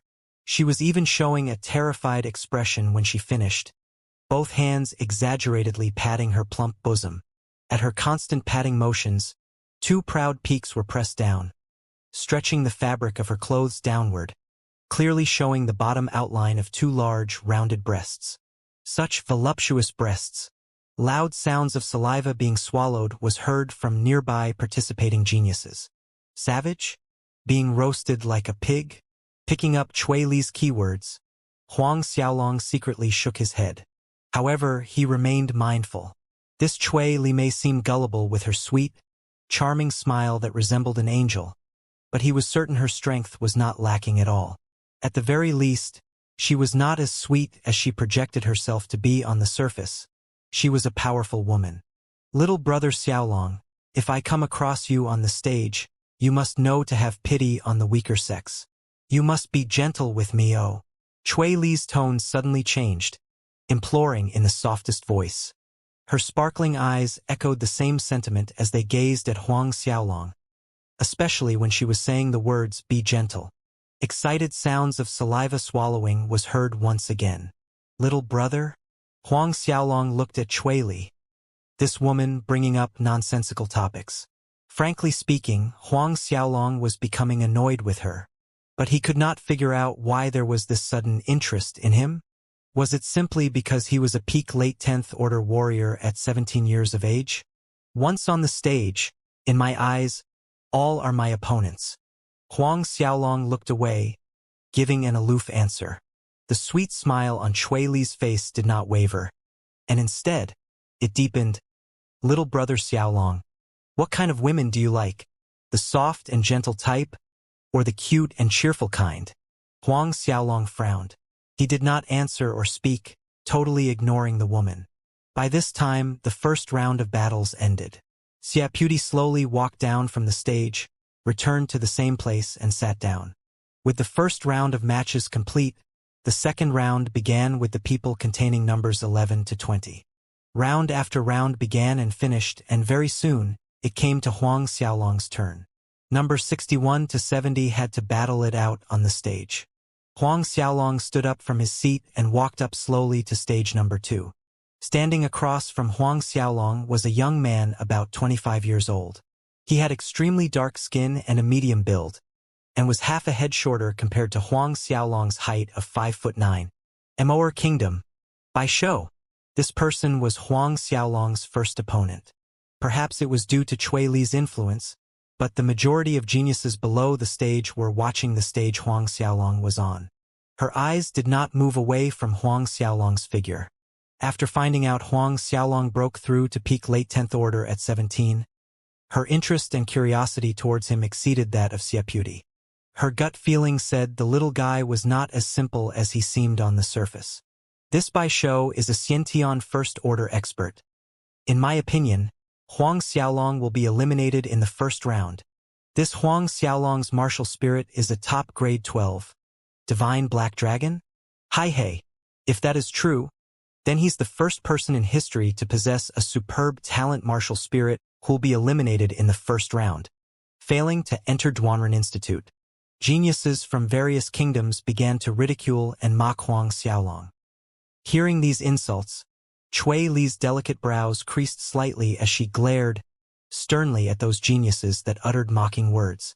As a result, those geniuses were so frightened that they quickly lowered their voices. On the battle stage, Bai Shou stood with his hands clasped behind his back. Looking at Huang Xiaolong, Bai Shou shook his head with a smile on his face. I didn't expect that my first opponent would be you. You're that Huang Xiaolong, right? Summon your superb talent martial spirit, the divine black dragon, and maybe after soul transforming you'll be eligible to receive one attack from me. A Xiantian realm expert was truly different compared to a Hotian realm warrior. There existed an insurmountable wall. Regardless of the fact that he possessed a superb talent martial spirit, in Bai Shou's eyes, Huang Xiaolong could never be his opponent. Huang Xiaolong remained calm. Not a trace of anger could be heard in his voice as he said, "Against you, it's not needed." Bai Shou was stunned for a second, then he broke out into laughter. "Since you do not value the chance I gave you, I shall not be merciful." After he finished saying that, Bai Shou did not summon his martial spirit, but instead lightly took a step forward and his entire person seemed to drift towards Huang Xiaolong. This is a mid-earth rank battle skill, Pursuing Wind Step. This Pursuing Wind Step skill disappeared many years ago. How does Bai Shou know that skill? According to rumors, the pursuing wind step is very strange, and its pattern of attack is unpredictable. It's almost impossible to defend against, and not many people can break this skill. Below the stage, gasps of surprise and exclamation resounded. Chui Li's heart tightened inexplicably. A light flickered in Xie Puti's eyes as he watched Bai Shou displaying the pursuing wind step, whereas Yang sneered. He was looking forward to seeing how Huang Xiaolong would receive the incoming attack from Bai Shou.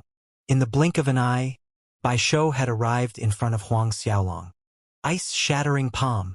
A cruel light gleamed and flitted quickly in Bai Shou's eyes as both palms aimed to strike at Huang Xiaolong's chest. He wanted Huang Xiaolong to be defeated miserably in one move. Thinking that he could cause the person before him who possessed a top-grade 12 martial spirit to lose, excitement rushed through his veins. At last, Bai Shou's palm prints slammed onto Huang Xiaolong's chest. Bang! A loud blast rang out on the stage. Seeing both of Bai Shou's palms directly strike Huang Xiaolong's chest, a great commotion swept through the crowd below the stage. Ha! Didn't I just say this little brat would be sent packing in the first round itself? The first person possessing a superb talent martial spirit that was disqualified and unfit to enter Duanren Institute. This Huang Xiaolong is nothing but a humiliation to those who have superb talent martial spirits. Loud jeers and insults came from the geniuses watching the battle below. Even Xie Puti was shaking his head in disappointment. It seems I overestimated Huang Xiaolong. At first, seeing Huang Xiaolong withstand his Phoenix Fire Qi, Xie Puti had thought Huang Xiaolong was qualified to be his opponent, but now it proved he had just as much qualification as those other wastrels. The rest of them were right. Huang Xiaolong lost face for everyone that possessed a superb talent martial spirit. Yang sat in his seat enjoying every moment as he watched Bai Shou's two palms strike against Huang Xiaolong's chest. A radiant smile bloomed on his face. As for Chui Li, there was confusion in her eyes as well as great disappointment. She definitely did not expect for this man who intrigued her to be so weak and vulnerable. Joy spread over Bai Shou when he felt his attack hit Huang Xiaolong. He thought it would take some effort to finish off Huang Xiaolong because he assumed he was a troublesome opponent. Huang Xiaolong possessed a superb talent martial spirit, unlike the average peak late 10th order warriors after all. The battle went much smoother than he had expected. Little punk, I've told you to summon your martial spirit, but you were too stubborn. This is the result of overestimating your own abilities. Bai Shou laughed aloud in an unrestrained manner, like that of a triumphant winner. But then, his laughter suddenly got stuck in his throat, because he raised his head to look at Huang Xiaolong to see he was looking back at him with indifferent eyes and a calm expression. He did not budge an inch. You! Bai Shou was astonished, unable to accept what he saw. While Bai Shou was still in shock, a powerful force burst out from Huang Xiaolong's body. Before this wave of overwhelming power, the palms which were pressed against Huang Xiaolong's chest trembled forcefully, and Bai Shou was seen stumbling backward from the repelling force. Ha! What is happening? Noticing that Huang Xiaolong was actually fine after receiving a strong attack from Bai Shou. No, not only was he fine, he repelled Bai Shou instead. Faces of astonishment filled the crowd as surprised gasps and exclamations rang out. Geniuses below the stage jumped to their feet, their faces turning ugly due to the sudden turn of events. Even the Imperial Guards who were watching were slightly amazed. A wave of commotion swept the crowd. Not only were the people on the main platform paying attention to battle number 2, but Duan Wuhan was as well. There was a hint of appreciation in Duan Wuhan's eyes as he watched Huang Xiaolong. Muttering to no one in particular, he said, "Imperial Father reminded me to pay more attention to this Huang Xiaolong. It seems he is indeed more than meets the eye." Chang Jian, who was seated beside him, smiled. His Imperial Highness's judgment has always been very accurate. Any fool could see by now that Huang Xiaolong's strength was above a peak late 10th order warrior.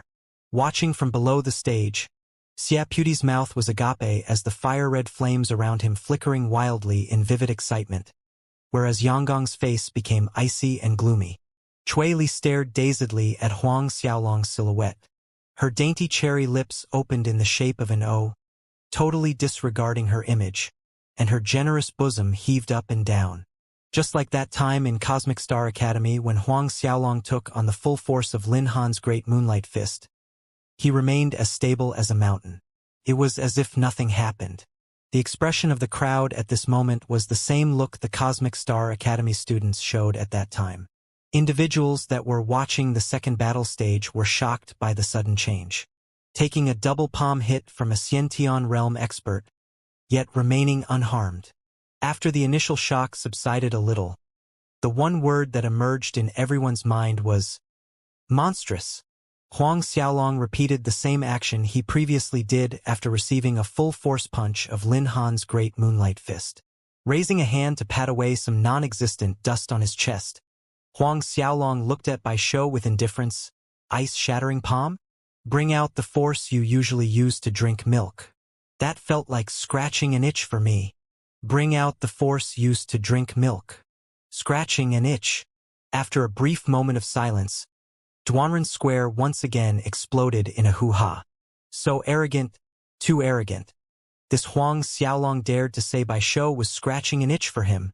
Cui Li stood some distance away, her voluptuous chest heaving dramatically as she shivered with excitement. Bai Shou looked extremely ugly up on the battle stage. As the words from the crowd entered his ears, rage exploded in his eyes.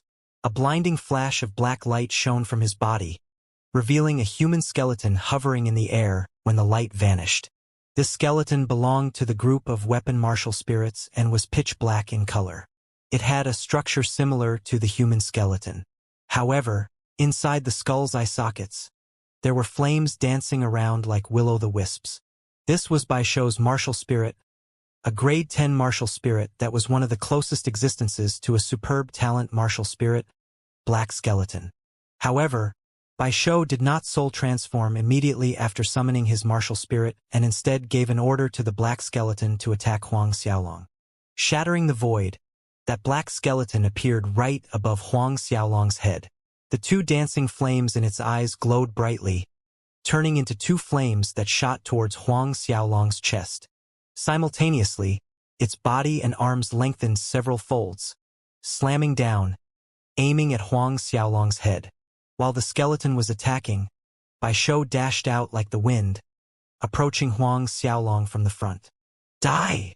A murderous light flitted in his eyes as both palms once again struck out, whistling through the air and causing ripples to form in the surrounding space. He had underestimated Huang Xiaolong earlier. Thus, with the first ice-shattering palm attack, he only used 70% of its power. But now, his palms contained all of his might.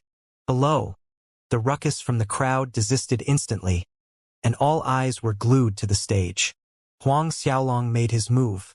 Raising his arms up, one palm struck against the fire beam coming from the skeleton while the other met directly with the two bony palms. One palm from Huang Xiaolong dispersed the black skeleton's fire, and at the same instance, the two long bony arms were broken due to the collision from Huang Xiaolong's other palm, sending the black skeleton flying. In that split-second delay when dealing with the black skeleton, Bai Shou's palm attack had reached Huang Xiaolong's chest. But when both palms struck Huang Xiaolong's chest, the surface of his skin shone with a resplendent light, similar to shimmering crystals. Boom!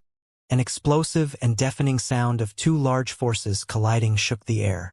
Bai Shou successfully hit Huang Xiaolong on the chest again with both of his palms. A wave of glee ran through Bai Shou's heart. He refused to believe that Huang Xiaolong could withstand the power of this attack safely without any repercussion. This is all the strength you have? Suddenly, Huang Xiaolong's cold voice sounded, cutting into his happiness. Before Bai Shou could react, Huang Xiaolong attacked with an ethereal palm straight at Bai Shou's chest. Pooh! Blood spurted from Bai Shou's mouth as his body inverted and flew back, then crashed down onto the edge of the stage. Everyone was dumbfounded. Next, the crowd erupted with astonishment and awe. Outside the battle arena area, many spectators were manic with excitement. The loud commotion attracted the attention of people watching battles that were taking place on other stages, quickly turning their heads in order to see what was happening. Below the stage, Yanggong's face darkened gloomily, a contrast to the burning thrill in Xie Puti's eyes. This Huang Xiaolong's strength far exceeded his assumption. A Xiantian first-order expert such as Bai Shou was defeated just like that. He could easily guess that Bai Shou suffered a heavy injury from that palm strike, completely losing the power to battle further.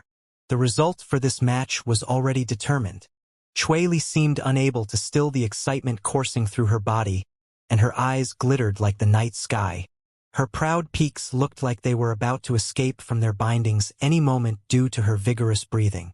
Nearby kingdom geniuses that noticed this could not shift their gaze away, their saliva on the verge of leaking out from the corner of their lips. Amongst the crowd, Pang Yu and Dai Shani, who both possessed a superb talent martial spirit, stared at Huang Xiaolong with disbelief. At this time, Bai Shou struggled into a standing position at the edge of the stage, wobbling unsteadily, wiping off blood at the corner of his lips. It was difficult to conceal the fear in his eyes as he stared at Huang Xiaolong. "I throw in the towel." Climbing up from the ground, he shouted in panic without waiting for Huang Xiaolong to make another move. Admitting defeat, without a doubt, this brought another wave of excitement across the crowd. Huang Xiaolong walked off the stage after the judge announced that he won the match and returned to his seat. On his way over, he ignored Cui Li's exuberant stare as her eyes followed him with burning intensity. As Huang Xiaolong took his seat, the gazes directed at him from the surrounding geniuses were filled with complicated feelings. Those that mocked and ridiculed Huang Xiaolong earlier had clamped their mouths shut.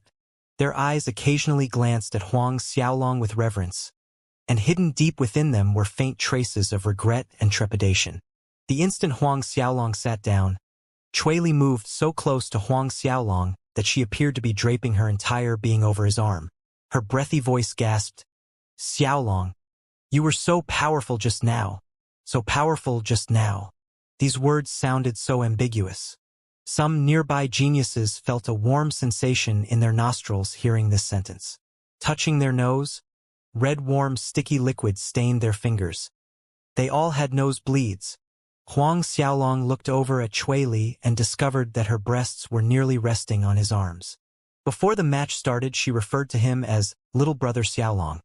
And now she dismissed the words little brother, moving directly to calling him Xiaolong. Huang Xiaolong looked away after staring at Cui Li for a second, not speaking one word. "Xiaolong, if you meet me later on the stage, you cannot bully me," Cui Li insisted in a spoiled little girl manner as she moved closer. That soft, coquettish voice made male hearts itch to agree with whatever she asked or demanded. At the same time, Huang Xiaolong felt something soft brush against his arm. Something very, very soft. Not needing to look, he already knew what that something was. Even for someone like Huang Xiaolong, he could not stop a tinge of red creeping up his face. After all, this was a public place. From her outside appearance, Cui Li seemed sweet and innocent. He really did not expect her nature to be so. Just when Huang Xiaolong was considering whether he should change his seating, Cui Li suddenly straightened her body. Flashing Huang Xiaolong a sweet smile, she said, "I was just joking with you just now." Her giggle, along with every other little gesture, screamed purity and innocence. On the stage, the 7th round battles had begun. Surprisingly, Yanggong was placed into the 7th round battles. His token number was 72. Thus he walked towards the same battle stage as Huang Xiaolong, battle stage number 2. Seeing Yanggong going up the stage, the crowd's discussions about Huang Xiaolong quieted down, diverting their focus to watch Yanggong's battle. Yanggong's opponent was also a Xiantian first-order expert named Chen Chaoguang, and this person had the same martial spirit as Fei Ho, a silver river. When Chen Chaoguang summoned his martial spirit, Huang Xiaolong was stunned for a second. However, on closer observation, Chen Chaoguang's silver river was much weaker compared to Fei Ho's, reaching a strengthening ability of only up to 5 times. Chen Chaoguang wasted no time in activating the 5 times martial spirit strengthening after summoning his silver river martial spirit, increasing his momentum to the limit and launching an attack on Yanggong. Chen Chaoguang's weapon of choice was a long whip, reaching 30 to 40 meters in length as it shot out. Sharp bone spurs trailed along the whip's spine. In Chen Chaoguang's hands, the long whip turned into a poisonous snake, winding around Yonggang. The bone spurs enlarged akin to the poisonous teeth of a giant snake with its jaw opened wide. Watching as the long whip shot towards him, Yonggang snickered condescendingly as he lifted one of his hands and slammed it down above the whip. Before the spectators' stunned eyes, the long whip was frozen into solid ice. In an instant, it cracked and lumps of ice fell onto the stage floor. The crowd was in awe. Huang Xiaolong nodded appreciatively internally to himself.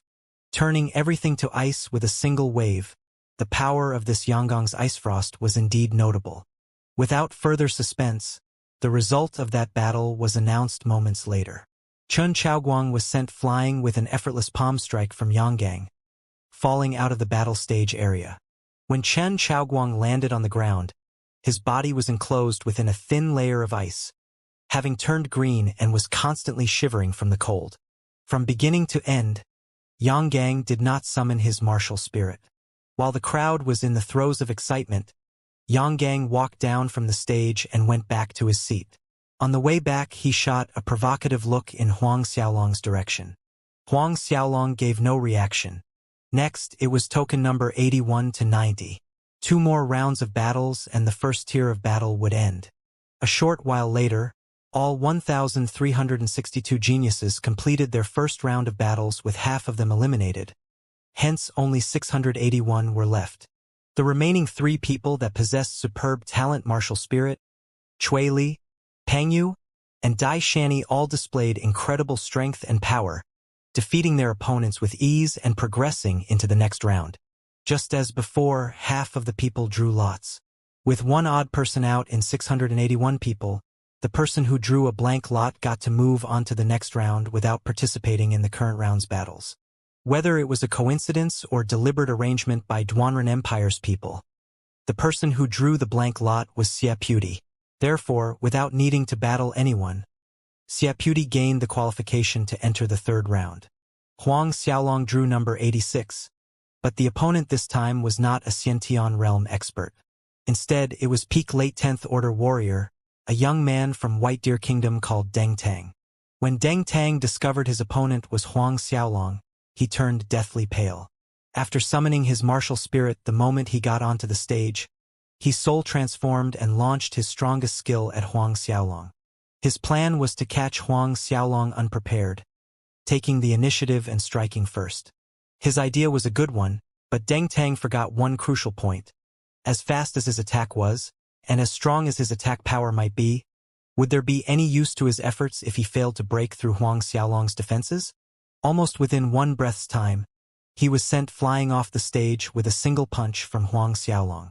Rounds progressed quickly and soon the second round was concluded. With another half eliminated, 340 people remained. Adding Xia Puti, it was a total of 341 people. Still, with one odd man out, the same rule applied, and the person who drew the blank lot was Xia Puti once again. At this point, everyone understood that this was Duanren Empire's arrangement. Even so, no one complained. After all, Xia Puti's talent and strength were obvious to see. As time passed, group after group went up and round after round of competition continued as the sun that was high in the sky slowly moved westward. The high heat of midday turned milder, dispersing slowly. At sunset, the names of the top 100 participants were finally announced. All 6 participants possessing superb talent martial spirit, Huang Xiaolong, Xia Puti, Yonggang, Cui Li, Pangyu, and Dai Shani were listed among the top 100 names. On this first day of competition, these 6 people did not come across each other on the stage. This was very likely another one of Duanren Empire's arrangements. The announcement marked the end of first day's competition. The Imperial City battle took place over 3 consecutive days. The first day determined the top 100 places. The second day was a fight for the top 10. Lastly, the third day decided who would be number 1.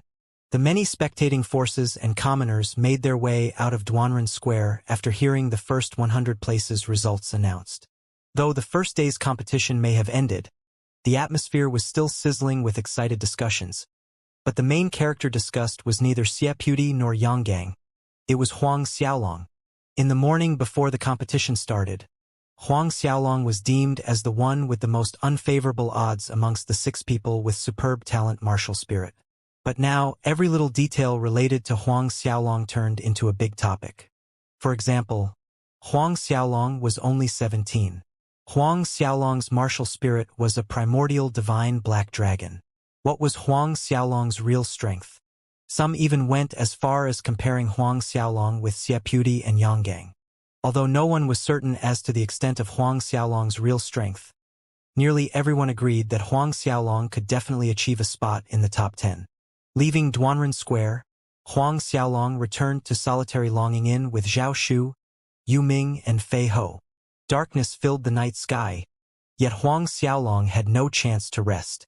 Not long after returning to the inn, an uninvited guest appeared at his door. It was Cui Li. Cui Li arrived wearing an elaborate and formal-looking outfit. It had a very wide and open collar, making her deep gorge hard to miss. Her small, delicate face was pure, yet there was an inexplicable charm. However, Cui Li did not come alone. Another woman of about 24 to 25 years old came along with her, whose appearance was absolutely stunning. Similar to Cui Li, this woman was also wearing a wide-collared dress that was fuchsia in color, complementing her fair skin. Her beauty was different from Cui Li's. The kind of charm this woman emanated was bone-deep and like that of a flaming rose. When this 2 women arrived, Huang Xiaolong, Zhao Shu, Yu Ming, and Fei Ho were discussing the relocation of 9 tripod commerce over to Duanren Empire. The moment they entered, Cui Li stuck herself onto Huang Xiaolong in the blink of an eye, flashing a bright smile. "Xiaolong, come, let me introduce you. This is Sis Zhao Wuji. Isn't she beautiful? She is one of the famous 4 beauties in our Duanren Empire." The person who arrived with Cui Li was precisely Zhao Wuji, the same woman who was with heartless young noble Yao Fei in the private room next to Huang Xiaolong when he was at Unforgettable Intoxication Restaurant. In that moment, Zhao Wuji approached him with a faint smile on her lips as she amicably said to Huang Xiaolong, "Young noble Huang, you won't mind if I call you Xiaolong like young sis Cui Li does, will you?" When Zhao Wuji smiled, she raised her hand up, causing the deep gorge in between her cleavage to show more prominently, making one's blood boil. "I'd like to know what the purpose of your visit is?" Huang Xiaolong asked with his usual unhurried tone. Cui Li did not take it to heart hearing Huang Xiaolong's less than warm welcoming attitude. Maintaining her smile, she said sweetly, "Of course it is to bring good news." Zhao Wuji took out a golden-colored invitation and handed it to Huang Xiaolong with a smile. "Xiaolong, you suppressed everyone today on the stage. Heartless young noble is holding a banquet in Unforgettable Restaurant to celebrate your accomplishment and hopes that you will come for a drink." Huang Xiaolong took the golden-colored invitation, opened it and casually closed it back again. Shaking his head, he said, "Not happening." Both Cui Li and Zhao Wuji were shocked, for neither of them expected Huang Xiaolong would decline. Cui Li hastened to persuade, "Xiaolong, heartless young noble, like His Imperial Highness Second Prince, is one of the 5 most influential young nobles in Duanren Empire. People that are honored enough to receive an invitation from him are scarce in number." A trace of anxiety seeped into Cui Li's voice. "I heard the Huang and Gua families set a wedding engagement not too long ago." At this time, Zhao Wuji suddenly spoke. "Even if we were talking about Gua family's old man Gua, he would need to give some face to heartless young noble." When Zhao Wuji mentioned the Gua family, she was undoubtedly referring to Gua Shiwan and Gua Tai's family. Huang Min and Gua Tai's engagement was no secret, thus it was easy for Zhao Wuji to find out about it. Zhao Wuji might have said these things in a docile tone while smiling, but every word spoken contained an easily discernible flavor of threat that did not escape anyone present. Since Gua family's patriarch must even give heartless young noble face, she didn't believe that after Huang Xiaolong understood the enormity of heartless young noble's identity, he would still dare to refuse. Cui Li opened her mouth wanting to speak, but in the end, said nothing.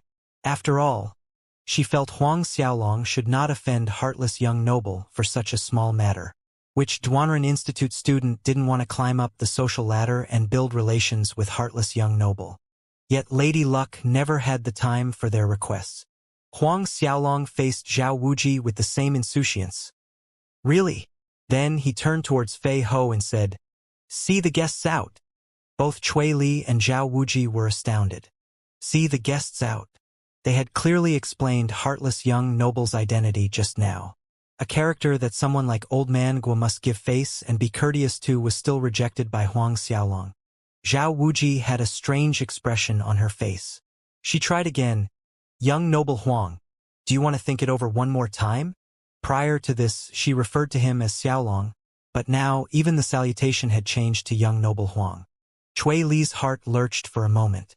Because she was familiar with Zhao Wuji's character, Cui Li knew she was upset. "Xiaolong, you?" Cui Li tried to salvage the situation. "Send the guests out," Huang Xiaolong repeated. "Two misses, please." Fei Ho approached, indicating to Cui Li and Zhao Wuji. Zhao Wuji stared at Huang Xiaolong before shaking her head, laughing as she voiced her opinion. "Young noble Huang, you will regret your actions today." Leaving such a sentence, she turned around with Cui Li, preparing to leave. "Wait!" Suddenly, Huang Xiaolong's voice sounded. Zhao Wuji looked over. A friendlier smile appeared on her face. "Did young noble Huang change his mind? You are a smart man." But, just as her words ended, Huang Xiaolong threw the golden-colored invitation in his hand back to her. "This? Take it with you." Catching the invitation in her hand, Zhao Wuji's expression sank. In the end, she held herself back from saying anything else. Fei Ho escorted the two ladies out and returned a brief moment later, reporting to Huang Xiaolong of their departure. "Sovereign, that heartless young noble, would he?" Fei Ho hesitated. Huang Xiaolong shook his head. "No need to bother. Not to mention what's-his-name heartless young noble. Even if it was Duan Wuhan who were holding a banquet for Huang Xiaolong, he would not go if he did not want to. Pandering or ingratiating others was something he would not do. Huang Xiaolong was qualified to refuse an invitation from this heartless young noble." Zhao Shu interjected. "I can only hope heartless young noble has good enough insight. Otherwise, I don't mind crushing his eggs, to give him his lifetime's most memorable lesson." Crush his eggs? Huang Xiaolong, Yu Ming, and Fei Ho sweated at the thought. "Fei Ho, investigate details about heartless young noble's background within the next few days." Huang Xiaolong's solemn voice instructed. "Yes, sovereign." At this time, Cui Li and Zhao Wuji arrived at the unforgettable intoxication restaurant, entering private room number 2. Inside private room number 2, other than heartless young noble Yao Fei, Yang Gang, Pang Yu, and Dai Shani were seated at the table. Adding Cui Li into the mix, 4 of the 6 young geniuses that possessed superb talent martial spirits were gathered together. When heartless young noble noticed Cui Li and Zhao Wuji return without Huang Xiaolong, his face darkened slightly. "Where's Huang Xiaolong?" A terrifying pressure enveloped the area, almost solidifying the atmosphere in the room. Yang Gang, Pang Yu, and Dai Shani felt immense pressure, making it hard to breathe. Cui Li was startled, but Zhao Wuji ignored the pressure emanated from heartless young noble, letting out a coquettish giggle as she walked to the empty seat next to him and sat down. "That fella surnamed Huang stole everyone's thunder and doesn't put you," the famous heartless young noble, in his eyes. The underlying meaning was obvious. Huang Xiaolong did not accept his invitation. A frosty chill spread from Yao Fei, and the temperature in the entire room dropped drastically. "Did you clearly explain my identity to him?" Yao Fei's expression seemed unperturbed, but his voice was icy. Zhao Wuji snickered. "I've already informed him thoroughly. I even said Old Man Guo must also give you some face." But Huang Xiaolong was not moved at all hearing that. "He directly sent us off. Before I left, he told me not to forget to take back the invitation." She took out the golden-colored invitation as if to prove her words. Yao Fei took the invitation. A spark of gloomy light shone in his eyes as a blue flame suddenly rose from his palm and engulfed the invitation in his hand. The invitation was instantly incinerated into nothingness. Not even ashes remained as a clue to its existence. "This is the first time someone dared to decline my invitation," Yao Fei remarked coldly. This time he had sent out invitations to Yanggang, Pangyu, Dai Shani, Chui Li, and Huang Xiaolong, a total of 5 people. Huang Xiaolong was the only one to refuse. This caused him to lose a lot of face in front of Yanggang, Pangyu, and the rest.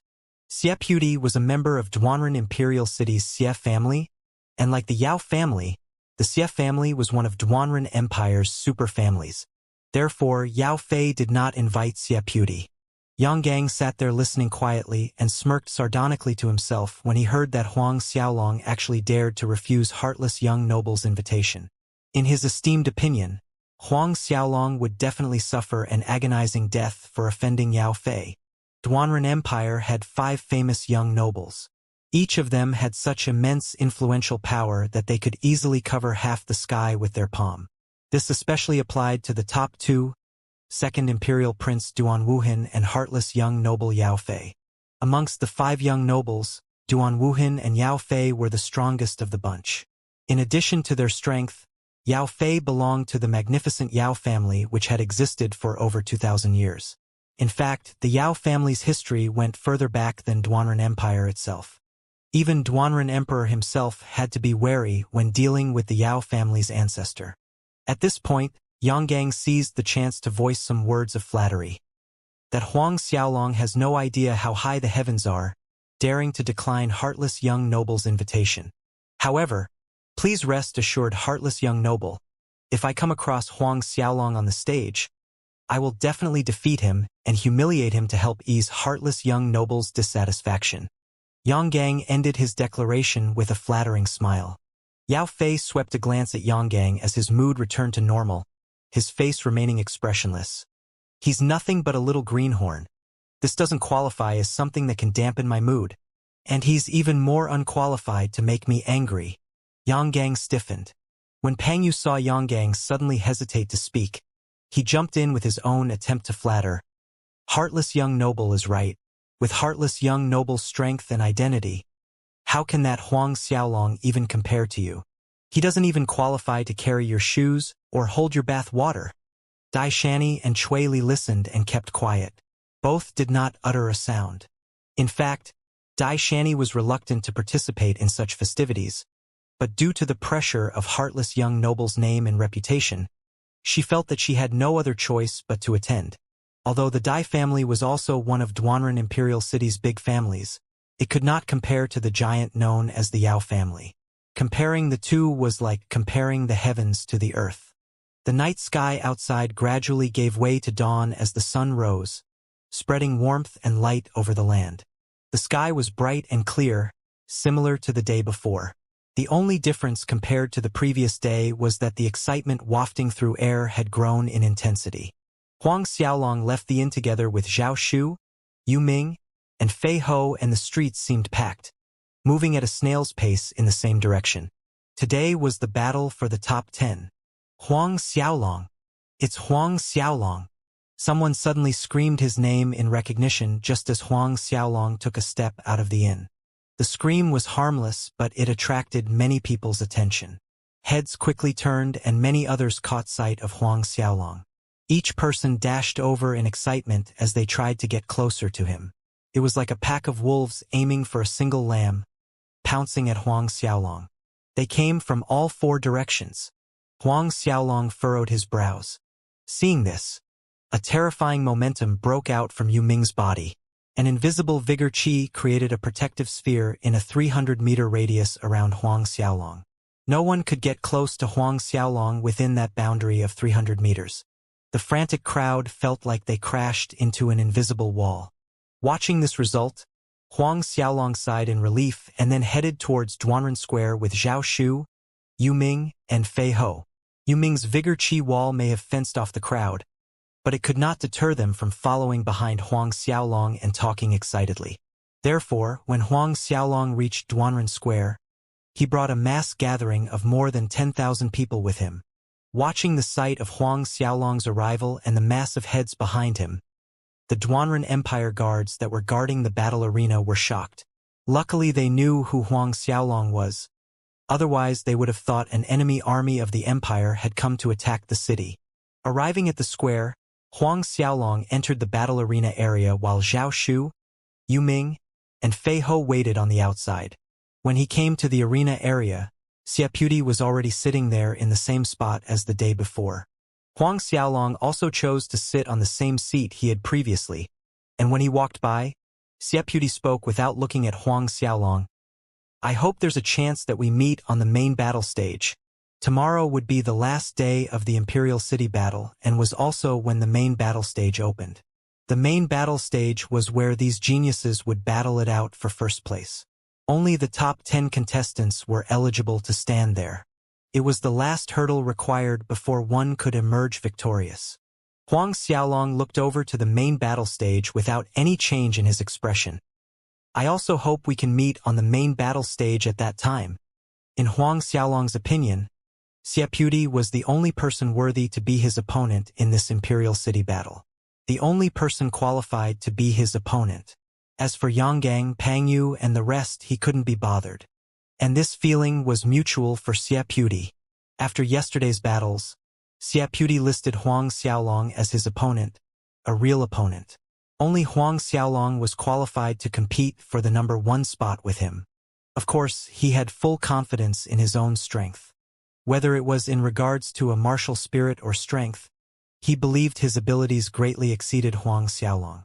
He believed that as strong as this Huang Xiaolong might be, he would thoroughly dominate him. Not long after Huang Xiaolong arrived, Cui Li walked in. However, compared to yesterday, Cui Li was obviously in a tangle. Yesterday she was full of sweet smiles, and today those smiles seemed somewhat forced. Walking into the arena area, she noticed the same empty seat beside Huang Xiaolong. In the end, she still walked over and sat down after a slight hesitation. The first words that came out of her mouth the moment she sat down was, "Yesterday, you really shouldn't have refused heartless young noble's invitation." Huang Xiaolong had a "I do not care" expression on his face. So what? Coincidentally, Yanggang was walking over some distance away from outside the arena area. Watching Huang Xiaolong's lackadaisical attitude towards what happened, her heart sighed as she continued, "You don't understand. What I'm trying to say is that you need to be careful." She had a little knowledge about heartless young noble's methods of handling things, and his power. Even though it was only the tip of the iceberg, it was enough to scare her. Huang Xiaolong took a look at Cui Li, and he could tell she was being sincere as she tried to provide him with some advice. Could it be this Cui Li was truly interested in him? Then he shook his head in disbelief. "I will," Huang Xiaolong replied. By this point, Yanggang had already entered the arena area. His eyes swept over Cui Li's face as she sat beside Huang Xiaolong, snickering secretly to himself. After the banquet ended the night before, he expressed his interest towards this little tramp, but he did not expect her to dismiss him altogether. But today she still dared sit next to Huang Xiaolong? This angered him. This tramp was really a contemptible wretch. If comparing both status and identity, which of his aspects was not better than Huang Xiaolong's? It was clear Huang Xiaolong had no interest in her, yet she continued to attach herself to him. This caused his dislike and dissatisfaction towards Huang Xiaolong to increase. But Yanggang did not purposely make snide or crude remarks towards Huang Xiaolong. Instead, he shot Huang Xiaolong an icy gaze before taking the same seat he previously used. After Yanggang, Pangyu, and Dai Shani entered and sat down. Pangyu had an intense look in his eyes as he stared at Huang Xiaolong, almost like he was gloating. To him, it didn't matter if Huang Xiaolong became famous and stole all the limelight in this year's Imperial City battle. There was no good ending for someone who offended heartless young noble. A lot of geniuses disappeared this way, dying in vain without knowing the way the world works. Soon after that, people would forget about them, vanishing from everyone's memory. Shortly after that, all 100 participants for the day's battle arrived and gathered at the arena area. Duan Wuhan and Duanren Empire's ministers appeared on the main viewing platform to preside over the day's event, then announced the start of the battles. When the second day of competition began, half of the people went up to draw lots, which also included Huang Xiaolong. The number Huang Xiaolong drew was 31. Number 31. Flowing Toon Kingdom's Cheng Fuxing. This was Huang Xiaolong's first opponent for the day's battle. When Chen Fuxing found out his first opponent was Huang Xiaolong, Cheng Fuxing's nerves grew taut. By now, everyone was of the impression Huang Xiaolong had the strength to enter the top 10. Other than Xieputi, Yanggang, Huang Xiaolong, Pang Yu, Cui Li, and Dai Shani were opponents these kingdom's geniuses were most unwilling to fight at this juncture. The number Xieputi drew was 1. Again, many wondered if it was a coincidence or actually the intention of Duanren Empire. However, after yesterday most believed it was a purposeful act. Number 1. This was building momentum for Xieputi. Inevitably, many would subconsciously link the number 1 to the first-place winner. Therefore, Duanren Empire was discreetly implying the person Duanren Emperor acknowledged as the champion of the Imperial City battle this year would be none other than Xieputi. Watching Xieputi draw the number 1 stick and the heated discussions coming from all around, Huang Xiaolong remained calm and unperturbed. Xieputi's first opponent was Huang Yiping from the Scarlet Pearl Kingdom. They shared the same surname, Huang Yiping and Huang Xiaolong. Huang Yiping's cultivation was not weak, reaching mid-Xintian First Order. In this year's competition, there was a total of 1,362 people, with 215 among them being Xiantian realm experts. After the elimination on the first day, the 100 remaining had proven their strength, and all of them were Xiantian realm experts. Every year, those who successfully entered Duanren Institute were Xiantian experts. Throughout history, people that managed to enter Duanren Institute while still at the Hotian realm were scarce in number.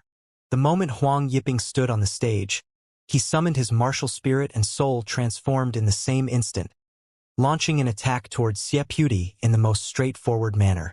Huang Yiping displayed a low-grade Earth-rank battle skill named Earth-Raising Finger. In general, there weren't many finger-based battle skills available, and a low-grade Earth-rank finger-based battle skill was even more rare.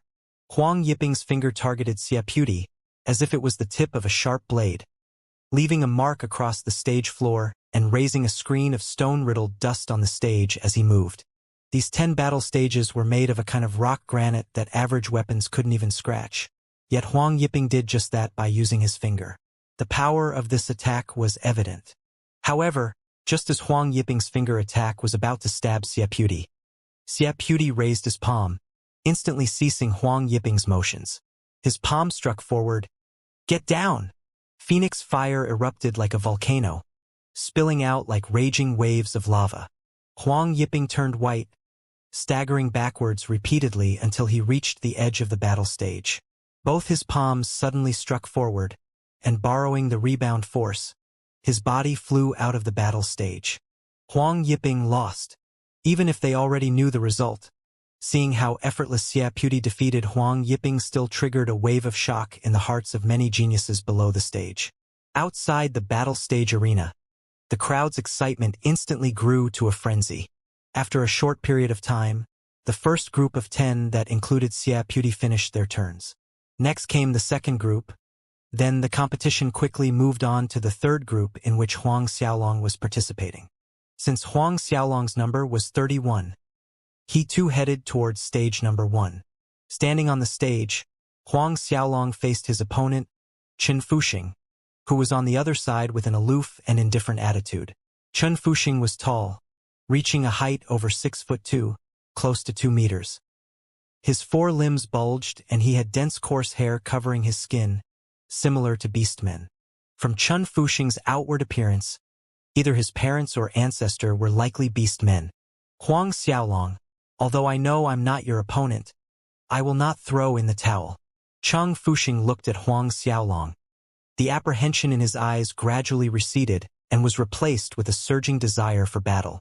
A dazzling light subsequently burst out from his body as a brilliant red, long sword that was enveloped by a layer of azure flame appeared, floating above his head. This was Chen Fuxing's martial spirit, Azure Flame Sword. This variation type grade 10 martial spirit was infinitely close to a superb talent martial spirit. Without wasting time, Chen Fuxing's soul transformed instantaneously after summoning his martial spirit. Multiple sword lights continuously swirled around his body.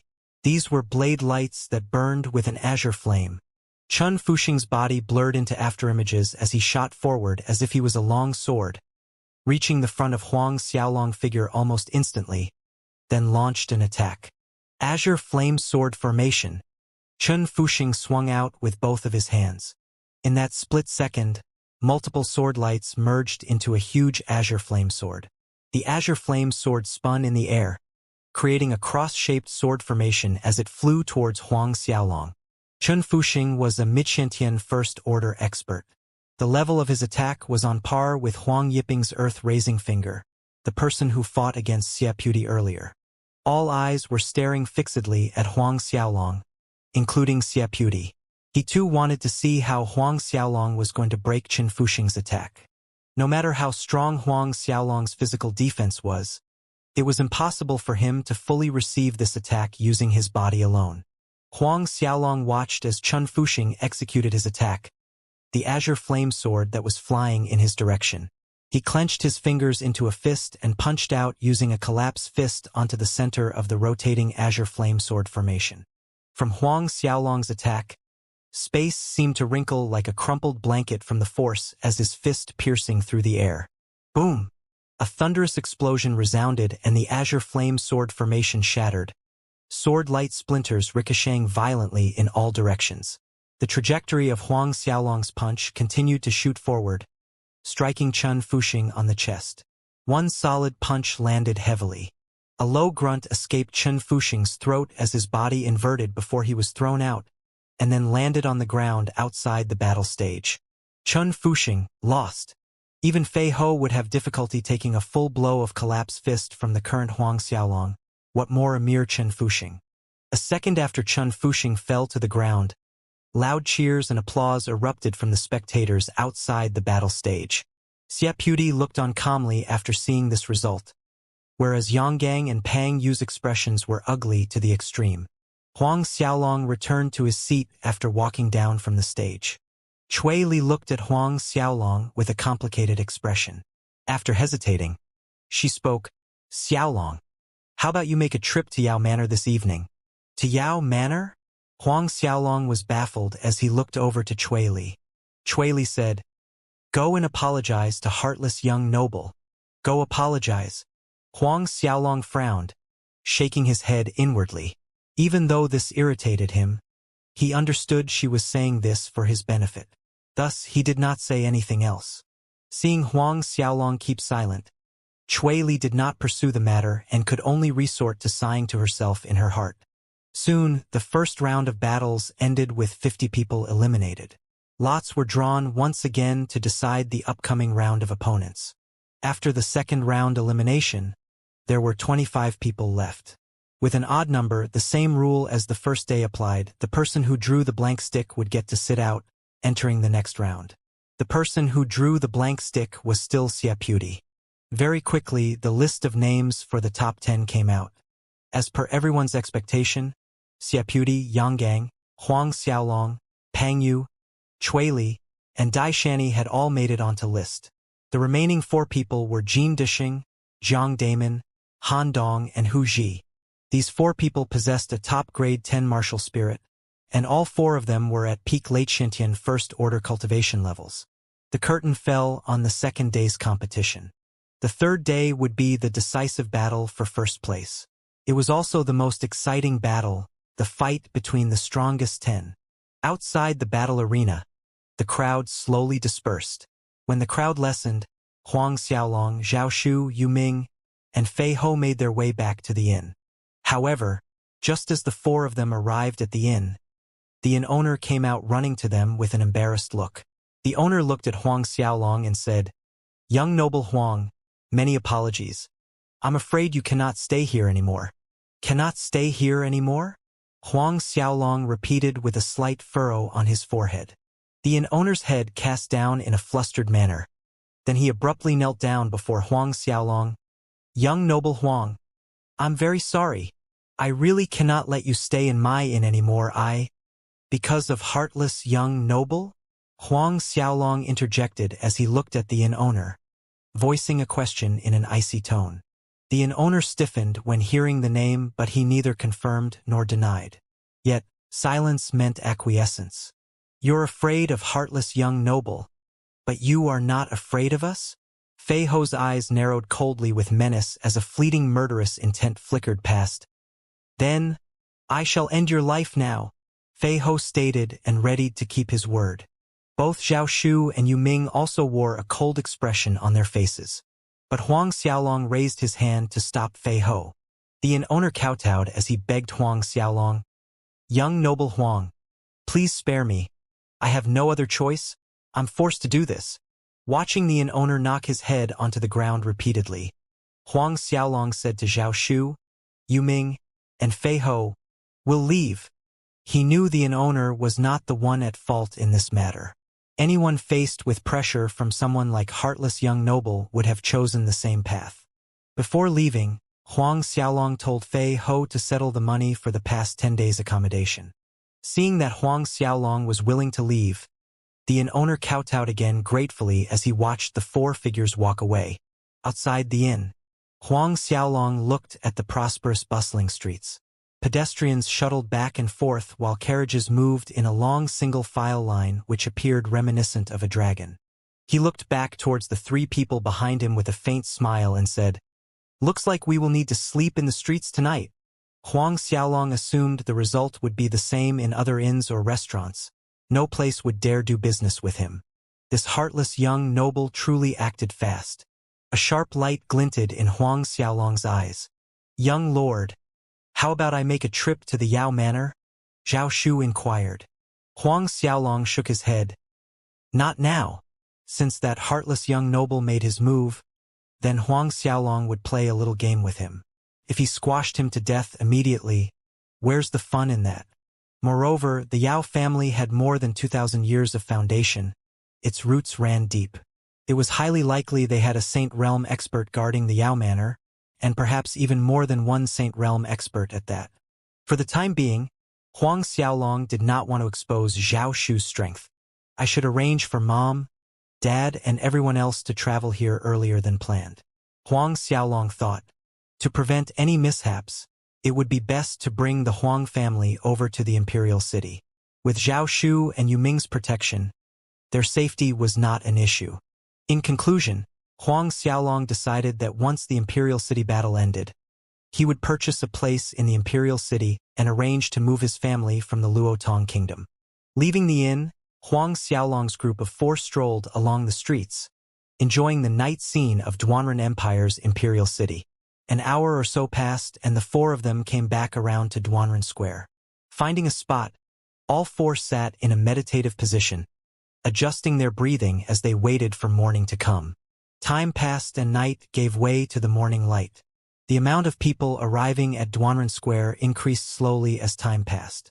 It seemed as though the crowd had grown even bigger compared to the second day. Practically every patriarch from small and large imperial city families attended, and nearby kingdoms had rushed over to watch the final day's battle. Every square inch of ground outside the battle arena was littered with people.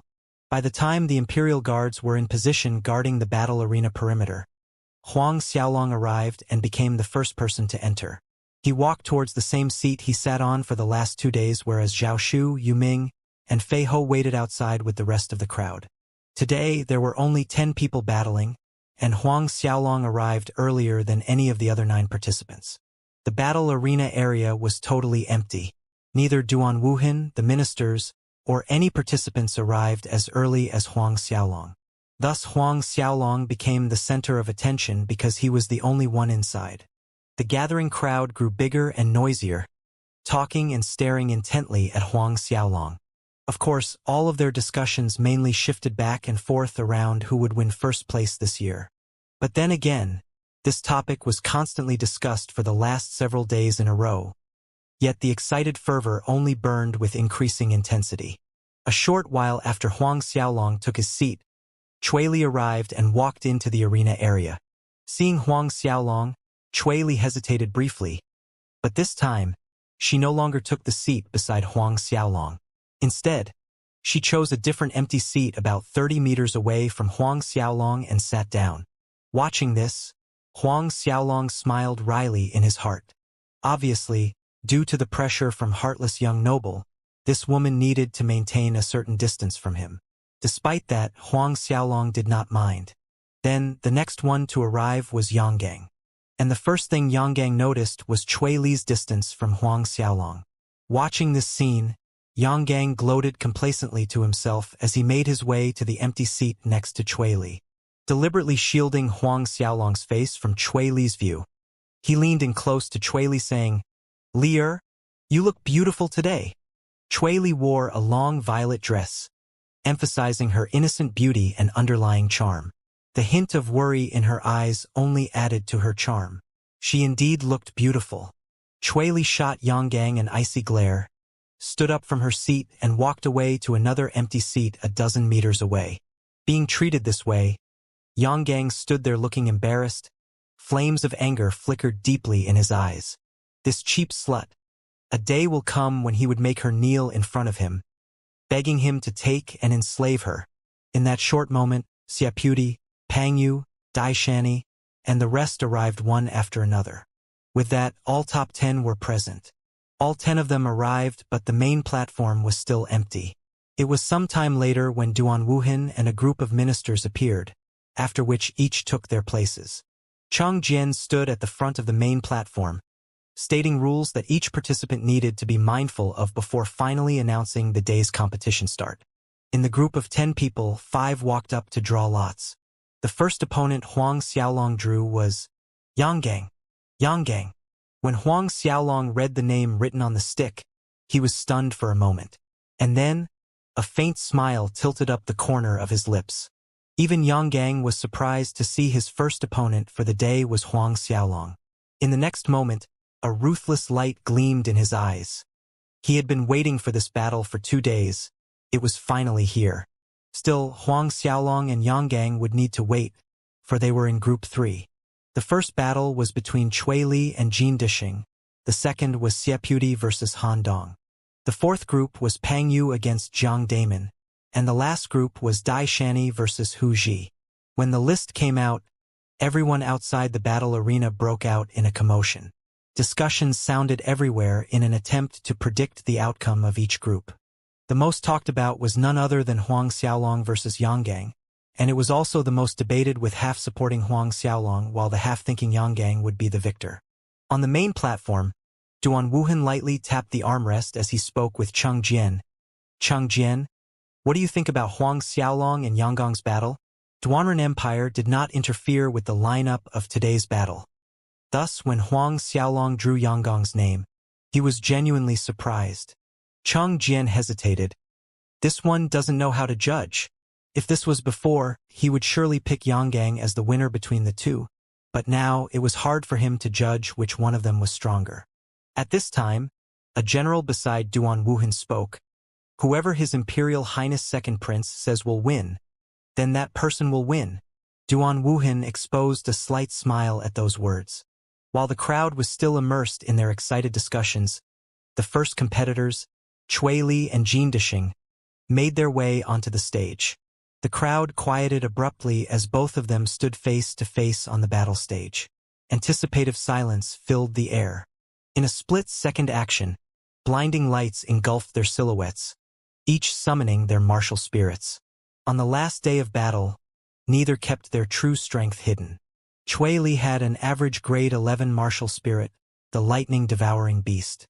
The space immediately surrounding her body was instantly filled with flashing bolts of lightning the moment it emerged. An atmosphere of terrifying destruction permeated the area. On the other hand, Jin Dixing had a top-grade 10 martial spirit which was infinitely close to a superb talent martial spirit, and its name was Giant Black Water Ape. Judging from its outer appearance, the Giant Black Water Ape was 5 to 6 times larger than the lightning-devouring beast, but in actuality, the Giant Black Water Ape's strength was innately suppressed by Cui Li's martial spirit. Pressured by the surrounding lightning, the Giant Black Water Ape's bright water sphere's radius continuously shrunk in on itself. Suddenly, Jin Dixing bellowed and his body dashed forward in a flash, winding up a fist to attack Cui Li. A light blue water vapor diffused around Jin Dixing like a barrier as he leaped out. Because it was of a lower grade, his martial spirit was suppressed by Cui Li's martial spirit on an innate level. The longer the fight dragged on, the more he fell to a disadvantage. Therefore, he needed to seize the initiative. Below the stage, Huang Xiaolong shook his head silently while watching the battle. Without needing to watch further, he already knew Cui Li would come out on top in this match. Regardless of whether one was talking about Cui Li's martial spirit or her battle chi strength, both were more powerful and abundant than Jin Desheng's. Sure enough, moments later Jin Desheng was knocked out of the battle stage by Cui Li. After the first duo's match ended, the following match was between Xie and Han Dong. The round ended quicker than the first round, very much lacking in suspense as Xie defeated Han Dong effortlessly without summoning his martial spirit. Third group, Huang Xiaolong vs. Yang Gang. After the result of Xie and Han Dong's match was announced, Chang Jian's voice sounded again. The moment Chang Jian's voice fell, Huang Xiaolong and Yang Gang stood up simultaneously. The two opponents exchanged glances. Yang Gang sneered at Huang Xiaolong mockingly, then stepped out ahead of him towards the battle stage. Huang Xiaolong calmly followed behind him in an unhurried gait. All eyes of the crowd focused on them in high anticipation as Huang Xiaolong and Yang Gang stood face to face on the stage. Cui Li sat below the stage and remained focused on the two figures the entire time. Yang Gang looked at Huang Xiaolong, smirking confidently. "How was the feeling of sleeping in the streets last night? Not bad, right?" Pausing for effect, Yang Gang continued. "Heartless young noble asked me to pass you a message. This is only the beginning." Huang Xiaolong sneered. "Oh, really?" Followed by a shake of the head in a regretful way. "Unfortunately." "Unfortunately what?" Yang Gang's face sank. "Unfortunately, those that become other people's dogs usually don't live long," came Huang Xiaolong's nonchalant reply. "You!" Anger and killing intent exploded in Yang Gang's eyes. Light rippled around his body as currents of gloomy black energy spread out at rapid speed with a tinge of ice-blue frosty chilliness mixed in. It was a beast that looked like a cross between a lion and a tiger. Its body was pure black and it had a pair of icy blue eyes, hovering midair behind Yang Gang. This was Yang Gang's martial spirit, a top-grade 12 superb talent martial spirit, Celestial Een Beast. The Celestial Een Beast of Martial Spirit World contained the darkest Een energy and was most pliable amongst martial spirits. The instant his Celestial Een Beast appeared, Yang Gang's momentum soared. He looked at Huang Xiaolong with a cold expression, shouting, "I've said to you before, you'd better hope you don't come across me on the stage, otherwise, you won't be walking out of here on your own when you leave. Summon your divine black dragon martial spirit." Huang Xiaolong shook his head. "To defeat you, there's no need for me to call upon my martial spirit." "What?" Below the stage, everyone who heard his words were flabbergasted and it caused someone to blurt out in surprise. Huang Xiaolong actually said he could defeat Yang Gang without summoning his martial spirit? Even Cui Li and Xie were astounded when hearing Huang Xiaolong's claim. On the guest platform where Duan Wuhan was sitting in a lazy demeanor, he was originally leaning back deeply into the chair, but even he could not help straighten his body a little when hearing what Huang Xiaolong said. A tiny spark of interest shone in his eyes. The same thing also happened with Cheng Jian and the other Duanren Empire ministers. Disbelief swept over the crowd when they heard Huang Xiaolong actually dare to utter such an arrogant claim. Defeat Yang Gang without relying on his martial spirit? After all, the public was of the opinion that Huang Xiaolong's strength was about the same as Yang Gang. Recovering from their shock, everyone secretly shook their head with a similar thought flickering in their minds. This Huang Xiaolong's arrogance has gone overboard. Listening to the gasps of shock and awe coming from the crowd, anger shot right to Yang Gang's head, thickening the killing intent in his eyes. "Fine, fine." Yang Gang's voice was extremely cold. "Since this is how you want it, I also won't use my martial spirit." In a flash, the celestial Een beast once again returned to Yang Gang's body. With Yang Gang's martial spirit gone, the black vapors around the stage vanished. Watching this series of actions, Huang Xiaolong only shrugged his shoulders. To him, the result was the same whether Yang Gang used his martial spirit or not. "I'll let you make the first move," Yang pushed his battle chi to the extreme as he spoke to Huang Xiaolong. Huang Xiaolong's silhouette suddenly blurred just as Yanggang's voice ended, leaving an afterimage behind on the stage where he previously stood. Before one could blink, he was already right in front of Yanggang.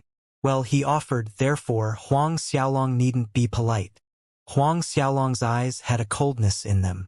Punching out using his collapsed fist, he hit Yanggang's body without obstruction. Boom! A deafening collision rang in the air, followed by Yanggang's miserable scream.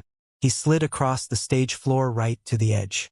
Everyone watching held their breath, forgetting to breathe, as they stared dumbly at Yanggang's figure nearly spilling out of the battle stage.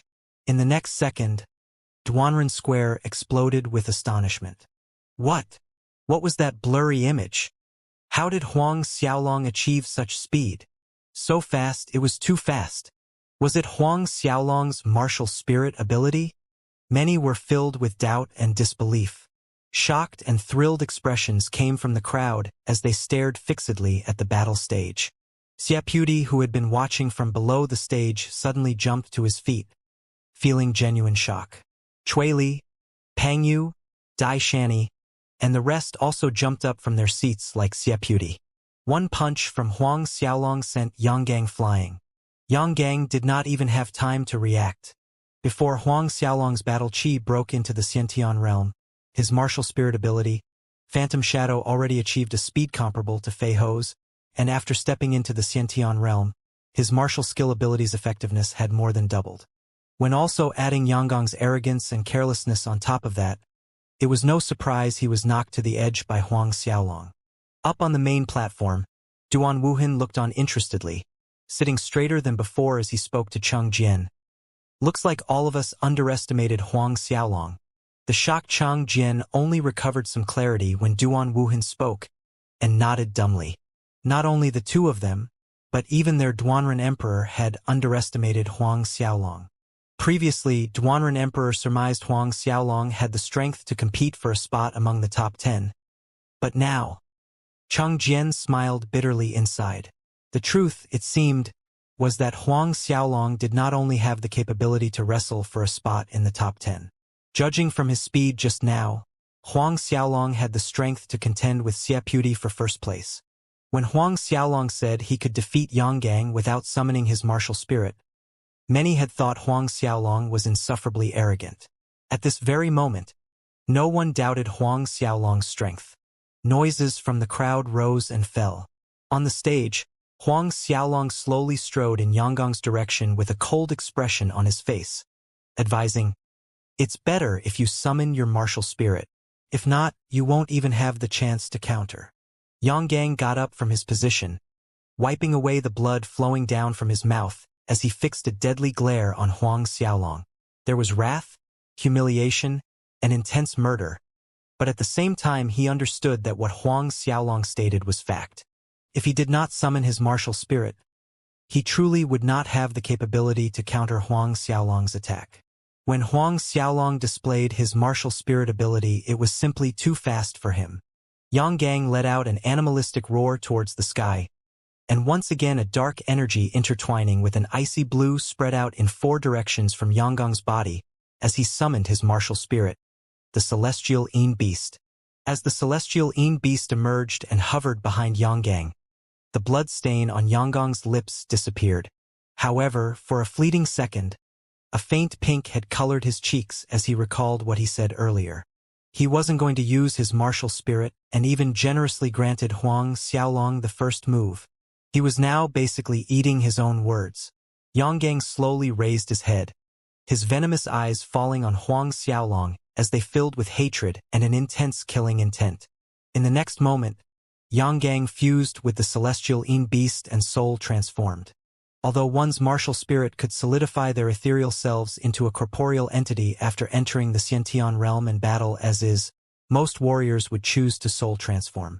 After a soul transformation, the owner would receive a much higher boost in strength, among multiple other aspects. Yanggang's body flickered the instant he soul transformed. His entire being seemed to evolve into a dark energy, drifting in Huang Xiaolong's direction yet arriving almost simultaneously. The increase in speed was astounding, surpassing the level Huang Xiaolong had shown earlier while using his Phantom Shadow ability. Arriving in front of Huang Xiaolong, a cruel bloodlust of scarlet-red gleam flitted across Yanggong's eyes, slamming his palms right into Huang Xiaolong's chest. Withering bloom palm. Dark energy trailed behind, enveloping Yanggong's palms as they struck with an icy blue glow that reflected in between the darkness. This was the energy of Yin and darkness. The darkness energy of a celestial Yin beast was regarded as the coldest and most poisonous energy that existed between heaven and earth. After Yanggang's soul transformed, he used the celestial Yin energy that was unique to the celestial Yin beast and withering bloom palm, which was a high mid-grade earth rank battle skill comparable to some high-grade earth rank battle skill. Yanggang used one of his trump cards, aiming to send Huang Xiaolong flying with one strike just like he did to him. Only by doing so could he wash away the humiliation he felt. The surrounding airflow stagnated as it became affected by the withering bloom palm. Just when Yanggang was confident his attack would hit Huang Xiaolong's chest, Huang Xiaolong raised his arms, countering with two palms of his own.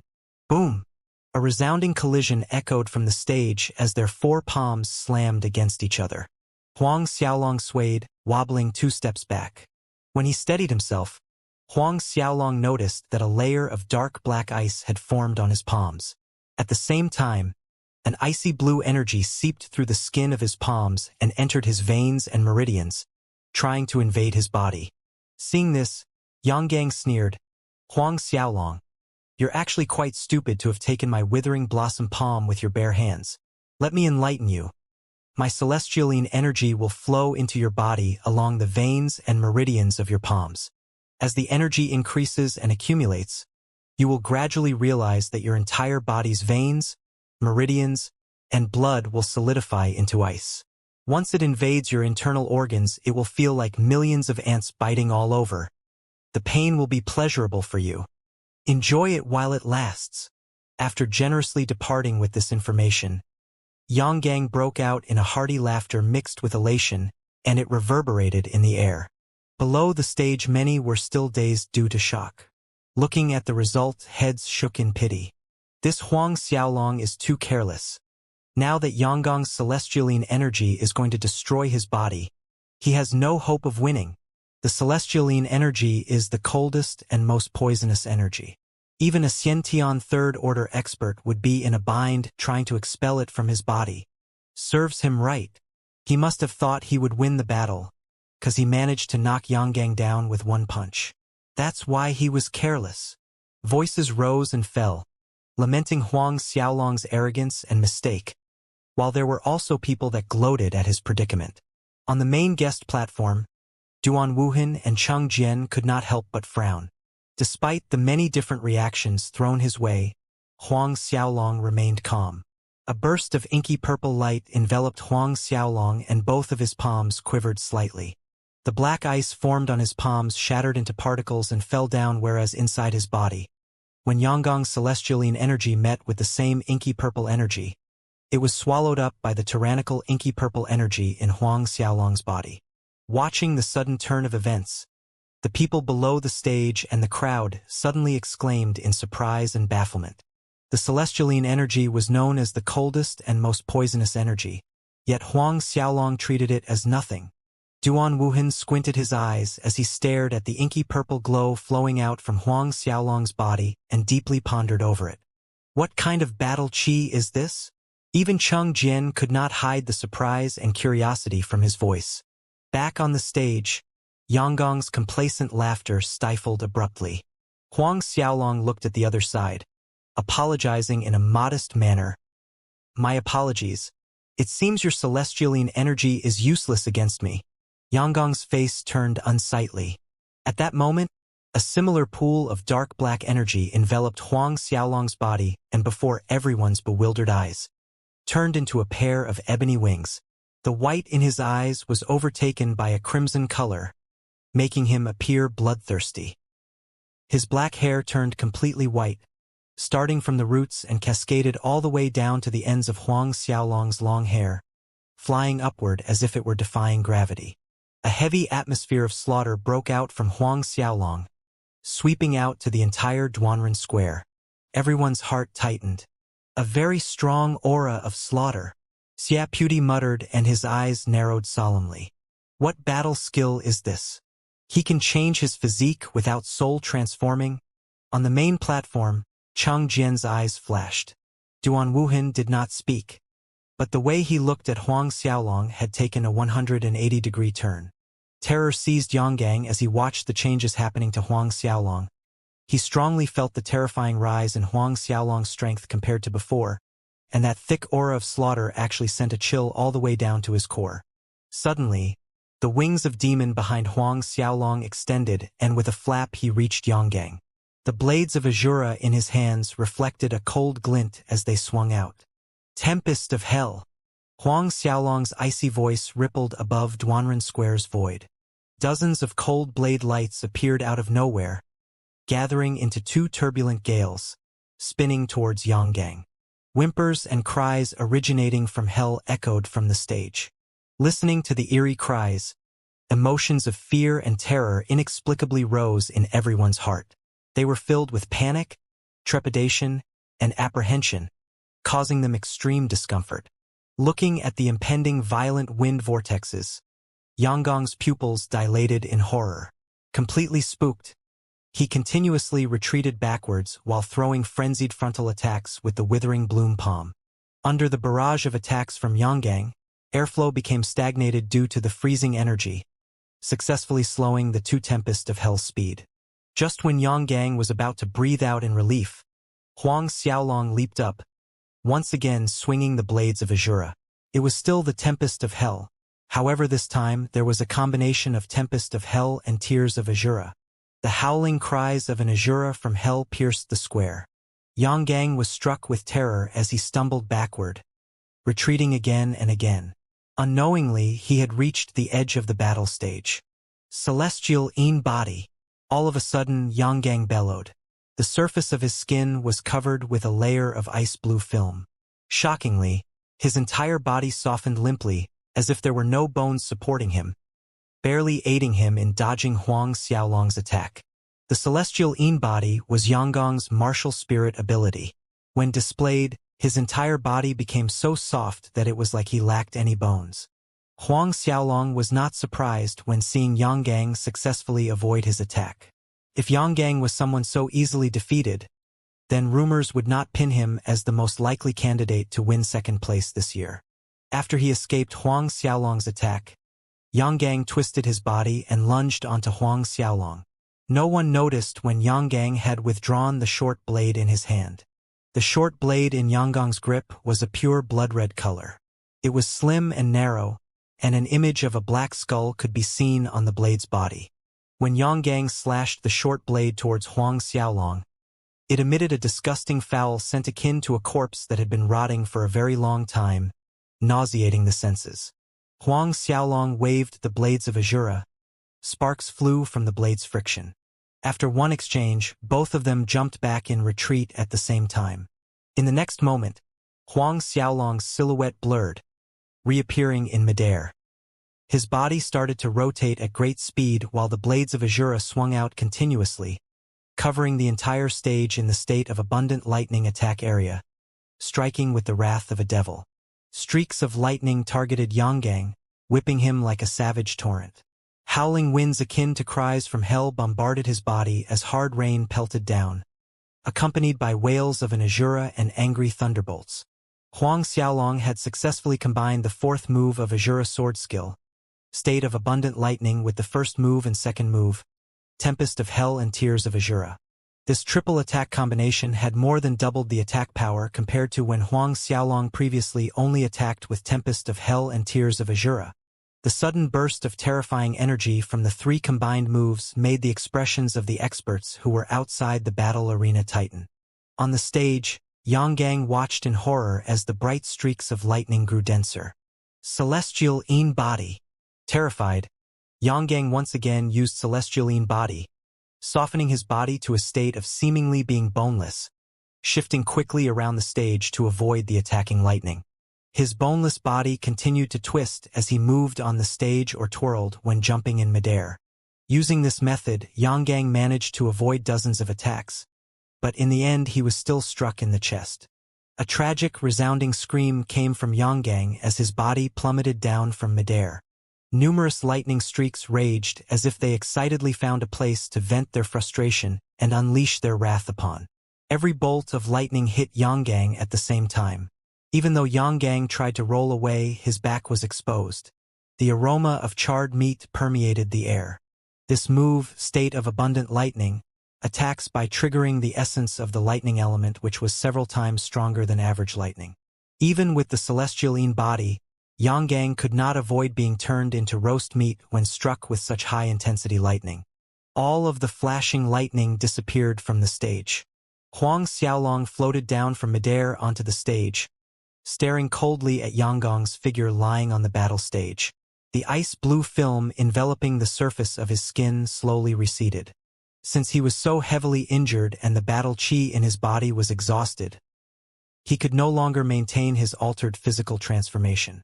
Celestial-ine body was deactivated. One could hear faint howling cries coming from Yang body, while Huang Xiaolong stepped towards him. Yang convulsed in pain, flopping and grunting on the stage floor. His face was distorted and his hands clawed and tore at his robe as if he wanted to rip apart his own chest. Red blood was instantly stained everywhere. A queer silence fell on the square as everyone watched this scene. No one uttered a sound. The result of this match was obvious to everyone. The crowd looked at the tortured Yang with a complicated expression. All the while the cries and whistling howls did not cease to echo from Yang body. Below the stage, Cui Li, Pang Yu, and the rest all stared at Huang Xiaolong, unable to conceal the horror within their hearts. If the person who battled against Huang Xiaolong just now was one of them and not Yang, what would have been their ending? Yang misery and anguish sent chills through Pang Yu down to his very core as cold sweat dampened his back. In that very moment, Huang Xiaolong was more terrifying than Xiaputi in not only Pang Yu's eyes, but the crowd's as well. Although Xiaputi's phoenix fire brought about unbearable pain, it was nothing compared to the torment Yang seemed to be experiencing as he drowned in so much excruciating pain that he'd be better off dead. This exceeded what Xiaputi's phoenix fire induced. I. Yang tried his best to say something when he noticed Huang Xiaolong's approach. Huang Xiaolong sneered while watching him, for he already knew what Yang wanted to say, but he would not give Yang that chance. A tiny spark of murderous rage glinted in Huang Xiaolong's eyes. Then he raised the blades of Azura in his hands. However, just as Huang Xiaolong was about to swing the blades of Azura down at Yang, a voice shouted, "Stop!" That voice seemed to contain an enthralling power that jarred Huang Xiaolong's consciousness, causing his action to halt midway. "Huang Xiaolong, you've already won this match." Chang Jian stood up and said, "Stage battles only determine a win or loss, not life and death. Only determine win or loss, not life and death." This was one of the Imperial City battle rules.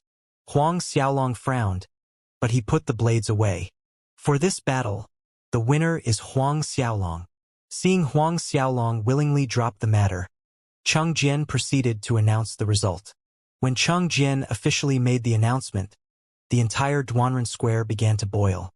Before the battle started, it never crossed anyone's mind that Yang would end up losing so miserably. Moreover, Huang Xiaolong defeated Yang without relying on his martial spirit. If Huang Xiaolong were to summon his martial spirit, to what extent would his strength reach? Outside the battle arena, the over 1,000 participants that were ousted on the first 2 days of competition had beads of cold sweat trickling down their foreheads after watching Huang Xiaolong and Yang's battle. At the same time, a feeling of solace washed over them. They were thankful for not meeting Huang Xiaolong on the stage, and also thankful that they did not provoke him. Huang Xiaolong turned around and walked down from the battle stage. When he was passing by Xiaputi, Xiaputi spoke, "You are much stronger than I had expected. When we meet on the stage, I will use everything I've got to fight you." Huang Xiaolong looked at Xiaputi's face, then nodded at him but did not say anything. Just like that, he returned to his seat. Cui Li's gaze that had been closely following Huang Xiaolong slowly looked away. At this moment, Her emotions were in a state of turmoil. The truth was, she had a good impression of Huang Xiaolong. They might not have known each other for long, but good impressions were not measured by how much time one spends with somebody else. It was just that. Thinking of heartless young noble and her family, Cui Li sighed hopelessly.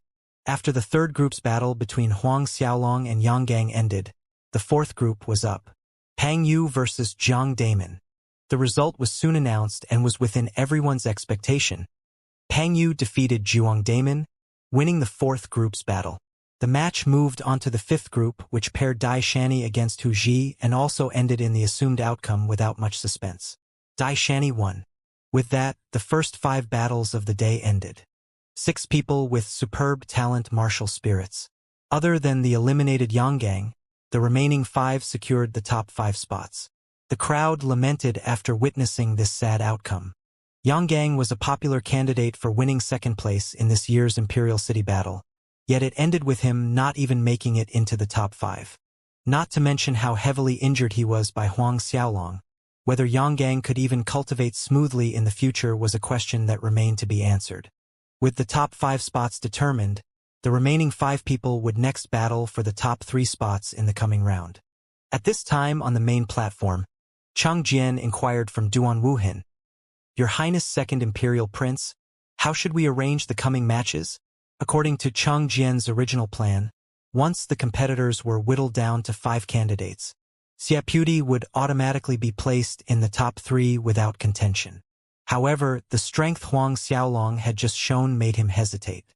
This question also made Duan Wuhin wrinkle his brows.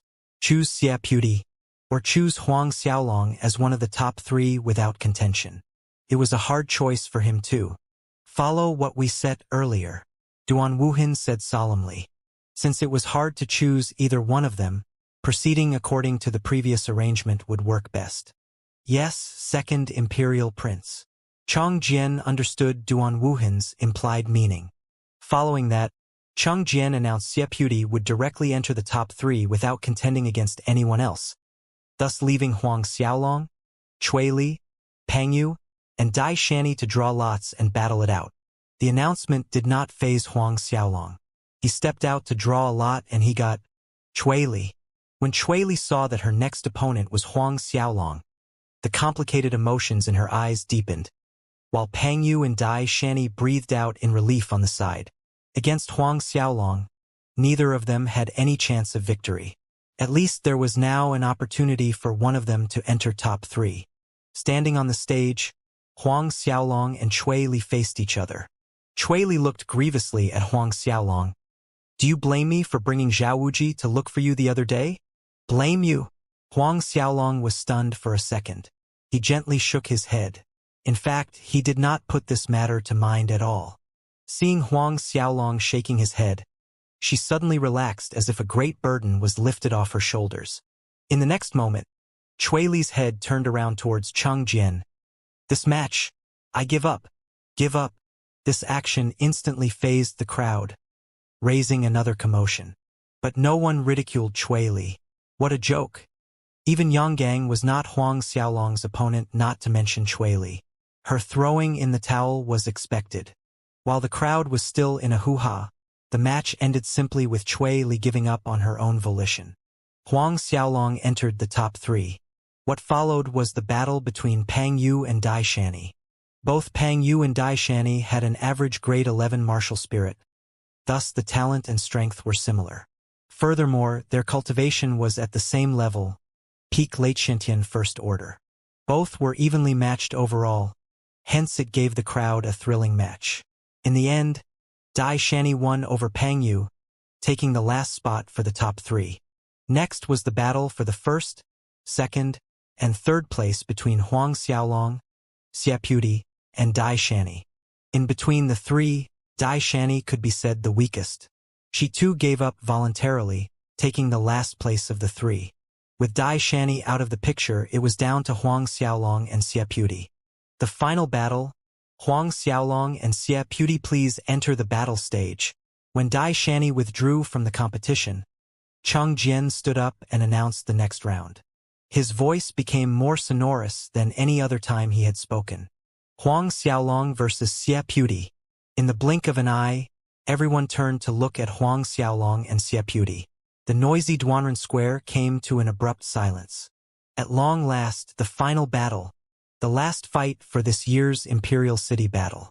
The battle for the first place, and the most blood-tingling battle of all. Both Huang Xiaolong and Xia Puti stood up from their seats at the same time. Xia Puti looked at Huang Xiaolong, breaking into a small chuckle. Frankly speaking, 3 days ago I did not expect you were capable of lasting until the end to fight with me. I had thought it would be Yonggang. 3 days ago, Xia Puti indeed thought this way. So did everyone else present. As I just said, I will battle you with everything I have. I hope you will too, Xia Puti said, and after he had finished, the fire-red glow around Xia Puti's body ablaze vibrantly, and in the next second, the flames surged into black flames and a large phoenix hovered behind Xia Puti, spreading bursts of black flames out in the 4 directions. From afar, it looked as if a sea of black flames was swirling around Xia Puti, and above them was a blazing phoenix of black flames. The emergence of the black flames phoenix brought an instant rise in temperature in Duanren Square. Powerful heat waves spread out. 1,000 meters, 2,000 meters. Outside the battle arena, Pang Yu and the rest that were eliminated immediately initiated their battle chi to counter the assaulting heat, barely withstanding it. Even so, they could feel immense heat prickling their skin. On the outside, other experts were also startled and quickly run their battle chi to counter the surging hot air as well. On the main platform, a trace of appreciative splendor flickered across Duan Wuhan's eyes, watching Xia Puti's Black Flames Phoenix martial spirit. It has been so long since a grade 13 martial spirit appeared. From the beginning until now, this was the first time Xia Puti summoned his martial spirit. Chang Jian nodded in agreement. Yes, Black Flame Phoenix? Grade 13 martial spirit. It was said this Black Flame Phoenix's black flame could incinerate everything. Even our martial spirit world's most adamant milky yellow steel kernel melts instantly. An elite existence in the Phoenix family martial spirit. Duan Wuhan nodded. This battle is something to look forward to. He looked in Huang Xiaolong's direction. Chang Jian? Who do you think would win? How about we make a bet? Chang Jian paused in surprise and then laughed. A great idea. How would second imperial prince like arrange the bet? Who do you think would win? Duan Wuhan asked a question instead. This minister thinks it should be Xia Puti. Chang Jian pondered for a moment and then answered. Although Huang Xiaolong defeated Yonggang without summoning his martial spirit, in Chang Jian's mind, he was more inclined towards Xia Puti. Huang Xiaolong's martial spirit was a top-grade 12 divine black dragon, whereas Xia Puti's Black Flame Phoenix was a top-grade 13 Black Flame Phoenix. The higher the martial spirit's grade, the stronger the talent would be, and the bigger the power gap. At the moment, Xia Puti was already an early Xiantian second order expert. Unless Huang Xiaolong's battle chi reached late Xiantian second order, it would be hard for him to close the gap in martial spirit grade difference. Late Xiantian second order? In Chang Jian's view, this was simply impossible. After all, Huang Xiaolong is but a 17-year-old. A 17-year-old Xiantian realm expert was daunting enough. On the battle stage, Huang Xiaolong looked at Xia Puti and his Black Flame Phoenix in a nonchalant manner. A coruscating black light burst out from Huang Xiaolong's body and a heaven-shaking dragon roar emitted from within his body, undetectable by anyone else. This is. On the main platform, a sharp glint flashed in Duan Wuhan's pupils as a giant black dragon emerged above Huang Xiaolong. The suffocating pressure of a being originating from the primordial dragon clan swept out in all 4 directions. At this time, a clear phoenix cry pierced through the sky, as if it were capable of covering the might of the black dragon. A dragon's roar and a phoenix's cry. Every person on the square stared at the primordial divine black dragon and black flame phoenix that were lingering in the sky with manic expressions and astonishment. Top grade 12 martial spirit. First ranked grade 13 martial spirit. Either one was a top grade rare superb talent martial spirit, yet both appeared at the same time here today. The person who possessed the primordial divine black dragon and the owner of the black flame phoenix were about to have the most brilliant battle on the stage. Summoning the Black Dragon, a powerful aura of slaughter exuded from Huang Xiaolong's body as he initiated the Azura physique, extending the wings of demon behind him. Huang Xiaolong knew very well that Xiaputi was not Yonggang. He easily defeated Yonggang, but as someone who had a first-rank grade 13 martial spirit and whose battle chi had reached the Xiantian second order level, Xiaputi was twice stronger than Yonggang. Thus, Huang Xiaolong called out his divine Black Dragon martial spirit from the beginning.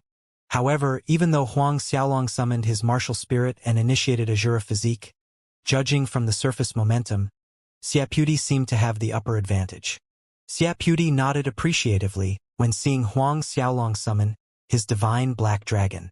In the next moment, he suddenly shouted, "Black flames, soaring phoenix!"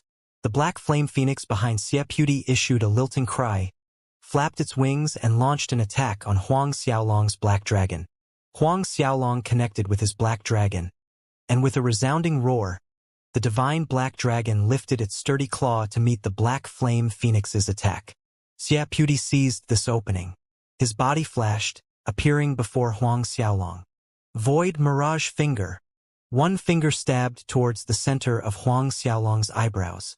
No single finger was different under the rain of finger afterimages, blending truth and surreal to a point that one could hardly distinguish between the fake images and the real attack. Wings of demon flapped and Huang Xiaolong's silhouette vanished from the spot. Xiaputi's finger attack fell on empty space, landing in a corner of the stage, causing the entire battle stage to shake. Sharp-eyed individuals in the crowd saw the terrifying finger-sized hole that very corner of the stage. One could not help but wonder how deep the finger-sized hole went. But what made the crowd even more astonished was Huang Xiaolong suddenly vanishing into thin air. Vanished into thin air. Even Xiaputi was dumbstruck when his finger attack missed. He spread his spiritual sense out, covering the entire battle stage. Yet he was unable to locate Huang Xiaolong.